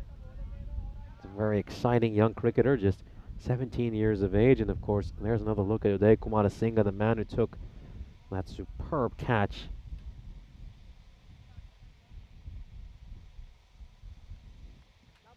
So yeah, random questions coming in. Curly Whirly asking what I think the best cheese is now. Well, Curly, he's got a bit of a reputation in our chat. This one's gone up in the air and could be a chance to get a second wicket, and it is going to be taken.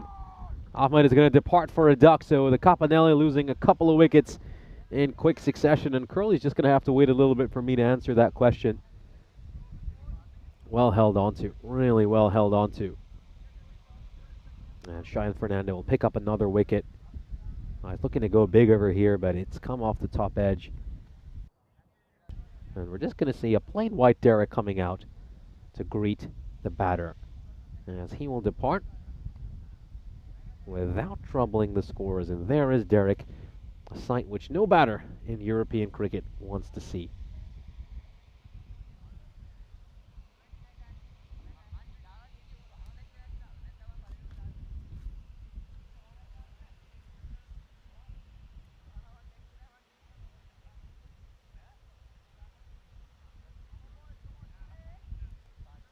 It's going to be Dane Kirby coming in at number 4.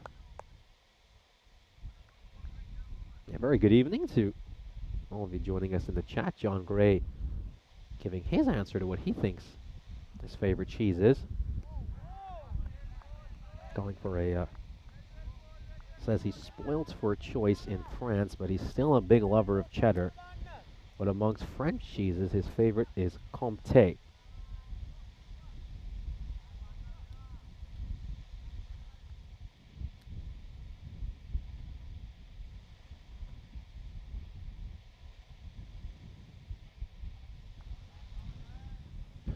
Dave, I mean that is quite a funny story. I wish I could say it out loud on comms, but I'm not sure I'm gonna be allowed to.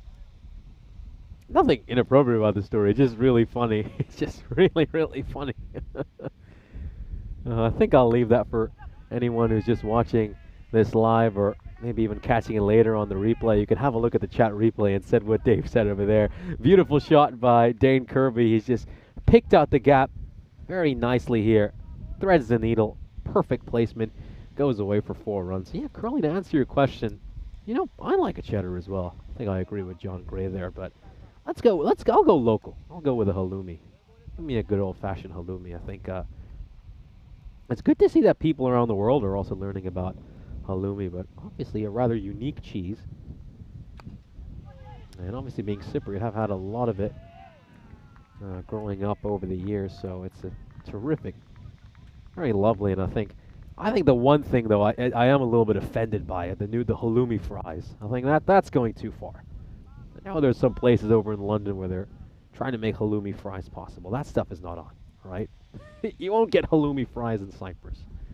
That's all I'll say. That's a very British thing to try to bastardize what is a wonderful cheese. This one's going up in the air, and it's gonna go towards the fielder at square leg. There's certainly a lot of good French cheeses I like as well. I think, I don't know if I'm getting this wrong, but I believe Chavarou is quite nice as well. I remember I had it many years ago when I was a kid. We had our French teacher used to do these cheese tastings once a year during French class, which used to be very nice. And I think, yeah, I believe it was Chavarou. Chavarou is certainly not the one I ranked the highest, but she used to have this thing where she would give us a piece of paper and let us rate every cheese we had. But gosh, that was so many years ago, back when I was still in primary school.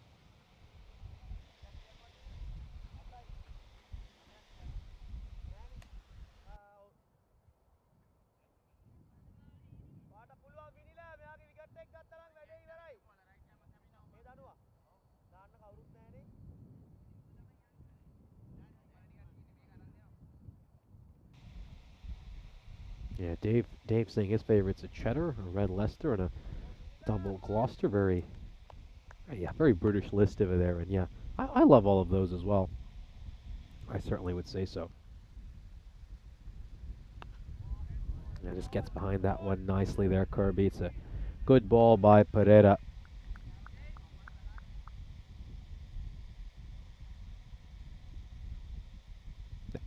Kroom going back to some Simpsons episodes. I've never seen that episode.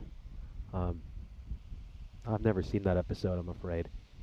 Or maybe if I have, I just don't remember it. Oh, this could be close. This could be really close, but... well, we'll have another look at that. We'll have one more look at this. Just an inside edge over there. There's an inside edge. Yeah, so do have some news regarding the weather. This one is just struck away, and it's going to go for 4. Nice shot there by Kirby. Of course, the bonus point still on here for the Roma Capanelli, and in my opinion, they just have to go for it. They absolutely do.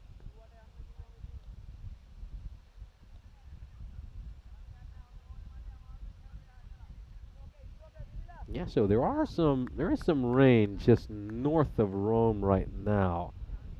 They can see some dark clouds in the distance, but no need to really worry because it's not going to affect any of our play. It really won't affect any of our play. There's no chance any of that rain will be coming this way within the next 7.3 overs. So, yeah, doesn't look like there's anything to be concerned about. Now Kirby will go big again. He has launched this over mid-wicket for a 6. A terrific shot. Now it's 43 of 26 needed for the bonus point. The Roma Campanelli are halfway there. And we're still inside the power play. Got 2 balls left in the power play.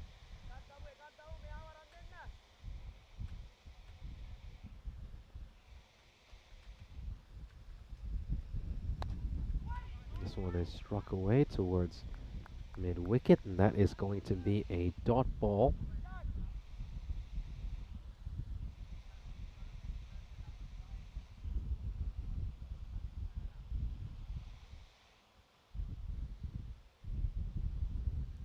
They've been targeting that straight boundary in particular so far. 20 runs straight down the ground for the Roma Campanelli.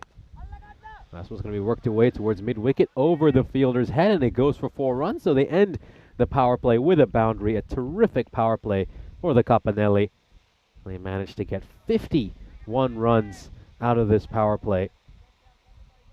Outstanding stuff for the Campanelli, who now need just another 39 runs to win this one. So I think the victory is certainly in the bag for them. It's now just a case of whether they can do this within 7 overs. So we'll have a look here at the comparison between both these teams, and of course that first over, 28 runs off it. A superb display of batting by Anthony Mosca, who has really taken this series by storm, and for me he's the biggest headline of the day.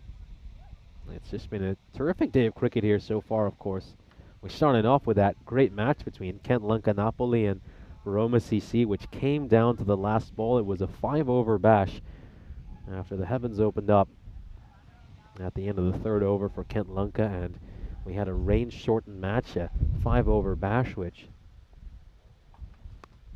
Kent Lanka managed to win. This one is struck out towards long off. It's just going to be a single, and then second match of the day featured the Gladiatori beating this Roma Campanelli side very comfortably. They posted a huge total of 171, and then the Campanelli falls short by 45. This one's just going to go over the fielder at point's head. There was half a chance there to maybe get rid of Kirby, but good effort there by Senanayaka just to get to that one and ensure it doesn't go away for a 4. And that was, of course, a 6th straight loss for the Campanelli, and well, it looked like they would probably have lost any chance of making it to finals day.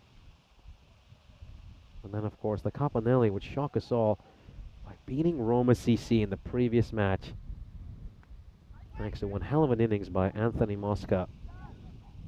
He, of course, had an undefeated 94. And that would not be the only loss for Roma CC today. They would be defeated by Kent Lanka as well. And keep in mind, Kent Lanka at one point had half a chance of picking up a bonus point victory in that game. This one's popped up in the air. It's got plenty of air, but does it have distance? And it's gone all the way for a 6. Just about clears the rope. Let's have a look at this again. Yeah, lots of height on this ball. Plenty of height, but just about gets the distance it needs to go over the rope for 6. Oh, gets a lot of bounce on that delivery there, Shaminda. So yeah, have another look at this. Oh, look at how that one takes off. It ends up almost close to his shoulder. This time it's going to go straight down the ground, and this one is quite close to the Casa Grande, the commentary position, the Rome Tome, whatever you decide to call it. It's going to go away for a 6. So Shaminda's over, ends up going for 14 runs, as the Campanelli are closing in on a bonus point victory. They now need just 25 runs of 3 overs. So yeah, the big story from this day, other than of course Anthony Mosca's fine batting, has been Roma CC struggles. Of course, they barely won the first match against Kent Lanka. We could certainly put that down to the fact that it was a rain-interrupted game, which I guess could be a valid excuse, but then they lost that match to Kent Lanka by 30 runs, and then they were defeated again by a side who failed to register a win until that point in the tournament. And there are some alarm bells ringing now about this Roma CC side, a team who, keep in mind, had the second longest winning streak in ECS history heading into this tournament. They, of course, continued that winning streak at the start of the tournament until it was snapped by Royal Roma on day one of this ECS. And of course, we had John Gray raise the question in the chat saying, well, what's bothering them? Why are they not at their best? What has happened to this Roma CC side? Is it injuries? Are they missing key players? Is it just a lack of form? And truth be told, I think it's the third. I think this really just comes down to a lack of form. And to emphasize that point, let's just go back in time a little bit and look at the team they played during last year's final. So this was the Roma CC 11 for the final against Roma Bangla Morning Sun last year. Final, which, keep in mind, they won by 120 runs. They made 180 in the first innings, and then Roma Bangla Morning Sun were restricted to 60. Let's just have a look at the team that played that match. And a good well there by Senanaika, taking some pace off it, and you know, he's doing a superb job here to get his side, give his side a chance of getting at least a point out of this match. You've had 3 straight dot balls to start this over. But yeah, going back to that team, so you had Dinidu Morage opening alongside Wadualage. Another dot ball here, and MT Azali, he's got to get a move on. He's got to get a move on here, and they can't afford to be playing these nothing shots. I mean, go at it hard. You might just catch the top edge of your bat and go away for a 4. Can't afford to play like this when your side have a chance to pick up a bonus point. Oh, this is incredible. What is going on over here? 5 consecutive dot balls, and now Senanaika has a chance to bowl a maiden over.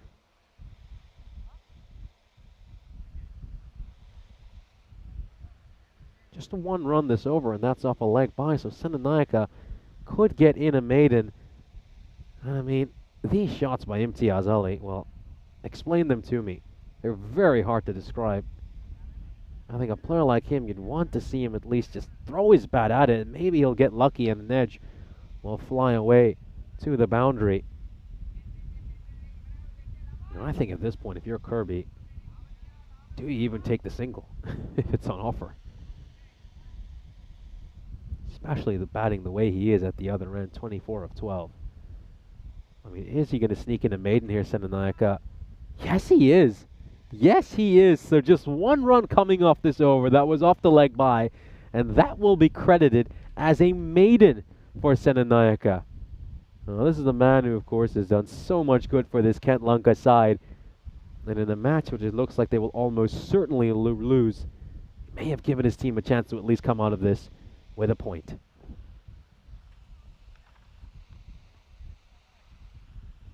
So it's been a brilliant summer of European cricket so far. We've had the great privilege of going to so many beautiful destinations to bring you cricket. We're, of course, here in Rome for another week. And later this week, you can see we've got the Valletta Cup and the Netherlands Tri-Series coming up. So really looking out for all those events. And at one point this week, we're going to have 3 events going on at the same time. So get your triple screen out. You want your phone, you want your laptop, you want your tablet, you want everything on with all of our different events. So a bumper week of European cricket. We're going to have some amazing events coming up for you. The Meltel Shield, the Netherlands Tri-Series featuring 3 World Cup sides.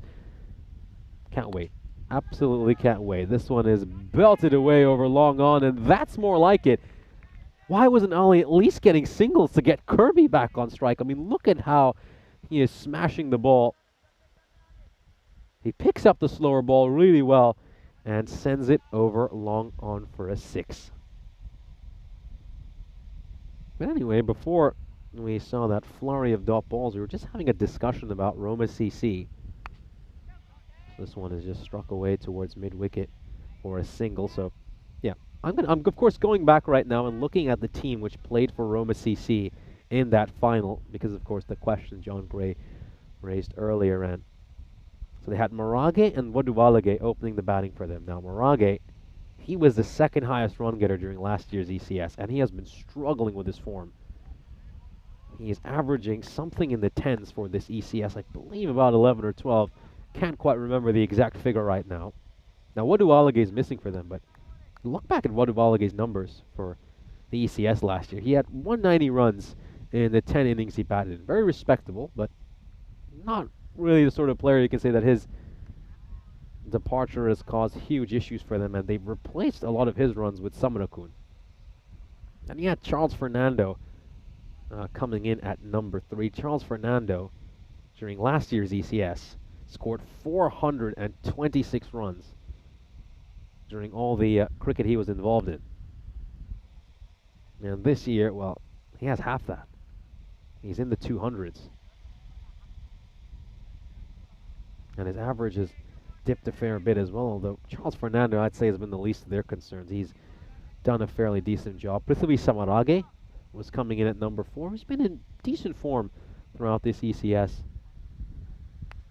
Although he's another one where I'd say his bowling has been better than his batting. I mean, Marage, as a bowler, has been amazing this ECS. It just hasn't worked for him with the bat, so 3 of the top 4 are still there in this team. Then you had Krishan Galugamage came in over there as well. Now, Krishan Galugamage didn't feature much during last year's ECS, and when he did, he was fairly decent for them.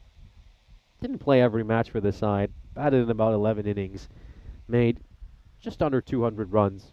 Fairly solid player, but again, someone who wasn't an integral part of that team. I think if you look back at this, the reason they've really struggled is a lot of the key players who were in form during last year's ECS just haven't quite been able to click during this ECS. And then I'll continue down that list of the players they had in that final. You had Rahat Ahmed, who was playing over there as well. He's still a part of the team for this match. Shamina Korupu has played a few matches this ECS. He was coming in next. Korupu has played 5 matches so far and scored 9 runs in them. As we'll, of course, have a look at the scorecard here for the Roma Capanelli, who still have a chance to pick up a bonus point if they can get 14 runs off this 7th over. And then you go down that list. Toshada Samura-kun, mind you, was batting very low down the order during last year's ECS, and this year has really emerged as a top order batter for them, often opening the batting, and has done a stellar job in that position. Denim Senavaratne played in that final. He's still a part of this team. Apuhami is still a part of this team. We saw him bowling earlier today. And then Sujith Ligadage captained the side in the final, wicket kept as well. And this one's going to be a wicket. Dane Kirby, he's a very honorable cricketer. He's not going to wait for the umpire's decision. It just catches a feather edge along the way. And it is caught well by the wicketkeeper. So Senanayaka, this has been superb effort by him. At one point it looked like the Capanelli were absolutely guaranteed to pick up the bonus point. But thanks to some sensational bowling by Senanayaka, who is yet to give up a run off his own bowling, his side now look like they might be able to pick up at least 1 point out of this match.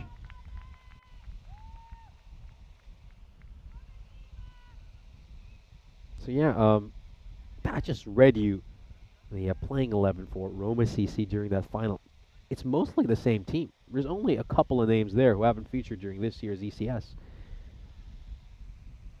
And neither of those 2 players, you'd have to say, were irreplaceable. They were solid players, they were good players, but not irreplaceable for this Roma CC side. So I think I put down their results in this ECS as just a lack of form.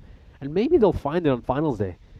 I think they've got a few days rest here heading into Friday. They'll most certainly qualify for finals day. I think that is mathematically guaranteed.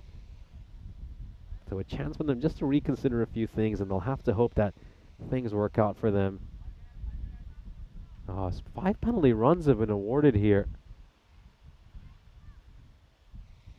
Well, what is happening here?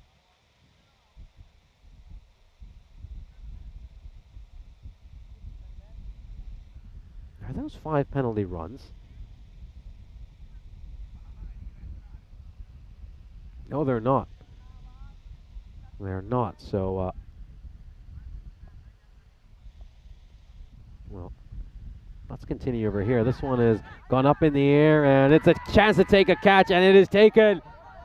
So Senanayaka is now on a hat trick Well, let's have a look at this. What is this call here by the umpire? Yeah, he's given the marching orders to the batsman. Let's have one more look at this. Yeah, clearly off the glove over here. Now, what is the issue with this one? Pops up in the air, fairly comfortably taken. And he's just gone to have a word here with the square leg umpire. Well, what is the concern over here? I mean, are they going to signal this a no ball because there are too many fielders outside the ring? I'm just desperately trying to see what might be the issue.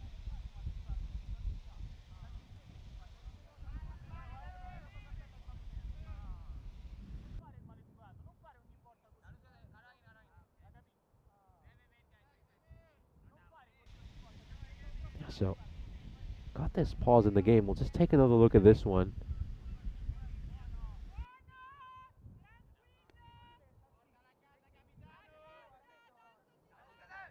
We're just taking one more look at this. Yeah, very clearly off the glove.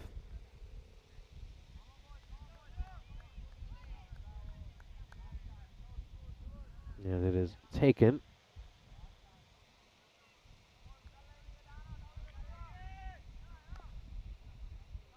Yeah, we'll just keep you updated with how things go. So, well, it's not been given out in the end. That is very, very interesting. So it goes down as a dot ball.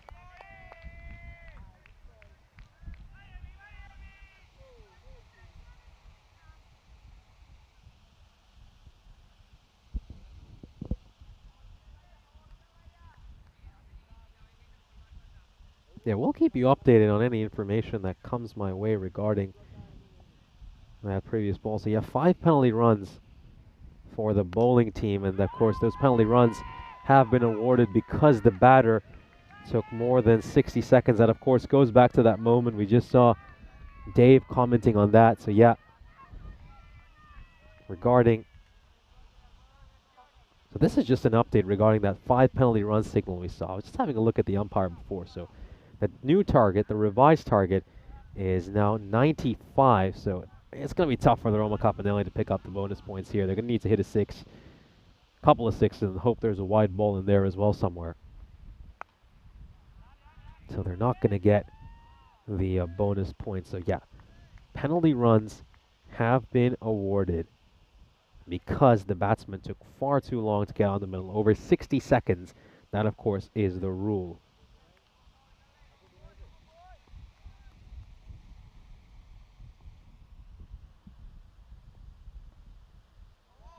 Oh, that was a shorter delivery, and it's going to go away.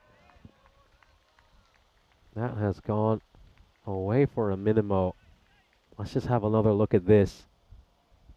Yep, that's going to be 5 wides.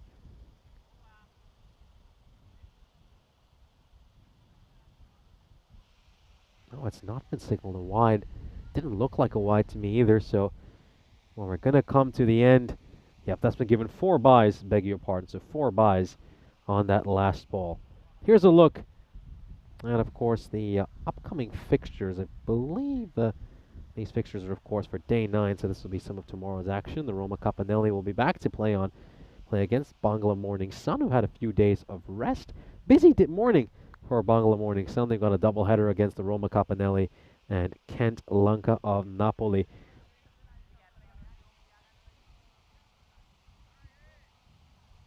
Yeah, so of course, a little bit of confusion there regarding 6.2. We'll keep you updated if any information comes my way. Just not quite aware why that one was given not out.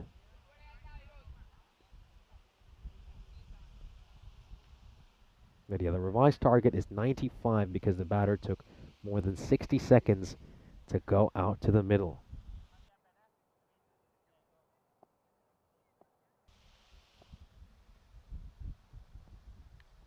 I see it's a little bit of bottom edge on that slower ball.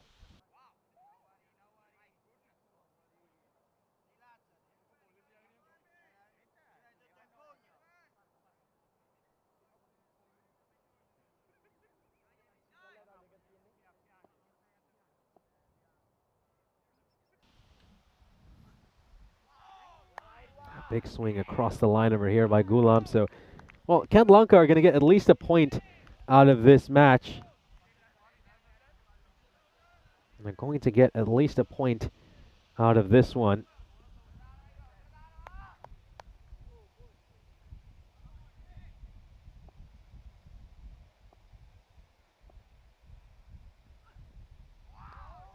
A big swing and a miss over here. Massive swing and a miss. Let's have another look at that. Yeah, inside the tram lines and no problems over there. So yeah, we're coming to the end of what has been a very exciting day of cricket. And this one's going to go high up in the air, and it's going to be taken out of the deep. So, oh, we just seen a cartwheel. What an incredible celebration there by Vim Kuthi after taking the wicket. I don't know if we've caught that on camera. Oh, that was sensational. Absolutely wonderful. He does a cartwheel and a backflip after taking that wicket, and then sticks the landing as well. I hope this is not off camera. This was such an incredible celebration. Let's watch this. Oh, I hope we were able to catch that. Let's take a look at this. Oh, no, he just goes off camera. So he does the cartwheel, then he backflips after that. And then he sticks the landing. Absolutely incredible. Glad we managed to get that on camera. A superb display. Superb display of athleticism. Some brilliant acrobatics there by Vim Kuthi. Some nice entertainment here late in the day.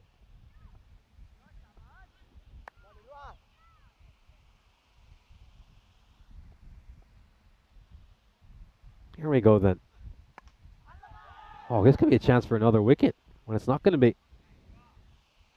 And the wicket maiden is on over here. It certainly is on for Hirosh Vim Kuthi. Yeah, the Capanelli really making a meal out of the end of this chase at one point. Gosh, they needed just 24 runs of 3 overs. And they have somehow managed to bring it into the 8th over. 24 runs of 3 overs for the bonus point, I should specify. This one's going up in the air. Could be a wicket. Chance for a double wicket maiden. He'll get it. Vim Kuthi with a double wicket maiden, and he does it again. He does it again. The same celebration. Oh, he's enjoying himself. He most certainly is. Glad he's seeing the lighter side of this. Another wicket falls here for the Roma Capanelli.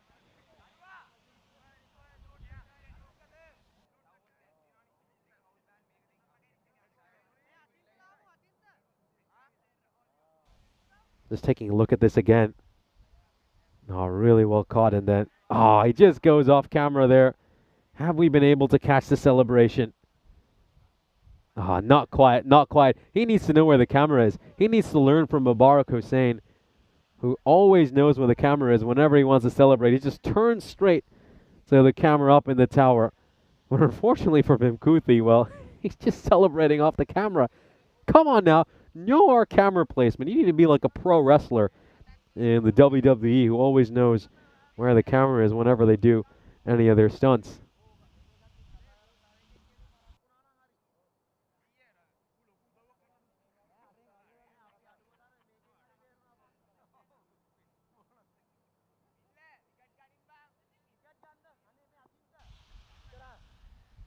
So 8 runs needed now off 2 overs. A Kroom in the chat saying 5 penalty runs could make it interested. Should do, but you never know. Yeah, you never know. You really don't. And I can't believe we're into the 9th over. I thought this would be wrapped up by the 7th over. This is really surprising. And you've got to credit Kent Lanka. They've managed to get a point out of this game. And now they're just minimizing the damage to their net run rate. John Gray saying, well done to Spring Media in the chat. Yeah, absolutely.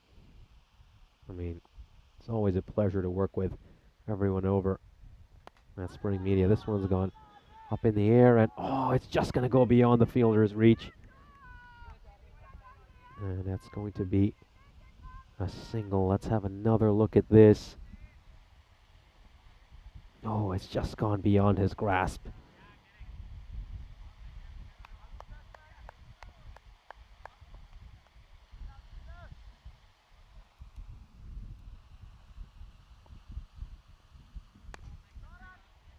Struck out towards mid-on, and they'll pick up another single, so just one big shot could win it now for the Roma Capinelli.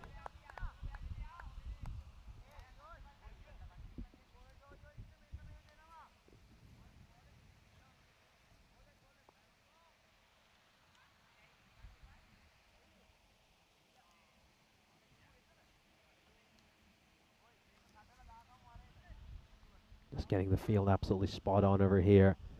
I think they can't give up the single this easily, especially the way these two batters are struggling. They've got to have someone on the one here because, singles are good enough for Roma Capinelli. There's nobody on the one. There's absolutely nobody on the one. Get some fielders in close if you're Kent Lunka. And they've made this mistake so many times. There have been a couple of matches where right at the end, they've got it down to this run a ball kind of situation, and they just don't bring the field in close. Everybody inside the ring is on the edge of the ring. And then on the leg side, there's absolutely no protection other than at the boundaries. The single is on offer here for the Roma Capinelli.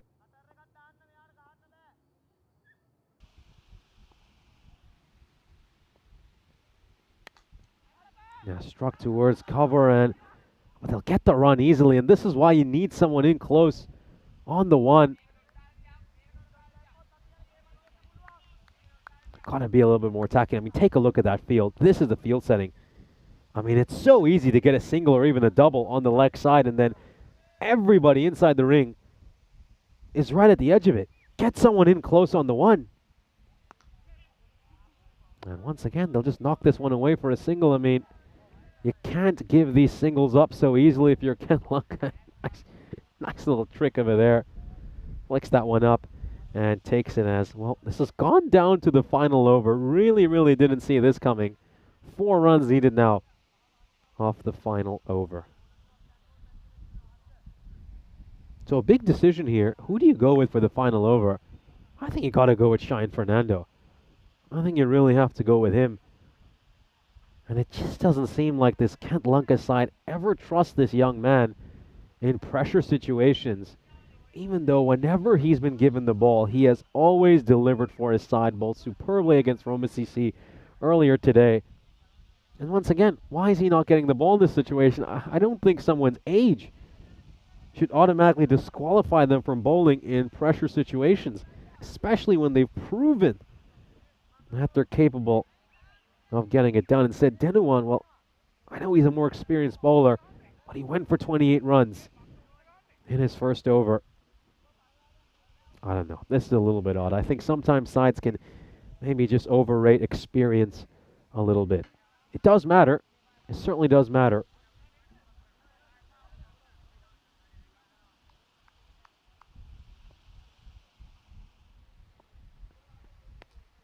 This one's going to be flicked away, and that's going to be the end of the game.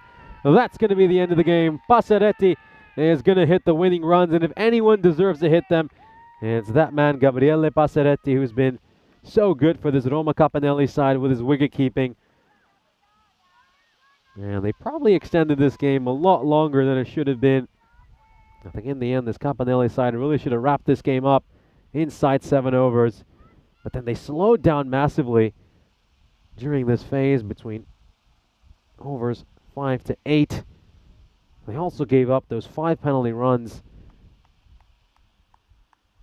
But in the end, they will get the win. They will get 3 points. It's their second win of this European Cricket Series. A good day overall for the Roma Capinelli, who win 2 out of 3 today. Now they're going to say for Kent Lunka, I think they'll be pretty pleased with this day as well. Of course, getting their first victory of this ECS, beating side of Roma CC's quality. They will be mightily pleased. Here's a look at the fixtures coming up tomorrow. As you can see, the Bangla Morning Sun have a busy day. They got a very busy morning, playing a doubleheader to start things off. And the Capinelli got a triple header. And the Bangla Morning Sun, of course, as I already mentioned, have plenty of cricket as well. Kent Lunka Napoli will also play 3 matches, so lots of cricket coming up tomorrow. Another bumper day of cricket on the network. Roll the highlights reel. It's time to see how this innings panned out. And of course, it was a terrific first over. Anthony Mosca made 28 runs in that first over. He was seeing it like a football and absolutely belting the ball all over this playing field. And the way he was going, it felt like he could wrap this game up in 4 or 5 overs. But then we saw this absolutely terrific catch taken by Uday Kumarasinghe, a catch that probably won his side a point, because if Anthony Mosca had gone on, this game would have been over half an hour ago. That's how quickly he would have wrapped it up. We'll now continue to look at some key moments in this match. This was, of course, the end of Ijaz Ahmed. Good catch there by Danushka Silva to get rid of him. Danushka departed for a duck. I should say Danushka Silva caught the catch to make sure that Ijaz Ahmed departed for a duck. This was a good shot hit here by Dane Kirby. Dane Kirby batted superbly, making 32 runs off 16 deliveries. And the way Dane Kirby was batting, you really felt like the Capanelli were going to get a bonus point out of this game. But then, of course, Imtiaz Ali, he really struggled, making 16 runs of 19 balls, a strike rate of 84. And all the dot balls he faced, in particular in that 5th over, just sucked the momentum out of the side. I think both these teams had a couple of batters who they were reluctant to retire, who probably end up costing their team because of all the dot balls they faced. And I think this is where, we go into the ruthless nature of T10 cricket. If you see a batter struggling, you got to pull him. You have to pull him. And it's not mean, it's just the nature of this sport. We'll continue to look at some key highlights from this innings. And of course, there is that superb celebration by Enerj Vumkuthi, of course, doing the cartwheel and then landing the backflip perfectly. Top stuff. He would do that again when he picked up the wicket of Amir Hamza. So a couple of big celebrations for Enerj Vumkuthi. And there he is. You can just see him off to the side of your screen doing the same celebration once again. And I'll take a look at some other key moments from this match. That was a big effort there to try to pull off what would have been an amazing catch. And then you take a look at some of these key moments there right at the end, and well, that was a beautiful flick. I think looking back at that, it felt like Kent Lanka could have been a bit more aggressive with their field setting, had a few more people on the one. They were just giving up singles far too easily. But it's not going to matter in the end, as Gabriele Parsetti managed to get his side over the finishing line. Roma Capanelli win their second match of this European Cricket Series. We'll now have a look at the scorecard of this innings.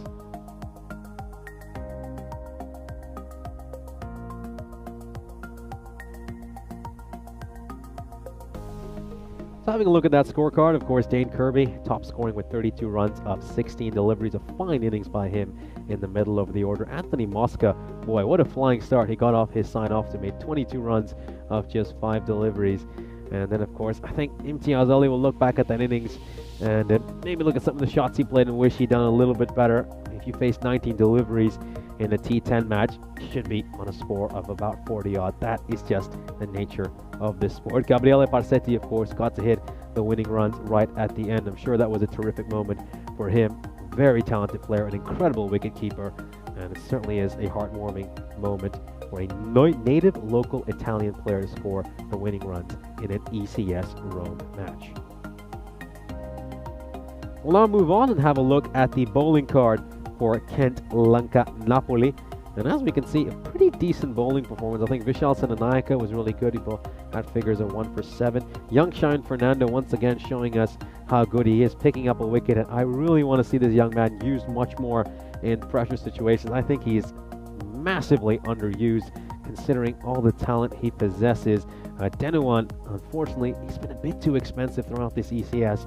Went for 32 runs in the 7 balls he bowled. It's not been a great ECS for a man who was, of course, the second highest wicket taker during last year's ECS. And here's a match summary for a final match of the day. Roma Capanelli pick up their second victory of this ECS. And of course, here's a chance to just welcome you in to the commentary position. Nishay Bhatt here is going to be signing off for the day. It's been a real pleasure to be alongside you all. Before we sign off, let's have a quick look at the fixtures coming up tomorrow. So we got a big day tomorrow. 5 matches coming up. Of course, Roma Bangla Morning Sun have a really big day of cricket. And as you can see right there, lots of very exciting action. So make sure you're here 7 a.m. GMT, 9 a.m. Central European Time, and 12:30 Indian Standard Time for what should be an exciting day of cricket. So on behalf of the entire European Cricket Network, I'd like to thank you all for tuning in. on what has been an exceptional day of cricket. A big shout out to the Blue Crew for the fantastic work they have done. Thank you very much to Cricket Italia for being alongside us, for being such great hosts on what has been another terrific day of cricket here in Rome. Got a big shout out to all my friends over at Spring Productions. They've done a terrific job today. It's been great working alongside them. And last but not least, thank you very much to all of you for being alongside us in what has been another terrific day of cricket here in the eternal city of Rome. This is Nish Bhatt on behalf of the entire European Cricket Network saying thank you very much for tuning in. We'll see you all tomorrow and leave you with the highlights of the day.